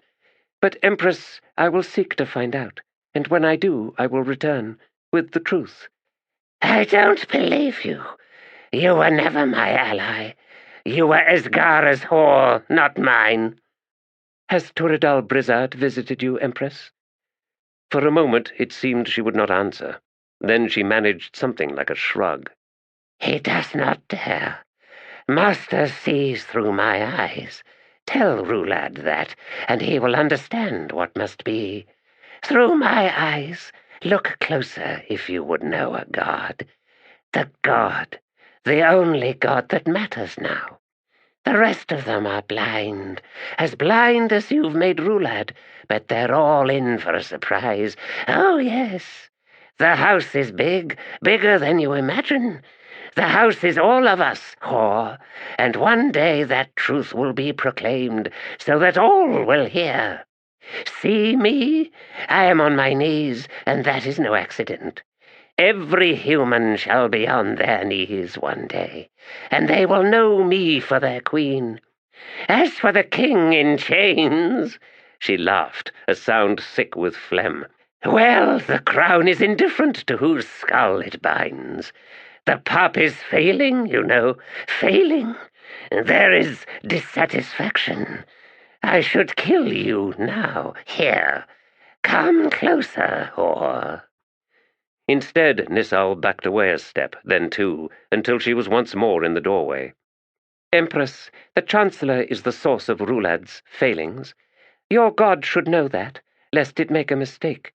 If you would kill anyone, it should be Triban Gnol, and perhaps Karos Invictad. They plot to usurp the Edur." "The Edur?" she spat. "Master's almost done with them, almost done." "I will send servants down," Nissal said, "to clean your chamber, Empress." "Spies?" "No, from your own entourage." "Turned." "Empress, they will take care of you, for their loyalty remains." "But I don't want them." Janal hunched lower. "I don't want them to see me like this." "A bed will be sent down, canopied. You can draw the shroud when they arrive. Pass out the soiled bedding through a part in the curtain." "You would do this? I wanted you dead." "The past is nothing," Nissal said. "Not any more." "Get out!" Janal rasped, looking away. "Master is disgusted with you. Suffering is our natural state. A truth to proclaim, and so I shall when I win my new throne. Get out, or come closer." "Expect your servants within the bell," Nissal said, turning and walking from the grisly chamber. As the echo of the whore's footsteps faded, Janal, queen of the House of Chains, curled up into a ball on the slick, befouled floor. Madness flickered in her eyes, there, then gone, then there once more, over and over again. She spoke, one voice thick, the other rasping. "Vulnerable until the final war. Watch the army as it pivots round, entirely round. These sordid games here, the times are almost past us all. Oh, when the pain at last ends, then you shall see the truth of me. Dear Queen, my power was once the sweetest kiss, a love that broke nothing." "Give me my throne, you promised." "Is it worth it? "I beg you." They all beg me, and call it prayer. What sour benediction must I swallow from this eternal fount of dread and spite and bald greed? Will you never see, never understand? I must find the broken ones. Just do not expect my reach, my touch. No one understands how the gods fear freedom. No one. "You have lied to me." You have lied to yourself. You all do, and call it faith. I am your God. I am what you made me. You all decry my indifference, but I assure you, you would greater decry my attention. No, make no proclamations otherwise. I know what you claim to do in my name. I know your greatest fear is that I will one day call you on it. And that is the real game here, this knuckles of the soul. Watch me, mortal. Watch me call you on it, every one of you. "My God is mad." As you would have me, so I am. "I want my throne." You always want. "Why won't you give it to me?" I answer as a god. If I give you what you want, we all die. Ha! I know. You don't care. Oh, you humans, you are something else. You make my every breath agony, and my every convulsion is your ecstasy. Very well, mortal. I will answer your prayers, I promise. Just do not ever say I didn't warn you. Do not ever." Janal laughed, spraying spit. "We are mad," she whispered. Oh, yes, quite mad. And we're climbing into the light. For all the scurrying servants and the motionless helmed guards at various entrances, Nissal found the more populated areas of the eternal domicile in some ways more depressing than the abandoned corridors she'd left behind a third of a bell past. Suspicion soured the air. Fear stalked like shadows underfoot between the stanchions of torchlight. The palace's name had acquired a taint of irony, rife as the eternal domicile was with paranoia, intrigue, and incipient betrayal. As if humans could manage no better, and were doomed to such sordid existence for all time. Clearly there was nothing satisfying in peace, beyond the freedom it provided to get up to no good. She had been shaken by her visit to the supposedly insane once-empress Janal. This crippled god indeed lurked in the woman's eyes. Nissal had seen it, felt that chilling, unhuman attention fixing on her, calculating, pondering her potential use. She did not want to be part of a god's plans, especially that god's. Even more frightening, Janal's ambitions remained, engorged with visions of supreme power, her tortured, brutalized body notwithstanding. The god was using her as well. There were rumors of war hissing like wind in the palace, tales of a belligerent conspiracy of border kingdoms and tribes to the east. The Chancellor's reports to Rhulad had been anything but simple in their exhortations to raise the stakes. A formal declaration of war, the marching of massed troops over the borders in a preemptive campaign of conquest. Far better to spill blood on their lands than on Letherii soil, after all. If the Balkando-led alliance wants war, we should give it to them. The Chancellor's glittering eyes belied the cool, almost toneless enunciation of those words.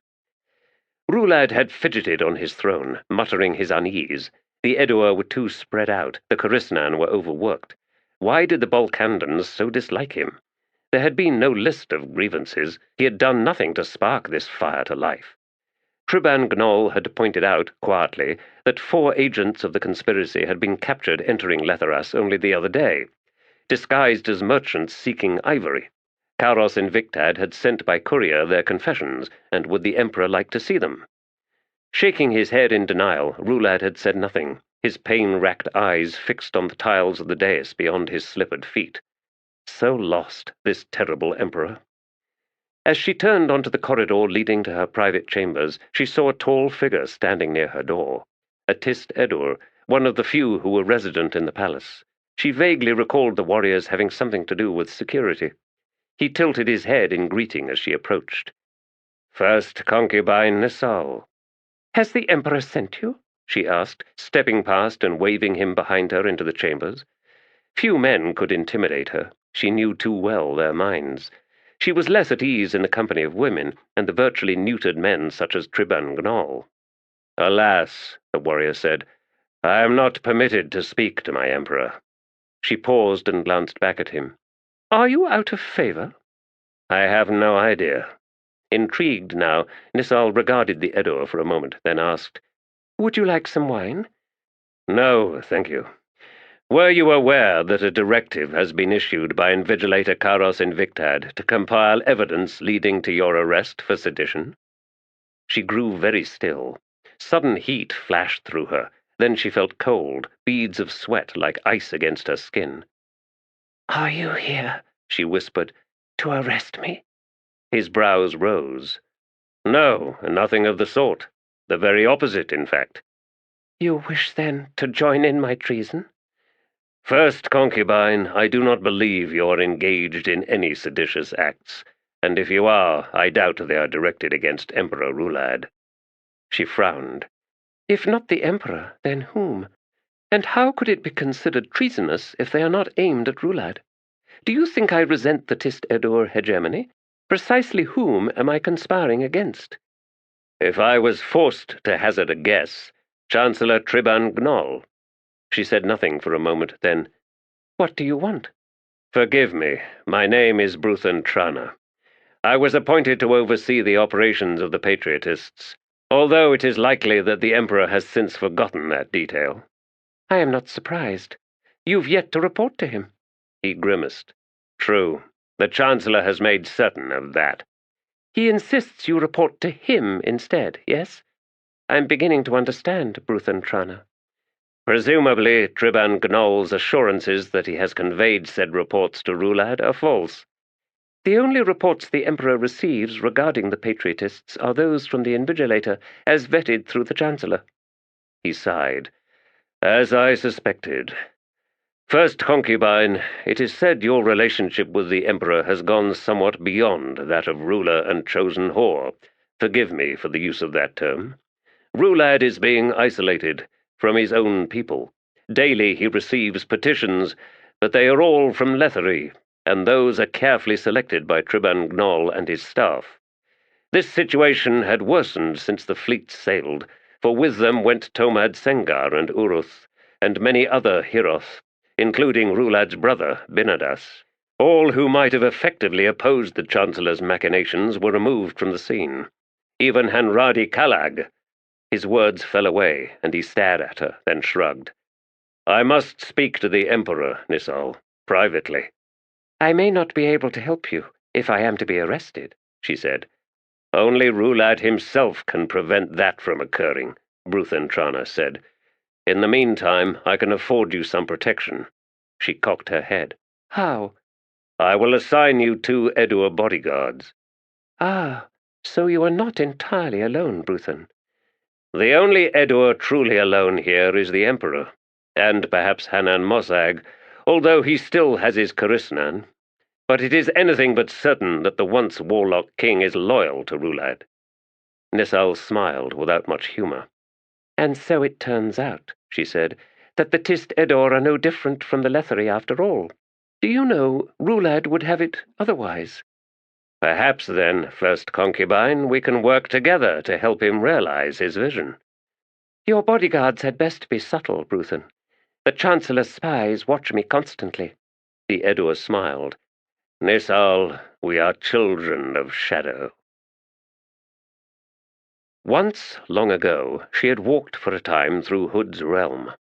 In the language of the Elaint, the warren that was neither new nor elder was known as Festal Rithan, the lairs of the dead. She had found proof of that when traversing the winding cut of a gorge, the raw walls of which revealed innumerable strata evincing the truth of extinction. Every species that ever existed was trapped in the sediments of Festal Rithan, not in the same manner of similar formations of geology as could be found in any world. No, in Hood's realm the soul sparks persisted, and what she was witness to was their lives abandoned here, crushed into immobility. The stone itself was, in the peculiar oxymoron that plagued the language of death, alive. In the broken grounds surrounding the lifeless Azath of Letheras, many of those long-extinct creatures had crawled back through the gate, as insidious as any vermin. True, it was not a gate as such, just rents, fissures, as if some terrible demon had slashed from both sides, talons the size of 2-handed swords tearing through the fabric between the warrens. There had been battles here, the spilling of ascendant blood, the uttering of vows that could not be kept. She could still smell the death of the Tarthanal gods, could almost hear their outrage and disbelief, as one fell, then another, and another, until all were gone, delivered unto Festal Rithan. She did not pity them. It was too easy to be arrogant upon arriving in this world, to think that none could challenge the unleashing of ancient power. She had long since discovered a host of truths in time's irresistible progression. Raw became refined, and with refinement power grew ever deadlier. All that was simple would, in time and under sufficient pressure, and if random chance proved benign rather than malignant, acquire greater complexity. And yet at some point a threshold was crossed, and complexity crumbled into dissolution. There was nothing fixed in this. Some forms rose and fell with astonishing rapidity, while others could persist for extraordinarily long periods in seeming stasis.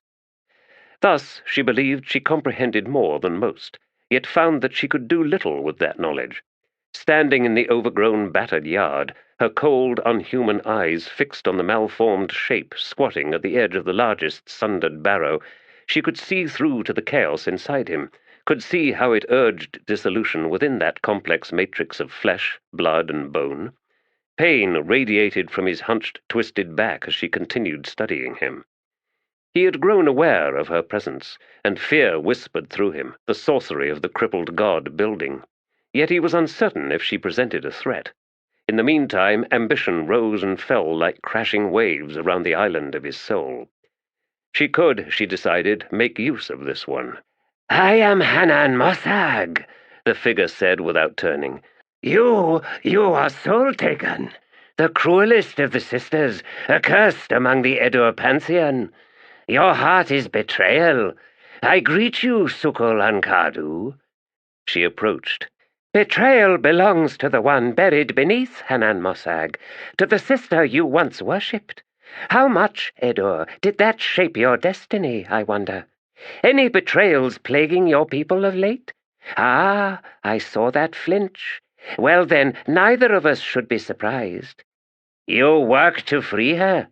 I always worked better with Sheltatha law than I did with Menandor, although that may not be the case now. The buried one has her obsessions." The Tiste Edur grunted. "Don't we all?" "How long have you known your most cherished protectress was entombed here?" "Suspicions. For years. I had hoped, that I would discover what remained of Skabandari Blood-Eye here as well." "Wrong ascendant," Sukul Ankadu said, her tone droll. "Had you got it right as to who betrayed whom back then, you would have known that." "I hear the contempt in your voice." "Why are you here? So impatient as to add your power to the rituals I unleashed below?" "It may be," Hanan Mossag said, "that we could work together for a time." "What would be the value in that?" The Tiste Edur shifted to look up at her. "It seems obvious. Even now, Silchas Ruin hunts for the one I'd thought here. I doubt that either you or Sheltatha Law would be pleased should he succeed. I can guide you onto his trail. I can also lend you support at the moment of confrontation." "And in return?" "For one, we can see an end to your killing and eating citizens in the city. For another, we can destroy Silchas Ruin." She grunted. "I have heard that determination voiced before, Hanan Mossag. Is the crippled god truly prepared to challenge him?" "With allies, yes." She considered his proposal. There would be treachery, but it would probably not occur until after Ruin was disposed of. The game would turn over the disposition of the finest.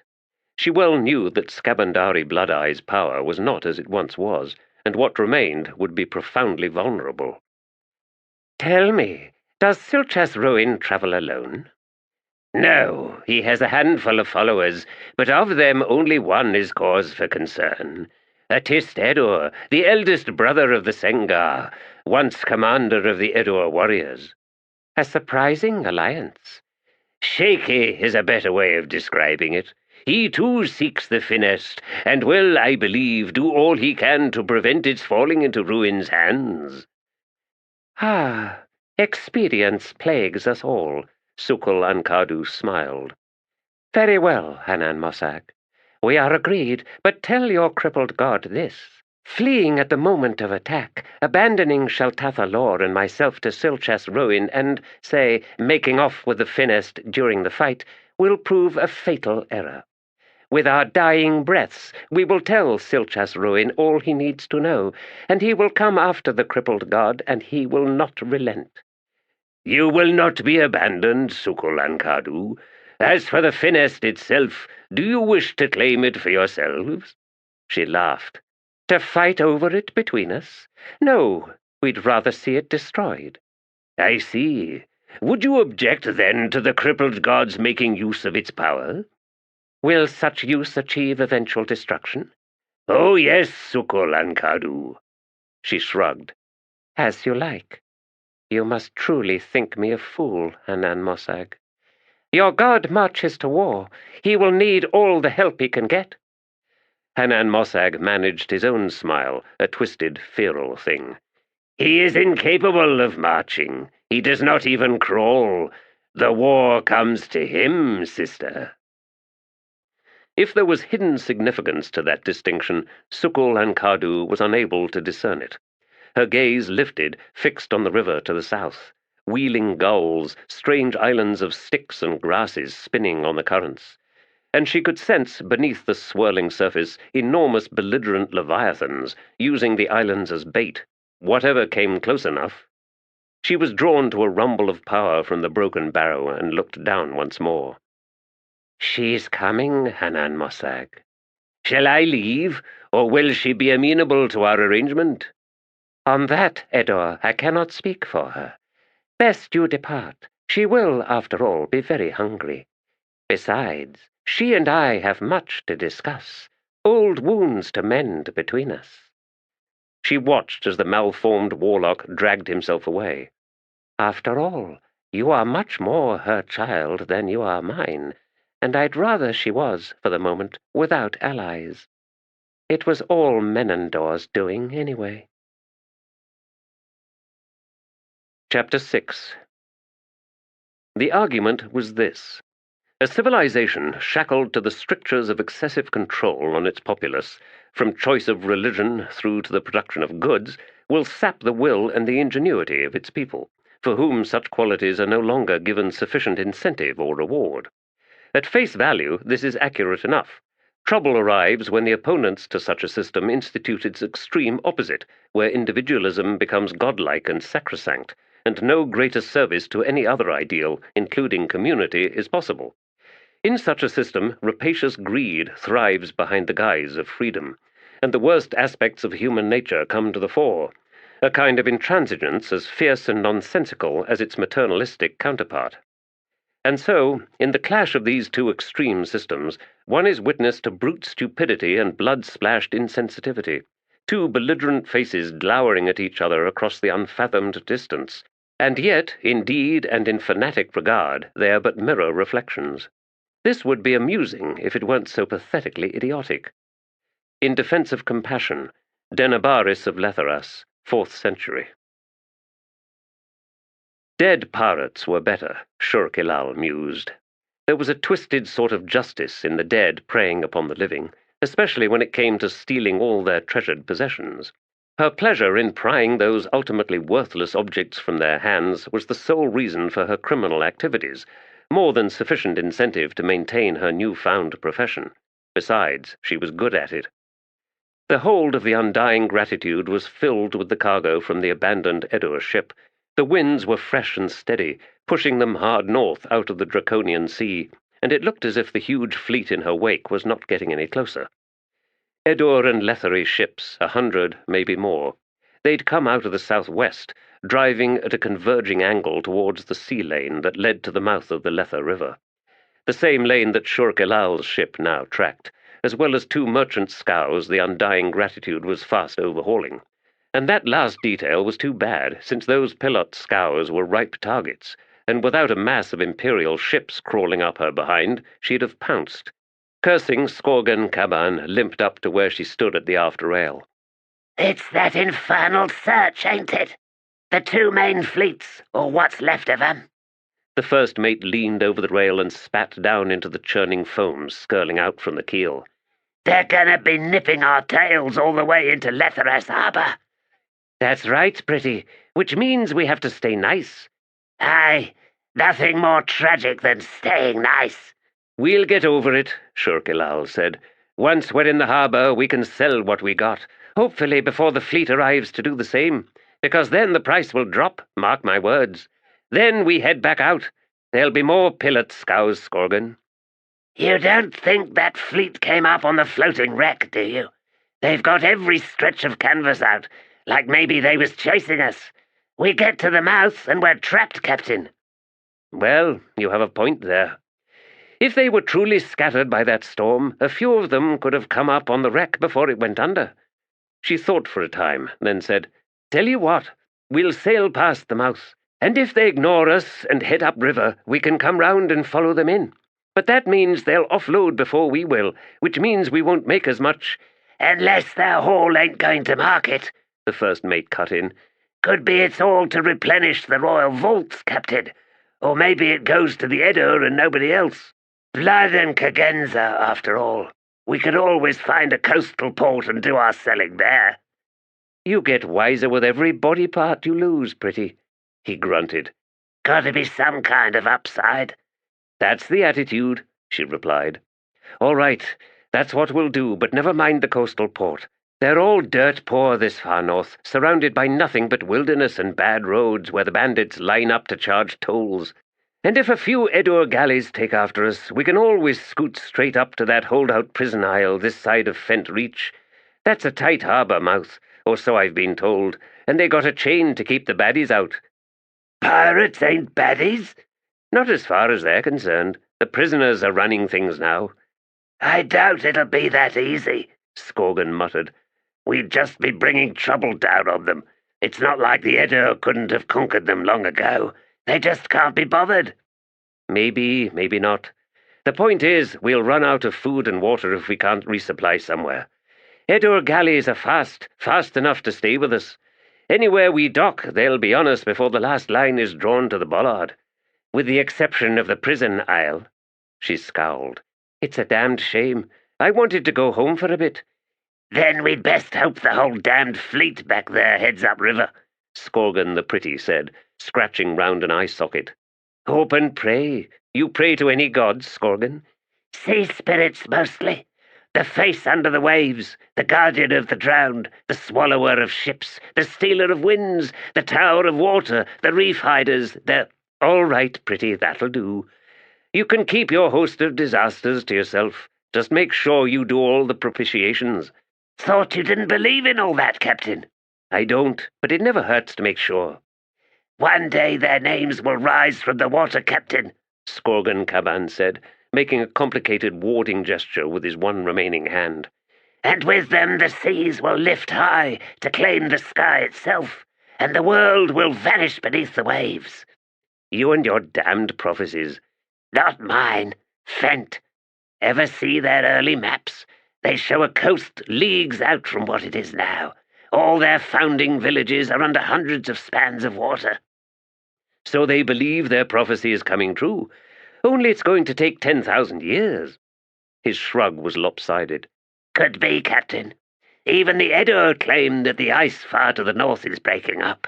10,000 years or 100. Either way, we'll be long dead by then. Speak for yourself, Pretty. Then again, what a thought. Me wandering round on the sea bottom for eternity. Skorgan, get young Bordenar down from the crow's nest and into my cabin.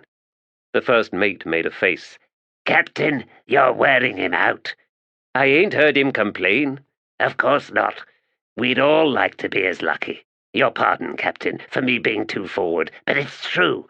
I was serious, though. You're wearing him out, and he's the youngest sailor we got. Right, meaning I'd probably kill the rest of you. Call him down, Pretty. Aye, Captain. She stared back at the distant ships. The long search was over, it seemed. What would they be bringing back to fair Letheras, apart from casks of blood? Champions, each one convinced they can do what no other has ever managed. Kill the Emperor. Kill him dead, deader than me. So dead he never gets back up. Too bad that would never happen. On his way out of Letheras, Venit Sathad, indebted servant to Rotos Hivana, halted the modest train outside the latest addition to the Hivana holdings.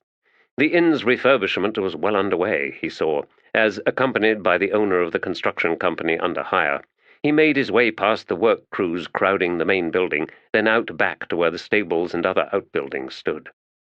Then stopped. The structure that had been raised around the unknown ancient mechanism had been taken down. Venit stared at the huge monolith of unknown metal, wondering why, now that it had been exposed, it looked so familiar. The edifice bent without a visible seam, 3/4 of the way up, at about 1.5 times his own height, a seemingly perfect 90 degrees. The apex looked as if it awaited some kind of attachment, if the intricate loops of metal were anything more than decorative. The object stood on a platform of the same peculiar dull metal, and again there was no obvious separation between it and the platform itself. Have you managed to identify its purpose? Venit asked the old, mostly bald man at his side. Well, Bugg conceded, I have some theories. I would be interested in hearing them. You will find others in the city, Bugg said. No two alike, but the same nonetheless, if you know what I mean. No, I don't, Bugg. Same manufacture, same mystery as to function. I've never bothered actually mapping them, but it may be that there is some kind of pattern, and from that pattern the purpose of their existence might be comprehended. Possibly. But who built them? No idea, Venet. Long ago, I suspect.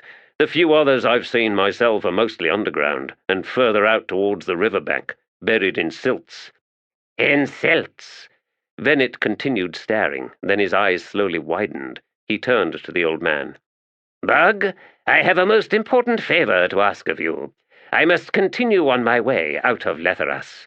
I need a message delivered, however, back to my master, to Rotas Hivana. Bugg shrugged. I see no difficulty managing that, Venet. Good, thank you.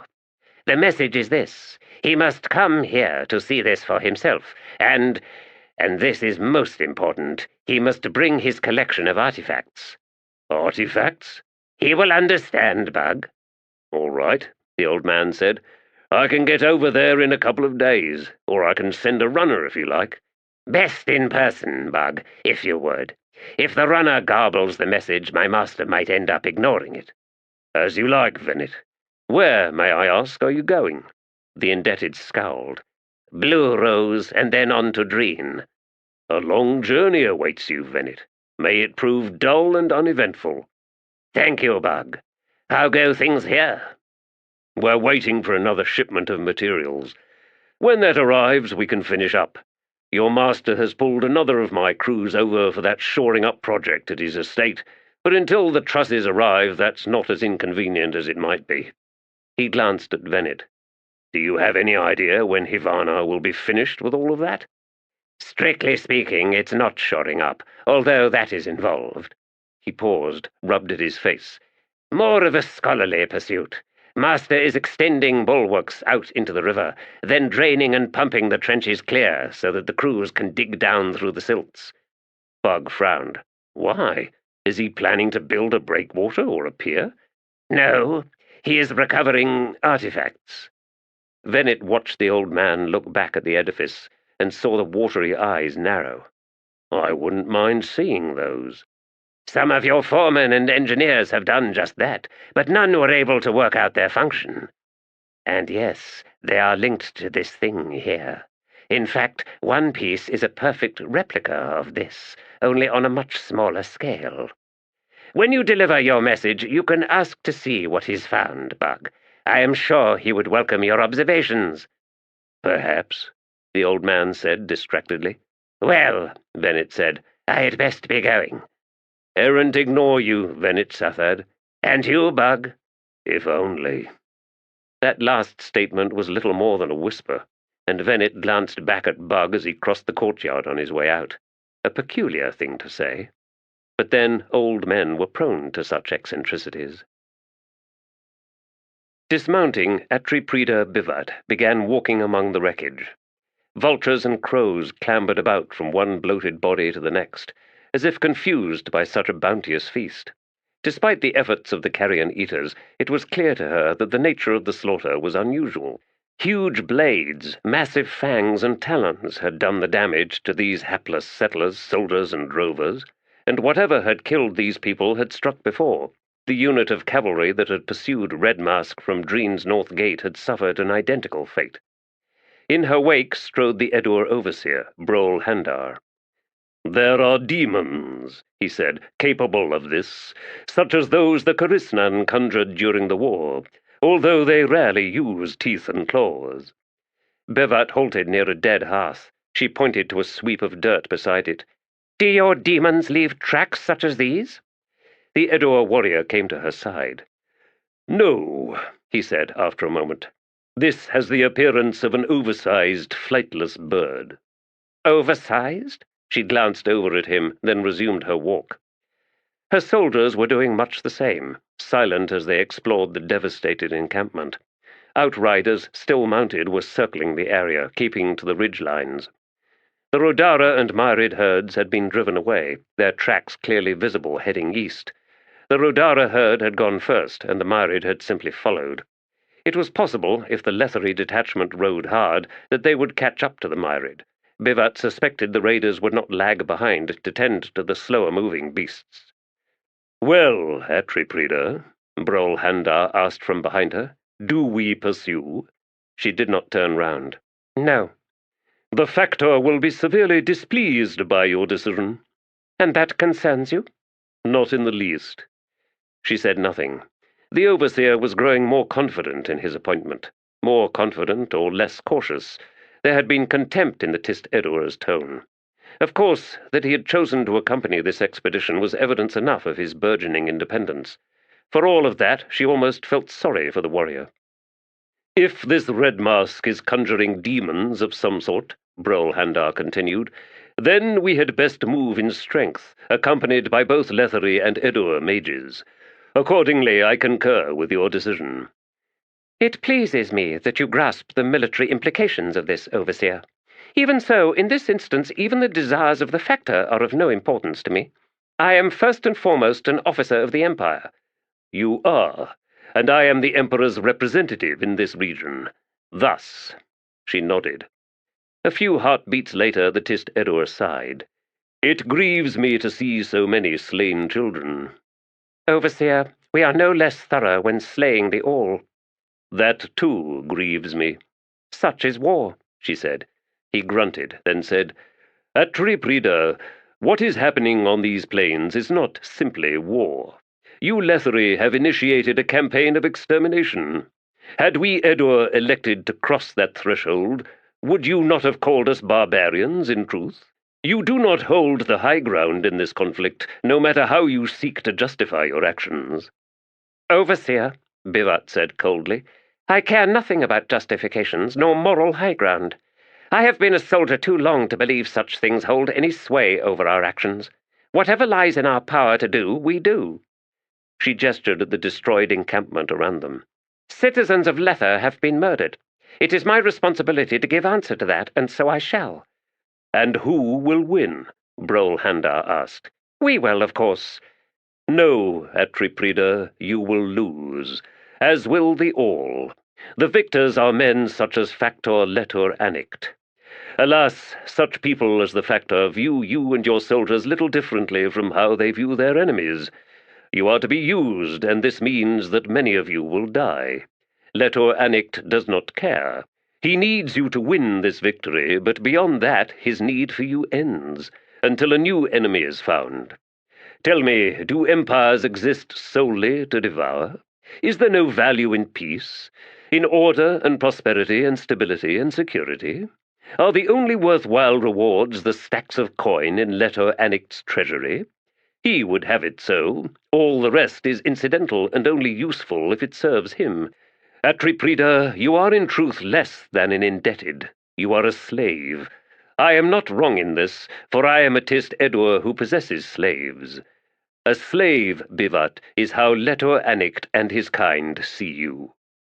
Tell me, Overseer, how would you fare without your slaves? Poorly, no doubt. She turned about and walked back to her horse. Mount up, we're returning to Dreen. And these dead citizens of the Empire, do you leave their bodies to the vultures? In a month even the bones will be gone, Bivat said, swinging onto her horse and gathering the reins. The whittle beetles will gnaw them all to dust. Besides, there is not enough soil to dig proper graves. There are stones, Brolhandar noted. Covered in old glyphs. To use them would be to curse the dead. Ah, so the enmity persists, so that even the ghosts war with each other. It is a dark world you inhabit, Atriprida. She looked down at him for a moment, then said, Are the shadows any better, Overseer? When he made no reply, she said, On your horse, sir, if you please. The Ganatok encampment, swollen with the survivors of the Sevond and Neritha clans, sprawled across the entire valley. Beyond, to the east, loomed vast dun-hued clouds from the main herds in the next few valleys. The air was gritty with dust and the acrid smell of hearth fires. Small bands of warriors moved back and forth like gangs of thugs, weapons bristling, their voices loud. Outriders had made contact with Red Mask and his paltry tribe earlier in the day, yet had kept their distance, seemingly more interested in the substantial herd of Rodara trailing the small group. An unexpected wealth for so few all, leaving possession open to challenge, and it was clear to Red Mask as he drew rein on a rise overlooking the encampment that word had preceded them, inciting countless warriors into bold challenge, one and all coveting Rodara and eager to strip the beasts away from the mere handful of Renfire warriors. Alas, he would have to disappoint them. "Mathak," he now said, "remain here with the others. Accept no challenges." No one has come close enough to see your mask, the youth said. No one suspects what you seek, war leader. As soon as they do, we shall be under siege. Do you fear, Mathak? Dying? No, not any more. Then you are a child no longer. Wait, do nothing. Red Mask nudged his horse onto the slope, gathering it into a collected canter as he approached the Ganatok encampment. Eyes fixed on him, then held, as shouts rose, the voices more angry than shocked, until the nearer warriors made note of his weapons. All at once a hush fell over the encampment, rippling in a wave, and in its wake rose a murmuring, the anger he had first heard, only now with a deeper timbre. Dray dogs caught the burgeoning rage and drew closer, fangs bared and hackles stiff. Red Mask reined in. His Letherii horse tossed its head and stamped, snorting to warn off the huge dogs. Someone was coming through the gathered crowd, like the prow of an unseen ship pushing through tall reeds. Settling back on the fallen saddle, Red Mask waited. Adjunct, first-born son to Kapala, walked with his father's swagger but not his physical authority. He was short and lean, reputedly very fast with the hook-bladed short swords cross-strapped beneath each arm. Surrounding him were a dozen of his favored warriors, huge, hulking men whose faces had been painted in a simulacrum of scales, copper in tone yet clearly intended to echo Red Mask's own. The expressions beneath that paint were now ones of chagrin. His hands restless around the fetishes lining his belt, Adjunct glowered up at Red Mask. "If you are who you claim to be, then you do not belong here. Leave, or your blood will feed the dry earth." Red Mask let his impassive gaze slide over the copper-faced warriors. "You mouth the echoes, yet quail from the source." He looked once more upon the war leader. "I am before you now, Adjunct, son of Kapala, Red Mask, war leader of the Renfire clan, and on this day I will kill you." The dark eyes widened, then Adjunct sneered. "Your life was a curse, Red Mask. You have not yet earned the right to challenge me. Tell me, will your pathetically few pups fight for you? Your ambition will see them all killed, and my warriors shall take the Renfire herds. And the Renfire women, but only of bearing age. The children and elders will die, for they are burdens we will not abide. The Renfire shall cease to be. For your warriors to gain the right to challenge my kin, Adjunct, they must first defeat my own champions." "And where are they hiding, Red Mask? Unless you mean that scarred dray that followed you in." The laughter at that jest was over-loud. Red Mask glanced back at the lone beast. Lying on the ground just to the right of the horse, it had faced down all the other dogs in the area without even rising. The dray lifted its head and met Red Mask's eyes, as if the animal not only comprehended the words that had been spoken, but also welcomed the opportunity to face every challenger. He felt something stir in his chest. "This beast understands courage," he said, facing Adjunct once more. "Would that I had 10,000 warriors to match it. Yet all I see before me is you, Adjunct, war leader of 10,000 cowards." The clamour that erupted then seemed to blister the air. Weapons flashed into sunlight, the massed crowd edging in, a sea of faces twisted with rage. Adjunct had gone pale. Then he raised his arms and held them high until the outcry fell away. "Every warrior here," he said in a trembling voice, "shall take a piece of your hide, Red Mask. They deserve no less in answer to your words. You seek to take my place. You seek to lead. Lead these cowards? You have learned nothing in your exile. Not a warrior here will follow you now, Red Mask. Not one." "You hired an army. Red Mask said, unable to keep the contempt from his tone. "You marched at their sides against the Letherii. And then, when the battle was offered, and your new-found allies were engaged, fighting for you, you all fled. Cowards! That is too kind a word. In my eyes, Hadralt, you and your people are not all, not anymore, for no true all-warrior would do such a thing. I came upon their bodies. I was witness to your betrayal. The truth is this. When I am war leader here, before this day's sun touches the horizon, it will fall to every warrior present to prove his worth, to earn the right to follow me. And I shall not be easy to convince. Copper paint on the faces of cowards. No greater insult could you have delivered to me." "Climb down," Hadralt said in a rasp. "Down off that Letherii nag. Climb down, Red Mask, to meet your end." Instead, he drew out a hollowed Rodara horn and lifted it to his lips. The piercing blast silenced all in the encampment except for the dogs, which began a mournful howling in answer. Red Mask replaced the horn at his belt. "It is the way of time," he said, loud enough for his voice to carry, "for old enemies to find peace in the passing of ages. We have fought many wars, yet it was the first that holds still in the memory of the all, here in this very earth." He paused, for he could feel the reverberation beneath him, as did others now, as the two Kachane Shemal approached in answer to his call. "Hadralt, son of Kapala, you are about to stand alone, and you and I shall draw our weapons. Prepare yourself."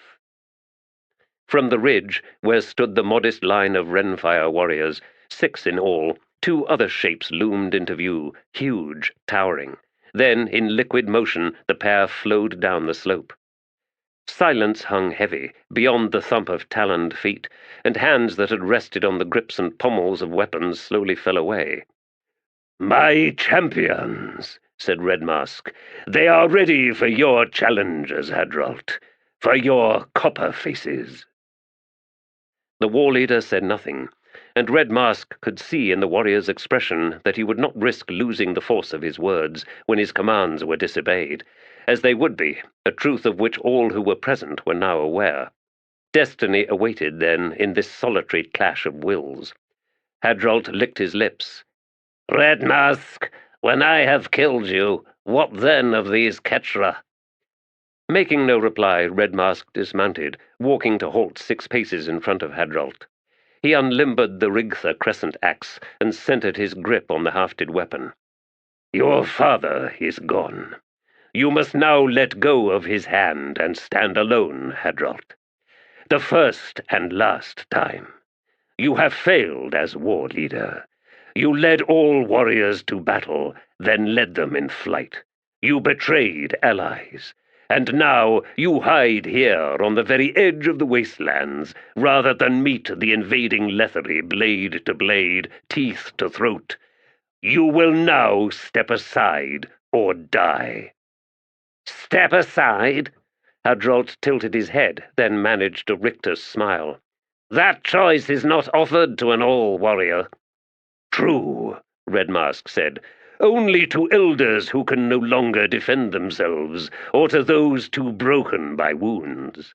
Hadralt bared his teeth. I am neither. Nor are you an all-warrior. Did your father step aside? No, I see that he did not. He looked into your soul, and knew you, Hadralt, and so, old as he was, he fought you, for his tribe, for his honor. Hadralt unsheathed his hook blades. He was trembling once more. One of the copper-faces then spoke. Kapala ate in the hut of his son. In a single night he sickened and died. In the morning his face was the color of blue lichen. Trenisgala? Red Mask's eyes narrowed in the mask's slits. You poisoned your father, Hadralt, rather than meet his blades? How is it you stand here at all?" "Poison has no name," muttered the same copper-face. Hadrolt said, "I am the reason they all still live. You will lead them to slaughter, Red Mask. We are not yet ready to face the Letherii. I have been trading for weapons. Yes, there are Letherii who believe our cause is just. We give up poor land and receive fine iron weapons, and now you come to undo all my plans." "I see those weapons," Red Mask said, "in the hands of many of your warriors. Have they been tested in battle? You are a fool, Hadrolt, to believe you won that bargain. The traders you meet are in the employ of the Factor. He profits on both sides of this war." "A lie!" "I was in Dreen," Red Mask said, "less than 2 weeks ago. I saw the wagons and their crates of cast-off weapons, the iron blades that will shatter at the first blow against a shield. Weapons break, are lost, yet this is what you accepted. This is what you surrendered land for. Land home to the dust of our ancestors, home to all spirits, land that has drunk all blood. Letherii weapons Must be taken from the corpses of soldiers. Those are the weapons worthy of the term, Hadrolt. If you must use their way of fighting, then you must use weapons of a quality to match, lest you invite your warriors to slaughter. And this, he added, is clearly what you are not prepared to do. Thus, Hadrolt, I am led to conclude that you knew the truth. If so, then the traders paid you in more than weapons. Did you share out the coin, war leader? Do your kin even know of the hoard you hide in your hut?" Red Mask watched as the copper faces slowly moved away from Hadrolt, recognizing the betrayal their leader had committed upon them, upon the all. "You intended surrender," Red Mask continued, "didn't you? You were offered an estate in Dreen, yes, and slaves and indebted to do your bidding. You planned on selling off our people, our history. "We cannot win!" Hadrolt's last words. 3 sword blades erupted from his chest, thrust into his back by his own copper faces. Eyes wide with shock, the firstborn son and slayer of Kapala, last worthy leader of the Ganatok, stared across at Red Mask. Hook blades fell from his hands, then he sagged forward, sliding from the swords with a ghastly sucking sound, almost immediately replaced by the gush of blood. Eyes blank now in death, the corpse of Hadrolt then toppled face first into the dust. Red Mask returned the Rigtha to its harness. "Seeds fall from the crown of the stalk. What is flawed there makes its every child weak. The curse of cowardice has ended this day. We are the all, and I am your war leader." He paused, looked round, then said, "And so I shall lead you to war." On the ridge overlooking the sprawling encampment, Masark made a gesture to sun and sky, then earth and wind. "Red Mask now rules the all." Kresos, standing on his right, grunted, then said, "Did you truly doubt he would succeed, Masark? Ketra guard his flanks. He is the charging crest of a river of blood, and he shall flood these lands, and even as the Letherii drown in it, so shall we. You cheated the Death Knight, Kresos, and so you still fear dying." On Masark's other side, Thevan snorted, "The Bledan herb had lost most of its potency. It took neither of us through the night. I screamed to the earth, Masark. I screamed and screamed. So did Kresos. We do not fear what is to come." "Hadrolt was killed by his own warriors," Masark said, "from behind. This does not bode well." "You are wrong," Thevan said. "Red Mask's words have turned them all. I did not think such a thing would be possible." "I suspect we will be saying that often," noted Kresos. "We should walk down now," said Masark. "We are his first warriors, and behind us now there are tens of thousands." Thevan sighed. "The world has changed." "We will live a while longer, you mean?" The young warrior glanced across at Massark. "That is for Red Mask to decide." Rhulad rode at the Atriprida's side as the troop made its way down the trader track, still half a day from Dreen's gates. The soldiers at their backs were silent, stoking anger and dreams of vengeance, no doubt. There had been elements of Blue Rose cavalry stationed in Dreen since shortly after the annexation of Blue Rose itself. As far as Rhulad understood, the acquisition of Blue Rose had not been as bloodless as Dreen had been. A complicated religion had served to unite disaffected elements of the population, led by a mysterious priesthood the Letherii had been unable to entirely exterminate. Reputedly, some rebel groups still existed, active mostly in the mountains lining the western side of the territory. In any case, the old Letherii policy of transferring Blue Rose units to distant parts of the Empire continued under Edur rule, certainly suggesting that risks remained. Rhulad wondered how the newly appointed Edur overseer in Blue Rose was managing, and he reminded himself to initiate contact with his counterpart. Stability in Blue Rose was essential, for any disruption of Dreen's principal supply route and trading partner could prove disastrous if the situation here in the Aldan ignited into full-out war. "You seem thoughtful, Overseer," Bivat said after a time. "Logistics," he replied. "If by that you mean military, such needs are my responsibility, sir." "Your army's needs cannot be met in isolation, Atriprida. If this conflict escalates, as I believe it will, then even the Factor cannot ensure that shortages will not occur, particularly among non-combatants in Dreen and surrounding communities." "In all-out war, Overseer, the requirements of the military always take precedence. Besides, there is no reason to anticipate shortages. The Letherii are well versed in these matters. Our entire system of transport was honed by the exigencies of expansion. We possess the roads, the necessary sea lanes, and merchant vessels." "There nonetheless remains a choke point," Rhulad pointed out. "The Blue Rose Mountains." She shot him a startled glance. "The primary eastward trade goods through that range are slaves and some luxury foodstuffs from the far south. Blue Rose, of course, is renowned for its mineral wealth, producing a quality of iron that rivals Letherii steel. Tin, copper, lead, lime, and fire rock, as well as cedar and spruce, all in abundance, while the Blue Rose Sea abounds with cod. In return, Dreen's vast farms annually produce a surplus harvest of grains. Overseer, you appear to have been misinformed with respect to the materiel demands in question. There will be no shortages." "Perhaps you are right." He paused, then continued. "Atriprida, it is my understanding that the Factor has instituted extensive trafficking of low-grade weapons and armor across the Blue Rose Mountains.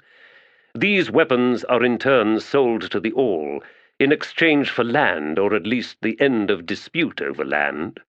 Over 400 broad-bed wagons have been shipped thus far. Although the Factor holds the tithe seal, no formal acknowledgement nor taxation of these items has taken place. From this, I can only assume that a good many other supplies are moving to and fro across those mountains, none with official approval." "Overseer, regardless of the Factor's smuggling operations, the Blue Rose Mountains are in no way a choke point when it comes to necessary supplies." "I hope you are right, especially given the recent failures of that route." "Excuse me? What failures?" "The latest shipment of poor-quality war material failed to arrive this side of the mountains, Atriprida. Furthermore, brigands struck a major fortress in the pass, routing the Letherii company stationed there." "What? I have heard nothing of this. An entire company routed?" "So it seems. Alas, that was the extent of the information provided me. Apart from the weapons, I was unsure what other items the Factor lost in that shipment. If, as you tell me, there was nothing more of consequence to fall into the hands of the brigands, then I am somewhat relieved." Neither spoke for a time. Rhulad was aware that the Atriprida's thoughts were racing, perhaps drawn into a tumult of confusion. Uncertainty at how much Brol knew, and by extension the Tiste Edur, regarding Letherii illegalities. And perhaps greater unease at the degree to which she herself had remained ignorant of recent events in Blue Rose. That she'd been shaken told him she was not as much an agent of Letter Annict as he had feared. He decided he had waited long enough. Atriprida, this imminent war with the All. Tell me, have you determined the complement of forces you feel will be necessary to effect victory? She blinked, visibly shifting the path of her thinking to address his question. More or less, Overseer. We believe that the All could, at best, field perhaps 8,000 or 9,000 warriors. Certainly not more than that. As an army, they are undisciplined, divisive due to old feuds and rivalries, and their style of combat is unsuited to fighting as a unit. So, easily broken, unprepared as they are for any engagement taking longer than perhaps a bell. Generally, they prefer to raid and ambush, keeping to small troops and striving to remain elusive.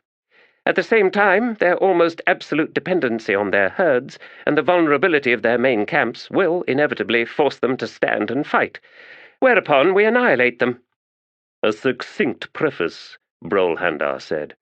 To answer you, we possess 6 companies of the Blue Rose Battalion and near full complement of the Reformed Artisan Battalion, along with detachments from the Dreen Garrison and 4 companies from the Benedict Brigade. To ensure substantial numerical superiority, I will request the Crimson Rampant Brigade and at least half of the Merchants Battalion. Do you anticipate that this Red Mask will in any way modify the tactics employed by the All? No, he did not do so the first time. The threat he represents lies in his genius for superior ambushes and appallingly effective raids, especially on our supply lines. The sooner he is killed, the swifter the end of the war. If he succeeds in evading our grasp, then we can anticipate a long and bloody conflict. Atriprida, I intend to request 3 Karisnan and 4,000 Edur warriors. Victory will be quick then, Overseer, for Red Mask will not be able to hide for long from your Karisnan. Precisely. I want this war over as soon as possible, and with minimal loss of life, on both sides. Accordingly, we must kill Red Mask at the first opportunity, and shatter the All army, such as it is. You wish to force the All to capitulate and seek terms? Yes. Overseer, I will accept capitulation. As for terms, the only ones I will demand are complete surrender. The All will be enslaved, one and all. They will be scattered throughout the Empire, but nowhere near their traditional homelands. As slaves, they will be booty, and the right to pick first will be the reward I grant my soldiers. The fate of the Nerek and the Fent and the Tarthanol. Even so. The notion does not sit well with me, Atriprida, nor will it with any Tiste Edur, including the Emperor. Let us argue this point once we have killed Red Mask, Overseer. He grimaced, then nodded. Agreed. Brolhandar silently cursed this Red Mask, who had single-handedly torn through his hopes for a cessation of hostilities, for an equitable peace. Instead, Letor Anict now possessed all the justification he needed to exterminate the All, and no amount of tactical genius in ambushes and raids would, in the end, make any difference at all. It is the curse of leaders to believe they can truly change the world. A curse that has even afflicted me, it seems. Am I, too, now a slave to Letor Anict and those like him? The rage within him was the breath of ice, held deep and overlong, until its searing touch burned in his chest. Upon hearing the copper-faced Natarkas's last words, he rose in silent fury and stalked from the hut, then stood, eyes narrowed, until his vision could adjust to the moonless, cloud-covered night. Nearby, motionless as carved sentinels of stone, stood his Kachain Chemal guardians, their eyes faintly glowing smudges in the darkness. As Red Mask pushed himself into motion, their heads turned in unison to watch as he set off through the encampment. Neither creature followed, for which he was thankful. Every step taken by the huge beast set the camp's dogs to howling, and he was in no mood for their brainless cries. Half the night was gone. He had called in the clan leaders and the most senior elders, one and all crowding into the hut that had once belonged to Hadralt. They had come expecting castigation, more condemnation from their new and much-feared war leader, but Red Mask had no interest in further belittling the warriors now under his command. The wounds of earlier that day were fresh enough. The courage they had lost could only be regained in battle. For all of Hadralt's faults, he had been correct in one thing. The old way of fighting against the Letherii was doomed to fail. Yet the now-dead war leader's purported intent to retrain the all to a mode of combat identical to that of the Letherii was, Red Mask told his followers, also doomed. The tradition did not exist, the all were skilled in the wrong weapons, and loyalties rarely crossed lines of clan and kin. A new way had to be found. Red Mask had then asked about the mercenaries that had been hired, and the tale that unfolded had proved both complicated and sordid, details teased out from reluctant, shamefaced warriors. Oh, there had been plenty of Letherii coin delivered as part of the land purchase, and that wealth had been originally amassed with the intent of hiring a foreign army, one that had been found on the borderlands to the east. But Hadralt had then grown to covet all that gold and silver, so much so that he betrayed that army, led them to their deaths, rather than deliver the coin into their possession. Such was the poison that was coin. Where had these foreigners come from? From the sea, it appeared, a landing on the north coast of the wastelands, in transports under the flag of Lamatath, a distant peninsular kingdom. Soldier priests and priestesses sworn to wolf deities. What had brought them to this continent? Prophecy. Red Mask had started at that answer, which came from Natakas, the spokesman among the copper faces, the same warrior who had revealed Hadralt's murder of Kapala. A prophecy, war leader, Natakas had continued, a final war. They came seeking a place they called the battlefield of the gods. They called themselves the Grey Swords, the Reeve of Tog and Fandere. There were many women among them, including one of the commanders. The other is a man, one-eyed, who claims he has lost that eye 3 times. No, war leader, this one still lives, a survivor of the battle. Hadralt imprisoned him. He lies in chains behind the women's blood hut. Natakas had fallen silent then, recoiling at the sudden rage he clearly saw in Red Mask's eyes. And now the masked war leader strode through the Ganatok encampment, eastward to the far edge where trenches had been carved into the slope, taking away the wastes of the all. To the hut of blood that belonged to the women, then behind it, where, chained to a stake, slept a filthy creature, the lower half of his battered body in the drainage trench, where women's blood and urine trickled through mud, roots, and stones on their way to the deep pits beyond. Halting then to stand over the man, who awoke, turning his head to peer with one glittering eye up at Red Mask. "Do you understand me?" the war leader asked, a nod. "What is your name?" The lone eye blinked, and the man reached up to scratch the blistered scar tissue around the empty socket where his other eye had been. He then grunted as if surprised, and struggled into a sitting position. "Anaster was my new name," he said, a strange twist of his mouth that might have been a grin. Then the man added, "But I think my older name better suits me, with a slight alteration, that is. I am Tok." The smile broadened. "Tok the Unlucky. I am Red Mask. I know who you are. I even know what you are. How? Can't help you there." Red Mask tried again. "What hidden knowledge of me do you think you possess?" The smile faded, and the man looked down, seeming to study the turgid stream of thinned blood round his knees. "It made little sense back then. Makes even less sense now. You're not what we expected, Red Mask." He coughed, then spat, careful to avoid the women's blood. "Tell me what you expected." Another half-smile, yet Tok would not look up as he said, "Why, when one seeks the first sword of the K'chain Chemal, well, one assumes it would be K'chain Chemal, not human. An obvious assumption, don't you think?" "First sword? I do not know this title." Tok shrugged. "Cal champion, consort to the matron, who'd take me, king. They're all the same in your case." The man finally glanced up once more, and something glistened in his lone eye as he asked, "So don't tell me the mask fooled them, please." The gorge the lone figure emerged from was barely visible. Less than 3 man-heights across, the crevasse nestled between 2 steep mountainsides, half a league long and 1,000 paces deep. Travellers 30 paces away, traversing the raw rock of the mountain to either side, would not even know the gorge existed. Of course, the likelihood of unwitting travellers anywhere within 5 leagues of the valley was virtually non-existent. No obvious trails wended through the Blue Rose Range this far north of the main passes. There were no high pastures or plateau to invite settlement, and the weather was often fierce.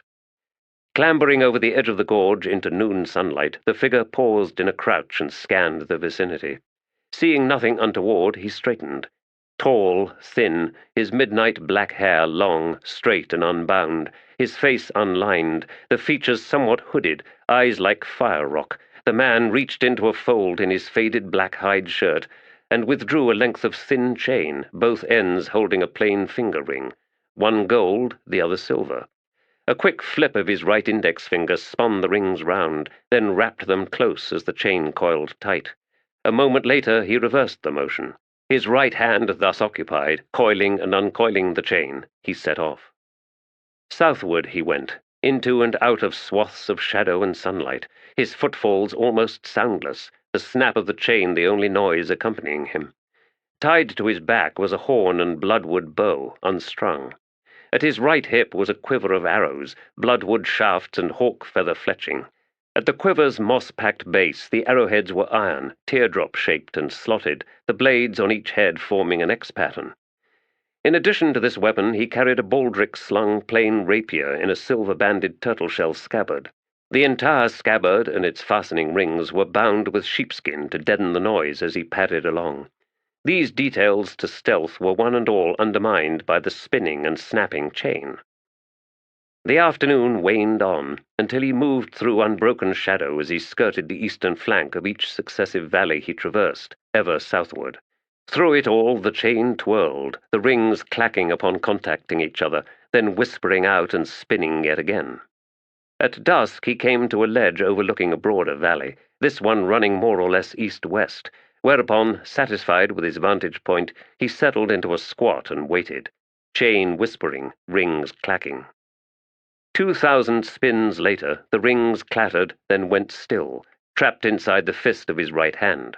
His eyes, which had held fixed on the western mouth of the pass, unmindful of the darkness, had caught movement. He tucked the chain and rings back into the pouch lining the inside of his shirt, then rose, and began the long descent. The onyx wizards, purest of the blood, had long since ceased to struggle against the strictures of the prison they had created for themselves. Antiquity and the countless traditions that were maintained to keep its memory alive were the chains and shackles they had come to accept. To accept, they said, was to grasp the importance of responsibility, and if such a thing as a secular god could exist, then to the dwellers of Andara, the last followers of the black-winged lord, that god's name was responsibility. And it had, over the decades since the Letherii conquest, come to rival in power the black-winged lord himself. The young archer, 19 years of age, was not alone in his rejection of the stolid, outdated ways of the onyx wizards, and like many of his compatriots of similar age, the first generation born to the exile, he had taken a name for himself that bespoke the fullest measure of that rejection. Clan name cast away, all echoes of the old language, both the common tongue and the priest dialect, dispensed with. His clan was that of the exiled now. For all these gestures of independence, a direct command delivered by Ordant Brid, reeve master of the rock among the Onyx Order, could not be ignored. And so the young warrior named Clip of the Exiled had exited the eternally dark monastery of Andara, had climbed the interminable cliff wall, and eventually emerged into hated sunlight to travel overland beneath the blinded stars of day, arriving at an overlook above the main pass. The small party of travelers he now approached were not traders. No baggage train of goods accompanied them. No shackled slaves stumbled in their wake. They rode Letherii horses, yet even with the presence of at least 3 Letherii, Clip knew that this was no imperial delegation. No, these were refugees, and they were being hunted. And among them walks the brother of my god. As Clip drew nearer, as yet unseen by the travelers, he sensed a presence flowing alongside him. He snorted his disgust. "A slave of the Tiste Edur. Tell me, do you not know your own blood? We will tear you free, ghost. Something you should have done for yourself long ago." "I am unbound," came the hissing reply. "Then I suppose you are safe enough from us." "Your blood is impure." Clip smiled in the darkness. "Yes, I am a cauldron of failures. Nerek, Letherii, even Drasilhani." "And Tiste Edur." "Then greet me, brother." Rasping laughter. "He has sensed you." "Was I sneaking up on them, Ghost?" "They have halted and now await." "Good, but can they guess what I will say to them? Can you?" "You are impertinent. You lack respect. You are about to come face to face with Silchas Ruin, the White Crow." "Will he bring word of his lost brother?" "No, I thought not." Another hiss of laughter. "Oddly enough, I believe you will fit right in with the ones you are about to meet." Seren Peddak squinted into the gloom. She was tired. They all were, after long days traversing the pass, with no end in sight.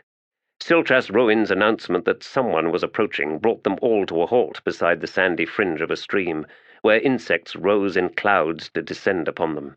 The horses snorted, tails flicking and hides rippling. She dismounted a moment after Silchas Rowan and followed him across the stream. Behind her the others remained where they were.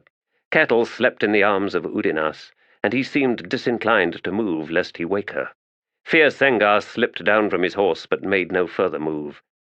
Standing beside the albino Tiste Edur, Seren could now hear a strange swishing and clacking sound, whispering down over the tumbled rocks beyond. A moment later a tall, lean form appeared, silhouetted against grey stone.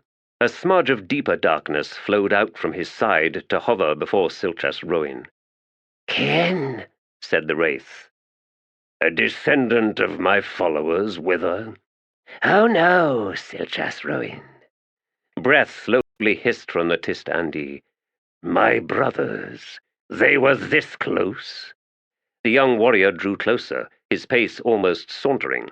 The tone of his skin was dusky, not much different from that of a Tiste Edur. He was twirling a chain in his right hand, the rings on each end blurring in the gloom. "Silchas Ruin," he said, "I greet you on behalf of the Onyx Order of Andara. It has been a long time since we last met at Tiste Edur, not of our colony." The broad mouth quirked slightly. "You do not look at all as I had expected." "Your words verge on insult," Silchas Ruin said. "Is this how the Onyx Order would greet me?" The young warrior shrugged, the chains snapping taut for a beat, then spinning out once more. "There are Karisnan wards on the trail ahead of you, traps and snares. Nor will you find what you seek in Blue Rose, not the city itself, nor Jasp, nor Outbound." "How is it you know what I seek?" "He said you would come, sooner or later." "Who?" Brows rose. "Why, your brother. He didn't arrive in time to prevent your getting taken down, nor the slaughter of your followers." "Did he avenge me?" "A moment," Seren Peddak cut in. "What is your name?" A white smile. "Clip. To answer you, Silchas Ruin, he was not inclined to murder all the Tiste Edur. Skabandari Blood-Eye had been destroyed by elder gods. A curse was laid upon the lands west of here, denying even death's release. The Edur was scattered, assailed by ice, retreating seas and terrible storms. In the immediate aftermath of the Umptos Felak curse, their survival was at risk, and Rake left them to it." "I do not recall my brother being so merciful." "If our histories of that time are accurate," Clip said, "then he was rather preoccupied. The sundering of Corald Emerlan, rumors of Oserk in the vicinity, a mercurial dalliance with Lady Envy, arguments and a shaky alliance with Kilmandaros, and then, finally, Silana, the Elaint who emerged at his side from Emulan at the closing of the gate." "It seems much of that time is common knowledge among your order," Silchas Ruin observed, his tone flat. "He stayed with you for a lengthy period, then?" "He stays nowhere for very long," Clip replied, clearly amused by something. Sharpened wondered if the youth knew how close he was to pushing Ruin over the edge. A few more ill-chosen words and Clip's head would roll from his shoulders. "Is it your mission," she asked the Tiste Edur, "to guide us to our destination?" Another smile, another snap of the chain. "It is. You will be, welcomed as guests of the Andara, although the presence of both Letherii and Tiste Edur in your party is somewhat problematic. The Onyx Order has been outlawed, as you know, subject to vicious repression. The Andara represents the last secret refuge of our people. Its location must not be compromised." "What do you suggest?" Seren asked. "The remainder of this journey," Clip replied, "will be through Warren, through Corald Galain." Silchas Ruin cocked his head at that, then grunted. "I am beginning to understand. Tell me, Clip, how many wizards of the Order dwell in the Andara?" "There are 5, and they are the last." "And can they agree on anything?" "Of course not. I am here by the command of Ordant Brid, Reeve Master of the Rock. My departure from the Andara was uneventful, else it is likely I would not be here." "Should another of the Order have intercepted you?" A nod. "Can you wait for the maelstrom your arrival will bring, Silchas Ruin?" "I can't." "Thus your greeting earlier should have been qualified. The Order does not welcome us. Rather, this Ordant Brid does." "They all choose to speak for the Order," Clip said, his eyes glittering, "when it will most confound the others. Now I can see how eager you all are." From his right hand the chain whipped out, the silver ring round his index finger, and at the snap of the chain's full length, a gate into darkness appeared to the warrior's right. "Call the others here," Clip said. "At haste, even now, bound wraiths serving the Tiste Edur are converging. Of course, they all dream of escape. Alas, that we cannot give them. But their Edur masters watch through their eyes, and that won't do." Sharpened turned about and summoned the others. Clip stepped to one side and bowed low. "Silchas Ruin, I invite you to walk through first, and know once more the welcome embrace of true darkness. Besides," he added, straightening as Ruin strode towards the gate, "you will make for us a bright beacon."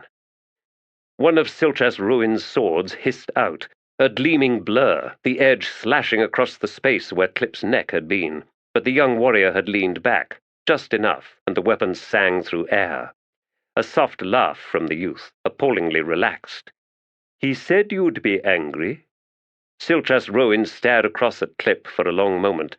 Then he turned and walked through the gate. Drawing a deep breath to slow her heart, Sharpened glared at Clip. "You have no idea." "Don't I?" The others appeared, leading their horses. Udinas, with kettle tucked into one arm, barely glanced over at Clip before he tugged his horse into the rent. "You wish to cross swords with a god, Clip?" "He gave himself away. Oh, he's fast, all right, and with 2 weapons he'd be hard to handle, I'll grant you." "And will the Reeve Master who sent you be pleased with your immature behavior?" Clip laughed. "Ordant could have selected any of 100 warriors at hand for this mission, Letherii." "Yet he chose you, meaning he is either profoundly stupid or he anticipated your irreverence." "You waste your time, Aquitor," Fierce Sengar said, coming up alongside her and eyeing Clip. "He is Tiste Edur. His mind is naught but darkness, in which ignorance and foolishness thrive." To Fear, the young warrior bowed again. "Edur, please, proceed. Darkness awaits you." And he waved at the gate. As Fierce Sengar led his horse into the gate, the chain on Clip's right index finger spun out once more, ending with a clash of rings. "Why do you do that?" Seren demanded, irritated. Brows lifted. "Do what?" Swearing under her breath, the Aquitor walked through the gate. Book 2. Lairs of the Dead. Who now strides on my trail, devouring the distance between, no matter how I flee, the wasted breath of my haste cast into the wind? And these dogs will prevail, dragging me down with howling glee, for the beasts were born fated, trained in bold vengeance by my own switch and hand, and no god will stand in my stead. nor provide me sanctuary, even should I plead for absolution. The hounds of my deeds belong only to me, and they have long hunted, and now the hunt ends. Songs of Guilt, Bet Nerask. Chapter 7. Twice as far as you think, half the distance you fear, too thin to hold you, and well over your head, so much cleverer by far, yet witless beyond measure, will you hear my story now? Tales of the Drunken Bard, Fisher. Standing at the rail, Atriprida Jan Tovis, known to her soldiers as Twilight, watched the sloping shoreline of the Lether River track past. Gulls rode the waves in the shallows. Fisher boats sculled among the reeds, the netcasters pausing to watch the battered fleet work its way towards the harbour. Along the bank, birds crowded the leafless branches of trees that had succumbed to the last season's flood. Beyond the dead trees, riders were on the coast road, cantering towards the city to report to various officials, although Jan Tovis was certain that the palace had already been informed that the first of the fleets now approached, with another a bare half-day behind. She would welcome solid ground beneath her boots again, and the presence of unfamiliar faces within range of her vision, rather than these tired features behind and to either side that she had come to know all too well, and at times, she had to admit, despise. The last ocean they had crossed was far in their wake now, and for that she was profoundly relieved. The world had proved immense. Even the ancient Letherii charts mapping the great migration route from the land of the First Empire had revealed but a fraction of the vast expanse that was this mortal realm. The scale had left them all belittled, as if their grand dramas were without consequence, as if true meaning was too thinly spread, too elusive for a single mind to grasp. And there had been a devastating toll paid for these fated journeys. Scores of ships lost, thousands of hands dead. There were belligerent and all too capable empires and peoples out there, few of whom were reluctant to test the prowess and determination of foreign invaders. If not for the formidable sorceries of the Edur and the new cadres of Letherii mages, there would have been more defeats than victories recorded in the ledgers, and yet fewer soldiers and sailors to rest eyes once more upon their homeland. Hanradi Kalag, Uruth, and Tomad Sengar would have dire news to deliver to the Emperor, sufficient to overwhelm their meagre successes, and Jan Tovis was thankful that she would not be present at that debriefing. She would have more than enough to deal with in her own capacity besides. The Letherii Marines had been decimated. Families would need to be informed, death pensions distributed, lost equipment charged, and debts transferred to heirs and kin. Depressing and tedious work, and she already longed for the last scroll to be sealed and signed. As the stands of trees and undergrowth dwindled, replaced by fisher shacks, jetties, and then the walled estates of the elite, she stepped back from the rail and looked round the deck. Seeing Taralak Veed positioned near the stern, she walked over. "We are very close now," she said. "Letheras, seat of the Emperor, the largest and richest city on this continent. And still your champion will not come on deck." "I see bridges ahead," the barbarian observed, looking back up the length of the ship. "Yes, the tiers. There are canals in the city. Did I not tell you of the drownings?" The man grimaced, then swung about once more and spat over the stern rail. "They die without honor, and this entertains you. What is it you would wish Icarium to see, Twilight?" "He shall need his anger," she replied in a low voice. Taralak Veed ran both hands over his scalp, flattening back his hair. "When he is next awakened, matters of resolve will mean nothing. Your emperor shall be annihilated, and likely most of this sparkling city with him. If you choose to witness, then you too will die, as will Tomad Sengar and Hanradi Kalag."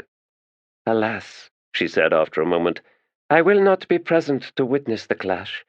My duties will take me back north, back to Fent Reach." She glanced across at him. "A journey of over a month by horseback, Taralak Veed. Will that be distant enough?" He shrugged. "I make no promises." "But one," she pointed out. "Oh?" "That he will fight." "You do not know Icarium as I do. He may remain below, but there is an excitement about him.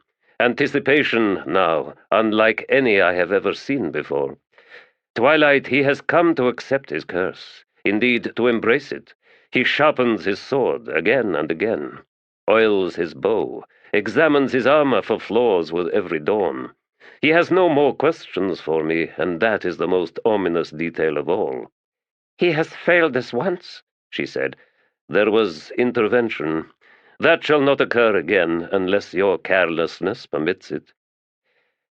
At a gentle bend in the river, Letheras revealed itself, sprawling up and back from the north shore, magnificent bridges arching over garishly painted buildings and the haze of innumerable cook fires.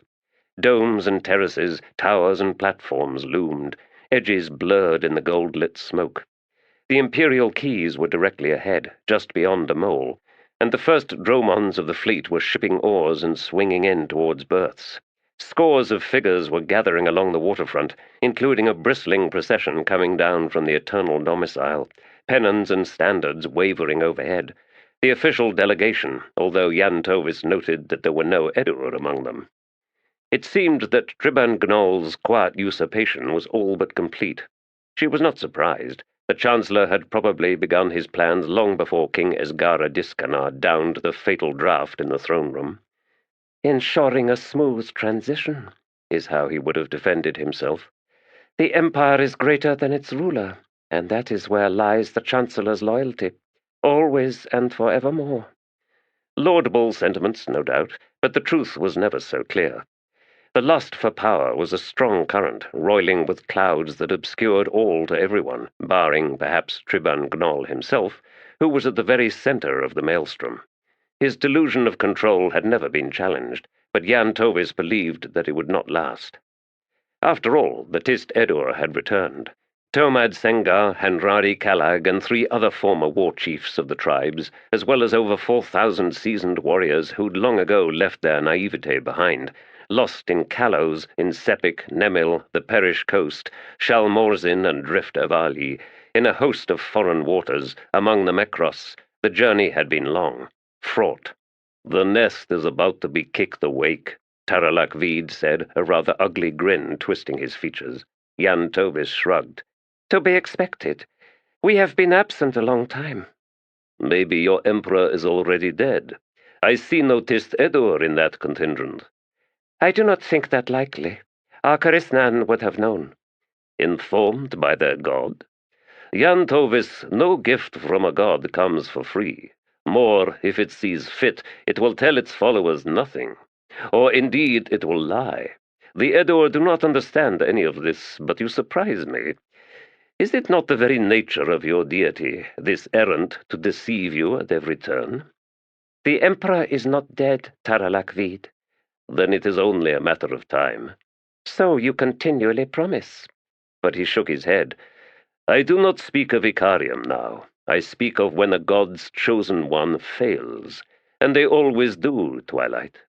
We are never enough in their eyes, never faithful enough, never fearful enough, never abject enough.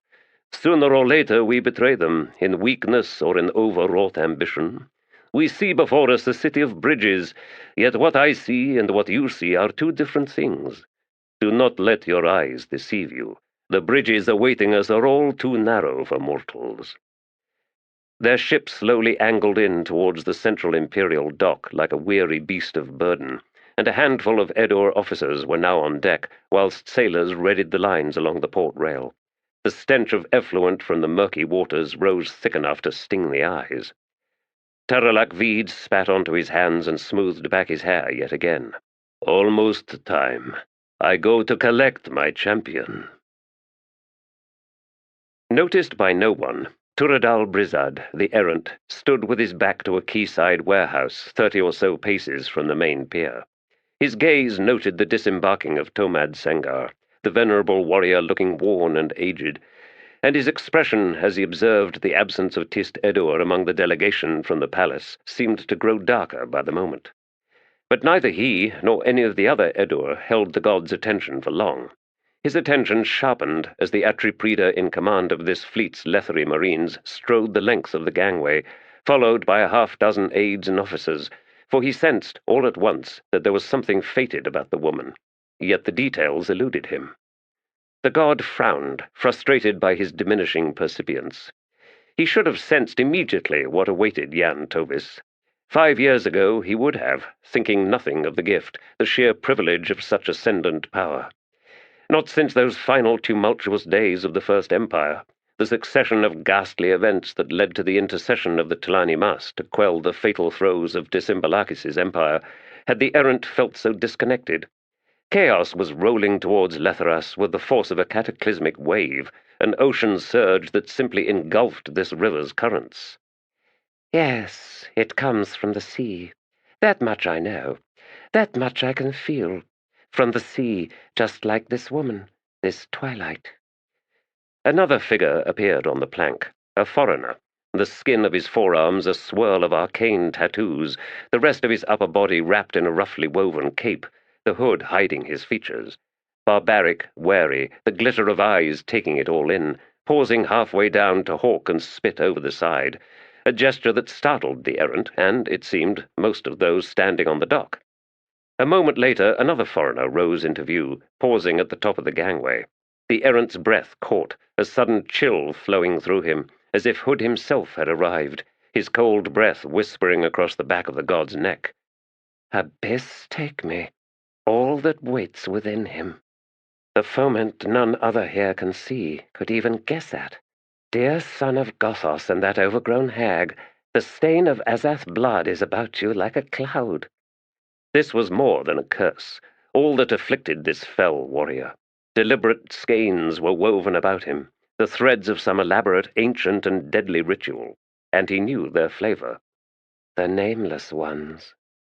2 soldiers from Tribangnol's palace guard moved to await the jag as he slowly walked down to the dock. The errant's heart was thudding hard in his chest. They have delivered a champion, a challenger to the Emperor of 1,000 deaths. The jag stepped onto solid ground. From the buildings beyond the harbour front, birds rose suddenly, hundreds, then thousands, voicing a chorus of shrieks, and beneath the errant's feet the stones shifted with a heavy groaning sound. Something large collapsed far into the city, beyond Quelas Canal, and distant screams followed. The errant stepped out from the wall and saw the bloom of a dust cloud rising behind the caterwauling, panicked pigeons, rooks, gulls, and starlings. The subterranean groaning then ceased, and a heavy silence settled. Icarium's tusked mouth revealed the faintest of smiles, as if pleased with the earth's welcome, and the errant could not be sure, at this distance, if that smile was truly as childlike as it seemed, or if it was in fact ironic, or indeed bitter. He repressed the urge to draw closer, seeking an answer to that question, reminding himself that he did not want Icarium's attention. Not now, not ever. Rhulad Sengar, what your son will face. It was no wonder, he suddenly realized, that all that was to come was obscured in a maelstrom of chaos. They have brought Icarium into the heart of my power. Among the delegation and other Letherii nearby, it was clear that no particular connection had been made between Icarium's first touch on solid ground and the minor earthquake rumbling through Letheras. Yet such stirrings were virtually unknown for this region, and while the terror among the birds and the bawling of various beasts of burden continued unabated, already the consternation of those within the errant's sight was diminishing. Foolish mortals, so quick to disregard unease. In the river beyond, the water slowly lost its shivering agitation, and the gulls further out began to settle once again amidst yet more ships angling towards shore.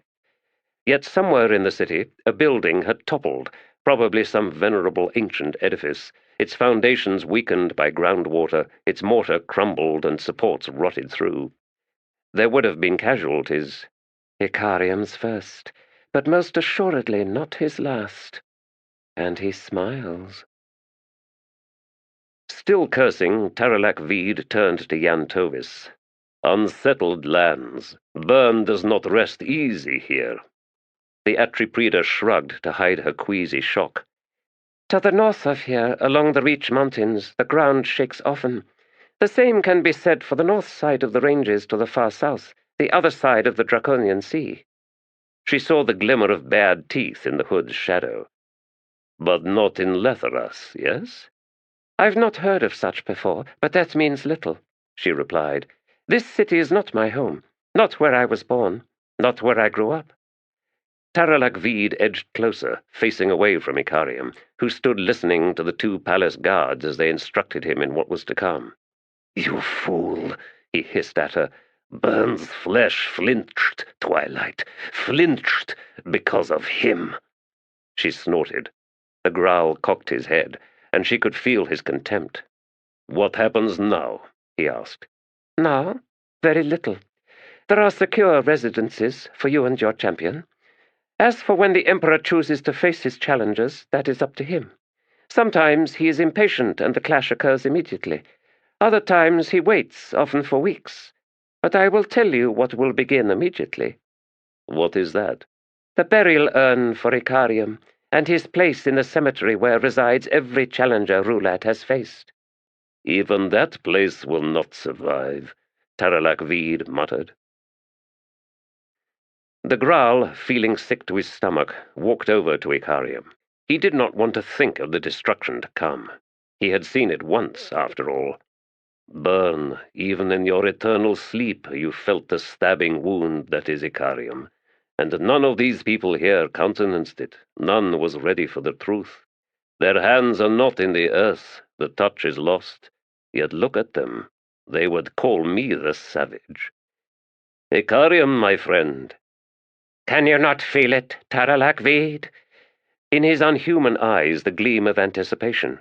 This place. I have been here before. No, not this city.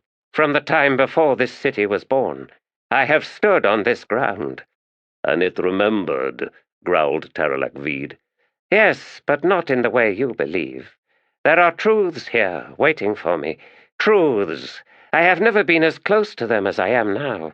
Now I understand why I did not refuse you. Refuse me? You considered such a thing? Was it truly so near the edge? Your destiny will soon welcome you, Icarium, as I have said all along. You could no more refuse that than you could the Jaghat blood in your veins. A grimace. Jaghat. Yes, they have been here. In my wake. Perhaps even on my trail. Long ago, and now again. Again? Omtos Felak, the heart of this city, is ice, Taralak Veed, a most violent imposition. Are you certain? I do not understand. Nor I, yet. But I shall. No secret shall survive my sojourn here. It will change. What will change? Icarium smiled, one hand resting on the pommel of his sword, and did not reply. You will face this emperor, then? So it is expected of me, Taralak Veed. A bright glance. How could I refuse them? Spirits below, my death draws close. It was what we wanted all along. So why do I now rail at it? Who has stolen my courage? It is as if, Icarium whispered, my life awakens anew. The hand shot out in the gloom, snatching the rat from atop the wooden cage holding the forward pump. The scrawny creature had a moment to squeal in panic before its neck was snapped. There was a thud as the dead rat was flung to one side, where it slid down into the murky bilge water. "Oh, how I hate you when you lose patience," Samar Dev said in a weary tone. "That's an invitation to disease, Karsa Orlong." "Life is an invitation to disease," the huge warrior rumbled from the shadows. After a moment he added, "I'll feed it to the turtles." Then he snorted, "Turtles big enough to drag down this damned ship. These Letherii live in a mad god's nightmare." "More than you realize," Samar Dev muttered. "Listen, shouts from shore. We're finally drawing in." "The rats are relieved." "Don't you have something you need to do to get ready?" "Such as?" "I don't know. Knock a few more chips off your sword or something. Get it sharp." "The sword is unbreakable." "What about that armor? Most of the shells are broken. It's not worthy of the name and won't stop a blade." "No blade will reach it, witch. I shall face but one man, not 20, and he is small. My people call you children, and that is all you truly are. Short-lived, stick-limbed, with faces I want to pinch. The Edur are little different, just stretched out a bit." "Pinch? Would that be before or after decapitation?" He grunted a laugh. Samar Dev leaned back against the bale in which something hard and lumpy had been packed. Despite the mild discomfort, she was not inclined to explore any further. Both the Edur and the Letherii had peculiar ideas about what constituted booty. In this very hold there were amphorae containing spiced human blood and a dozen wax-clad corpses of Edur refugees from Sepik who had not survived the journey, stacked like bolts of cloth against a blood-stained conch shell throne that had belonged to some remote island chieftain, whose pickled head probably resided in one of the jars Karsa Orlong leaned against. "At least we're soon to get off this damned ship. My skin has all dried up. Look at my hands. I've seen mummified ones looking better than these. All this damned salt, it clings like a second skin, and it's molting." "Spirits below, woman! You incite me to wring another rat's neck." "So I am responsible for that last rat's death, am I? Needless to say, I take exception to that. Was your hand that reached out, Toblakai? Your hand that—" "And your mouth that never stops, making me need to kill something." "I am not to blame for your violent impulses. Besides, I was just passing time in harmless conversation. We've not spoken in a while, you and I. I find I prefer Taxilian's company, and were he not sick with homesickness and even more miserable than you—" "Conversation? Is that what you call it? Then why are my ears numb?" "You know I, too, am impatient. I've not cast a curse on anyone in a long time." "Your squalling spirits do not frighten me," Karsa Orlong replied, "and they have been squalling ever since we made the river. 1,000 voices clamoring in my skull. Can you not silence them?" Sighing, she tilted her head back and closed her eyes. "Toblakai, you will have quite an audience when you clash swords with this Edur emperor." "What has that to do with your spirits, Samar Dev?" "Yes, that was too obscure, wasn't it? Then I shall be more precise. There are gods in this city we approach, resident gods." "Do they ever get a moment's rest?" "They don't live in temples, nor any signs about the doors of their residences, Karsa Orlong. They are in the city, yet few know of it. Understand, the spirits shriek because they are not welcome, and even more worrying, should any one of those gods seek to wrest them away from me, well, there is little I could do against them." "Yet they are bound to me as well, aren't they?" She clamped her mouth shut, squinted across at him in the gloom. The hull thumped as the ship edged up alongside the dock. She saw the glimmer of bad teeth, feral, and a chill rippled through her. "What do you know of that?" she asked. "It is my curse to gather souls," he replied. "What are spirits which, if not simply powerful souls? They haunt me, I haunt them. The candles I lit in that apothecary of yours, they were in the wax, weren't they?" "Released, then held close, yes. I gathered them, after I'd sent you away." "Bound them into that knife at your belt," Karsa said. "Tell me, do you sense the 2 Toblakai souls in my own weapon?" "Yes. No. That is, I sense them, but I dare not approach." "Why?" "Karsa, they are too strong for me. They are like fire in the crystal of that flint, trapped by your will." "Not trapped," he replied. "They dwell within because they choose to, because the weapon honors them. They are my companions, Samar Dev." The Toblakai rose suddenly, hunching beneath the ceiling. "Should a god be foolish enough to seek to steal our spirits, I will kill it." She regarded him from half-closed eyes. Declarative statements such as that one were not rare utterances from Karsa Orlong, and she had long since learned that they were not empty boasts, no matter how absurd the assertion might have sounded. "That would not be wise," she said after a moment. "A god devoid of wisdom deserves what it gets." "That's not what I meant." Karsa stooped momentarily to retrieve the dead rat. Then he headed for the hatch. She followed. When she reached the main deck, the Toblakai was walking towards the captain. She watched as he placed the sodden rat in the Letheries' hands, then turned away, saying, "Get the hoists. I want my horse on deck and off this damned hulk." Behind him, the captain stared down at the creature in his hands. Then, with a snarl, he flung it over the rail. Samar Dev contemplated a few quick words with the captain to stave off the coming storm, a storm that Karsa had nonchalantly triggered innumerable times before on this voyage, then decided it was not worth the effort. It seemed that the captain concluded much the same, as a sailor hurried up with a bucket of seawater into which the Letherii thrust his hands. The main hatch to the cargo hold was being removed, while other hands set to assembling the winches. Karsa strode to the gangway. He halted, then said in a loud voice, "This city reeks! When I am done with its emperor, I may well burn it to the ground." The planks sagged and bounced as the Toblikai descended to the landing. Samar Dev hurried after him. One of two fully armored guards had already begun addressing Karsa in contemptuous tones. "To be unarmed whenever you are permitted to leave the compound. Said permission to be granted only by the ranking officer of the watch. Our immediate task is to escort you to your quarters, where the filth will be scrubbed from your body and hair."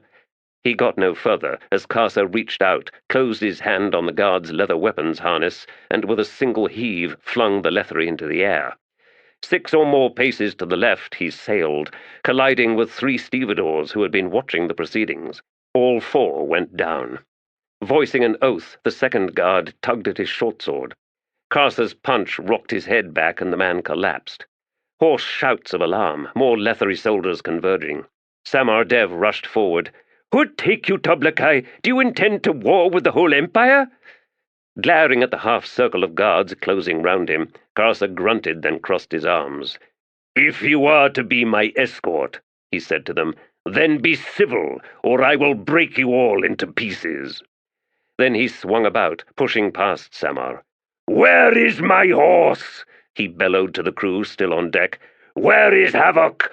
I grow tired of waiting." Samar Dev considered returning to the ship, demanding that they sail out, back down the river, back into the Draconian Sea, then beyond, leaving this unpredictable Toblikai to Letheras and all its hapless denizens. Alas, even gods don't deserve that. Bugg stood 30 paces from the grand entrance to the Hivana estate, one hand out as he leaned against a wall to steady himself. In some alley garden a short distance away, chickens screeched in wild clamour and flung themselves into the grill hatches in frenzied panic. Overhead, starlings still raced back and forth en masse. He wiped beads of sweat from his brow, struggled to draw a deep breath. A worthy reminder, he told himself. Everything was only a matter of time. What stretched would then contract. Events tumbled, forces closed to collision. And for all that, the measured pace seemed to remain unchanged, a current beneath all else. Yet, he knew, even that slowed incrementally from one age to the next. "Death is written in birth, the words of a great sage. What was her name? When did she live? Ah, so much has whispered away from my mind, these memories like sand between the fingers. Yet she could see what most cannot, not even the gods. Death and birth. Even in opposition the two forces are bound, and to define one is to define the other." And now he had come, with his first step delivering the weight of history, this land's, his own, 2 forces in opposition, yet inextricably bound. "Do you now feel as if you have come home, Icarium? I remember you, striding from the sea, a refugee from a realm you had laid to waste. Yet your father did not await you. He had gone. He had walked down the throat of an Azath. Icarium, he was Jaghut, and among the Jaghut no father reaches across to take his child's hand." "Are you sick, old man?" Blinking, Bugg looked across to see a servant from one of the nearby estates returning from market with a basket of foodstuffs balanced on his head. "Only with grief, dear mortal." He shook his head. "It was the floods," the servant went on, "shifting the clay." "Aye." "Scale house fell down, did you hear? Right into the street. Good thing it was empty, eh? Though I heard there was a fatality in the street." The man suddenly grinned. "A cat!" Laughing, he resumed his journey. Bugg stared after him. Then, with a grunt, he set off for the gate. He waited on the terrace, frowning down at the surprisingly deep trench the crew had managed to excavate into the bank, then outward, through the bedded silts of the river itself. The shoring was robust, and Bugg could see few leaks from between the sealed slats. Even so, 2 workers were on the pump, their bared backs slick with sweat. Rotos Hivana came to his side. "Bugg, welcome. I imagine you wish to retrieve your crew." "No rush, sir," Bugg replied. "It is clear to me now that this project of yours is ambitious. How much water is coming up from the floor of that pit?" "Without constant pumping, the trench would overflow in a little under 2 bells. "I bring you a message from your servant, Bennett Sathad, who visited on his way out of the city. He came to observe our progress on the refurbishment of the inn you recently acquired, and was struck with something of a revelation upon seeing the mysterious mechanism we found inside an outbuilding. He further suggested it was imperative that you see it for yourself. Also, he mentioned a collection of artifacts recovered from this trench, yes?" The large man was silent for a moment. Then he seemed to reach a decision, for he gestured Bugg to follow. They entered the estate, passing through an elongated shuttered room in which hung drying herbs, down a corridor, and into a workroom dominated by a large table and prism lanterns attached to hinged arms, so that, if desired, they could be drawn close or lifted clear when someone was working at the table. Resting on the polished wood surface were a dozen or so objects, both metal and fired clay, not one of which revealed any obvious function. Rotos Hivana, still silent and standing now at his side, Bugg scanned the objects for a long moment, then reached out and picked up one in particular. Heavy, unmarked by pitting or rust, seamlessly bent almost to right angles. "Your engineers," Rotos Hivana said, "could determine no purpose to these mechanisms." Bugg's brows rose at the man's use of the word mechanism. He hefted the object in his hands. "I have attempted to assemble these," the merchant continued, "to no avail. There are no obvious attachment points, yet somehow they seem to me to be of a piece. Perhaps some essential item is still buried beneath the river, but we have found nothing for 3 days now, barring a wheelbarrow's worth of stone chips and shards, and these were recovered in a level of sediment far below these artifacts, leading me to believe that they predate them by centuries, if not millennia." "Yes," Bugg muttered. "Aerosol, a mated pair, preparing flint for tools, here on the bank of the vast marsh. He worked the cores, she did the more detailed napping. They came here for 3 seasons, then she died in childbirth, and he wandered with a starving babe in his arms until it too died. He found no others of his kind, for they had been scattered after the conflagration of the great forests, the wildfires sweeping out over the plains. The air was thick with ash.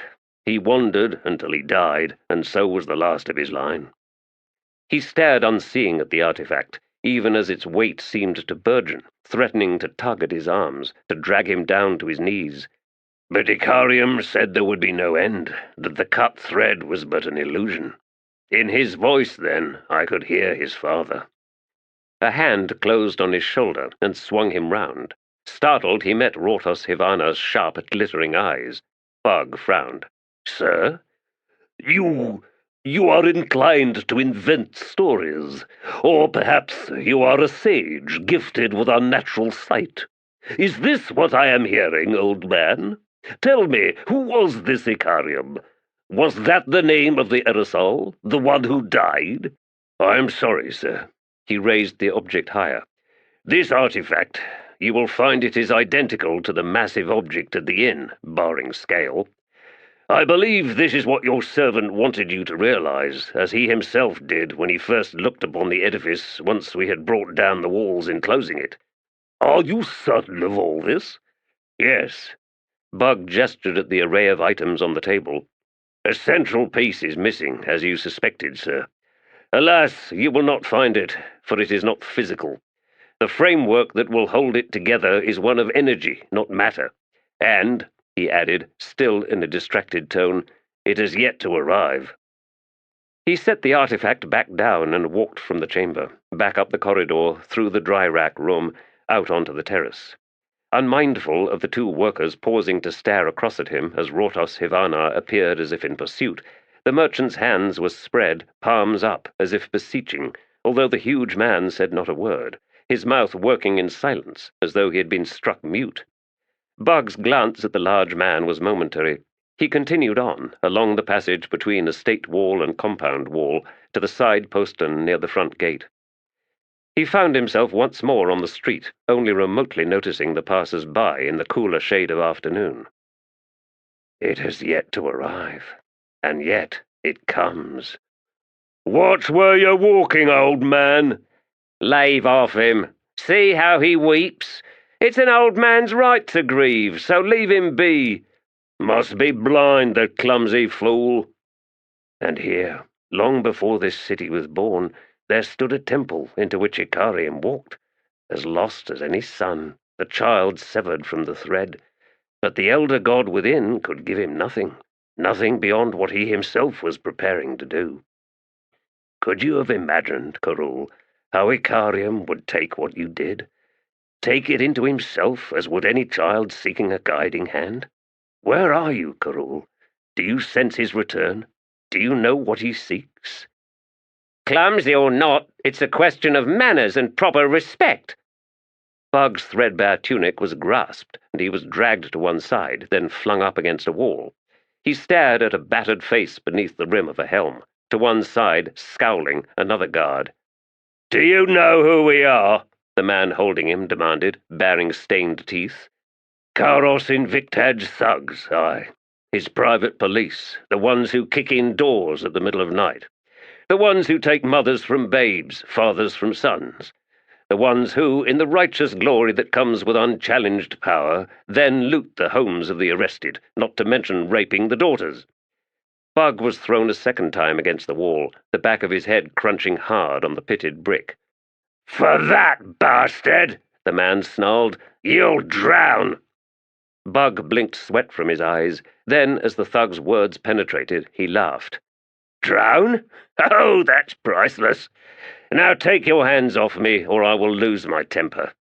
Instead, the man tightened his hold on the front of Bugg's tunic, while the other said, "You were right, Knossos. He needs beating." "The bully's greatest terror," Bugg said, "comes when he meets someone bigger and meaner." "And is that you?" Both men laughed. Bugg twisted his head, looked round. People were hurrying past. It was never wise to witness such events, not when the murderers of the patriotists were involved. "So be it," he said under his breath.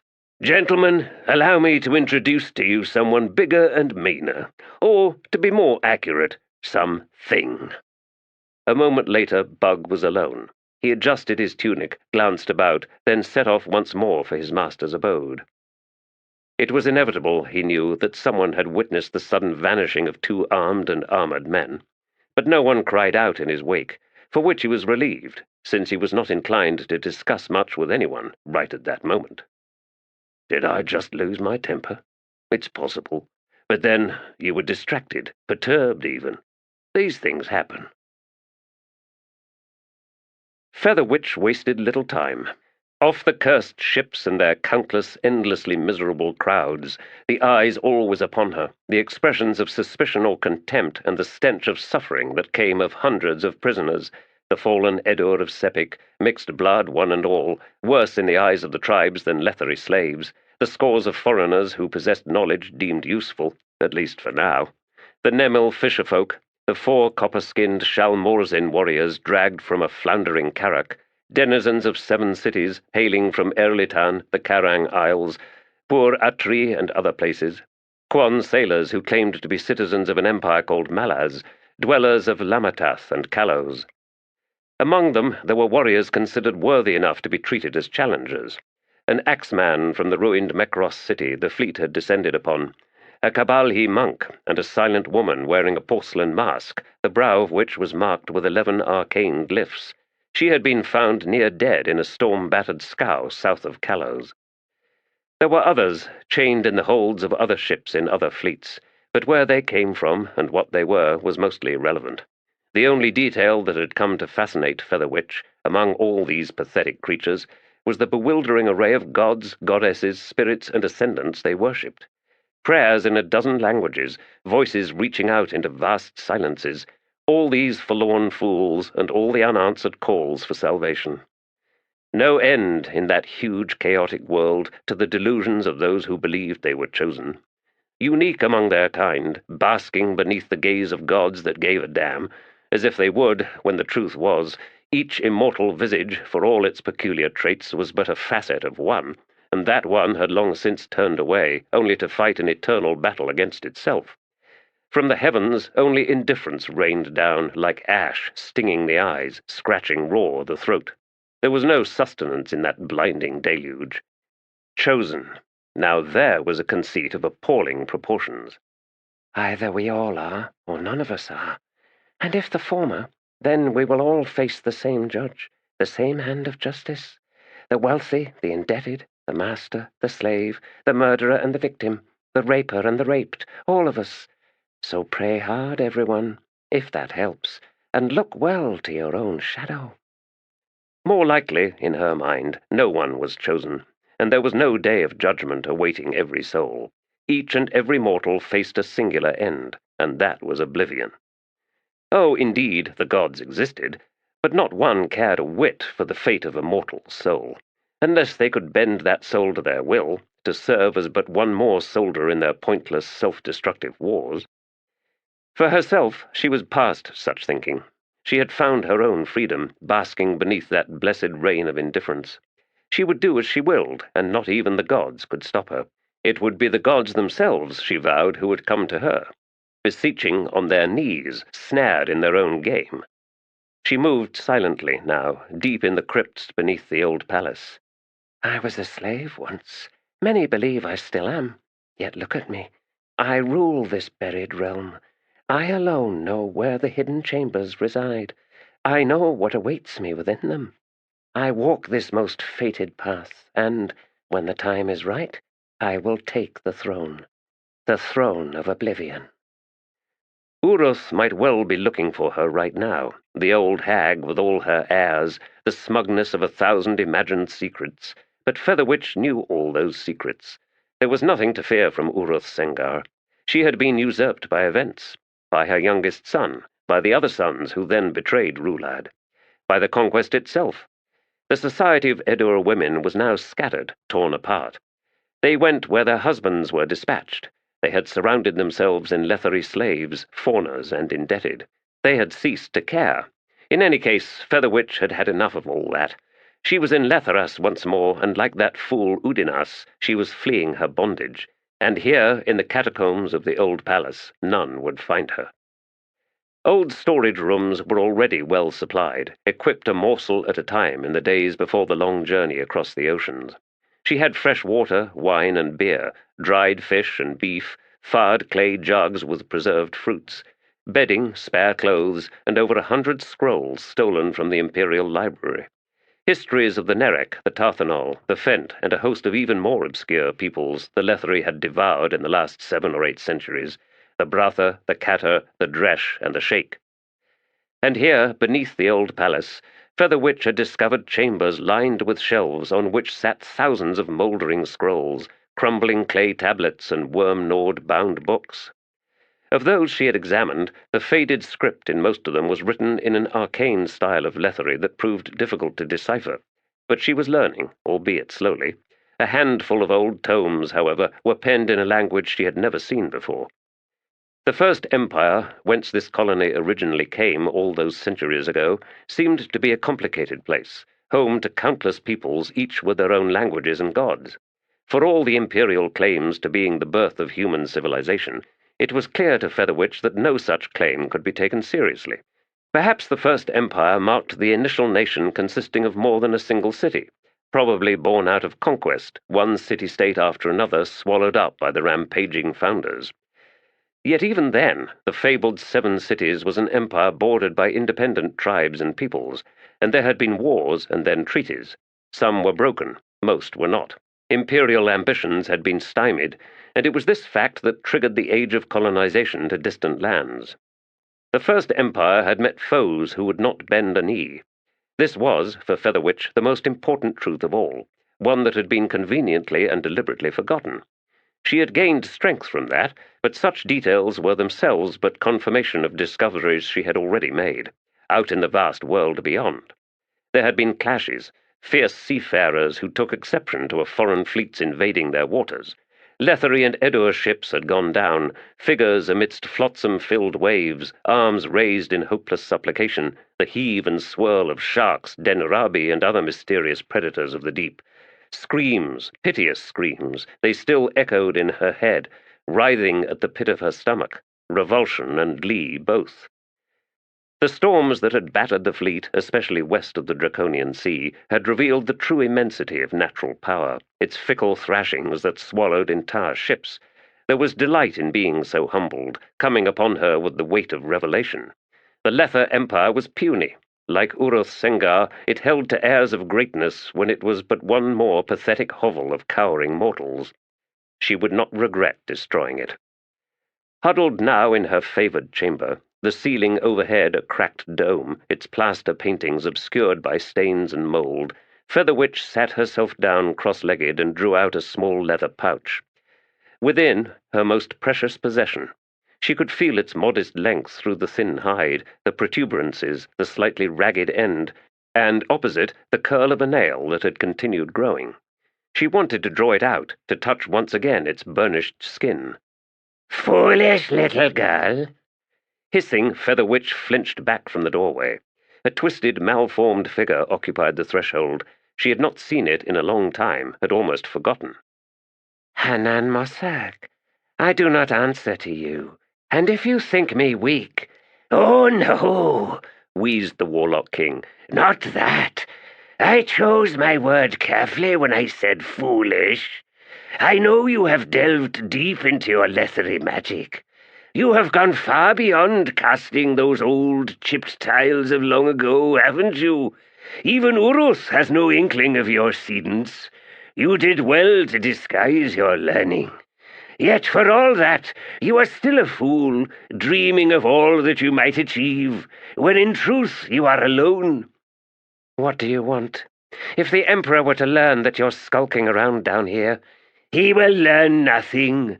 You and I, Letherii, we can work together. We can destroy that abomination." "With yet another in his place, you." "Do you truly think I would have let it come to this?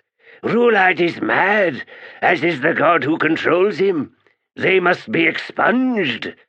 "I know your hunger, Hanan Mosag." "You do not!" The Edur snapped, a shudder taking him. He edged closer into the chamber, then held up a mangled hand. "Look carefully upon me, woman. See what the Chained One's sorcery does to the flesh. Oh, we are bound now to the power of chaos, to its taste, its seductive flavor. It should never have come to this." "So you keep saying," she cut in with a sneer. "And how would the great empire of Hanan Mosag have looked? A rain of flowers onto every street, every citizen freed of debt, with the benign Tiste Edur overseeing it all." She leaned forward. "You forget, I was born among your people, in your very tribe, Warlock King. I remember going hungry during the Unification Wars. I remember the cruelty you heaped upon us slaves. When we got too old, you used us as bait for Beskra crabs, threw our old ones into a cage and dropped it over the side of Yonari. Oh, yes, drowning was a mercy. But the ones you didn't like, you kept their heads above the tide line. You let the crabs devour them alive, and laughed at the screams. We were muscle, and when that muscle was used up, we were meat." "And is indebtedness any better?" "No, for that is a plague that spreads to every family member, every generation." Hanan Mosag shook his misshapen head. "I would not have succumbed to the Chained One. He believed he was using me, but I was using him. Featherwitch, there would have been no war, no conquest. The tribes were joined as one. I made certain of that.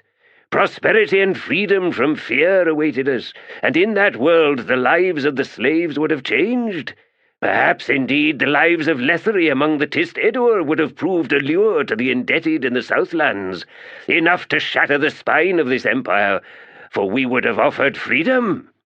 She turned away, deftly hiding the small leather bag. "What is the point of this, Hanan Mosag?"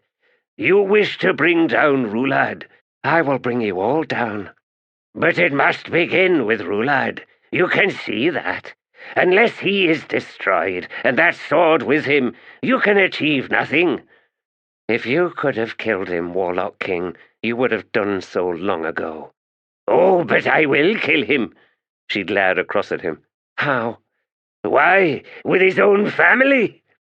Featherwitch was silent for a dozen heartbeats. His father cowers in fear. His mother cannot meet his eyes. Binidas and Trull are dead, and fear has fled. Binidas? The breath hissed slowly from Hanan Mossag. I did not know that.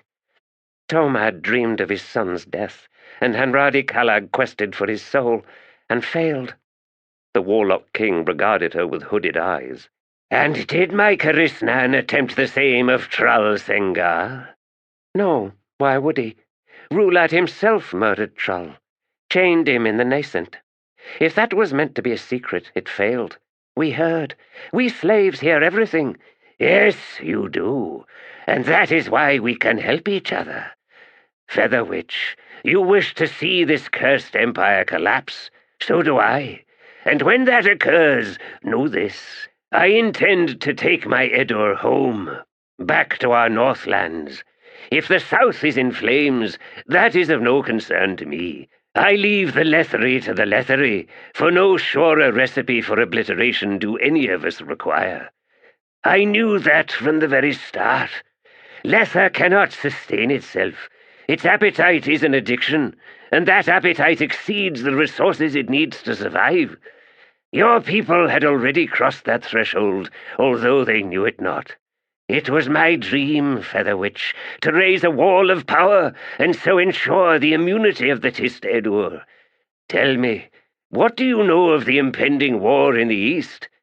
What war? Hanan Mossag smiled. The unravelling begins. Let us each grasp a thread, you at one end, me at the other. Behind you the slaves, behind me all the Karisnan. Does Trull Sengar live? It is Fear Sengar who seeks the means of destroying Rhulad, and I mean for him to find it. Decide now, Featherwitch, are we in league? She permitted herself a small smile. Hanan Mossag, when the moment of obliteration comes, you had better crawl fast. I don't want to see them. With these words the Emperor twisted on his throne, legs drawing up, and seemed to focus on the wall to his left. The sword in his right hand, point resting on the dais, was trembling. Standing in an alcove to one side, Nissal wanted to hurry forward, reaching out for the beleaguered, frightened Edur. But Triban Gnol stood facing the throne. This audience belonged to him and him alone, nor would the Chancellor countenance any interruption from her. He clearly detested her very presence, but on that detail Rhulad had insisted, Nissal's only victory thus far. "Highness, I agree with you. Your father, alas, insisted I convey to you his wishes. He would greet his most cherished son. Further, he brings dire news." "His favourite kind," Rhulad muttered, eyes flickering as if he was seeking an escape from the chamber. "Cherished? His word? No, I thought not. What he cherishes is my power. He wants it for himself, him and Binidas." "Forgive my interruption, Highness," Triban Gnol said, bowing his head. "There is news of Binidas." The Emperor flinched, licked dry lips. "What has happened?" "It is now known," the Chancellor replied, "that Binidas was murdered. He was commanding a section of the fleet. There was a battle with an unknown enemy. Terrible sorcery was exchanged, and the remnants of both fleets were plunged into the nascent, there to complete their battle in that flooded realm. Yet this was all prelude. After the remaining enemy ships fled, a demon came upon Binidas's ships.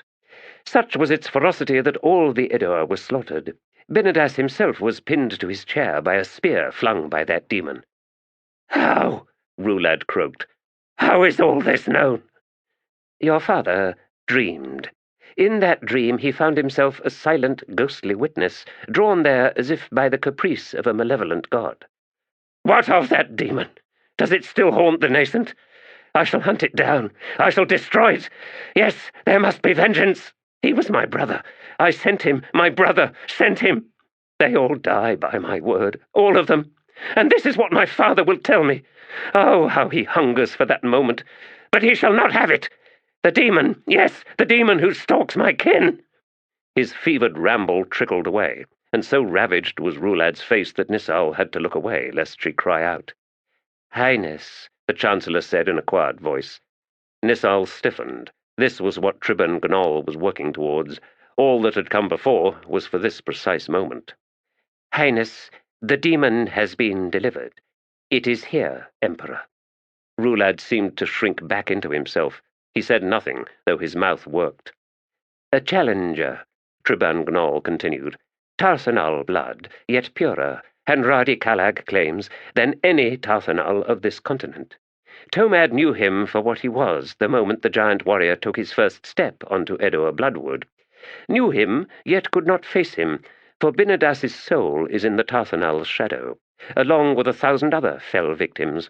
They clamour one and all for both freedom and vengeance. Highness, the truth must now be clear to you. Your god has delivered him, to you, so that you may slay him, so that you may avenge your brother's death." "Yes," Rhulad whispered. "He laughs. Oh, how he laughs! Binadas, are you close? Close to me now? Do you yearn for freedom? Well, if I cannot have it, why should you? No, there is no hurry now, is there? You wanted this throne, and now you learn how it feels. Just a hint, yes, of all that haunts me." "Highness," the Chancellor murmured, "are you not eager to avenge Binadas? Tomad—" "Tomad!" Rhulad jolted on the throne, glared at Tribun Gnol, who visibly rocked back. "He saw the demon slay Binadas, and now he thinks it will do the same to me. That is the desire for vengeance at work here, you fish-skinned fool! Tomad wants me to die because I killed Binadas, and Trull, I have killed his children. But whose blood burns in my veins? Whose? Where is Hanradi? Oh, I know why he will not be found in the outer room. He goes to Hanan Mossag. They plunge into darkness and whisper of betrayal. I am past my patience with them." Tribun Gnol spread his hands. "Highness, I had intended to speak to you of this, but at another time." "Of what? Out with it!" "A humble inquiry from Invigilator Karos Invictad, Highness.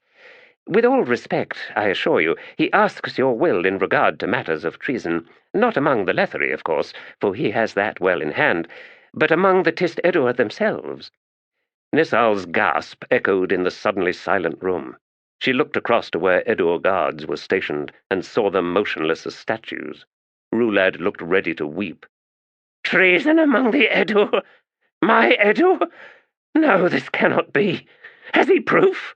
A faint shrug. "Highness, I doubt he would have ventured this inquiry had he not inadvertently stumbled on some sensitive information." "Go away! Get out! Get out!" Tribun Gnol bowed, then backed from the chamber. Perhaps he'd gone too far, yet the seed had been planted in most fertile soil. As soon as the outer doors closed, Nissal stepped from the alcove. Rhulad waved her closer. "My love," he whispered in a child's voice. "What am I to do? The demon, they brought it here." "You cannot be defeated, Emperor." "And to destroy it, how many times must I die? No, I'm not ready. Binadas was a powerful sorcerer, rival to the Warlock King himself. My brother—" "It may be," Nissal ventured, "that the Chancellor erred in the details of that. It may indeed be that Tomad's dream was a deceitful sending. There are many gods and spirits out there who see the crippled god as an enemy." "No more. I am cursed into confusion. I don't understand any of this. What is happening, Nissal?" "Palace ambitions, beloved. The return of the fleets has stirred things up." "My own Edur, plotting treason!"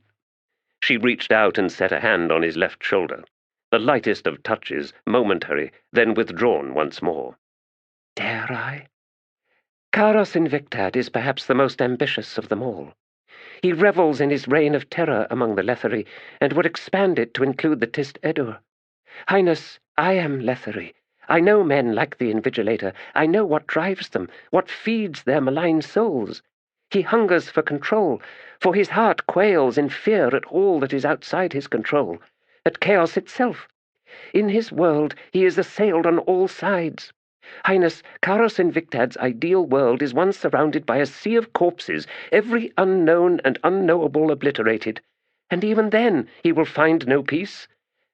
Perhaps he should face me in the arena, Rhulad said with a sudden vicious smile. Face to face with a child of chaos, yes? But no, I need him to hunt down his Letherii, the traitors! And shall this Letherii be granted domination over Tiste Edur as well? Treason is colourless, Rhulad said, shifting uneasily on the throne once more. It flows unseen, no matter the hue of blood. I have not decided on that. I need to think, to understand. Perhaps I should summon the Chancellor once again. Highness, you once appointed an Edur to oversee the Patriotists. Do you recall? Of course I do. Do you think me an idiot, woman? Perhaps Bruthentrana. Yes, that's him. Not once has he reported to me. Has he done as I commanded? How do I even know? Summon him then, Highness. Why does he hide from me, unless he conspires with the other traitors? Highness, I know for a truth that he seeks an audience with you almost daily. You? Rhulad glanced over at her, eyes narrowing. How? Bruthentrana sought me out, beseeching me to speak to you on his behalf. The Chancellor denies him an audience with you. Tribungnol cannot deny such things. He is a Letherii. Where are my Edur? Why do I never see them? And now Tomad has returned, and Hanradi Kalag. None of them will speak to me. Highness, Tomad waits in the outer chamber. He knew I would deny him. You are confusing me, or I don't need you. I don't need anyone. I just need time to think. That is all. They're all frightened of me, and with good reason. Oh, yes. Traitors are always frightened, and when their schemes are discovered, oh, how they plead for their lives. Perhaps I should kill everyone, a sea of corpses. Then there would be peace. And that is all I want, peace. Tell me, are the people happy in this all? She bowed her head. I do not know, Highness. Are you? Are you happy with me? I feel naught but love for you, Emperor. My heart is yours. The same words you spoke to Discanar, no doubt, and all the other men you've bedded. Have your slaves draw baths, you stink of sweat, woman. Then await me beneath silks. He raised his voice. Call the Chancellor. We wish to speak to him immediately. Go, Nissal. Your Letherii stink makes me ill. As she backed away, Rhulad raised his free hand. My dearest, the golden silks. You are like a pearl among those. The sweetest pearl. Bruthentrana waited in the corridor until Malaz Sengar, denied audience with the Emperor, departed the citizen's chamber. Stepping into the elder's path, he bowed and said, I greet you, Malaz Sengar. Distracted, the older Tiste Edur frowned at him. Den Ratha, what do you wish from me? A word or two, no more than that. I am Bruthentrana. One of Rhulad's sycophants? Alas, no. I was appointed early in the regime to oversee the Letherii security organization known as the Patriotists. As part of my responsibilities, I was to report to the Emperor in person each week. As of yet, I have not once addressed him. The Chancellor has interposed himself and turns me away each and every time. My youngest son suckles at Gnol's tit, Malaz Sengar said in a low, bitter voice. It is my belief, Bruthentrana said, that the Emperor himself is not entirely aware of the extent of the barriers the Chancellor and his agents have raised around him, Elder Sengar. Although I have sought to penetrate them, I have failed thus far. Then why turn to me, Den Ratha? I am even less able to reach through to my son. It is the Tiste Edur who are being isolated from their Emperor, Bruthen said. Not just you and I, all of us. Hanan Mosag is reviled, for it is well understood that the warlock king is responsible for all of this. His ambition is packed with an evil god. He sought the sword for himself, did he not? Then Rhulad is truly alone? Bruthentrana nodded, then added, There is a possibility. There is one person, the Letherii woman who is his first concubine. A Letherii? Tomad snarled. You must be mad. She is an agent for Gnol, a spy. She has corrupted Rhulad. How else could she remain as first concubine? My son would never have taken her unless she had some nefarious hold over him. The snarl twisted the elder's features. You are being used, warrior. You and I shall not speak again. Malaz Sengar pushed him to one side and marched down the corridor. Bonehunters turned to watch him go. Drawing out a crimson silk cloth, Karsa Orlong daubed at the sweat on his brow, his eyes fixed on the strange two-headed insect as it circled in place, round and round and round in its box cage.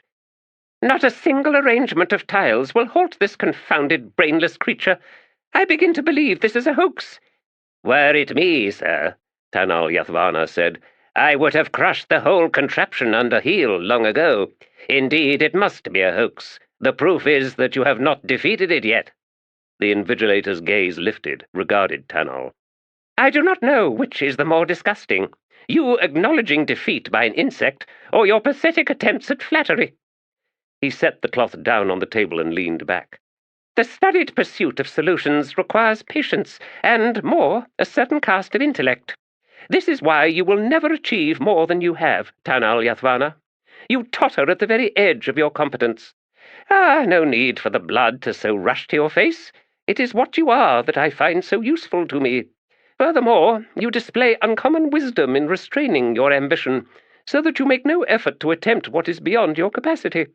That is a rare talent. Now, what have you to report to me this fine afternoon?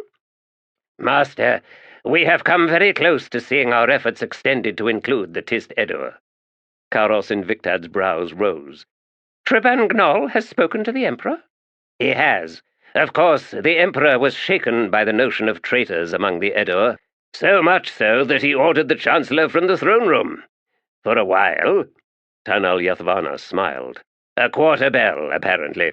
The subject was not broached again that day, yet it is clear that Rhulad's suspicions of his fellow Edur have burgeoned. Very well. It will not be long, then. The invigilator leaned forward again, frowning down at the puzzle box. It is important that all obstacles be removed. The only words the Emperor should be hearing should come from the Chancellor. Tanal, prepare a dossier on the first concubine. He looked up again. You understand, don't you, that your opportunity to free that scholar you have chained far below has passed? There is no choice now but that she must disappear. Unable to speak, Tanal Yathvana simply nodded. I note this, and with some urgency, because you have no doubt grown weary of her in any case, and if not, you should have. I trust I am understood. Would you not enjoy replacing her with the first concubine? Karsa smiled. Tanal licked dry lips. Such a dossier will be difficult, Master. Don't be a fool. Work with the Chancellor's agents. We're not interested in factual reportage here. Invent what we need to incriminate her. That should not be difficult.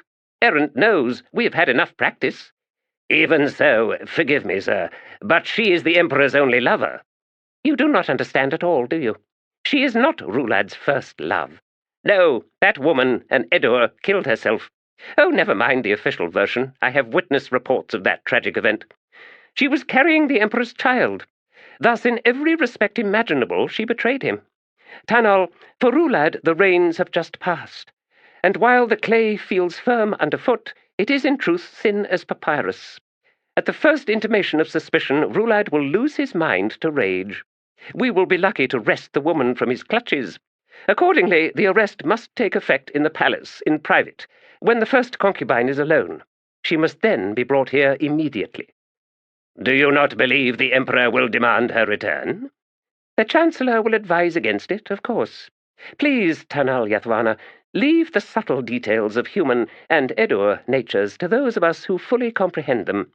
You shall have the woman, fear not, to do with as you please, once we have her confession, that is. Bloodied and bruised, is that not how you prefer them? Now leave me. I believe I have arrived at a solution to this contraption. Tanal Yathvana stood outside the closed door for a time, struggling to slow his heart, his mind racing. Murder Janath Anar? Make her disappear like all the others? Fattening the crabs at the bottom of the river? Oh, errant, I do not know. I do not know. From behind the office door came a snarl of frustration. Oddly enough, the sound delighted him. Yes, you towering intellect, it defeats you again. That two-headed nightmare in miniature. For all your lofty musings on your own genius, this puzzle confounds you. Perhaps, Invigilator, the world is not how you would have it, not so clear, not so perfectly designed to welcome your domination. He forced himself forward, down the hall. No, he would not kill Janath Anar. He loved her. Karos Invictad loved only himself. It had always been so, Tanal suspected, and that was not going to change. The Invigilator understood nothing of human nature, no matter how he might delude himself. Indeed, Karos had given himself away in that careless command to kill her. Yes, Invigilator, this is my revelation. I am smarter than you. I am superior in all the ways that truly matter. You and your power, it is all compensation for what you do not understand about the world, for the void in your soul where compassion belongs. Compassion and the love that one can feel for another person. He would tell her now. He would confess the depth of his feelings, and then he would unchain her, and they would flee, out of Letheras, beyond the reach of the patriotists. Together they would make their lives anew. He hurried down the damp, worn stairs, beyond the sight of everyone now, down into his own private world, where his love awaited him. The Invigilator could not reach everywhere, as Tanal was about to prove. Down through darkness, all so familiar now he no longer needed a lantern. Where he ruled, not Karos Invictad. No, not here. This was why the Invigilator attacked him again and again, with ever the same weapon, the implicit threat of exposure, of defamation of Tanal Yathvana's good name. But all these crimes, they belonged to Karos Invictad. Imagine the countercharges Tanal could level against him, if he needed to. He had copies of records. He knew where every secret was buried. The accounts of the blood-stained wealth the Invigilator had amassed from the estates of his victims. Tanal knew where those records were kept, and as for the corpses of the ones who had disappeared... Reaching the barred door to the torture chamber, he drew down the lantern he had left on a ledge, and, after a few efforts, struck the wick alight. He lifted clear the heavy bar and pushed open the heavy door with one hand. "Back so soon?" The voice was a raw croak. Tanal stepped into the chamber. "You have fouled yourself again. No matter. This is the last time, Janath Anar." "Come to kill me, then. So be it. You should have done that long ago. I look forward to leaving this broken flesh. You cannot chain a ghost. And so, with my death, you shall become the prisoner. You shall be the one who is tormented. For as long as you live, and I do hope it is long, I shall whisper in your ear." She broke into a fit of coughing. He walked closer, feeling emptied inside, his every determination stripped away by the vehemence in her words. The manacles seemed to weep blood. She had been struggling against her fetters again. "Dreaming of haunting me, of destroying me. How is she any different? How could I have expected her to be any different? Look at you," he said in a low voice. "Not even human anymore. Do you not care about your appearance, about how you want me to see you when I come here?" "You're right," she said in a grating voice. "I should have waited until you arrived, until you came close, then voided all over you. I'm sorry. I'm afraid my bowels are in bad shape right now. The muscles are weakening, inevitably." "You'll not haunt me, woman. Your soul is too useless. The abyss will sweep it away, I'm sure. Besides, I won't kill you for a long while yet." "I don't think it's up to you anymore, Tanal Yathvana." "It's all up to me!" he shrieked. "All of it!" He stalked over to her and began unshackling her arms, then her legs. She lost consciousness before he had freed her second wrist, and slid into a heap that almost snapped both her legs before he managed to work the manacles from her battered, torn ankles. She weighed almost nothing, and he was able to move quickly up 20 or so stairs until he reached a side passage. The slimy cobble floor underfoot gradually sloped downward as he shambled along, the woman over one shoulder, the lantern swinging from his free hand. Rats scurried from his path, out to the sides where deep, narrow gutters had been cut by an almost constant flow of runoff. Eventually, the drip of dark water from the curved ceiling overhead became a veritable rain. The droplets revived Janath momentarily, enough for her to moan, then cough for a half-dozen strides. He was thankful when she swooned once more, and the feeble clawing on his back ceased. And now came the stench. Disappeared? Oh no, they are here, all of them. All the ones Karos Invictad didn't like, didn't need, wanted out of the way. Into the first of the huge domed chambers with its stone walkway encircling a deep well, in which white-shelled crabs clambered amidst bones. This well was entirely filled, which is what had forced the opening of another, then another and another. There were so many of them down here beneath the river. Arriving at the last of the chambers, Tanal set her down, where he shackled one of her legs to the wall. On either side of her she had company, although neither victim was alive. He stepped back as she stirred once more. "This is temporary," he said. "You won't be joining your friends beside you. When I return, and it won't be long, I will move you again, to a new cell known to no one but me, where I will teach you to love me. You'll see, Janath Anar. I am not the monster you believe me to be. Karos Invictad is the monster. He has twisted me, he has made me into what I am. But Karos Invictad is not a god, not immortal, not infallible. As we shall all discover, he thinks I want her, that whore of the Emperor's, that dirty fallen bitch. He could not be more wrong. Oh, there's so much to do now, but I promise I won't be gone long.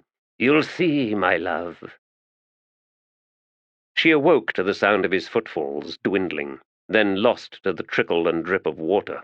It was dark and cold, colder than it had ever been before. She was somewhere else now, some other crypt. But the same nightmare. She lifted a hand as best she could and wiped at her face. Her hand came away slick with slime. Yet, the chains, they're gone. She struggled to draw her limbs inward, then almost immediately heard the rattle of iron links snaking across stone. Ah, not completely. And now pain arrived, in every joint, piercing fire.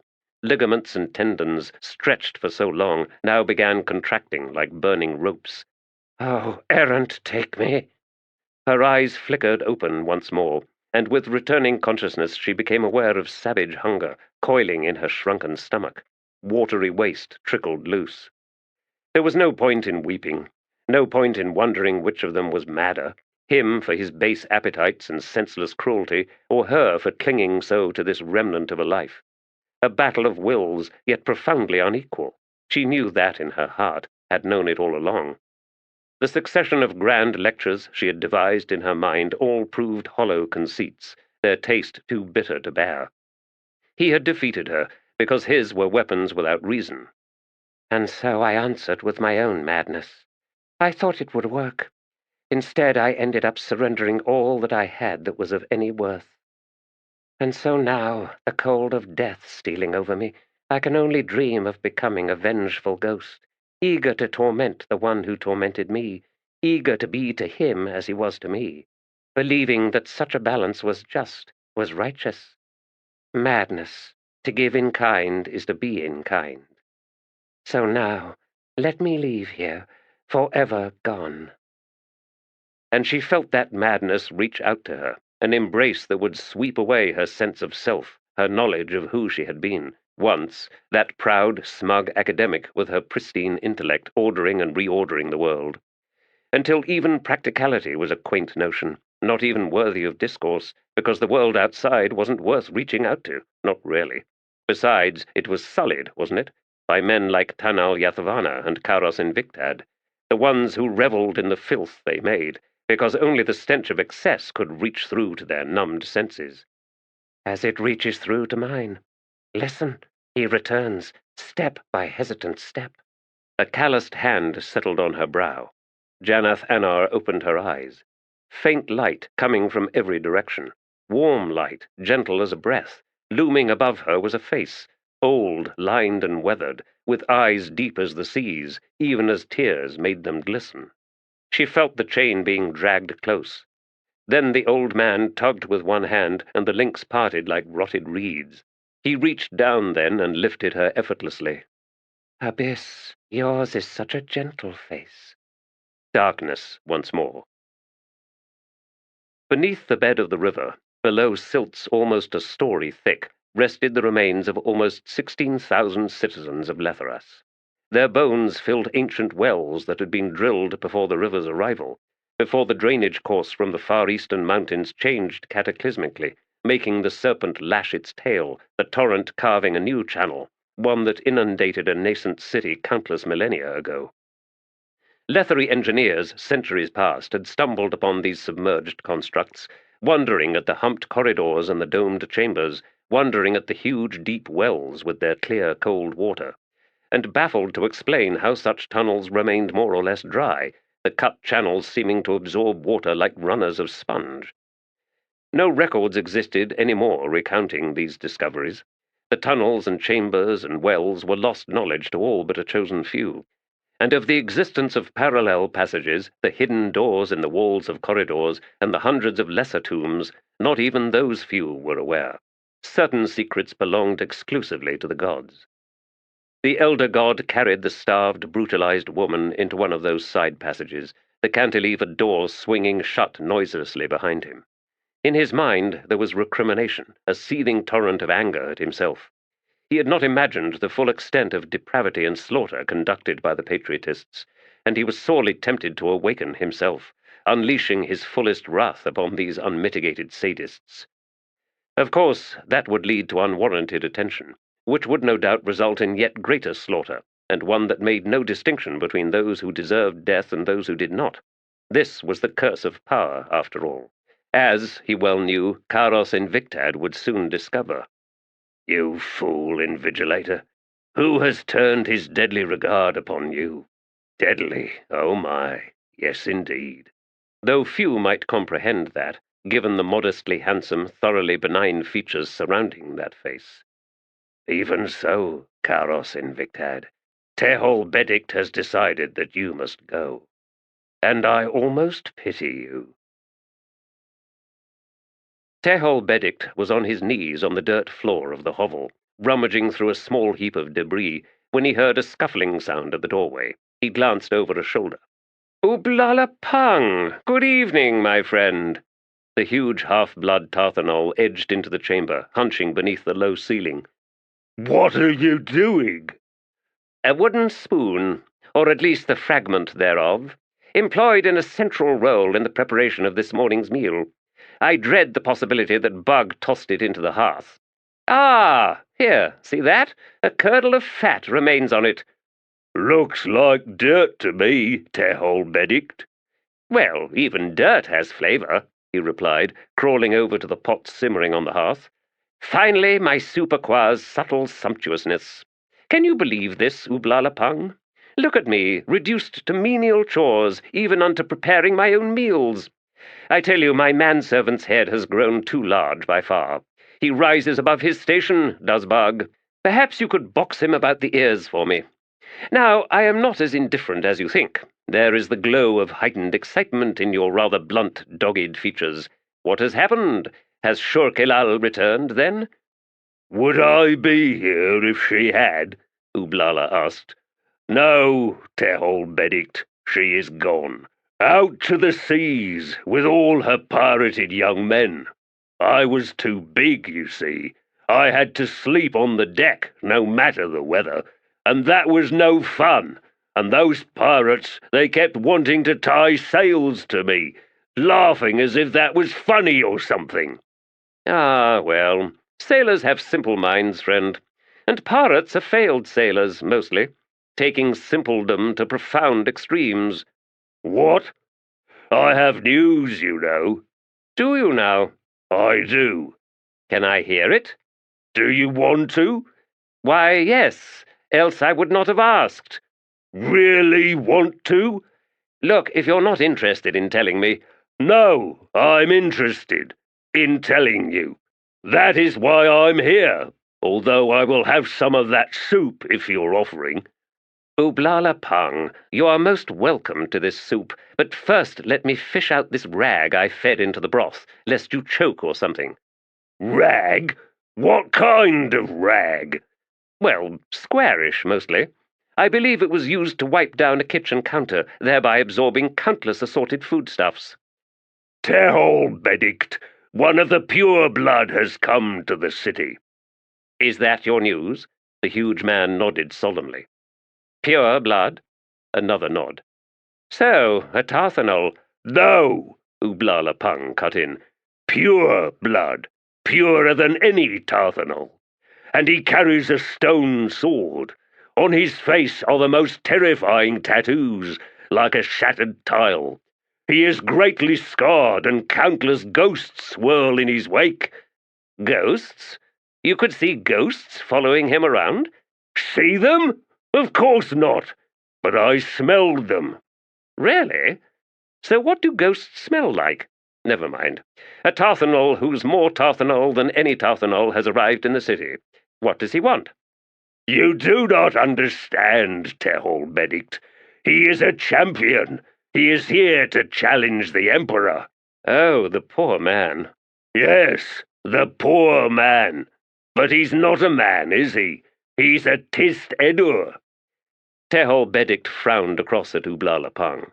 Ah, we were speaking of two different poor men. Well, a short time earlier, a runner from Rucket visited. It seems Scale House collapsed during that earthquake. But it was not your normal earthquake, such as never occurs around here anyway. Ublala Pung, there is another champion, one far more frightening than any pure-blood Tarthanol. There is great consternation among the rat-catchers, all of whom seem to know more than they're letting on. The view seems to be that this time the Emperor's search has drawn in a most deadly haul. Well, I don't know nothing about that, Ublala Pung said, rubbing thoughtfully at the bristle on his chin. Only this pure blood has a stone sword, chipped like those old spear points people are selling in the Downs market. It's almost as tall as he is, and he's taller than me. I saw him pick up a Letherii guard and throw him away. Throw him away? Like a small sack of mushrooms or something. So his temper is even worse than yours, then? Pure bloods know no fear. Right. So how is it you know about pure bloods? The Seragal. Our gods, the ones I helped to kill, they were fallen pure bloods, cast out. So the one who has just arrived, he's the equivalent of one of your gods, Ublala Pung? Please don't tell me you're planning on trying to kill him. I mean, he has a stone sword and all. Kill him? No, you don't understand, Tehol Beddict. This one, this pure blood, he is worthy of true worship. Not the way we appeased the Seragal. That was to keep them away. Wait and see what is going to happen. My kin will gather once the word spreads. They will gather.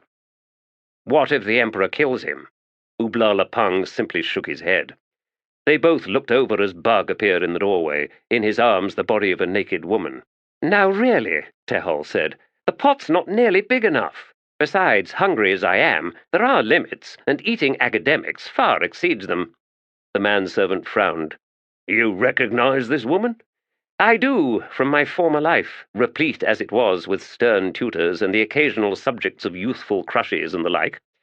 Alas, she looks much worse for wear. I had always heard that the world of scholars was cutthroat. What debate on nuances resulted in this, I wonder? Bugg carried her over and set her down on his own sleeping pallet. As the manservant stepped back, Ublala Pung stepped close and struck Bugg in the side of the head, hard enough to send the old man reeling against a wall. "Wait!" Tehol shouted to the giant. "No more!" Rubbing at his temple, Bugg blinked up at Ublala Pung. "What was that all about?" he demanded. Tehol said. "Never mind what I said, Ublala. It was but a passing thought, a musing devoid of substance, a careless utterance disconnected in every way from physical action. Never intended." You said he needed boxing about the head, Tehol Beddict. You asked me because it had got bigger or something, so I needed to puncture it so it'd get smaller again. It didn't look any bigger to me, but that's what you said. He was above his situation, you said. Station, not situation. My point is, both of you, stop looking at me like that. My point was, I was but voicing a few minor complaints of a domestic nature here, not once suspecting that Ublala Pung would take me so literally. Master, he is Ublala Pung. I know. Clearly all the once finely honed edges of my intellect have worn off of late. Then his expression brightened. But now I have a tutor! A victim of the patriotists, Bugg said, eyeing Ublala askance as he made his way over to the pot on the hearth. Abyss below, master. This barely passes as muddy water. Aye, alas, in dire need of your culinary magic. The patriotists? You broke her out of prison? In a manner of speaking. I do not anticipate a citywide manhunt, however. She was to have been one of the ones who simply vanished. Ublala Pung grunted a laugh. They'd never find her if it was a manhunt. The other two men looked across at him. The half-blood Tarthanol gestured at the obvious. Look! She's got breasts and stuff! Bugg's tone was soft as he said to Tehol, She needs gentle healing, master, and peace. Well, no better refuge from the dreads of the world than Tehol Beddict's abode. A manhunt! Ublala laughed again, then shook his head. Them patriotists are idiots! Chapter 8. When stone is water, time is ice. When all is frozen in place, fates rain down in fell torrent. My face revealed, in this stone that is water, the ripples locked hard to its shape, a countenance passing strange. Ages will hide when stone is water. Cycles bound in these depths are flawed illusions breaking the stream. When stone is water, time is ice. When all is frozen in place, our lives are stones in the torrent. And we rain down like water on stone with every strike of the hand. Water and Stone, Elder Fent. The realm of shadow was home to brutal places, yet not one could match the brutality of shadows upon the soul. Such thoughts haunted Cotillion these days. He stood on a rise, before him a gentle elongated slope reaching down to a lake's placid waters. A makeshift camp was visible on a level terrace 40 paces to his left, a single longhouse flanked by half-buried outbuildings, including stable and coop. The entire arrangement, fortunately unoccupied at the time, excepting a dozen hens and a rooster, one irritated rook with a gimp leg and 2 milk cows, had been stolen from another realm, captured by some vagary of happenstance, or, more likely, the consequence of the breaking of mysterious laws, as seemed to occur sporadically during Shadow Realm's endless migration. However it had arrived, Shadow Throne learned of it in time to dispatch a flurry of wraiths to lay claim to the buildings and livestock, saving them from predation by roving demons, or, indeed, one of the hounds. Following the disaster at the First Throne, a score of survivors had been delivered to this place, to wander and wonder at the strange artifacts left by the previous inhabitants, the curved wooden prows surmounting the peaks of the longhouse with their intricate serpentine carvings, the mysterious totemic jewelry, mostly of silver, although amber seemed common as well, the bolts of cloth, wool both coarse and fine, wooden bowls and cups of hammered bronze, wandering through it all, dazed, a blankness in their eyes. Recovering, as if such a thing is possible. Off to his right, a lone cape-shrouded figure stood at the water's edge, motionless, seeming to stare out on the unmarred expanse of the lake. There was nothing normal to this lake, Cotillion knew, although the scene it presented from this section of the shore was deceptively serene, barring the lack of birds and the absence of mollusks, crustaceans, or even insects. Every scrap of food to feed the livestock, and the miserable rook, was brought in by the wraiths Shadowthrone had assigned to the task. For all of that, the rooster had died mere days after arriving. Died from grief, I expect. Not a single dawn to crow awake. He could hear voices from somewhere just beyond the longhouse. Panak, A-Star, and the other surviving children, well, hardly children anymore. They'd seen battle, they'd seen their friends die. They knew the world, every world, was an unpleasant place where a human's life was not worth much. They knew, too, what it meant to be used. Further down the beach, well past the lone hooded figure, walked Trull Sengar and the Tlanimas, Onrak the Broken. Like an artist with his deathless muse, or perhaps at his shoulder a critic of ghastly mien. An odd friendship, that one, but then Tlanimas were full of surprises. Sighing, Cotillion set off down the slope. The hooded head half turned at his approach, a face the hue of burnished leather, eyes dark beneath the felted wool rim of the hood. "Have you come with the key, Cotillion?" "Quick, Ben. It is good to see that you have recovered." "More or less." "What key?" The flash of a humorless smile. "The one that sets me free." Cotillion stood beside the wizard and studied the murky expanse of water. "I would imagine that you could leave here at any time. You are a high mage, with more than one warren at your disposal. Force a gate, then walk through it." "Do you take me for a fool?" Quick Ben asked in a quiet voice. "This damned realm is wandering. There's no telling where I would come out, although if I guess correctly, I would be in for a long swim." "Ah. Well, I'm afraid I pay little attention to such things these days. We are crossing an ocean, then?" "So I suspect." "Then indeed, to journey anywhere you require our help." The wizard shot him a glance. "As I thought. You have created pathways, gates with fixed exits. How did you manage that, Cotillion?" "Oh, not our doing, I assure you. We simply stumbled onto them, in a manner of speaking." "The Azath." "Very good.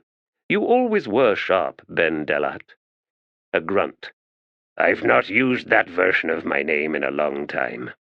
"Oh? When was the last time? Do you recall?" "These Azath," Quick Ben said, clearly ignoring the question. "The House of Shadow itself, here in this realm, correct? Somehow it has usurped the gate, the original gate, Corald Emelan. The house exists both as a cast shadow and as its true physical manifestation. No distinction can be made between the two. A nexus, but that is not unusual for Azath constructs, is it? What is, however, is that the gate to Corald Emelan was vulnerable in the first place to such a usurpation." "Necessity, I expect," said Cotillion, frowning at seeing a slow sweep of broad ripples approach the shore, their source somewhere further out. "Not at all what it seems." "What do you mean?" The god shrugged. "The realm was shattered, dying." "The Azath participated in healing the fragments? Intentional? By design? By intellect? Or in the manner that blood dries to create a scab? Is the Azath nothing more than some kind of natural immune system, such as our bodies unleash to fight illness?" "The breadth of your scholarly knowledge is impressive, Quick Ben." "Never mind that. The Warrens were Karul's supreme sacrifice, his own flesh, his own blood. But not the elder Warrens, or so we are to believe. Whose veins were opened to create those, Cotillion?" "I wish I knew. No, rather, I don't. I doubt it is relevant in any case. Does the Azath simply respond to damage, or is there a guiding intelligence behind its actions? I cannot answer you. I doubt anyone can. Does it even matter?" "I don't know, to be honest, but not knowing makes me nervous." "I have a key for you," Cotillion said after a moment. Trull Sengar and Onrak were now walking towards them. "For the three of you, in fact, if you want it." "There's a choice?" "Not for them," Cotillion said, nodding in the direction of Trull and the Tlanimas. "And they could use your help." "The same was true of Kalam Mekhar," Quick Ben said, "not to mention Adjunct Tavore." "They survived," Cotillion replied. "You cannot be sure, though, not with Kalam. You can't be entirely sure, can you?"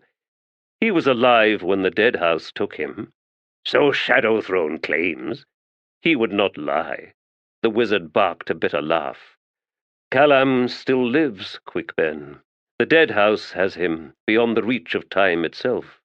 Yet he will heal. The poison will degrade, become inert. Shadow Throne saved the assassin's life." "Why?" "Now that is a harder question to answer," Cotillion admitted. "Perhaps simply to defy Lassine, and you should not be surprised if that is his only reason.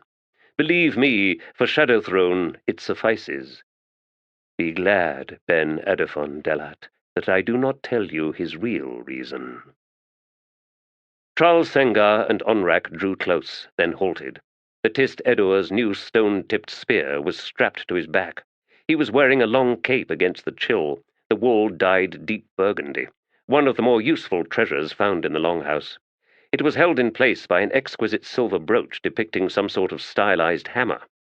At his side, Onrak the Broken's skeletal frame was so battered, dented, and fractured it was a wonder that the warrior was still in one piece.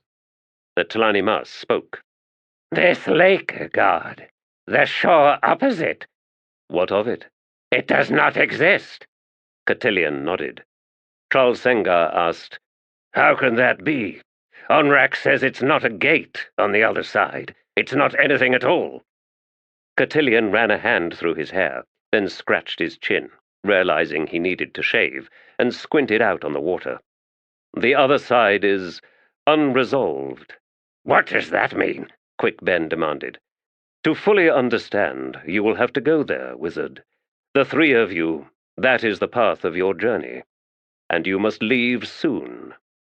"Forgive us for being unimpressed," the Tiste Edur said dryly. "The last nightmare you sent us into has made us rather reluctant adventurers. We need a better reason, Cotillion." "I imagine you do." "We're waiting," Quick Ben said, crossing his arms. "Alas, I cannot help you. Any explanation I attempt will affect your perception of what you will find at your journey's end. And that must not be allowed to happen, because the manner in which you perceive will shape and indeed define the reality that awaits you." He sighed again. "I know that's not very helpful." "Then summon Shadow Throne," Trull Sengar said. "Maybe he can do better." Cotillion shrugged, then nodded. A dozen heartbeats later, a mostly formless shadow rose in their midst, from which emerged a knobby cane at the end of a skinny, gnarled arm. The god glanced about, then down, to find itself ankle-deep in water.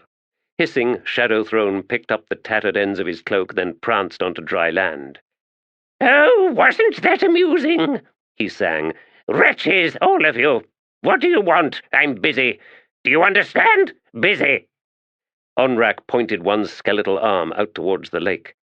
"Cotillion would send us across this water, on a mission he will not explain, to achieve goals he refuses to define, in a place he cannot describe. We therefore call upon you, formless one, to deliver what he will not." Shadow Throne giggled. Cotillion glanced away, suspecting what was coming. "Delighted to, bony one. I respond in this manner. It is as Cotillion believes. The rooster died of grief." A curse from Quick Ben as Shadow Throne then swirled into nothingness. Cotillion turned away. "Supplies await you outside the Longhouse. When you return down here, a boat will have been readied. Make your goodbyes to Minala and the children as brief as possible. The way ahead is long and arduous, and we are running out of time." The undying gratitude heeled hard to starboard, the gale bitter with the cold reek of ice. Pulling and half climbing his way across the aft deck as the crew struggled against the sudden onslaught, First Mate Skorgan Caban reached the pilot station where Shurk Elal, held in place by a leather harness, stood with legs planted wide. She seemed impervious to the plunging temperature, with not even a hint of colour slapped to her cheeks by the buffeting wind. An uncanny woman indeed. Uncanny, insatiable, unearthly, she was like a sea goddess of old, a glamoured succubus luring them all to their doom. But no, that was not a good thought, not now, not ever, or at least for as long as he sailed with her. "Captain, it's going to be close. Them mountains of ice are closing on the cut, maybe faster than we are. Where in the errant's name did they come from?" "We'll make it," Shurk Elal asserted. "Come round into the lee of the island. It's the northwest shore that's going to get hammered. I'd be amazed if the citadel's walls on that side survive what's coming. Look at the reach, pretty. It's nothing but fangs of ice. Wherever all this has come from, it's devouring the entire coast." "Damned cold is what it is," Skorgan said in a growl. "Maybe we should turn round, Captain. That fleet never came after us anyway. We could head for Lether Mouth and starve before we're halfway there. No, pretty. Second maiden fort's an independent state now, and I'm finding that rather appealing. Besides, I'm curious, aren't you? Not enough to risk getting crushed by them white jaws, Captain. We'll make it. The foment that was the crest of the heaving bergs was the colour of old leather, shredded by the churning fragments of ice, tree roots, shattered trunks, and huge broken rocks that seemed to defy the pull to the deep, at least for long enough to appear atop the water, like the leading edge of a slide, rolling on across the surface of the tumult before reluctantly vanishing into the depths. Tumbling out from this surge like rotted curtains was fog, plucked and torn by the ferocious winds, and Shurk Elal, facing astern, watched as the maelstrom heaved in their wake. It was gaining, but not fast enough. They were moments from rounding the isle's rocky headland, which looked to be formidable enough to shunt the ice aside down its length. At least she hoped so. If not, then Second Maiden's harbour was doomed. And so is my ship and crew. As for herself, well, if she managed to avoid being crushed or frozen in place, she could probably work her way clear, maybe even clamber aboard for the long ride to the mainland's coast. It won't come to that. Islands don't get pushed around. Buried, possibly, but then Fent Reach is where it's all piling up. What's chasing us here is just an outer arm, and before long it'll be fighting the tide. Errant Fend, imagine what happened to the Edur homeland. That entire coast must have been chewed to pieces, or swallowed up entire. So what broke up the dam? That's what I want to know. Groaning, the undying gratitude rounded the point, the wind quickly dropping off as the ship settled and began its crawl into the high-walled harbour. A prison island indeed. All the evidence remained, the massive fortifications, the towers with lines of sight and fire arcs facing both to sea and inland. Huge ballistae, mangonels and scorpions mounted on every available space, and in the harbour itself rock-pile islands held miniature forts festooned with signal flags, fast 10-man pursuit galleys moored alongside. A dozen ships rode at anchor in the choppy waters. Along the docks she saw tiny figures were racing in every direction, like ants on a caked nest. Pretty, have us drop anchor other side of that odd-looking dromon. Seems like nobody's going to pay us much attention. Hear that roar? That's the northwest shore getting hit. The whole damned island could go under, Captain. That's why we're staying aboard, to see what happens. If we have to run east, I want us ready to do so. Look, there's a harbour scow coming our way. Damn.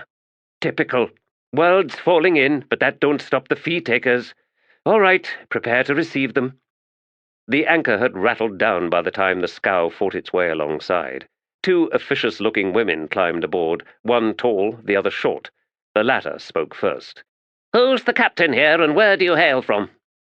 I am Captain Shurk Elal. We've come up from Letheras, 20 months at sea with a hold full of goods. The tall woman, thin, pale, with stringy blonde hair, smiled. Very accommodating of you, dear. Now, if you'll be so kind, Brevity here will head down into the hold to inspect the cargo. The short, dark-haired woman, Brevity, then said, And Pithy here will collect the anchoring fee. 15 ducks a day. That's a little steep. Well, Pithy said with a lopsided shrug, it's looking like the harbour's days are numbered. We'd best get what we can.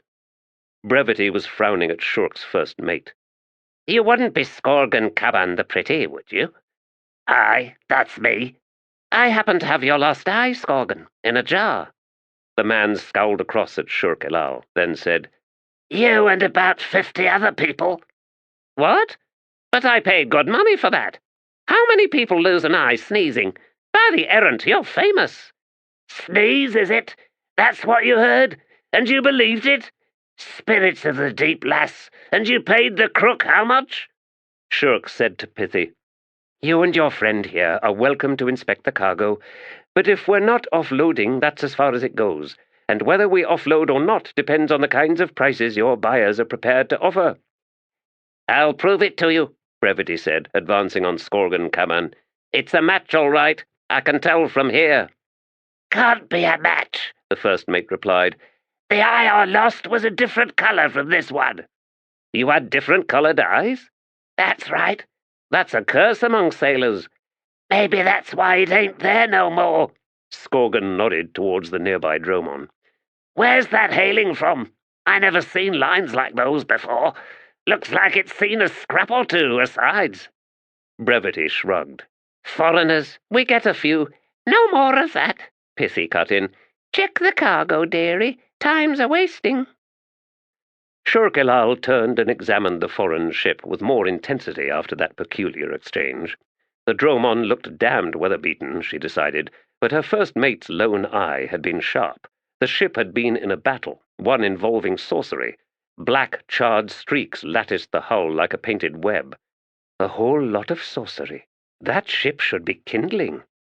Listen, Pithy said, facing inland. They beat it back, like they said they would. The cataclysm in the making seemed to be dying a rapid death, there on the other side of the island where clouds of ice crystals billowed skyward. Shurkelal twisted round to look out to the sea to the south, past the promontory. Ice, looking like a massive frozen lake, was piling up in the wake of the violent vanguard that had come so close to wrecking the Undying Gratitude. But its energy was fast dissipating. A gust of warm wind backed across the deck. Skorgan Caban grunted. And how many sacrifices did they fling off the cliff to earn this appeasement? He laughed. Then again, you probably got no shortage of prisoners. There are no prisoners on this island, Pithy said, assuming a lofty expression as she crossed her arms. In any case, you ignorant oaf, blood sacrifices wouldn't have helped. It's just ice, after all. The vast sheets up north went and broke to pieces. Why, just a week passed, and we were sweating uncommon here, and that's not something we ever get on Second Maiden. I should know. I was born here. Born to prisoners? You didn't hear me, Skorgan Caban? No prisoners on this island. Not since you ousted your jailers, you mean? Enough of that, Shurkelal said, seeing the woman's umbrage ratchet up a few more notches on the old hoist pole, and it was plenty high enough already. Second Maiden is now independent, and for that I have boundless admiration. Tell me, how many Edur ships assailed your island in the invasion? Pithy snorted. They took one look at the fortifications, and one sniff at the mages we'd let loose on the walls, and went right round us. The captain's brows rose a fraction. I had heard there was a fight. There was, when our glorious liberation was declared, following the terrible accidents befalling the warden and her cronies. Accidents! Ha! That's a good one! Shurkelal glared across at her first mate, but like most men, he was impervious to such non-verbal warnings. I will take that 15 docks now, Pithy said, her tone cold, plus the 5 docks disembarking fee, assuming you intend to come ashore to take on supplies or sell your cargo, or both. You ain't never mentioned 5. Pretty, Shurkelal interrupted. Head below and check on Brevity. She may have questions regarding our goods. Aye, Captain. With a final glower at Pithy, he stumped off for the hatch. Pithy squinted at Shurkelal for a moment, then scanned the various sailors in sight. You're pirates. Don't be absurd. We're independent traders.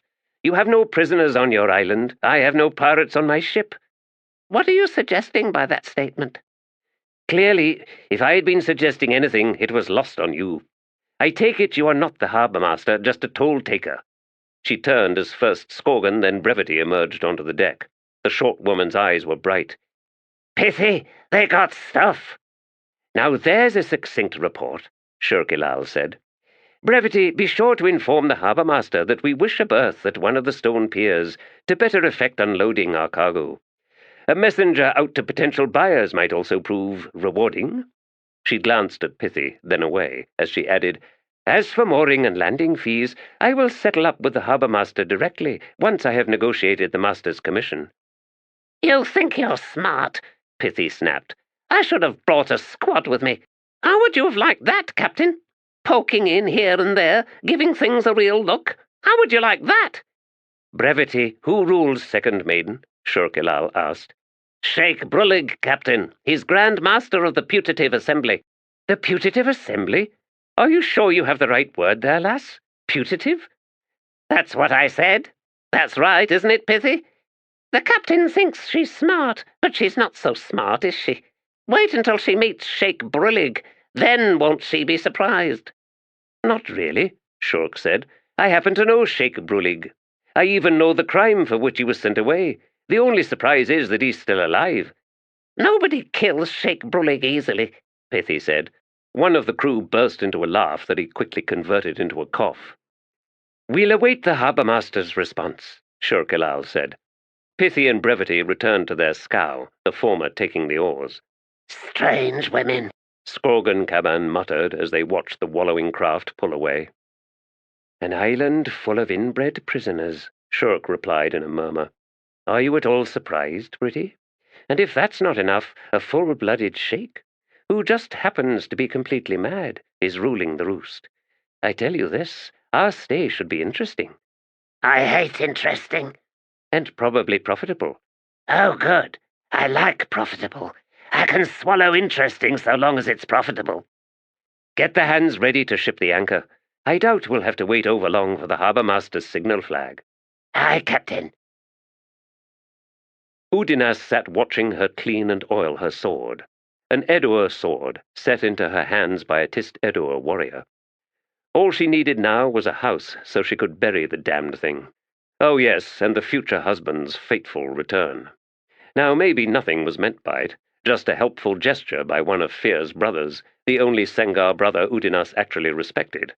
Maybe, but maybe not. The interminable chanting droned through the stone walls, a sound even grimmer than the blunt grunting of Edur women at morning. The onyx wizards were in consultation. If such an assertion held any truth, then the priestly version of their language was incomprehensible and devoid of the rhythm normally found in both song and speech. And if it was nothing but chanting, then the old fools could not even agree on the tempo. And he had thought the Tiste Edur strange. They were nothing compared to these Tiste Andi, who had carried Dur regard to unhuman extremes. It was no wonder, though. The Andara was a crumbling black stone edifice at the base of a refuse-cluttered gorge, as isolated as a prison. The cliff walls were honeycombed with caves, pocked with irregular chambers, like giant burst bubbles along the course of winding tunnels. There were bottomless pits, dead ends, passages so steep they could not be traversed without rope ladders. Hollowed-out towers rose like inverted spires through solid bedrock, while over subterranean chasms arched narrow bridges of white pumice, carved into amorphous shapes and set without mortar. In one place there was a lake of hardened lava, smoother than wind-polished ice, the obsidian streaked with red, and this was the Amas chamber, where the entire population could gather, barefooted, to witness the endless wrangling of the Reeve Masters, otherwise known as the Onyx Wizards. Master of the rock, of the air, of the root, of the dark water, of the night. 5 wizards in all, squabbling over orders of procession, hierarchies of propitiation, proper hem-length of the onyx robes, and errant knew what else. With these half-mad neurotics, any burr in the cloth became a mass of wrinkles and creases. From what Udinas had come to understand, no more than 14 of the 500 or so denizens, beyond the wizards themselves, were pure Tiste Andi, and of those only 3 had ever seen daylight, which they quaintly called the blinded stars. Only 3 had ever climbed to the world above. No wonder they'd all lost their minds. "Why is it," Udinas said, "when some people laugh, it sounds more like crying?" Seren Pedak glanced up from the sword bridging her knees, the oil-stained cloth in her long-fingered hands. "I don't hear anyone laughing or crying." "I didn't necessarily mean out loud," he replied. A snort from Fear Sengar, where he sat on a stone bench near the portal way. "Boredom is stealing the last fragments of sanity in your mind, slave. I, for one, will not miss them. The wizards in Silchas are probably arguing the manner of your execution, Fear Sengar," Udinas said. "You are their most hated enemy, after all. Child of the betrayer, spawn of lies and all that. It suits your grand quest, for the moment at least, doesn't it? Into the viper's den. Every hero needs to do that, right? And moments before your doom arrives, out hisses your enchanted sword and evil minions die by the score. Ever wondered what the aftermath of such slaughter must be? Dread depopulation, shattered families, wailing babes. And should that crucial threshold be crossed, then inevitable extinction is assured, hovering before them like a grisly spectre. Oh, yes, I heard my share when I was a child, of epic tales and poems and all the rest. But I always started worrying about those evil minions, the victims of those bright heroes and their intractable righteousness. I mean, someone invades your hideout, your cherished home, and of course you try to kill and eat them. Who wouldn't? There they were, nominally ugly and shifty-looking, busy with their own little lives, plaiting nooses or some such thing. Then shock! The alarms are raised. The intruders have somehow slipped their chains, and death is a whirlwind in every corridor. Sharpened sheathed the sword. I think I would like to hear your version of such stories, Udinas. How you would like them to turn out. At the very least, it will pass the time. I'd rather not singe Kettle's innocent ears. She's asleep, something she does a lot of these days. Perhaps she's ill. Perhaps she knows how to wait things out, the Equator responded. Go on, Udinas. How does the heroic epic of yours, your revised version, turn out? Well, first, the hidden lair of the evil ones. There's a crisis brewing. Their priorities got all mixed up. Some past evil ruler with no management skills or something. So they've got dungeons and ingenious but ultimately ineffective torture devices. They have steaming chambers with huge cauldrons awaiting human flesh to sweeten the pot. But alas, nobody's been by of late. After all, the lair is reputedly cursed, a place whence no adventurer ever returns. All dubious propaganda, of course. In fact, the lair's a good market for the local woodcutters and the pitch sloppers. Huge hearths and torches and murky oil lamps. That's the problem with underground lairs. They're dark. Worse than that, everyone's been sharing a cold for the past 800 years. Anyway, even an evil lair needs the necessities of reasonable existence. Vegetables, bushels of berries, spices and medicines, cloth and pottery, hides and well-gnawed leather, evil-looking hats. Of course, I've not even mentioned all the weapons and intimidating uniforms. You have stumbled from your narrative trail, Udinas, Sharpened observed. So I have. And that, too, is an essential point. Life is like that. We stumble astray, just like those evil minions. A crisis, no new prisoners, no fresh meat. Children are starving. It's an unmitigated disaster. What's the solution? Why, they invent a story. A magical item in their possession, something to lure fools into the lair. It's reasonable, if you consider it. Every hook needs a wriggling worm. And then they choose one among them to play the role of the insane master, the one seeking to unlock the dire powers of that magical item and so bring about a utopia of animated corpses stumbling through a realm of ash and rejected tailings. Now, if this doesn't bring heroes in by the drove, nothing will. Do they succeed? For a time, but recall those ill-conceived torture implements. Invariably, some enterprising and lucky fool gets free, then crushes the skull of a dozing guard or three, and mayhem is let loose. Endless slaughter. Hundreds, then thousands of untrained evil warriors who forgot to sharpen their swords, and never mind the birch-bark shields that woodcutter with the hump sold them. Even fierce Sengar grunted a laugh at that. All right, Udinas, you win. I think I prefer your version after all. Udinas, surprised into silence, stared across at Sharpened, who smiled and said, You have revealed your true talent, Udinas. So the hero wins free. Then what? The hero does nothing of the sort. Instead, the hero catches a chill down in those dank tunnels. Makes it out alive, however, and retreats to a nearby city, where the plague he carries spreads and kills everyone.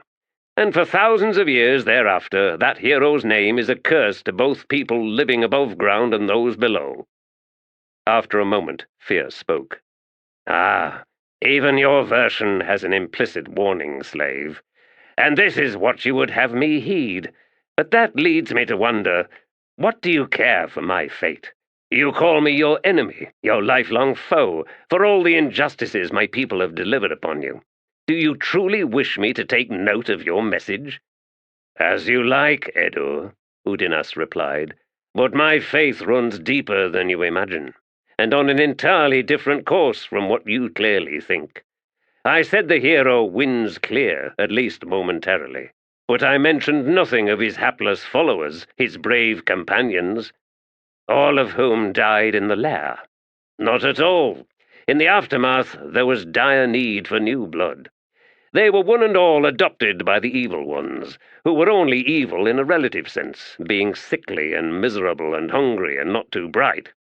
In any case, there was a great renaissance in the lair's culture, producing the finest art and treasures the world had ever seen. And what happened then? Seren asked.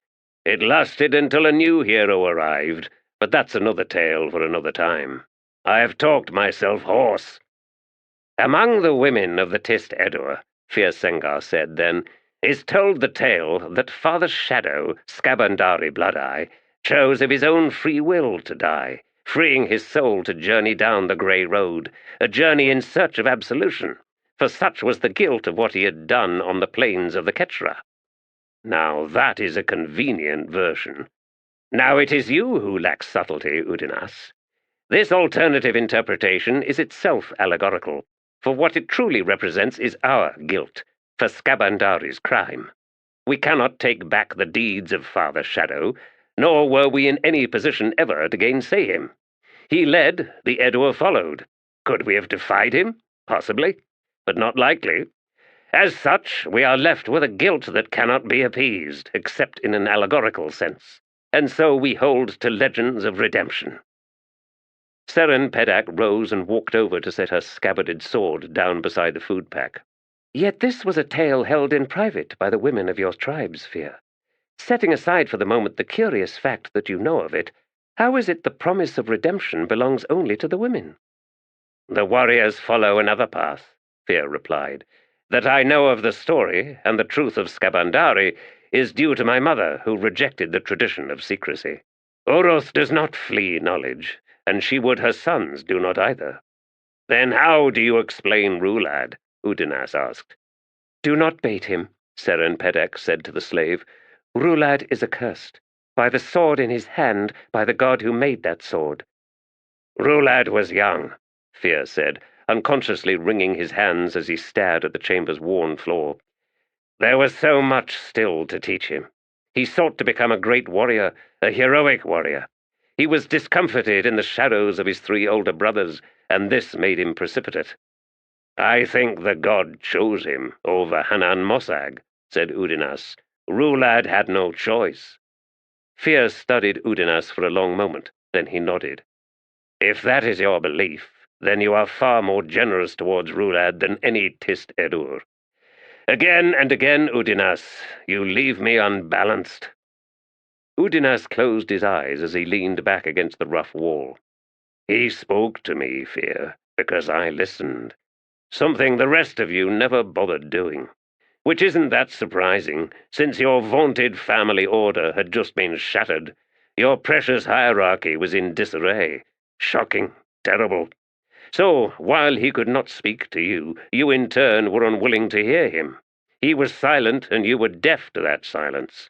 A typical mess. I don't regret having no family. You lay all the blame at the foot of the chaotic god. Udinas opened his eyes, blinked for a moment, then smiled. Too convenient by far.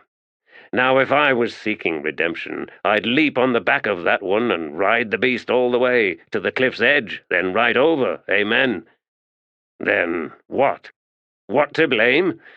Well, how should I know? I'm just a worn-out slave. But if I had to guess, I'd look first at that rigid hierarchy I mentioned earlier. It traps everyone, and everyone makes sure it traps everyone else, until none of you can move, not side to side, not up either. You can move down, of course, just do something no one else likes. Disapproval kicks out every rung of the ladder, and down you go. So it is the way of living among the Tiste Edur. Fear snorted, looked away. All right, Udinas said, sighing. Let me ask you this. Why wasn't that sword offered to some Letherii, a brilliant officer of an army, a cold-blooded merchant prince? Why not Esgara himself, or better still, his son, Quilas? Now there was ambition and stupidity in perfect balance. And if not a Letherii, then why not a Nerek shaman, or a Fent or a Tarthanal? Of course, all those others, well, those tribes were mostly obliterated. At least all the taboos, traditions, and rules of every sort that kept people in line, all gone, thanks to the Letherii. Very well, Seren Pedek said. Why not a Letherii? Udinas shrugged. The wrong fatal flaws, obviously. The Chained One recognized the absolute perfection of the Tiste Edur, their politics, their history, their culture, and their political situation. Now I understand, Fear murmured, his arms crossed. Understand what? Why Rhulad so valued you, Udinas. You were wasted scraping fish scales all day, when by the measure of your intelligence and your vision, you could sit tall on any kingdom's throne. The slave's grin was hard with malice. Damn you, Fear Sengar. How did that offend you? You just stated the central argument, both for and against the institution of slavery. I was wasted, was I? Or of necessity kept under firm heel? Too many people like me on the loose, and no ruler, tyrant or otherwise, could sit ashore on a throne. We would stir things up again and again. We would challenge, we would protest, we would defy. By being enlightened, we would cause utter mayhem. So, Fear, kick another basket of fish over here. It's better for everyone. Except you. No, even me. This way, all my brilliance remains ineffectual, harmless to anyone, and therefore especially to myself, lest my lofty ideas loose a torrent of blood. Seren Pedek grunted. You are frightened by your own ideas, Udinas? All the time, Aquitor. Aren't you? She said nothing. Listen, Fear said. The chanting has stopped. As usual, the debate ended with everyone losing. The clash of intractable views produced no harmony, just exhaustion and an ache in the back of the skull. Clip, seated with his legs propped up on the back of the next lower bench, in the gloom of the uppermost tier overlooking the absurdly named Disk of Concordance on which stood 5 glowering onyx wizards, struggled to awaken his mind as the wizards turned as one to face Silchas Roin. Ordant Brid, Reeve of the Rock, who had sent Clip to retrieve these fell wanderers, was the first to speak. Silchas Roin, brother of blood to our black-winged lord, we know what you seek. Then you also know not to get in my way. At these cold words, Clip sat straighter. It is as I warned, cried Rin Varalath, Reeve of the Night, in his high-pitched, grating voice. He arrives like a leviathan of destruction. Which of the brothers was gifted the greater share of deliberation and wisdom? Well, the answer is clear. Calm down, said Penith Vinandas. Clip smiled to himself, wondering yet again if the Reeve aspects created the personalities of their masters, or, in the case of Penith, mistress, or was it the other way round? Of course, the mistress of the root would advise calm, a settling of wild wills, for she was so assuredly rooted. I am calm, snarled Rin Varalath. He jabbed a finger at Silchas Roin. We must not yield to this one, else all that we have achieved will be brought down upon our very heads. The balance is all that keeps us alive, and each of you knows that. And if you do not, then you are more lost than I ever imagined. Draxos Hulch, Reeve of the Dark Water, spoke in his depthless baritone. The issue, my fellow wizards, is less open to debate than you would hope. Unless, of course, we can explain to this warrior the nature of our struggle and the uneasy balance we have but recently won. Why should he be interested? Rin Varalath asked. If this all collapses, it is nothing to him. He will move on, uncaring. Our deaths will be meaningless as far as he is concerned. Silchas Roin sighed. I am not insensitive to the battle you have waged here, wizards. But your success is due entirely to the inevitable disintegration of the Jaghart's ritual. He scanned the faces before him. You are no match for Omptos Felak, when its wielder was none other than Gothos. In any case, the balance you believe you have achieved is illusory. The ritual fails. Ice, which had been held in check, held timeless, has begun to move once more. It falters in the warmth of this age, yet its volume is so vast that even melted it will effect vast change. As for the glaciers bound in the highest reaches of the mountains of Blue Rose, those to the north, well, they have already begun their migration. Unmindful of the distant ocean's assault, they draw power from a wayward flow of cold air. These glaciers, wizards, still hold the spear of the ritual, and soon it will drive for your heart. The Andara is doomed. We care nothing for the Andara, said Gestalin Aros, reeve of the air. The balance you speak of is not the one that matters to us.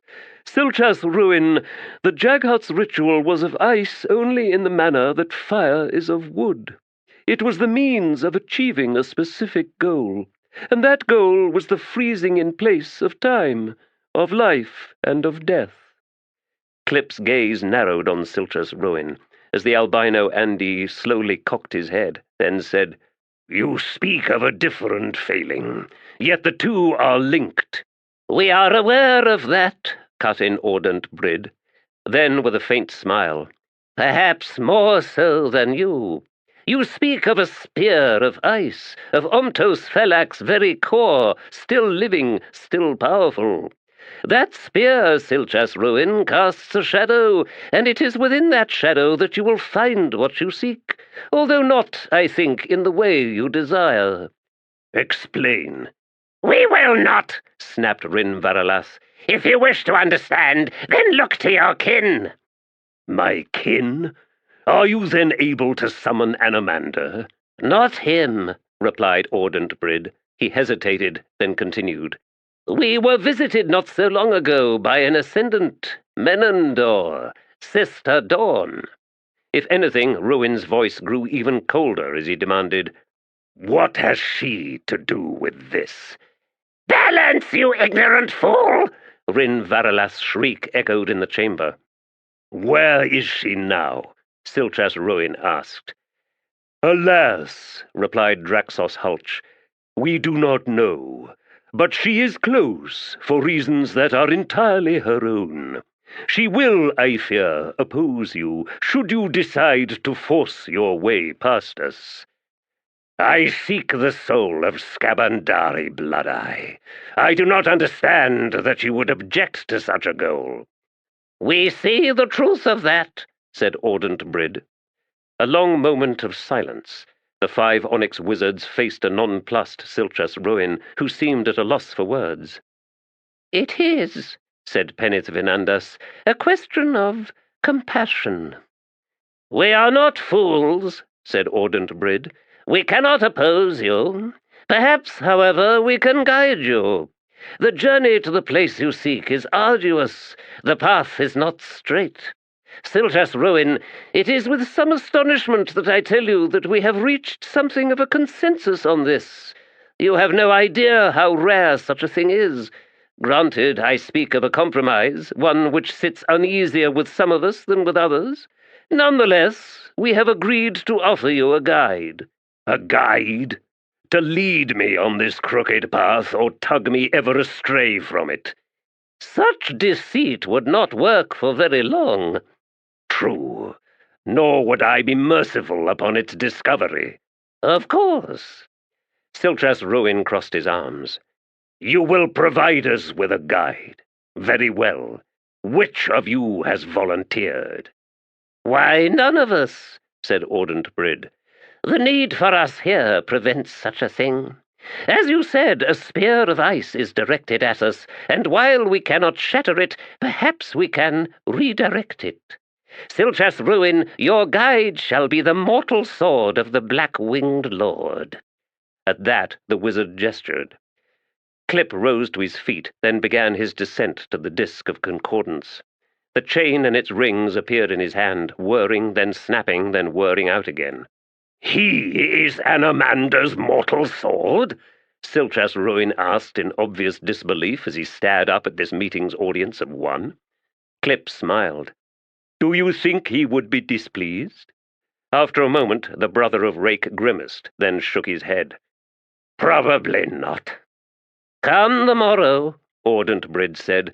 "We will begin preparing the way for the continuation of your journey."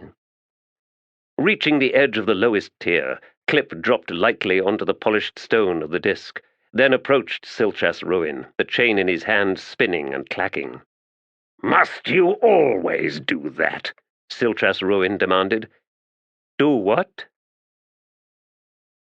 Silchas Ruin walked into the chamber, followed a moment later by the Tiste Edur, Clip. Seren Peddak felt a sudden chill, although she could not determine its source. Clip was smiling, but it was a cynical smile, and it seemed his eyes held steady on Fear Sengar, as if awaiting some kind of challenge. "Aquitor," said Silchas Ruin, releasing the clasp of his cloak as he walked over to the stone table against a far wall, where waited wine and food. "At least one mystery has been answered." "Oh?" "The preponderance of wraiths here in the Endara, the countless ghosts of dead Tiste Edur. I know why they are here." "I am sorry, I did not know this place was crowded with wraiths. I've not even seen Wither lately." He glanced across at her, then poured himself a goblet of wine. "It is extraordinary," he murmured, "how something as basic as the absence of a taste on the tongue can prove the most excruciating torture when one is buried for thousands of years." She watched him take a mouthful of the watery wine, watched him savor it. Then he said, "Time, Aquitor. The Omptos Felak ritual, which froze all in place, defied Hood himself. Apologies, Hood is the Lord of Death. The ghosts, they had nowhere to go. Easily captured and enslaved by the Tiste Edur, but many others managed to evade that fate, and they are here among their mortal kin. The Onyx wizards speak of compassion and balance, you see." "No, I do not, but I think that is of no matter. Will the wizards help us?" A wry grimace from Silchas Ruin, then he shrugged. "Our fell party now has a new member, Aquitor, who is charged with guiding us to what we seek." Fear Sengar, suddenly tense, stepped close to Clip. "Tiste Edur," he said, "know this, please. I possess no enmity towards you or your people. If indeed you will lead us to where the soul of Skabandari is bound, I will be in your debt. Indeed, all of the Edur will be in your debt." Clip grinned. "Oh, you don't want that, warrior." Fear seemed taken aback. "You," said Silchas Ruin to the Tiste Edur, "pose the gravest threat to these Andi. Your kind has good reason to hunt down every last one of them. Nor are the Letherii well disposed to them, given their resistance to the annexation, a resistance that continues to this day.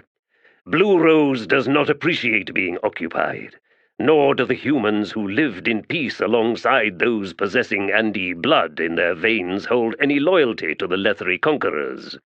When the Onyx Order ruled, it was a distant sort of rule, reluctant to interfere in daily activities and making few demands on the populace. And now, Fear Sengar, your kind rule the Letherii, compounding the resentment seething in Blue Rose." "I cannot speak for the Empire," Fear said, "only for myself. Yet I believe that, should events transpire in the manner I desire, then true liberation may be the reward granted by the Edur for their assistance, to the entire province of Blue Rose and all its inhabitants. Certainly I would argue for that." Clip's laugh was sardonic.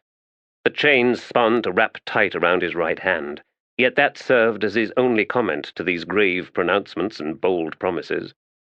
Seren Peddak felt sick inside. Clip, this maddening pup with his chain and rings, his ever-mocking expression. "Oh, Fear Sengar, do not trust this one. Do not trust him at all." "Are you certain you want to do this, Overseer?" Brol Handar glanced across at the Atriprida. "This expedition is to be punitive, Vivat. No formal proclamation of war has been made. The missive from Letheras is very clear on this. Apparently it falls under my duties as overseer to ensure that the engagement does not exceed its parameters. You march to hunt down and destroy those who slaughtered the settlers." Her eyes remained on the columns of Letherii and Edur troops marching along the road. Dust hung in the air, staining the skies bright blue. The sound from the army reminded Rhulad of broken ice groaning and crunching its way down a river. Bivat spoke. "That is precisely my intention, Overseer. That and nothing more, as I have been commanded." He studied her for a moment longer, then shifted on the saddle to ease the strain on his lower back. He preferred admiring horses from afar to perching atop the damned things. It seemed they understood his distaste and reciprocated in kind, and this one was in the habit of tossing its head as it drew up from every canter, clearly seeking to crack Brol's chin. The Atripreda told him he leaned too far forward, and the horse knew it and saw the error as an opportunity to inflict damage. The Tiste Edur was not looking forward to this journey. "Nonetheless," he finally said, "I will accompany you." He knew she was unhappy with the prospect, yet he had his own bodyguards from his own tribe, his own carriage and driver and team of oxen, more than enough supplies to ensure they were not a burden on the military train. "I remain concerned for your safety," she said. "No need. I have every confidence in my Arape." "Forgive me, Overseer, but hunting seals is not the same as—" "Atripreda," Rhulad interrupted in turn. "My warriors faced crack Letherii soldiers in the conquest, and it was your Letherii who broke. Seals? Indeed, some of them weighing as much as an ox, with tusks longer than a short sword, and white-furred bears and cave-dwelling bears, short-legged wolves and pack-wolves, and, one should not forget, jack shapeshifters. Did you imagine the white wastes of the north are empty lands? Against what an Arape must face every day, the Letherii were no great threat. As for protecting me from the All, presumably such a need would only arise following the rout of your forces. We shall have a Karisnan of the Denratha, as well as your mage cadre. In short," he concluded, "your concerns ring false. Tell me, Atripreda, what was the substance of your secret meeting with Factor Letur Anict?" The question, voiced as an afterthought, seemed to strike her like a blow, and the eyes she fixed on him were wide, alarmed, until something darker swirled to life. "Financial discussions, Overseer," she said in a cold tone. "An army needs to eat." "The financing of this punitive expedition is provided by the imperial treasury." "Said funds managed by the Factor. After all, that is the function of being a Factor, sir." "Not in this instance," Rhulad replied. "Disbursement is being managed by my office. In fact, it is Edur coin that is sponsoring this expedition. Atripreda, you should in the future be certain of the facts before you contrive to lie. Now, it would seem that you are to proceed under the burden of two sets of orders. I do hope, for the sake of your peace of mind, that the two do not prove conflicting." "I should imagine not," she said tightly. "Are you confident of that, Atripreda?" "I am, sir." "Good." "Overseer, a number of the settlers killed originated from within the Factor's own household." Brol's brows lifted. "The desire for a most bloody vengeance must be overwhelming, then, for poor Letur Anict." "At that meeting, sir, I simply reiterated my intent to exact the necessary punishment against the murderers. The Factor sought reassurance, which I was pleased to give him under the circumstances." "In other words, Letur Anict was somewhat alarmed that his control over the management of the expedition had been taken away, for such a decision was unprecedented. One must assume he is intelligent enough to recognize, once he has calmed down somewhat, that the move indicates disapproval of his recent excesses." "I would not know, sir." "I shall be interested to gauge his humility upon our triumphant return, Atripreda." She said nothing. Of course, he added to himself, there would probably be much more to Letur Anict's response at that time, given that there was, in fact, nothing truly official in any of this. The Factor's cronies in the palace, the Letherii servants of, it was likely, the Chancellor, would be outraged upon discovering this circumvention. But this time it was the Edur who had organized this minor usurpation, a working of the tribes, the linkage established via the Karisnan and the Edur staffs of various overseers. There was vast risk in all this. The Emperor himself knew nothing of it, after all. Letor Anict needed to be reined in. No, more than that, the man needed hobbling. Permanently.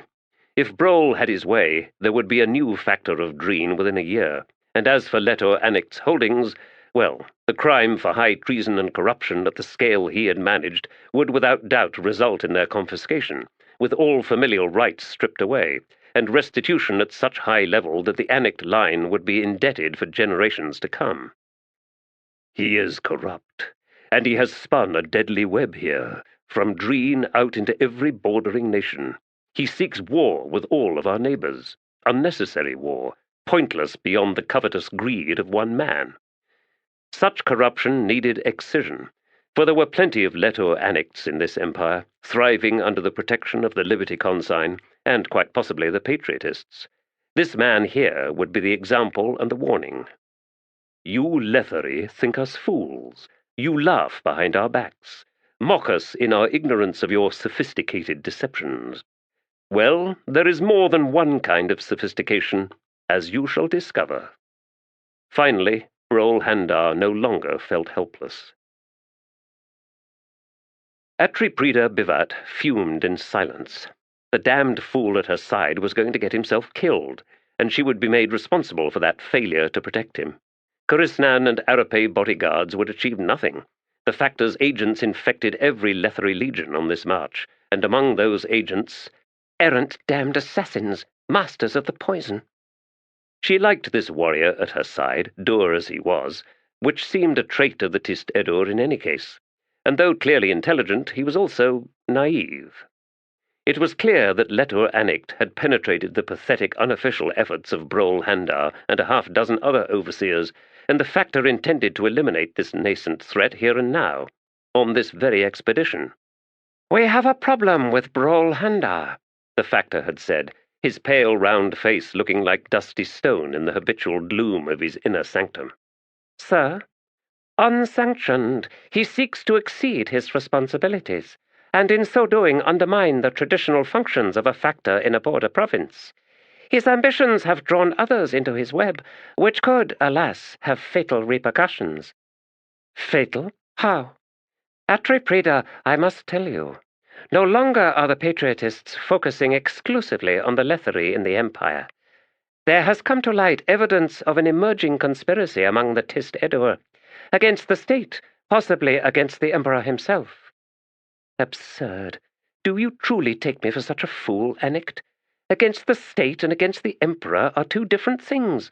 The state is you and people like you. The state is the Liberty Consign and the Patriotists. The state is the Chancellor and his cronies. Against them, the notion of a conspiracy among the Tiste Edur to rid the Empire of Letherii corruption seemed more than plausible. They had been occupiers long enough to come to understand the empire they had won, to begin to realize that a far more subtle conquest had taken place, of which they were the losers. The Tiste Edur were, above all else, a proud people, not likely to abide defeat, and the fact that the victors were, by their measure, cowards in the true sense of the term, would sting all the more. So she was not surprised that Brol Handar and his fellow Edur had at last begun a campaign of eradication against the Letherii running the state. Not surprising, either, the extent to which the Edur have underestimated their enemy. "Sir, I am an officer in the imperial army. My commander is the Emperor himself." "The Emperor rules us all, Atriprida," Letor Anict had said with a faint smile. "The conspiracy among his kind directly threatens his loyal support structure, those who endeavor at great personal sacrifice to maintain that apparatus. People such as yourself. Indeed. What are you asking of me, sir? Brol Handar will insist on accompanying your punitive expedition. I believe it is his intent to claim territories reconquered for himself." A wave of one hand. "No doubt in the name of the Empire, or some such meaningless nonsense." "You mean as you have done?" "I will try to talk him out of it," she said. "It's not safe. Indeed, it isn't. Precisely my point." After a moment, Letor Anict leaned back. "You will, alas, not win your argument. The overseer will march with you, accepting the risks. The risks, yes, imagining they come from the all. I will do all I can to preserve his life, Vivat said. A spread of hands. Of course, that is your duty, and we both know how treacherous the all can be, especially as they are now commanded by none other than Red Mask. Who can say what dread ambushes he has contrived to spring upon you, with the principal aim of murdering commanders and other important personages? Indeed, Atriprida, you have your duty, and I would expect no less from you. But I do remind you, Brolhanda is engaged in treason. Then have Orbin Truthfinder arrest him. If he dares, for that will bring it all out into the open, and you're not ready for that. We will, the factor then said, be prepared for his return. So soon? Has the Emperor been informed of these developments, sir? He has. The Patriotists would not be engaged in this hunt were it not so. I am sure you understand that, Atriprida. She believed she did. Even Karos and Victad would not proceed without some sort of sanction. Is that all, sir? It is. Errant smile on your hunt, Atriprida. Thank you, sir. And now everything had proceeded to match the factor's predictions. Brolhanda would accompany the expedition, refuting her every argument against the idea. Reading his expression, she saw a renewed confidence and will. The overseer felt as if he had found, at last, firm footing. No error in his recognition of his true enemy. The unmitigated disaster lay in the Edur's belief that he had made the first move. She said now to the overseer, Sir, if you will excuse me, I must have words with my officers. Of course, Brolhanda replied. When do you anticipate contacting the enemy? Oh, you fool, you already have. That depends, sir, on whether they're fleeing or coming straight for us. The overseer's brows lifted. Do you fear this Red Mask? Fear that yields respect is not a bad thing, sir. In that fashion, yes, I fear Red Mask, as he will me before too long. She rode away then, down to her troops, seeking out, not an officer, but one man in particular, a horseman among the Blue Rose, taller and duskier than most. After a time, she found him, gestured him to ride out to her side, and they walked their horses along one edge of the road. She spoke of two things, one loud enough to be heard by others, and concerning the health of the mounts and other such mundane details, the other in much quieter tones, which no one but the man could hear. What can you see of the horizon's bruised smear that cannot be blotted out by a raised hand? Red Mask glanced over at the foreigner. Anaster Tok smiled. Lying in a ditch amidst the wastes of humanity is something I would recommend to any nascent poet. The rhythms of ebb and flow, the legacy of what we discard. Wealth like liquid gold. Not entirely sane anymore, Red Mask judged, unsurprised. Skin and bones, scabbed and stained with fiery peeling rashes. At least he could now stand without the aid of a stick, and his appetite had returned. Before long, Red Mask believed, the foreigner would recover, at least physically. The poor man's mind was another matter. Your people, Anaster Tok continued after a moment, do not believe in poetry, in the power of simple words. Oh, you sing with the coming of dawn and the fleeing sun. You sing to storm clouds and wolf tracks and shed antlers you find in the grass. You sing to decide the order of beads on a thread, but no words to any of them, just tonal variations, as senseless as bird song. Birds sing, cut in Natarchus, who stood on the foreigner's other side, squinting westward to the dying sun, to tell others they exist. They sing to warn of hunters. They sing to woo mates. They sing in the days before they die. Very well, the wrong example. You sing like whales. Like what? Asked Natarchus and two other copper faces behind them. Oh, never mind then. My point was, you sing without words. Music is its own language. Natarchus, said Anaster Tok, answer me this, if you will. The song the children use when they slip beads onto a thread, what does it mean? There is more than one, depending on the pattern desired. The song sets the order of the type of bead and its color. Why do such things have to be set? Because the beads tell a story. What story? Different stories depending on the pattern, which is assured by the song. The story is not lost, not corrupted, because the song never changes. For God's sake, the foreigner muttered. What's wrong with words? With words, said Red Mask, turning away. Meanings change. Well, Anastatok said, following as Red Mask made his way back to his army's camp. That is precisely the point. That's their value, their ability to adapt. Grow corrupt, you mean? The Letherii are masters at corrupting words, their meanings. They call war peace. They call tyranny liberty. On which side of the shadow you stand decides a word's meaning. Words are the weapons used by those who see others with contempt. A contempt which only deepens when they see how those others are deceived and made into fools because they chose to believe. Because in their naivety, they thought the meaning of a word was fixed, immune to abuse. Tog's teats, Red Mask. That's a long speech coming from you. I hold words in contempt, Anastatok. What do you mean when you say Tog's teats? Tog's a god. Not a goddess. No. Then its teats are useless, precisely. What of the others? Hood's breath. Hood is the Lord of Death.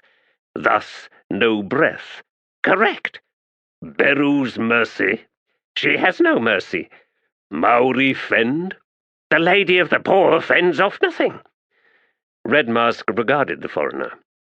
Your people have a strange relationship with your gods. I suppose we do. Some decry it as cynical, and they may have a point. It's all to do with power, Red Mask, and what it does to those who possess it, gods not accepted.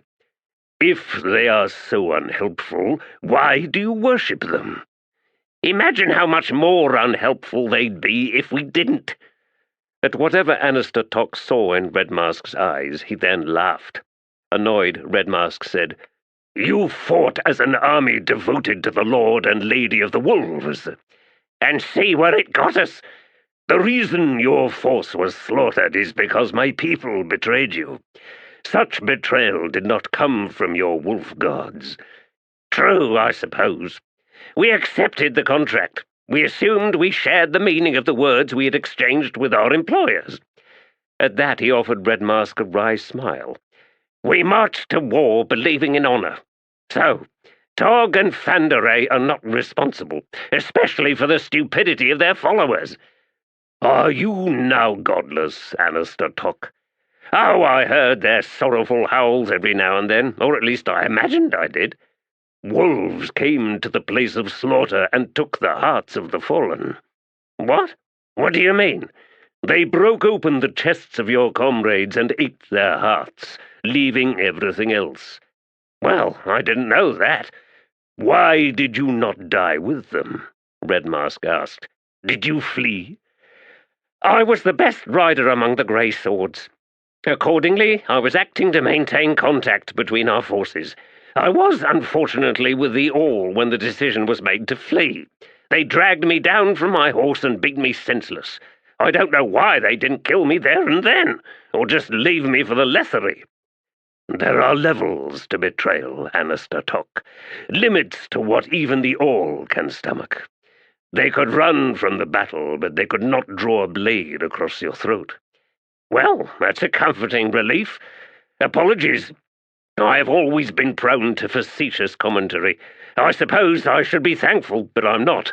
Of course you're not, Red Mask said. They were approaching the broad hide awning protecting the Rodara skin maps the war leader had drawn, mostly from what he could recall of Letherii military maps he had seen. These new maps had been stretched out on the ground, pegged down, arrayed like pieces of a puzzle to create a single rendition of a vast area, one that included the south border kingdoms. But you are a soldier, Anastatok, and I have need of soldiers. So, you seek an agreement between us? I do. A binding of words? Yes. And what if I choose to leave, to walk away? You will be permitted and given a horse and supplies.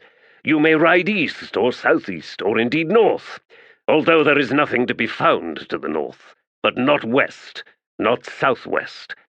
Not to the Lether Empire, in other words. Correct. I do not know what vengeance you hold close to your wounded soul. I do not know if you would betray the All, to answer their betrayal of you, for which I would not blame you in the least. I have no desire to have to kill you, and this is why I forbid you to ride to Lether.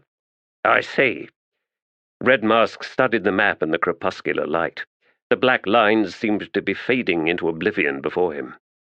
It is my thought, however, to appeal to your desire for vengeance against the Letherii. Rather than the All. Yes. You believe you can defeat them? I shall, Anastatok.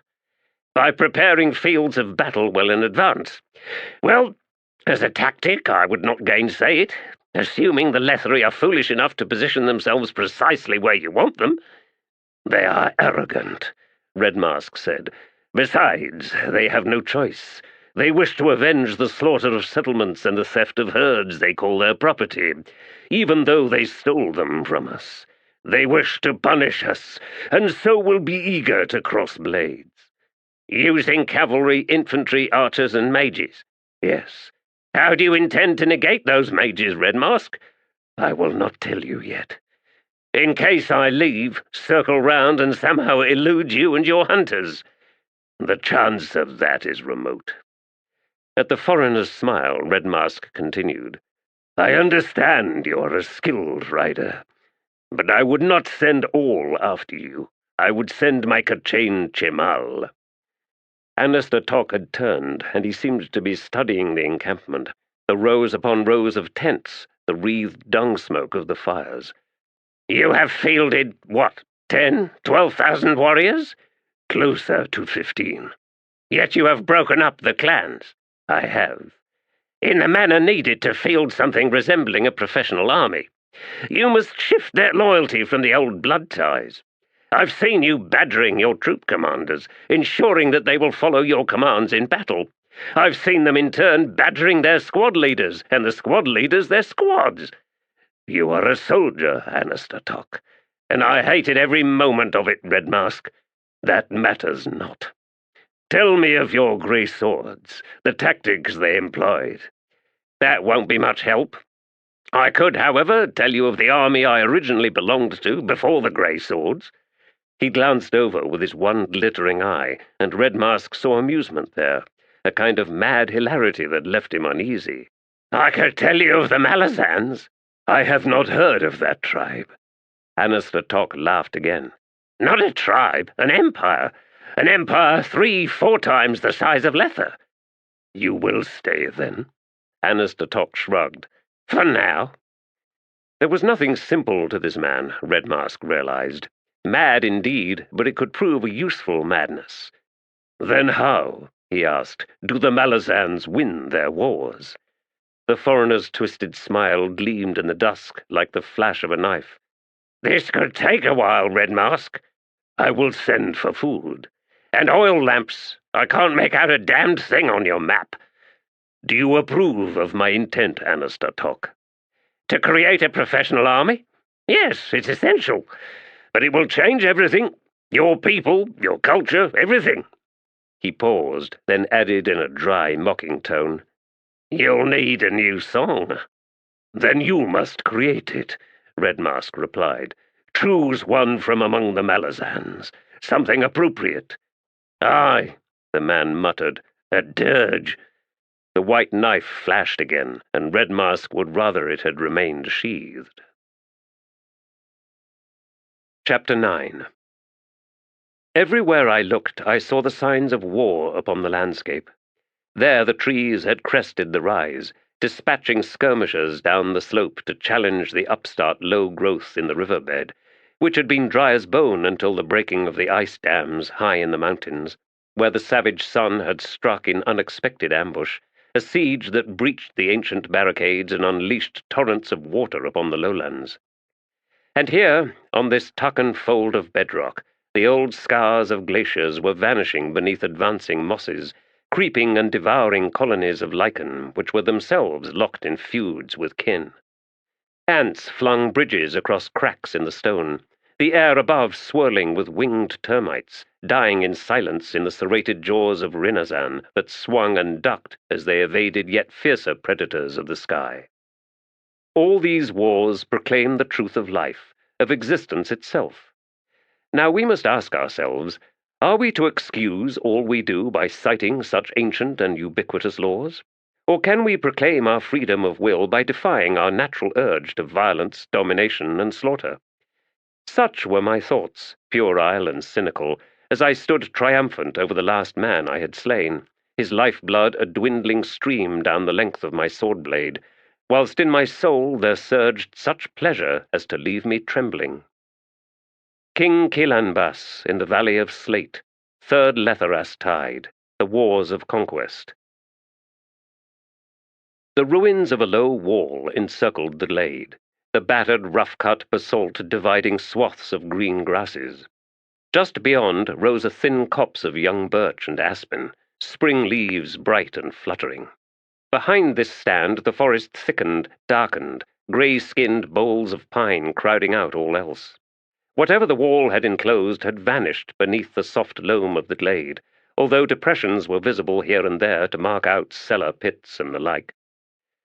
The sunlit air seemed to spin and swirl, so thick were the clouds of flying insects, and there was a taint of something in the warm, sultry air that left Sukul and Kadu with a vague sense of unease, as if ghosts watched from the black knots on the trees surrounding them. She had quested outward more than once, finding nothing but minute life sparks, the natural denizens of any forest, and the low murmurings of earth spirits, too weak to do much more than stir restlessly in their eternal dying sleep. Nothing to concern them, then, which was well. Standing close to one of the shin-high walls, she glanced back at the makeshift shelter, repressing yet another surge of irritation and impatience. Freeing her sister should have yielded nothing but gratitude from the bitch. Sheltatha Law had not exactly fared well in that barrow, beaten senseless by Silchas Ruin and a damned Loki Wival, left near drowned in a bottomless bog in some memory pocket realm of the Azath, where every moment stretched like centuries, so much so that Sheltatha had emerged indelibly stained by those dark waters, her hair a burnt red, her skin the hue of a beetle nut, as waxy and seamed as that of a Tlanimas. Wounds gaped bloodless, taloned fingernails gleamed like elongated beetle carapaces. Sukul had found her eyes drawn to them again and again, as if waiting for them to split, revealing wings of exfoliated skin as they dragged the fingers loose to whirl skyward. And her sister was fevered, day after day, raving with madness. Dialogue, negotiation, had been hopeless thus far. It had been all Sukul had managed, just getting her from that infernal city out here to a place of relative quietude. She now eyed the lean-to, which from this angle hid the recumbent form of Sheltatha Law, grimly amused by the sight.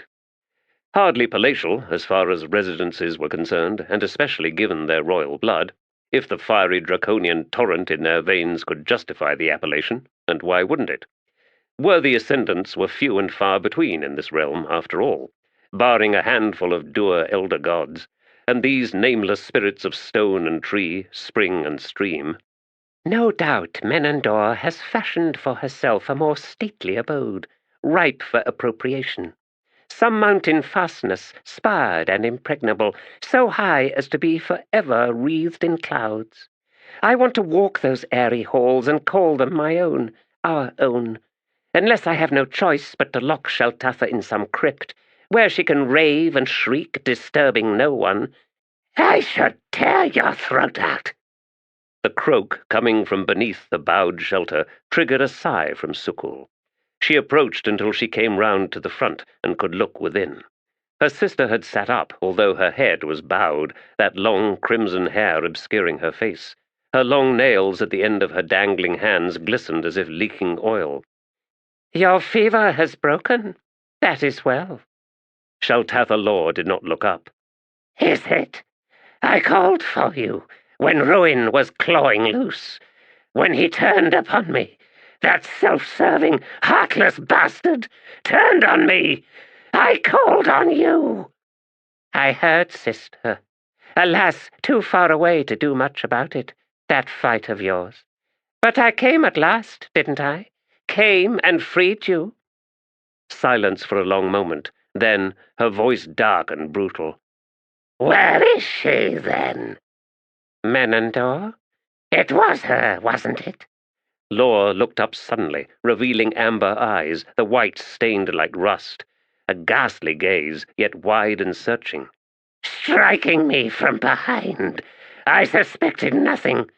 I thought you were there. I thought you were there, weren't you?" As much a victim as you, Shaltatha. Menandor had prepared long for that betrayal, a score of rituals, to drive you down, to leave me helpless to intervene. "She struck first, you mean?" The statement was a half snarl. "Were we not planning the same, Sukul?" That detail is without much relevance now, isn't it? "And yet, dear sister, she didn't bury you, did she?" Not through any prowess on my part, nor did I bargain for my freedom. No, it seemed Menandor was not interested in destroying me. Sukul could feel her own sneer of hatred twisting her features. She never thought I was worth much. Sukul and Kadu, dapple, the fickle. Well, she is about to learn otherwise, isn't she? "We must find an Azath," Shaltatha Lore said, baring brown teeth. "She must be made to suffer what I suffered." I agree, sister. Alas, there are no surviving Azath in this place. On this continent, I mean. Shaltatha Lore, will you trust me? I have something in mind, a means of trapping Menandor, of exacting our long-awaited revenge. Will you join me? As true allies, together there are none here powerful enough to stop us. "You fool! There is Silchas' ruin." I have an answer for him as well, sister. But I need your help. We must work together, and in so doing we will achieve the demise of both Menandor and Silchas' ruin. Do you trust me?" Shaltatha Lore's laugh was harsh. "Cast that word away, sister. It is meaningless. I demand vengeance.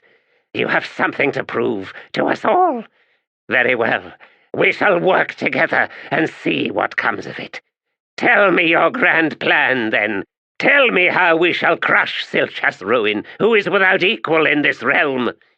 "You must conquer your fear of him," Sukul said, glancing away, studying the glade, noting how the shafts of sunlight had lengthened, and the ruined walls surrounding them now hunched like crumbling darkness. "He is not indomitable. Skabandari proved that well enough." "Are you truly so stupid as to believe that?" Shaltatha demanded, clambering free of the lean-to, straightening like some anthropomorphic tree. Her skin gleamed, polished and the color of stained wood. "I shared the bastard's barrow for 1,000 eternities. I tasted his dreams. I sipped at the stream of his secret-most thoughts. He grew careless." Sukul scowled at her kin. "What are you saying?" The terrible eyes fixed mockingly on her. "He stood on the field of battle. He stood, his back to Skabandari, whom he called Blood-Eye. And was that not hint enough? Stood, I tell you, and but waited for the knives." "I do not believe you. That must be a lie. It must be." "Why? Wounded, weaponless, sensing the fast approach of this realm's powers that would not hesitate in destroying him and Blood-Eye both. Destroying in the absolute sense. Silchas was in no condition to defend against them. Nor, he well knew, was Skabandari, for all that idiot's pompous preening over the countless dead. So join in Skabandari's fate or escape." "Millennia within a barrow of an Azath. You call that an escape, Shaltatha?" "More than any of us. More even than Enomandaris," she said, her eyes suddenly veiled. "Silchas' ruin thinks draconian, as cold, as calculating, as timeless. Abyss below, Sukul and Kadu, you have no idea." A shudder took Shaltatha then, and she turned away. "Be sure of your schemes, sister," she added in a guttural tone. And no matter how sure you make yourself, leave us a means of escape, for when we fail—" Another faint groan from the earth spirits on all sides, and Sukul and Kadu shivered, assailed by uncertainty and fear. "You must tell me more of him," she said. "All you learned." "Oh, I shall. Freedom has left you arrogant, sister. We must strip that from you. We must free your gaze of that veil of confidence, and refashion your plans accordingly." A long pause, then Sheltatha Law faced Sukul once again, an odd glint in her eyes. "Tell me, did you choose in deliberation?" "What?" A gesture. "This place, for my recovery." Sukul shrugged. "Shunned by the local people. Private, I thought." "Shunned, aye, with reason." "And that would be?" Sheltatha studied her for a long moment. Then she simply turned away. "Matters not. I am ready to leave here now." "As am I think." "Agreed. North." Another sharp glance, then a nod. "Oh, I see your contempt, sister. I know you felt as Menandor did. I know you think little of me. And you thought I would step forward once she struck. Why? I spoke of trust, yes, but you did not understand. I do indeed trust you, Sheltatha. I trust you to lust for vengeance. And that is all I need. For 10,000 lifetimes of slight and disregard, it will be all I need." His tattooed arms bared in the humid heat, Taxilian walked to the low table where sat Samardev, ignoring the curious regard from other patrons in the courtyard restaurant. Without a word he sat, reached for the jug of watered, chilled wine, and poured himself a goblet, then leaned closer. "By the 7 holies, witch, this damned city is a wonder and a nightmare." Samardev shrugged. "The word is out. A score of champions now await the Emperor's pleasure. You are bound to attract attention." He shook his head. "You misunderstand. I was once an architect, yes?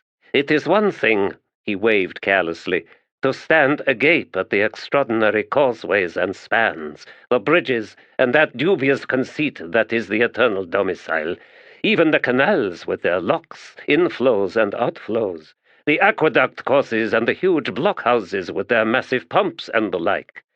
He paused for another mouthful of wine. "No, I speak of something else entirely. Did you know an ancient temple of sorts collapsed the day we arrived? A temple devoted, it seems, to rats." "Rats?" "Rats. Not that I could glean any hint of a cult centered on such foul creatures." "Karsa would find the notion amusing," Samardev said with a half-smile, "and acquire in such cultists yet another enemy, given his predilection for wringing the necks of rodents." Taxilian said in a low voice, "Not just rodents, I gather." "Alas, but on that matter I would allow the Toblakai some steerage room. He warned them that no one was to touch his sword. 12 or more times, in fact. That guard should have known better." "Dear witch," Taxilian sighed, "you've been careless, or worse, lazy. It's to do with the Emperor, you see. The weapon destined to cross blades with Rhulad's own. The touch signifies a blessing. Did you not know? The loyal citizens of this empire want the champions to succeed. They want their damned tyrant obliterated. They pray for it. They dream of it." "All right," Samardev hissed. "Keep your voice down." Taxilian spread his hands, then he grimaced. "Yes, of course. After all, every shadow hides a patriotist." "Careful of whom you mock. That's a capricious, bloodthirsty bunch, Taxilian, and you being a foreigner only adds to your vulnerability." "You need to eavesdrop on more conversations, witch. The Emperor is unkillable. Karsa Orlong will join all the others in that cemetery of urns. Do not expect otherwise. And when that happens, why, all his hangers-on, his companions, all who came with him will suffer the same fate. Such is the decree. Why would the patriotists bother with us, given our inevitable demise? He drained the last wine from his goblet, then refilled it. "In any case, you distracted me. I was speaking of that collapsed temple, and what I saw of its underpinnings, the very proof for my growing suspicions. I didn't know we're destined for execution. Well, that changes things, although I am not sure how." She fell silent. Then, considering Taxilian's other words, she said, "Go on." Taxilian slowly leaned back, cradling the goblet in his hands. "Consider Erlitan, a city built on the bones of countless others. In that, little different from the majority of settlements across all 7 cities. But this Letheras, it is nothing like that, Samardev. No. Here, the older city never collapsed, never disintegrated into rubble. It still stands, following street patterns not quite obscured. Here and there, the ancient buildings remain, like crooked teeth. I have never seen the like, which it seems no regard whatsoever was accorded those old streets. At least 2 canals cut right through them. You can see the bulge of stonework on the canal walls, like the sword ends of long bones. Peculiar indeed. Alas, a subject only an architect or a mason would find a source of excitement, Taxilian. You still don't understand. That ancient pattern, that mostly hidden gridwork and the remaining structures adhering to it, which none of it is accidental." "What do you mean?" "I should probably not tell you this, but among masons and architects there are secrets of a mystical nature. Certain truths regarding numbers and geometry reveal hidden energies, lattices of power. Samardev, there are such courses of energy, like twisted wires in mortar, woven through this city. The collapse of Scale House revealed it to my eyes, a gaping wound, dripping ancient blood. Nearly dead blood, I'll grant you, but undeniable." "Are you certain of this?" "I am, and furthermore, someone knows. Enough to ensure that the essential constructs, the buildings that form a network of fulcra, the fixing points to the lattice of energy, they all remain standing. Barring this Scale House." A nod. "Not necessarily a bad thing. Indeed, not necessarily accidental, that collapse." "Now you have lost me. That temple fell down on purpose?" "I would not discount that. In fact, that accords precisely with my suspicions. We approach a momentous event, Samardev. For now, that is as far as I can take it. Something is going to happen. I only pray we are alive to witness it." "You've done little to enliven my day," she said, eyeing her half-finished breakfast of bread, cheeses, and unfamiliar fruit. "At the very least, you can order us another carafe of wine for your sins." "I think you should run," Taxilian said under his breath, not meeting her eyes. "I would, barring the event I believe is coming. But as you say, my interest is perhaps mostly professional. You, on the other hand, would do better to look to your own life, to maintaining it, that is." She frowned. "It's not that I hold to an unreasoning faith in the martial prowess of Karsa Orlong. There have been enough hints that the Emperor has fought other great champions, other warriors of formidable skill, and none could defeat him. Nonetheless, I admit to a feeling of, well, loyalty." "Enough to join him at Hood's Gate?" "I am not sure. In any case, don't you imagine that we're being watched? Don't you think that others have tried to flee their fate?" "No doubt. But Samardev, to not even try." "I will think on it, Taxilian. Now, I've changed my mind. That second carafe of wine will have to wait. Let us walk this fair city. I am of a mind to see this ruined temple for myself. We can gawk like the foreigners we are, and the patriotists will think nothing of it." She rose from her seat. Taxilian followed suit. "I trust you've already paid the proprietor." "No need. Imperial largesse. Generosity towards the condemned. That runs contrary to my sense of this fell empire." "Things are always more complex than they first seem." Tracked by the eyes of a dozen patrons, the two left the restaurant. The sun devoured the last shadows in the sand-floored compound, heat rising in streaming waves along the length of the rectangular, high-walled enclosure. The sands had been raked and smoothed by servants, and that surface would remain unmarred until late afternoon, when the challengers in waiting would troop out to spar with each other and gather, those who shared a language, to chew and gnaw on these odd, macabre circumstances.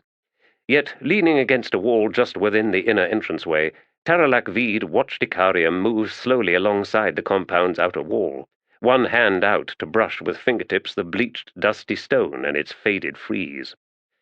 On that frieze, faded images of imperial heroes and glory-soaked kings, chipped and scarred now by the weapons of unmindful foreigners sparring with each other, each and every one of those foreigners intent upon the murder of the emperor now commanding the throne. Thus, a lone set of footprints now, tracking along that wall, a shadow diminished to almost nothing beneath the tall olive-skinned warrior, who paused to look skyward as a flock of unfamiliar birds skittered across the blue gap, then continued on until he reached the far end, where a huge barred gate blocked the way into the street beyond. The figures of guards were just visible beyond the thick, rust-pitted bars. Icarium halted, facing that gate, stood motionless, the sunlight bleaching him as if the jag had just stepped out from the frieze on his left, as faded and worn as any hero of antiquity. But no, not a hero, not in anyone's eyes, not ever. A weapon and nothing more. Yet he lives, he breathes, and when something breathes, it is more than a weapon.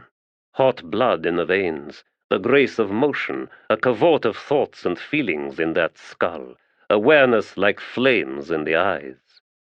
The nameless ones had knelt on the threshold of stone for too long, worshipping a house, its heaved grounds, its echoing rooms.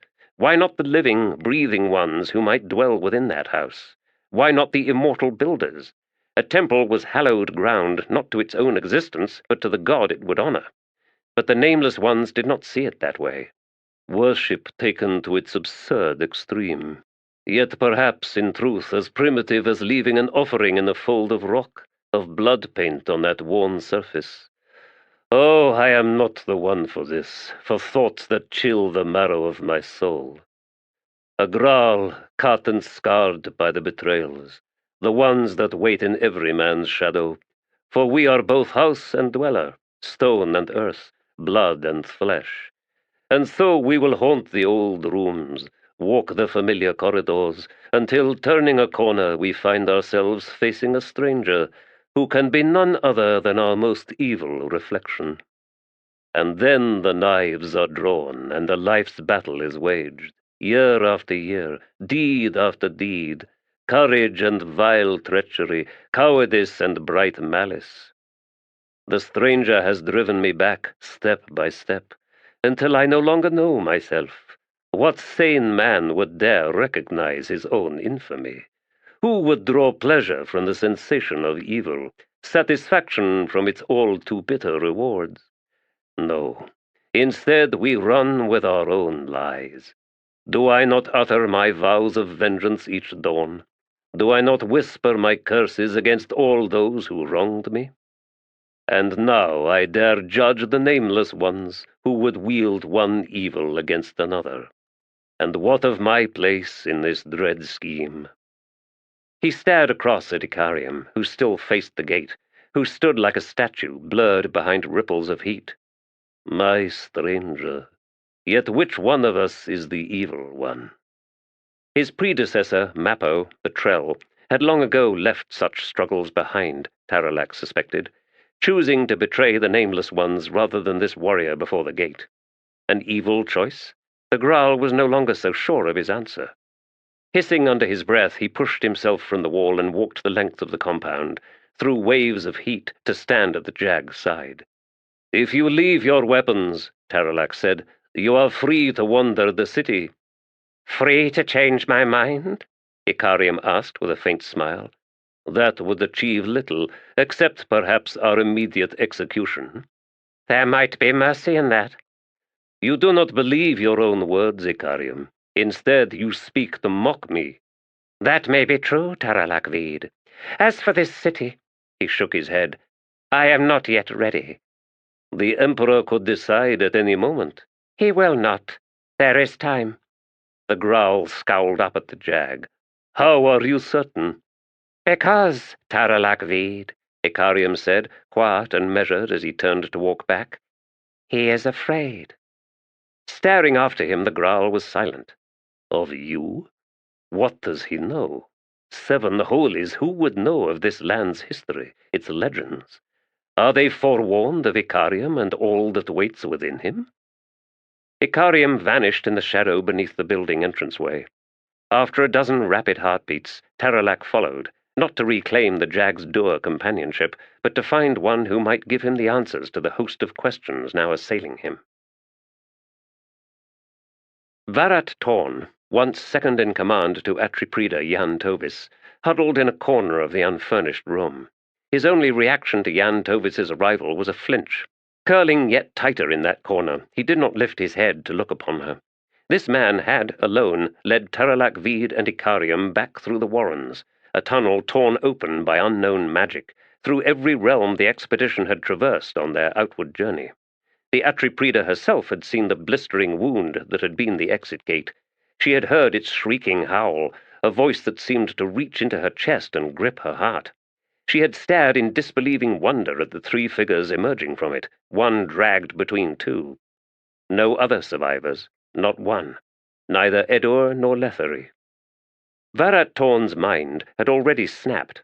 Incapable of coherent explanations, he had babbled, shrieking at anyone who drew too close to his person, yet unable or unwilling to tear his wide eyes from the unconscious form of Icarium. Taralak Veed's rasping words, then. All dead, everyone. The first throne is destroyed, every defender slaughtered. Icarium alone was left standing, and even he was grievously wounded. He is worthy of your emperor. But so the Graal had been saying since the beginning. The truth was, no one knew for certain. What had happened in the subterranean sepulchre where stood the first throne? The terrible claims did not end there. The throne of shadow had also been destroyed. Jan Tovis remembered the dismay and horror upon the features of the Tiste Edur when they comprehended Taralak Veed's badly accented words. Another expedition was necessary. That much had been obvious, to see the truth of such claims. The gate had closed shortly after spitting out the survivors, the healing almost as violent and fraught as the first wounding, with a cacophony of screams, like the lost souls of the damned, erupting from that portal at the last moment, leaving witnesses with the terrible conviction that others had been racing to get out. Swift into the wake of that suspicion came the news of failures, on ship after ship of the fleet, by the warlocks of the Edur when they sought to carve new paths into the warrens. The trauma created by that chaotic rent had somehow sealed every possible path to the place of the Throne of Shadow, and that of the Tlanimas' first throne. Was this permanent? No one knew. Even to reach out as the warlocks had done was to then recoil in savage pain. "Hot," they said. "The very flesh of existence rages like fire." Yet in truth Jan Tovis had little interest in such matters. She had lost soldiers, and none stung more than her second-in-command, Varat Torn. She stared now upon his huddled form. Is this what I will deliver to his wife and child in Blue Rose? Letherii healers had tended to him, unsuccessfully. The wounds on his mind were beyond their powers to mend. The sounds of boots in the corridor behind her. She stepped to one side as the guard arrived with his barefooted charge. Another guest. A monk from the archipelago theocracy of Cabal, who had, oddly enough, volunteered to join the Edur fleet, following, it turned out, a tradition of delivering hostages to fend off potential enemies. The Edur fleet had been too damaged to pose much threat at that time, still licking its wounds after clashing with the denizens of Perish, but that had not seemed to matter much. The tradition announcing first contact with strangers was an official policy. The Kabalhi monk, standing now in the threshold of the doorway, was no higher than Twilight's shoulder. Slight of build, bald, his round face painted into a comical mask with thick solid pigments, bright and garish, exaggerating an expression of hilarity perfectly reflected in the glitter of the man's eyes. Jan Tovis had not known what to expect, but certainly nothing like this. "Thank you for agreeing to see him," she now said. "I understand that you possess talent as a healer." The monk seemed moments from bursting into laughter at her every word, and Twilight felt a flash of irritation. "Can you understand me?" she demanded. Beneath the face paint, the features were flat, unresponsive. As he said in fluid Letherii, "I understand your every word. By the lilt of your accent, you come from the Empire's north, on the coast.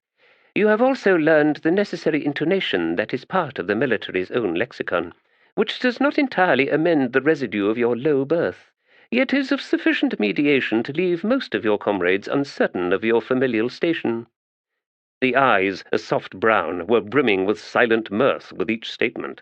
This, of course, does not refer to the temporary taint that has come from long proximity among sailors, as well as the Tiste Edur, which, you may be relieved to hear, is fast diminishing. Jan Tobis glanced at the guard standing behind the monk. A gesture sent her away. "If that was your idea of a joke," she said to the Kapali after the woman had left, "then even the paint does not help." The eyes flashed. "I assure you, no humor was intended. Now, I am told your own healers have had no success. Is this correct?" "Yes." "And the Tiste Edur?" "They are uninterested in Varat Torn's fate." A nod. Then the monk, drawing his loose silks closer, walked noiselessly towards the figure in the far corner. Varat Torn squealed and began clawing at the walls. The monk halted, cocking his head, then turned about and approached Jan Tobis. "Do you wish to hear my assessment?" "Go on." "He is mad." She stared down into those dancing eyes and felt a sudden desire to throttle this Kabali. "Is that all?" Her question came out in a rasping tone, rough with threat. "All? It is considerable. Madness, myriad causes, some the result of physical damage to the brain, others due to dysfunctioning organs which can be ascribed to traits of parentage, an inherited flaw, as it were. Other sources include an imbalance of the 10,000 secretions of the flesh, a tainting of select fluids, the fever kiss of delusion.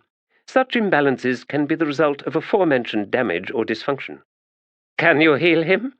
The monk blinked. "Is it necessary?" "Well, that is why I sent for you. Excuse me, but what is your name?" "My name was discarded upon attaining my present rank within the unified sects of Cabal." "I see. And what rank is that?" "Senior assessor." "Assessing what?" The expression did not change. "All matters requiring assessment. Is more explanation required?" Jan Tobis scowled. "I'm not sure," she muttered. "I think we are wasting our time." Another wild cavort in the monk's eyes. "The appearance of a foreign fleet among our islands required assessment. The empire that dispatched it required assessment. The demands of this emperor require assessment. And now, as we see, the condition of this young soldier requires assessment. So I have assessed it." "So where, precisely, does your talent for healing come in?" "Healing must needs precede assessing success or failure of the treatment." "What treatment?" "These things follow a progression of requirements, each of which must be fully met before one is able to proceed to the next. Thus, I have assessed this soldier's present condition. He is mad. I then, for your benefit, described the various conditions of madness and their possible causes. Thereafter, we negotiated the issue of personal nomenclature, an aside with little relevance, as it turns out, and now I am ready to resume the task at hand." "Forgive my interruption, then." "There is no need. Now, to continue. This soldier has suffered a trauma sufficient to disrupt the normal balance of the 10,000 secretions. Various organs within his brain are now trapped in a cycle of dysfunction beyond any measures of self-repair. The trauma has left a residue in the form of an infection of chaos. It is, I might add, never wise to sip the deadly waters between the warrens. Furthermore, this chaos is tainted with the presence of a false god." "A false god? What is false about it?" "I am a monk of the unified sects of Cabal, and it now seems necessary that I explain the nature of my religion. Among the people of Cabal there are 3,012 sects. These sects are devoted, one and all, to the one god. In the past, terrible civil wars plagued the islands of Cabal, as each sect fought for domination of both secular and spiritual matters. Not until the Grand Synod of New Year I was peace secured and formalized for every generation to come. Hence the unified sects. The solution to the endless conflicts was, it turned out, brilliantly simple. Belief in the one God occludes all other concerns." "How could there be so many sects and only one God?" "Ah, well, you must understand. The one God writes nothing down. The one god has gifted its children with language and thought, in the expectation that the one god's desires be recorded by mortal hands and interpreted by mortal minds. That there were 3,012 sects at New Year 1 is only surprising in that there were once tens of thousands, resulting from a previous misguided policy of extensive education provided to every citizen of Cabal, a policy since amended in the interest